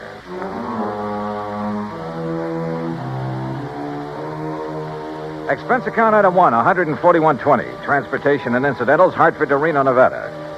It was about 9 a.m. when I arrived, so I checked into the Mapes Hotel, then walked over to Pete Hardy's office.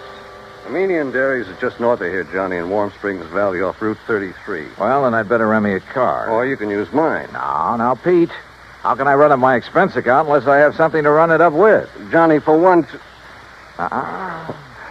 Anyhow, the reason why these silos Armenian has are so expensive... Is that the owner's name, by the way? Yes, Aram Armenian. And I take it he's Armenian? Strangely enough, no. Now, he's had all his silos very specially built. Oh, how specially can you build a silo? Just a concrete base, a lot of long wooden staves to get the circular shape, and a good roof on top. Well, he has some trick with them inside. Like what? That's his deep, dark secret. But he claims it makes better silage for his cattle than is possible anywhere else in the world. And one of these things burned up a year and a half ago. The word exploded best describes it. Yeah. And as I said, cost us $21,000. And now the replacement has gone up in flames. Yes, day before yesterday. He filed the claim the same day. Well, why do you suspect arson? Did the local authorities find anything suspicious? No, but you go out and talk with Armenian, Johnny. And if you don't end up with the same kind of feeling I have, well, I'll leave my shirt. Expense account item 2, $50. Deposit on a drive-your-own car. Finding the Armenian dairy and ranch some 20 miles north of the city was easy. It was spread out all over the countryside. Hundreds of acres of well-irrigated, lush green pastures. Square in the middle of the ranch sat one of the cleanest, most modern dairies I ever saw. Aram Armenian gave me the grand tour, and I must say I was impressed.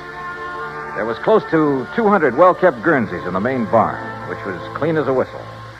The milking machines, coolers, separators, clarifiers, and so on were the same. Yep, a prosperous-looking setup.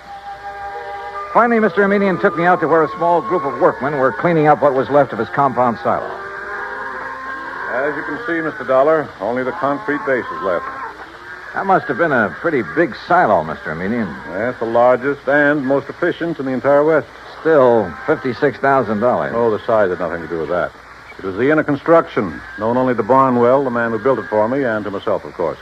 Well, what was so special about it? Principally a method of venting. Venting? Yes, it increases the phosphorus and lactic acid content. Well, I thought the point in the silo was to keep it pretty well sealed up. Venting within, Mr. Dollar. But that's all I'll tell you about it. It cost me $56,000 to have Barnwell build it. And I wish the company to pay my claim as quickly as possible, because I'm starting construction on a new one immediately. Of the same type? Oh, vastly improved type. Oh, then it was to your advantage to lose the old one. Just what do you mean by that? Your loss came at just the right time, didn't it? Now, just a minute, Dollar. With the insurance money, you can build a new and better one. And when it gets out of date, I suppose you'll have another fire. Oh, I see. You think perhaps these last two were deliberately set? Were they? Ridiculous. Is it? But if they were... Yeah? If they were, I certainly wouldn't know it. Oh, come on now. After what you've just said. And what's more, Mr. Dollar, I'm sure you'll never be able to prove it.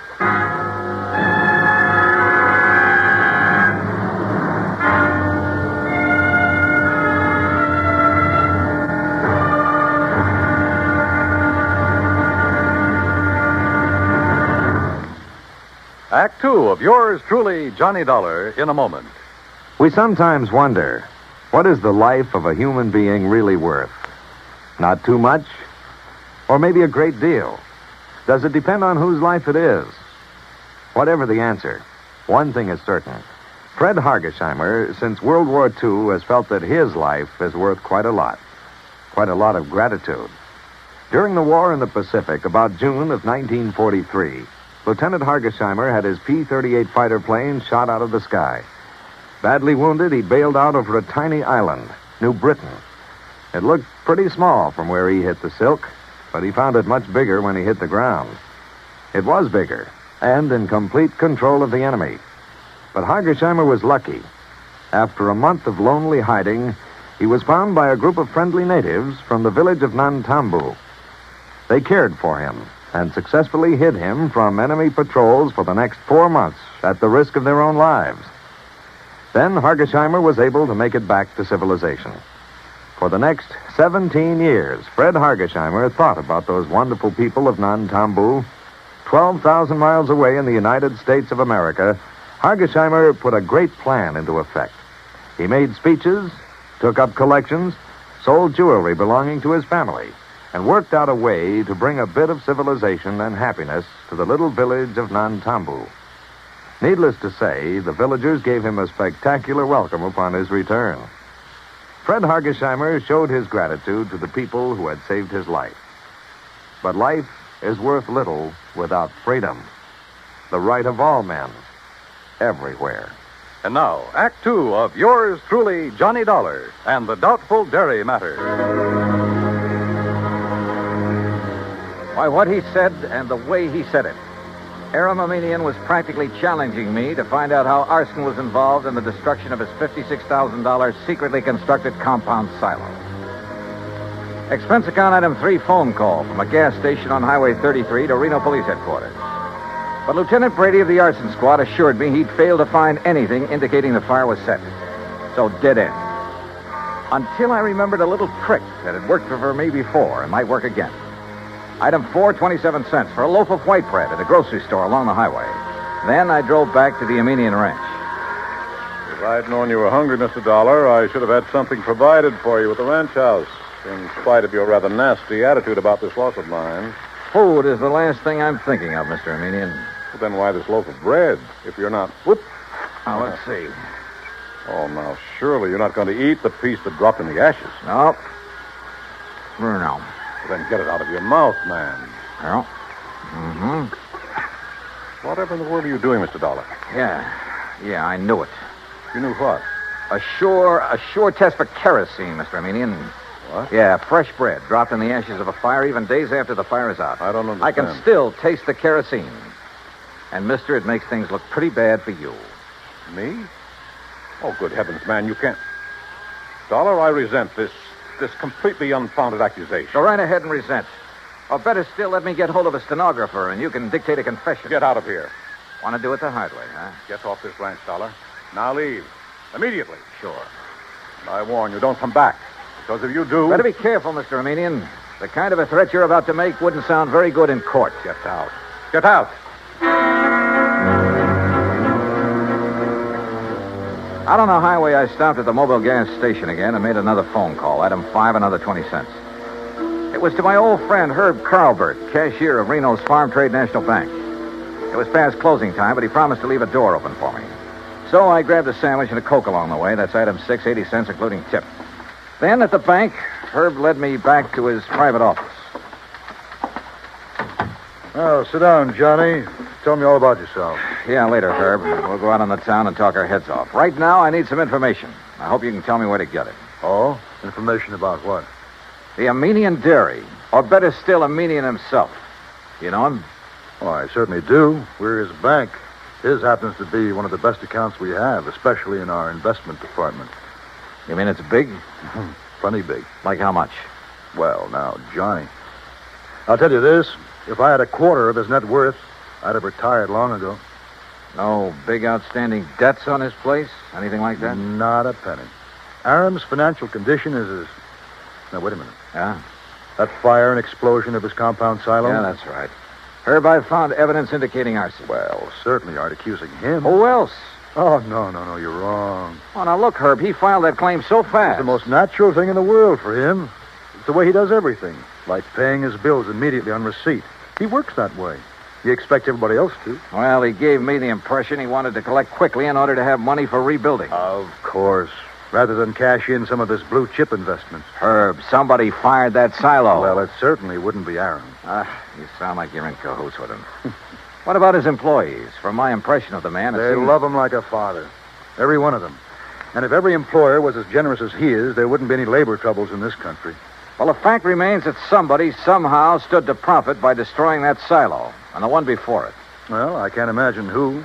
Even his competitors like and respect the man. Oh, so they say. No, they do. He's helped them stay on their feet during hard times, develop new ideas and methods, then pass them on to them. Oh, the fact remains... Look, Johnny, I've had a rough day. How about a nice, cool, casual drink? Then we'll have dinner and take in the town. Item 7, 2130, for drinks and a good dinner back at the Mapes. But I didn't enjoy either. Because Herb in his defense of a median was no help at all. Except perhaps for giving me a list of all the people he could think of who did business with him. I decided to check them all first thing in the morning. Finally, about midnight, having lost our share at a couple of nearby gambling clubs, we parted. Herb drove away to his home on the outskirts of town. I went back to the Mapes. Take Mr. and Mrs. Kenworthy to room 314, boy. Yes, sir. What?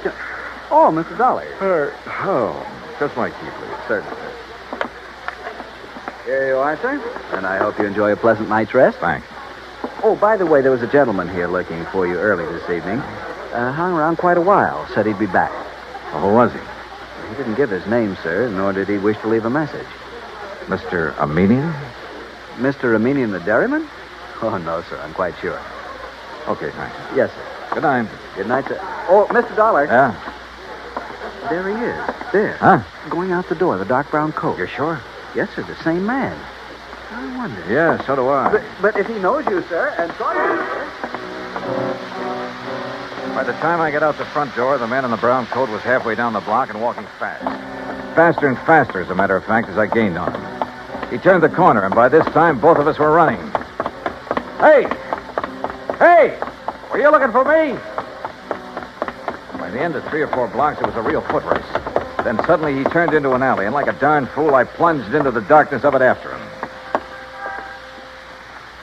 Hey! Hey! Right here. Oh, no, you...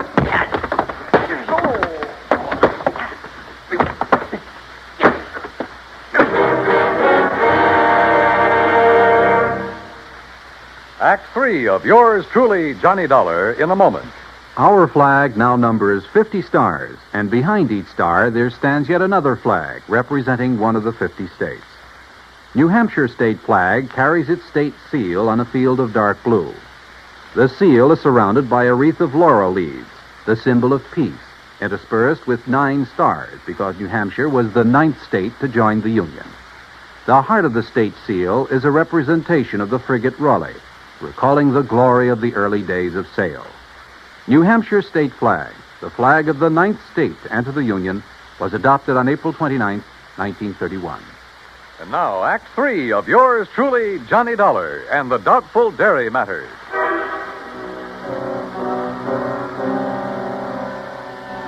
If it hadn't been for a big interstate moving van that drove into the alley where I'd been waylaid, well, I have a strong hunch I wasn't supposed to have lived through that beating. The truck driver, who absolutely refused a tip, incidentally, half walked, half carried me back to the Mapes.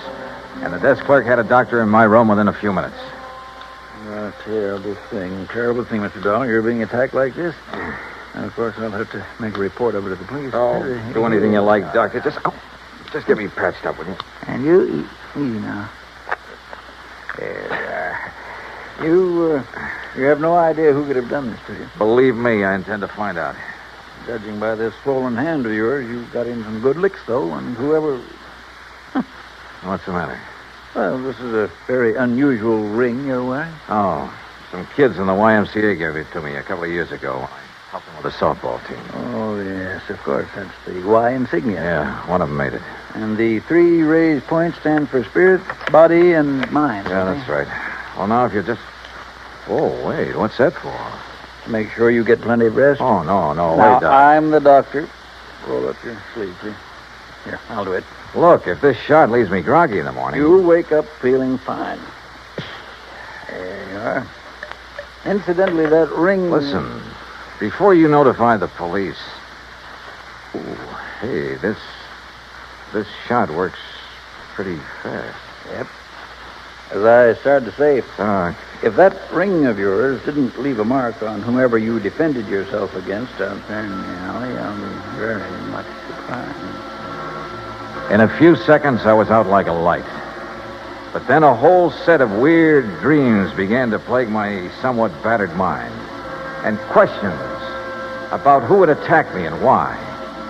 Only the why was only too obvious to keep me from finding an arsonist who,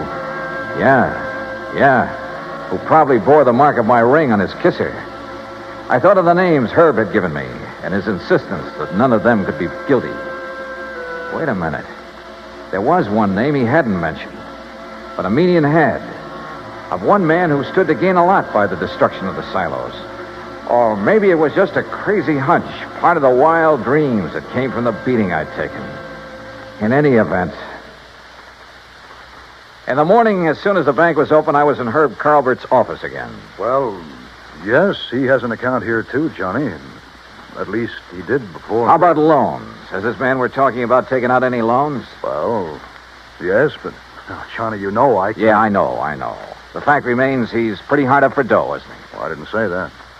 Although, of course, if that's the conclusion you choose to draw... Tell me this. He owes the bank money now, doesn't he? Yeah. All right. Did he also owe the bank a lot of money about a year and a half ago? Johnny. Yeah. Well? Johnny, you're right. But who would have suspected? And when you consider that Aram Armenian is the one man who has given him money for all the work he's... I can't believe it. Herb, it started out as a pure hunch, but right now I'd bet my... Where can I find him? Well, if Aram plans to go ahead with new construction, he's probably over... Sure, out there at the dairy. You want to come along? Well, maybe I'd better after the way Aram threatened you. I guess I owe him an apology for the way I tore into him. Let's go. Johnny. Yeah? What if we're wrong? What if this man we think is the arsonist... Will you agree that the firebug is the same man who attacked me in the alley? I suppose so. Then we'll soon know. Because believe me, he's a marked man.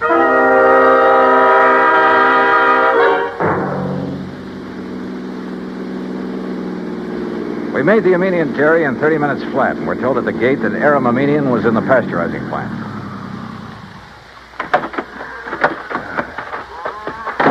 Maybe you better let me talk to Aram first, Johnny. It's not Aram that I'm interested in, Herb, and you know it. Oh, just a minute. Huh? What's the matter? Hold it a second, will you, while I tie my shoelace? Yeah, sure. I've been thinking, Johnny, on the way out, you know, we could really be terribly, terribly wrong. Herbert, old man. Aram, we're just looking for you. Well, when I heard the car pull up, I thought it was Joe Barnwell. He's due here to show me final plans for the new silo he's going to... Well, it's $1. That's right, Mr. Armenian. I want to apologize for... Well, what's the matter? That dressing on your cheek. What about it? Just what is that little bandage hiding? Johnny. Well, Armenian? As a matter of fact, I cut myself shaving this morning. Well, I'm sorry, mister, but that bandage is going to have to come off. Look, Johnny. Now, just a minute, Dollar. Ah, here you are, Aram. Here's the final blueprint for it. Why, what's wrong, Joe? Oh, gentlemen, this is Mr. Joseph Barnwell, Herb Carlbert. We know each other. And Mr. Johnny Dollar. Yeah. I think we know each other, too, Barnwell. Oh, do we? Joe, did you have an accident of some sort? Your face. What's going to happen to him now won't be any accident, Mr. Armenian. And I apologize for doubting that you cut yourself with a razor. What? I'm afraid I don't understand. But that bandage on your face doesn't hide any razor cut, does it, Barnwell? Well, I don't know what you're talking about. All right, then let's rip it off. You certainly won't. Good heavens, Johnny. Yeah, look. The mark from the ring on my hand where I struck him last night. Okay, Barnwell. Now stop. Don't touch me. Start talking. Tell Armenian how you burned up his fancy, expensive silo so you could build another one. How you burned the other one up. Talk. I swear I... Talk. Talk. Talk.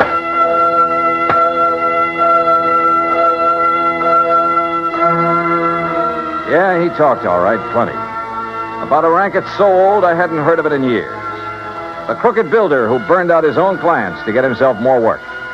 And in this case, a natural, because he was the only one who shared Aram's secret construction plans. And by the time I was through with him, he blabbed about some of the other clients he'd taken the same way. Expense account total, including incidentals and the trip back to Hartford, $418 even. Yours truly, Johnny Dollar.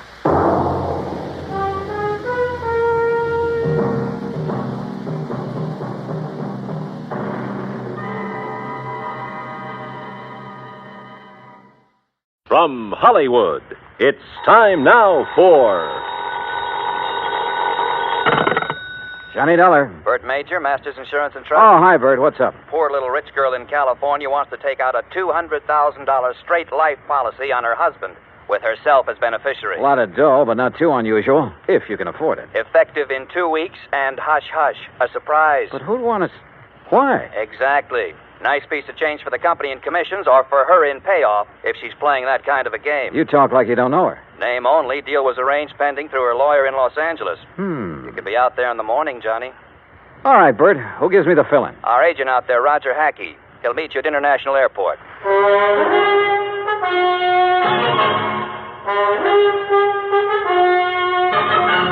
Bob Bailey in The Exciting Adventures of the Man with the Action-Packed Expense Account, America's fabulous freelance insurance investigator. Yours truly, Johnny Dollar.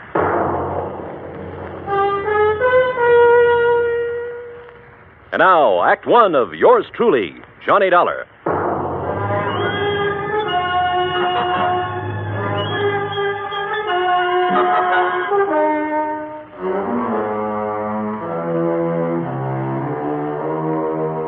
Expense account submitted by Special Investigator Johnny Dollar to the Home Office, Masters Insurance and Trust Company, Hartford, Connecticut. Following is an account of expenses incurred during my investigation of the poor little rich girl matter.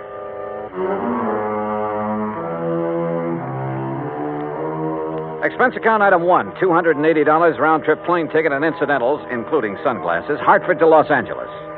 I arrived, rested, ready, and right on schedule. Also on schedule was Roger Hackey, Masters Los Angeles agent, who turned out to be a repressed comedian become insurance salesman. Yep, I said to myself, that's Johnny Dollar, I said. You are Johnny Dollar, aren't you? In person. You Roger Hackey? In person? You got the old feel, haven't you? Simpatico, we call it out here.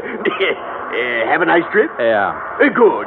Airplanes scare me. Don't like being up there in the wild blue yonder. Terra firma is my dish of tea. Slow but sure, they call me. Yeah, well, look. Now, if you'll just follow me, we'll jump in my jalopy, and I'll have you at the Beverly Hilton before you can say Happy Hooligan. You said. Huh? Oh, yeah. Well, here we go. Cloud of dust and all that.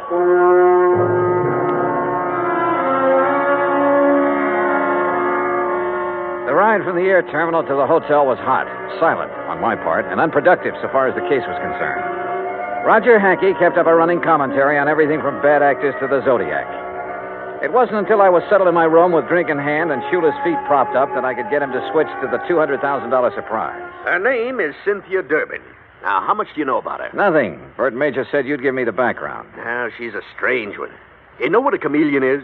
Sure, a lizard that changes color, so what? So, that's the kind of a gal Cynthia Durbin is. At least she is now. You're losing me, Roger. Begin at the beginning. Now, you're the doctor. As the Siamese twins said after the operation, what's missing?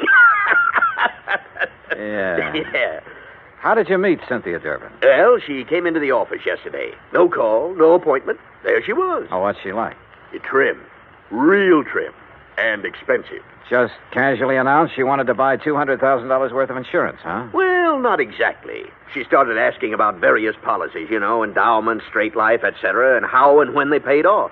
And she kept giving me the big eye and cross-leg routine. She tell you anything about herself? Oh, didn't have to. I already knew. She's practically a fixture in the society section of the Sunday papers. Garden parties, opening nights, and all that. Yeah, but only lately. Her husband? Peter Durbin. He's been a public figure ever since they got married about 3 years ago. But she hasn't. No, just the last couple of months or so. How old is she? Oh, around 25. Blonde, blooming, and gorgeous, figuratively speaking. I take it she has the money, huh? Yeah, right. He was a well-torsoed movie bit player with a champagne appetite. I see. Now, what about this surprise angle? Well, she came right to the point. Said her husband had just had a complete physical. Asked if his doctor's report would be acceptable. If so, okay. But you didn't sign her up. Why? She didn't give me the chance. What do you mean? All of a sudden, she reached in her purse and pulled out a piece of paper with a name and address on it, announced this was her attorney. See him, she said, smiled big, and walked out. Did you go and see the attorney? Right away. A guy by the name of Crane Collins. Has big plush offices downtown, old senior partner type. What did he have to say? Oh, nothing except routine questions about filling out the forms, expediting the procedure, importance of secrecy for the surprise. Well, why didn't you ask a few questions? Couldn't. What do you mean, couldn't? She was there. Doing what? Sitting back in a corner, all huddled up like a mouse waiting to be pounced on. Didn't say a word, while Collins and I filled out the papers. Yeah, she signed them as if they were a death warrant. Went back to the corner and stared at the wall. Now I see what you meant by that chameleon remark. Yeah, she's too much for me. Yeah. A leopard can change its spots, too. Expense account item 2, $3.25 taxi fare to the offices of Crane Collins. So far, all I knew was that the wealthy young woman wanted a pot full of insurance on her husband. If it hadn't been for the surprise request, it would have been routine. Now it wasn't. And the people involved, one of them at least, were not routine. I was ushered into an oak panel office high above the streets of Los Angeles. Good afternoon, Mr. Dollar. Mr. Collins? Your card identifies you as an insurance investigator, Mr. Dollar. I don't believe I understand. Cynthia Durbin is your client?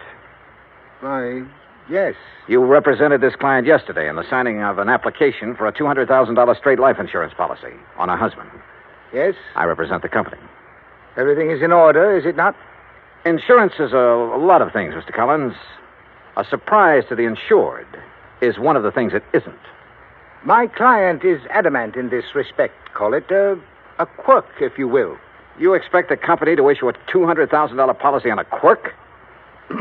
Well, how long have you known Mrs. Durbin? Since she was born. Then you know her father? Knew him. I am his executor. Uh-huh. Mother? Also deceased.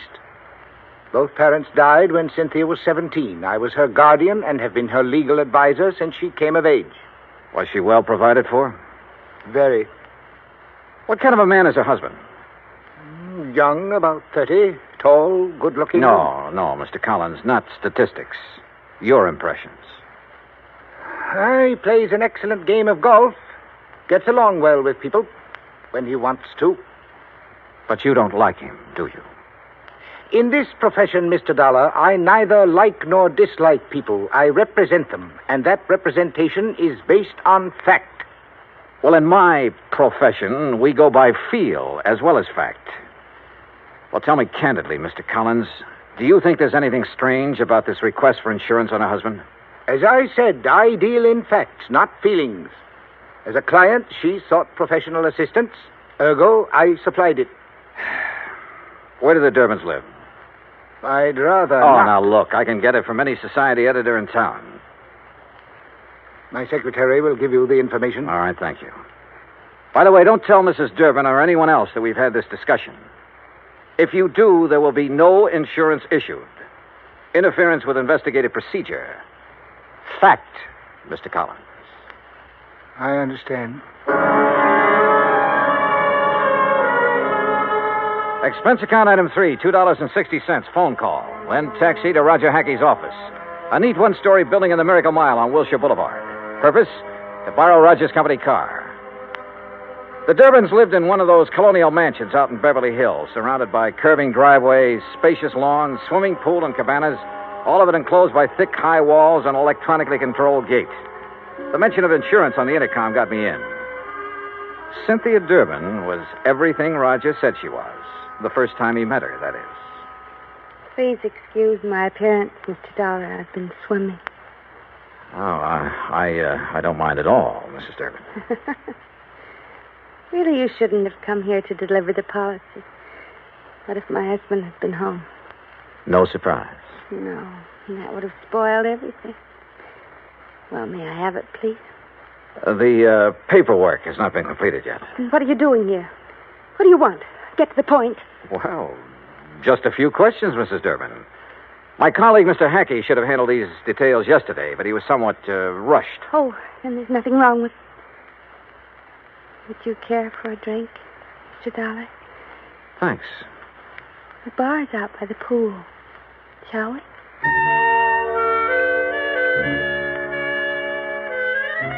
She was wearing a bikini and high-heel beach sandals, and she led the way.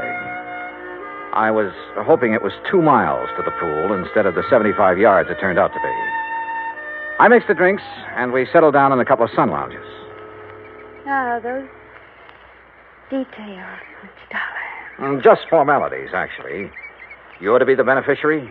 Yes. That was discussed yesterday. Oh, yes, so it was. What does your husband do, Mrs. Durbin? He doesn't work, if that's what you mean. He doesn't have to. I have enough for both of us. Johnny, Yeah? freshen my drink, will you, please? Oh, sure. Say, tell me, did you ever contemplate divorce? Divorce. Whatever makes you ask a question like that? Well? Of course not. We've had our differences. Minor ones. What couple hasn't? Yeah, I suppose you got a point there. Here you are. Thank you. Johnny, Why did you pick 2 weeks from today to be the effective date of the policy? isn't that my business? His birthday, Mrs. Durbin? What? Your husband, the surprise. Well, yes, it is, but all these questions... Plan to throw a big party for him? Yes. No, I don't know. Johnny... Your husband would be worth a lot more to you dead than alive, wouldn't he, Mrs. Durbin? Hand me that robe, please. Sure. There you are. But you haven't answered my question. I'm sorry, you'll have to excuse me. I have a headache.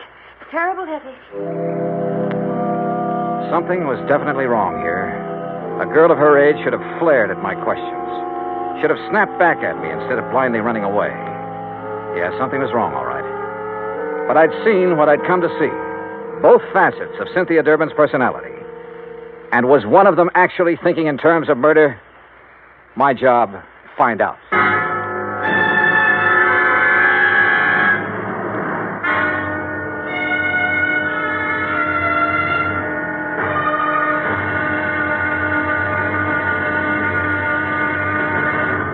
Act 2 of yours truly, Johnny Dollar, in a moment. An interesting parallel hit me the other day. When a baby takes its first 3 steps, everybody is happy and gives a cheer for its progress. The same thing happens when a country takes important steps toward lasting world peace and freedom. That great American patriot, Benjamin Franklin, outlined 3 important steps in the drive toward a lasting world peace and freedom of mankind. The last and most important of these steps was, and is, to get the people of the world to talk to each other and to help each other. This is the essence of the people-to-people program that Americans have put into operation all over the world. It has been such a great success that it is beginning to work both ways. Not too long ago in Korea, Tom Lawrence, a yeoman in the United States Navy, lost his wallet on a street in Seoul. The wallet was found by a 15-year-old Korean boy who gave it to his father. The father promptly returned it to Lawrence with nothing missing. Tom Lawrence decided that this kind of honesty should pay off. He visited the 7 members of the Korean family and gave them 80 pounds of rice. He then promised to bring the family 50 pounds of rice each month he remained in Korea. The Korean father said, "I think this is much more than I deserve." Maybe it was, and maybe it wasn't. But who can put a price on better understanding among the peoples of the world?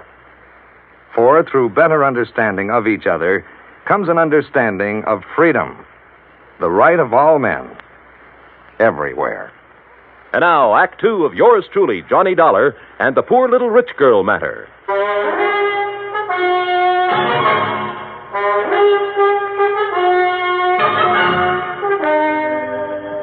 I sat beside one of the plushest swimming pools in Beverly Hills, alone. I finished my drink slowly. Cynthia Durbin was a strange one, all right, but her actions seemed compulsory rather than natural.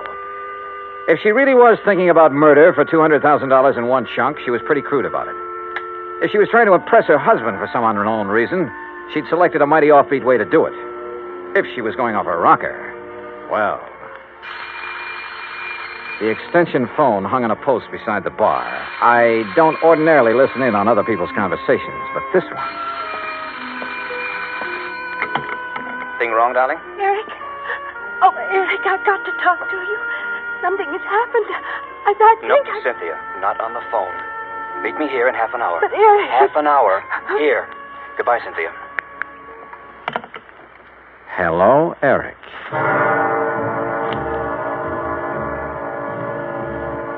As I strolled to my car, nobody asked me to come back again sometime. Not that I expected it. I parked a block down the street, adjusted the rearview mirror, and got comfortable. A cigarette later, she came zooming out in a CAD convertible and headed my way. I've tailed a few cars in my time, but this kid was either scared silly or she'd learned her evasive tactics from Bull Halsey. I lost her in the first 10 blocks. So I drove Roger Hackey's car back to his office and prepared for the horse laugh I had coming. It came. She lost you, huh? Oh, that's a dandy, a real dandy. Hey, tell me, do you always laugh when you're about to lose the commission on a $200,000 policy? Yeah? Oh. Well, what are you going to do now, Johnny? Who is Eric? Well, he's not a brother, that's for sure. Oh. I don't know. You know, for 2 cents, I'd turn in a negative report and go on back to Hartford. Oh, wait now. You can't do that. This is a big deal. For you. For me, it's a pain in the neck. But you can't turn in a negative report just because she's got an extracurricular boyfriend. You don't even know who he is. And what about her husband? Yeah, what about him? Here.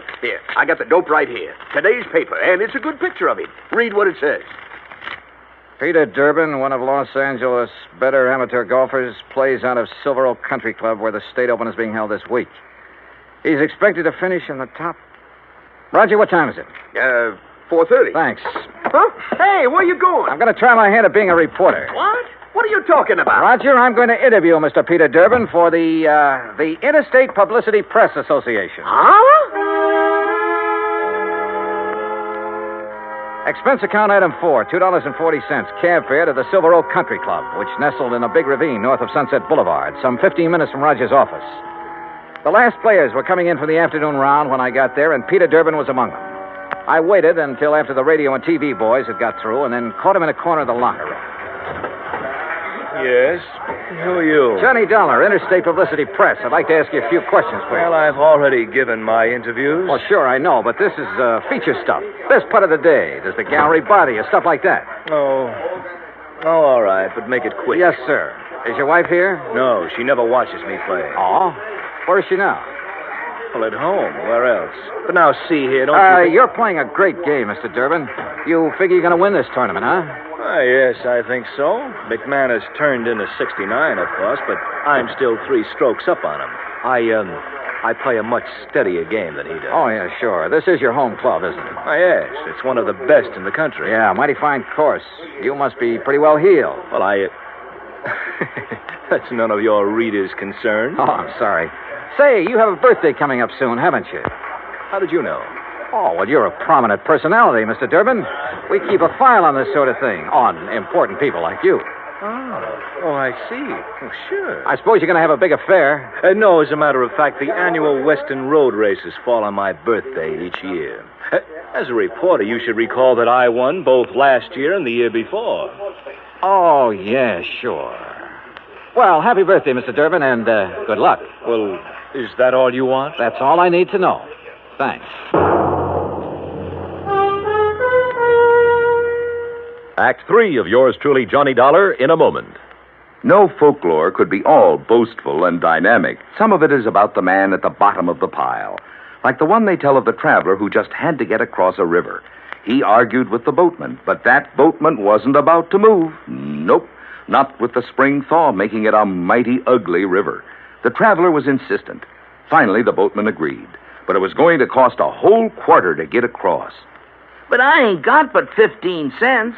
You gotta take me for that. Your regular fare's only 10 cents.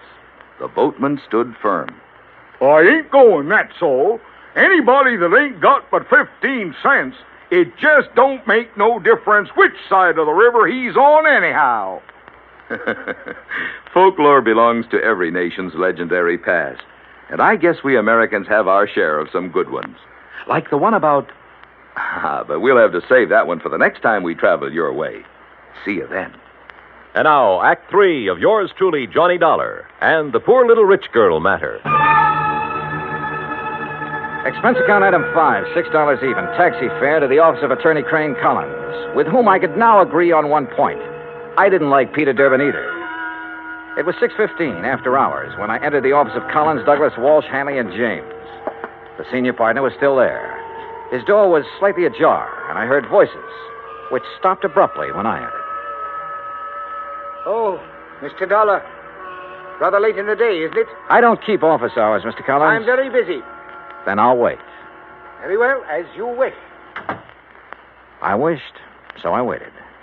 But not for long. Because about 3 minutes later, Collins came out, carefully closed the door of his office behind him, and strode easily toward me, oozing his most charming professional smile. Now, Mr. Dollar, what can I do for you? Why didn't you tell me the first time I was here that Peter Durbin, in addition to being a first-class golfer, was also a racing enthusiast. Why, it just didn't occur to me. Do you know any insurance company in the world that would issue a $200,000 policy on a man who risks his life in a racing car? Then your company will not issue the policy? What do you think? Now tell me something. Who is Eric? Eric? That's right. Well? The name is not familiar to me. Now look, Mr. Collins, I have a feeling that even you will admit that withholding information in connection with a possible murder is punishable by law. Fact. I am fully aware of that, but I fail to see what that... What are you doing? You didn't invite me into your office. I just wondered why is all. Have you no ethics, man? Cynthia Durbin was in there a few minutes ago, wasn't she? Mr. Dollar. Wasn't she? If it is the intention of your company not to issue the insurance to my client, I will so inform her, and that will end the matter so far as you are concerned. Now, please be good enough to leave. You really don't know or care what's going on, do you? You're so wrapped up in the letter of the law that preventing a possible murder doesn't even occur to you. Another one of your feelings? Well, I don't have the remotest idea what you're talking about. Good night, Mr. Dollar. Good night, Mr. Collins. Expense account item 6, $9.50, cocktails and dinner. I should have written my report negative and hightailed it back to Hartford. But when you see in your mind's eye the possibility of a racing car careening off the road at 125 miles an hour exactly 2 weeks from now, you don't just stick to business and call it quits. Eric, wherever he tended bar, was the key. But how to find him? I was on dessert in the evening paper, giving my subconscious mind a chance to work it out when all of a sudden I was looking at it on the society page. Expense account item 7, $19, including taxi fare to Los Angeles Police Headquarters, where I had a pleasant chat with the captain on duty. Then a tuxedo rental in the same taxi to the Statler Hotel. A special pass let me in as guest at a crowded and bejeweled society benefit. Enjoying the party, Mr. Collins? Dollar, what are you doing here? Enjoying the party, too. Have Mr. and Mrs. Durbin arrived? You are the most annoyingly persistent individual I have ever... Please, no compliments. See you later. After a few minutes, I spotted her, dressed to the teeth. She turned suddenly and saw me. I expected surprise, chagrin, fear, most anything but what I got. Mr. Dollar, Johnny, I am glad to see you. I was such a bore this afternoon. Forgive me. Well, your exit was rather sudden. My headache's all gone. Isn't that wonderful? Fine. Will you dance with me? Pleasure. Dollar. That's such an exciting name. Is your husband with you tonight? No, poor dear. He's playing in a golf tournament and has to get his rest. You came alone? Yes. Don't you find it warm in here, all these people? Let's go out on the terrace, Sure, why not? Once more, I was following her, and it was just as interesting as the first time. But my mind and eyes were elsewhere. Somewhere in this crowd was the Eric I was looking for. He had to be. Then I spotted him, 35, big and broad, hawk nose, circling toward the terrace from the left. She threaded her way to a potted palm in a far corner of the terrace, turned and looked at me. Her eyes were feverishly bright in the moonlight. She was beautiful. You're a very charming man, Johnny. I wish... You wish what? Do you find me interesting? You haven't answered my question. Oh, I find you interesting, Cynthia. Who is Eric? Eric.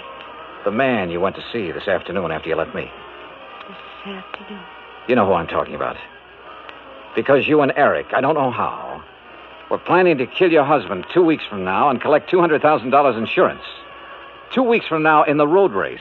Make it look like an accident, no doubt. No, Eric! No! I ducked and whirled around as a fist grazed past my ear and brought up one from the floor with all I had. Cynthia stood there a moment, then quietly folded up and lay on the floor in a heap, sobbing. Oh, there you are, Dollar. What have you done to this poor girl? And that man? Very simple, Collins. I've been combining feel and fact.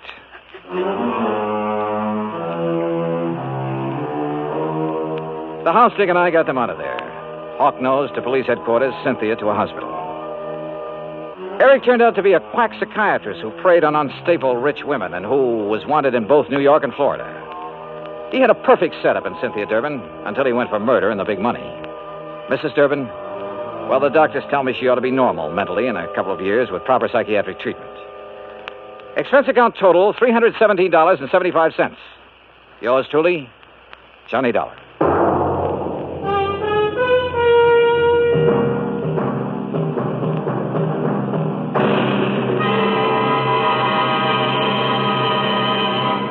Our star will return in just a moment.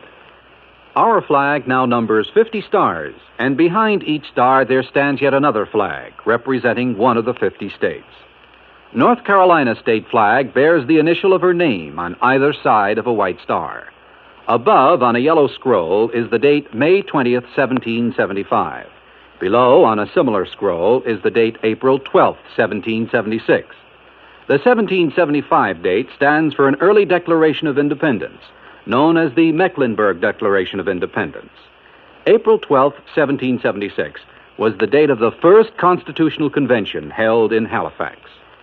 The Halifax Resolve was a document that placed the Old North State in the front rank, both in point of time and spirit, among those colonies which demanded unconditional freedom and absolute independence from any foreign power. North Carolina state flag, the flag of the 12th state to enter the Union, was adopted on March 9, 1885. Now, here's our star to tell you about next week's story. Next week, a beautiful yacht, a beautiful, charming girl, and a man who wished he'd never heard of either of them. Join us, won't you? Yours truly, Johnny Dollar.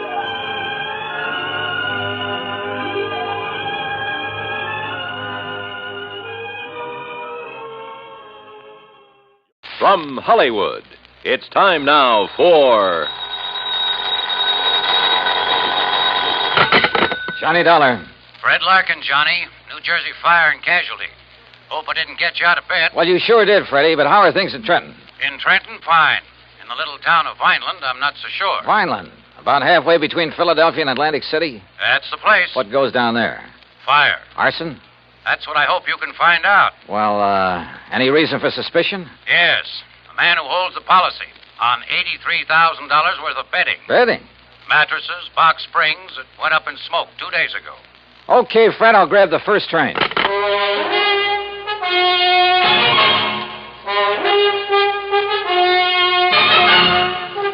Bob Bailey in the exciting adventures of the man with the action-packed expense account. America's fabulous freelance insurance investigator. Yours truly, Johnny Dollar. And now, Act One of Yours Truly, Johnny Dollar.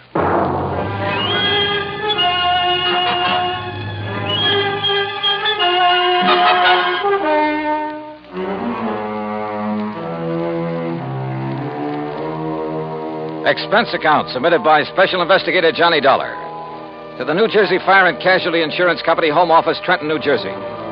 Following is an account of expenses incurred during my investigation of the Smoky sleeper matter.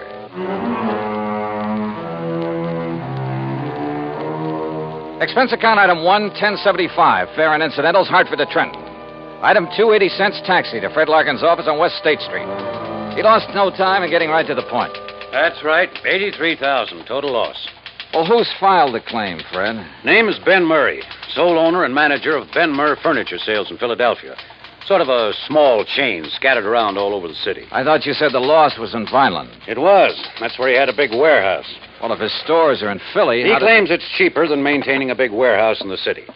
Also, apparently, it's close to a couple of sources of supply. He's been a good account, Johnny. We've made a lot of money on his policies. Well, it sounds like you've issued him quite a few. Yeah, we have.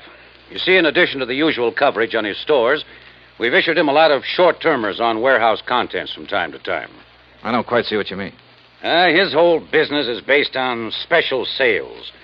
Pre-inventory, going out of business, distressed merchandise, fire and water damage sales, Summer, winter, spring, and fall sales. Anything you can think of. No kidding. Periodically, he loads up his Vineland warehouse with stuff he's accumulated for the next big sale. And we insure it. This time it was $83,000 worth of box springs and mattresses. Wow, that's a lot of betting for just one sale. Don't worry. He'd have got rid of it. His salesmen are the sharpest bunch you ever saw. Too sharp, if you ask me. Almost like a bunch of con men.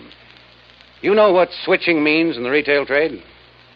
Isn't that when they advertise a well-known item at a very low price? That's it. Then when you try to buy it, they just happen to have sold the last one. That's it.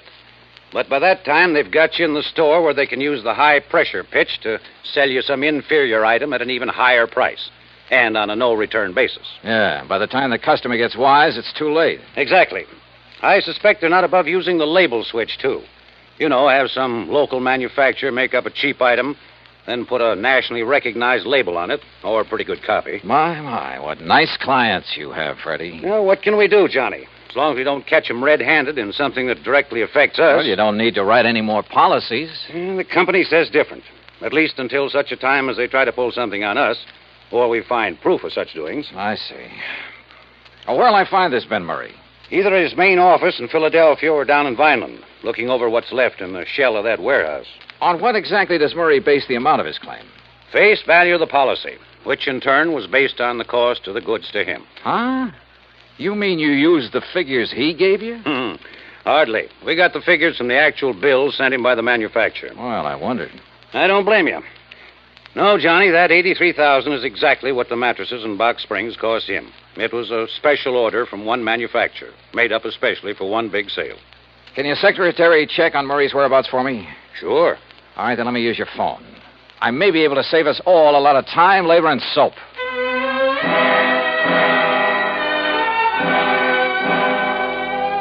I called my old friend Adam Bowles, who lived within a few miles of Vineland, who, before he retired, was one of the top arson men in the country. Investigator, I mean. He wasn't home, but I left word for him to drive to Vineland and meet me in the lobby of the East Landis Hotel whenever I got there. Meanwhile, Fred's secretary had learned that Ben Murray was in his Philadelphia office. Expense account item 3560 for a train to Philadelphia and cab to the main office of Benmer Furniture Sales. The place was a madhouse. Okay, Dollar, go ahead in. It's that first office on the right. Thanks. And listen. Oh, wait a minute. Sales department, call me back. I'm busy.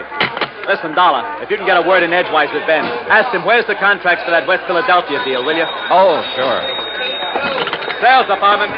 Yeah? I'll turn a hose on some of that stuff and call it a flood sale. Something like that. Make the picture in that advertisement look good, see? Put a lot of stuff around. Pictures on the wall, rug on the floor, stuff like that. Yeah, make the suckers think they're getting a 25-piece dining room suite, not just a table, 4 chairs, and 20 crummy dishes. Dollar, sit down. Thanks. Yeah, make it look like they'll be getting everything they see in the ad. Yeah. Now'd you get them sofas in from Sterling? Okay. Put a price ticket of $95 on them. And then mark it down to $49.95, and we'll clean out the whole... Mr. Murray. Huh? He what? Sterling charges $25 for those lousy sofas.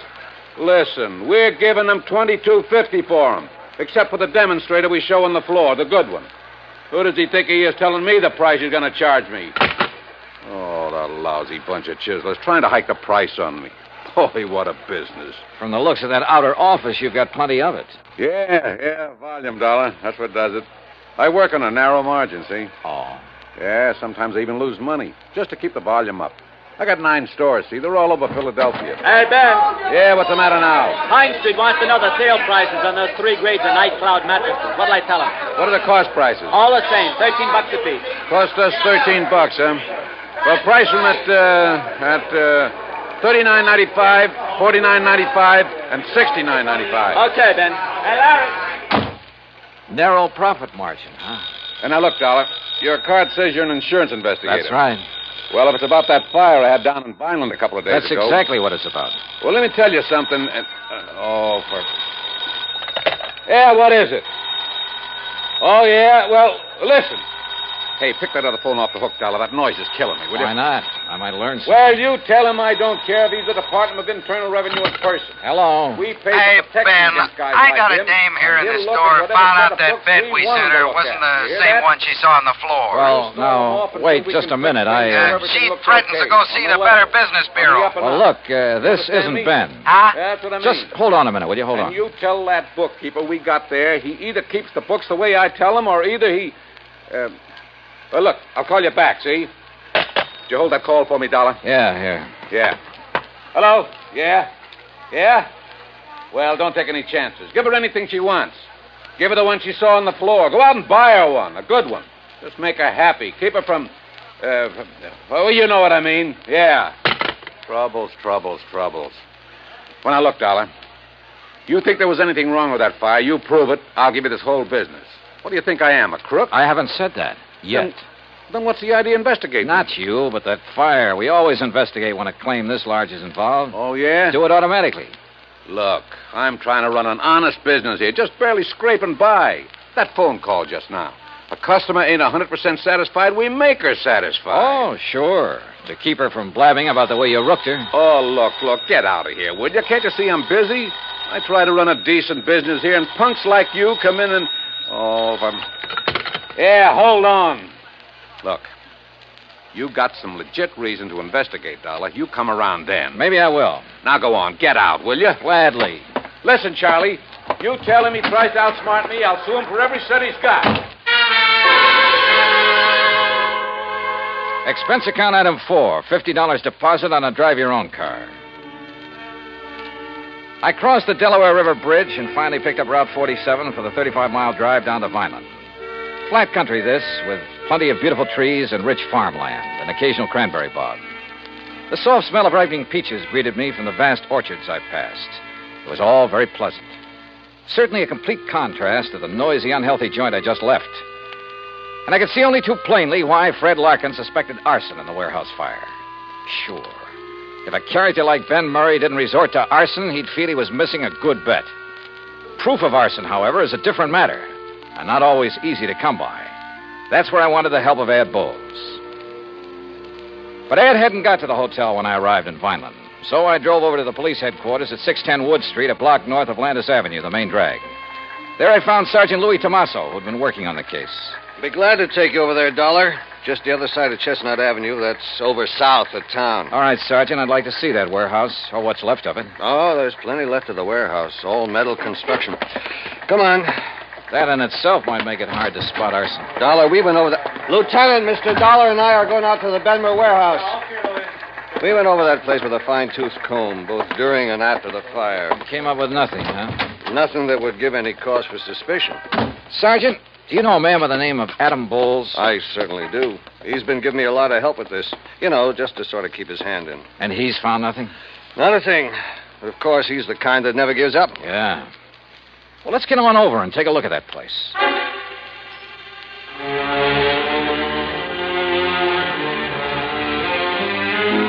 It was obvious that the whole contents of that warehouse was damaged beyond repair. And apparently the big steel building had been packed to the roof. I looked over some of the damaged mattresses very carefully, sometimes with the aid of my pocket knife, and I learned some rather interesting things. Things that showed the best possible reasons for wanting to burn up a lot of merchandise like this. Wow. Well, have you seen enough, Mr. Dollar? Yeah, I guess so. But I still want to talk to Adam Bowles. So let's go on back to Wait town. a minute.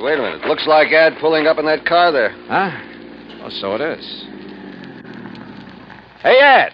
What? Johnny! Yeah, well, hiya.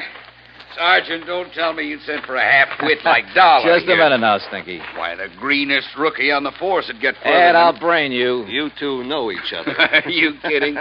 Johnny, how are you, baby? Great, just great. You got my message, huh? Yeah, but I hereby inform you that, as usual, you got here too late. Oh, is that so? When I found out you were coming, I decided I'd better get to work, if only to show you up. So I did, and I found out who started the fire. Well, I've got a pretty good suspicion myself. Who did it, Ad? Poor old Jerry Cumber. Who? Jerry? The old town ne'er-do-well? Yep, that poor, foolish old wino. Wow. How'd it happen? Oh, he was just wandering around that night, as he often does, with a bottle to keep him company. Found the back door of the warehouse open, thought he'd take a little nap, or rather sleep it off. He certainly had his choice of nice soft beds. Yeah, so he went to sleep with a lighted cigarette in his fingers. And there you have it. And the funny thing, Sergeant. Yeah? The only charge you can really hold the old bum on is being drunk and disorderly. And, of course, trespass. What? Well, you look it up. You'll see I'm right. As for you, Johnny, you can just go on back to your company and tell them to pay the claim. Oh, that's so? Yes, sir. Case is closed. At least for you. That's where you're wrong. Huh? After a couple of things I heard at the Benmer office, plus a couple of things I've seen here, Adam, I think this case is just starting for me.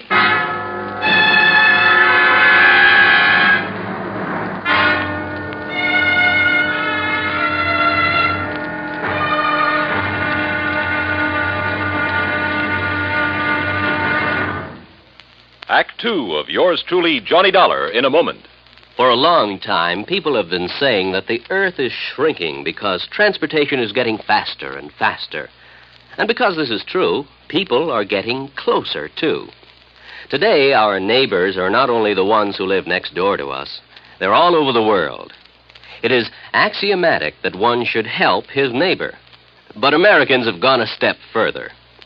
In addition to individuals helping individuals, now many American cities help many other cities through the Sister City program. Now, perhaps you've heard how it works. If not, here's an example or two.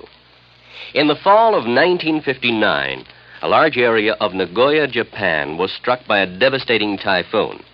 Her sister city, Los Angeles, California, sent tons of relief materials to Nagoya by way of an Air Force plane headed for the area. The Marines and the Navy rendered vital emergency aid during the disaster.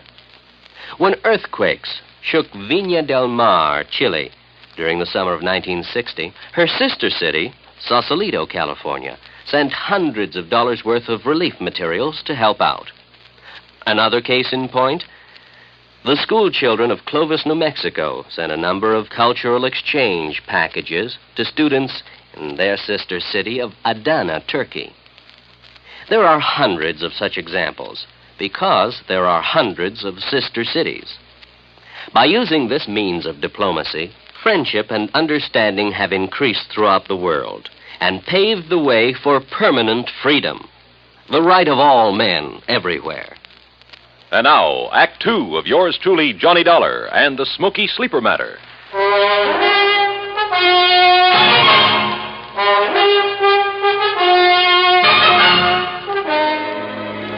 From the looks of things, the case was practically over. The fire at the warehouse full of box springs and innerspring mattresses had been accidental. And it looked, I underline that word looked, as though Ben Murray's claim for reparation to the tune of $83,000 was entirely justified.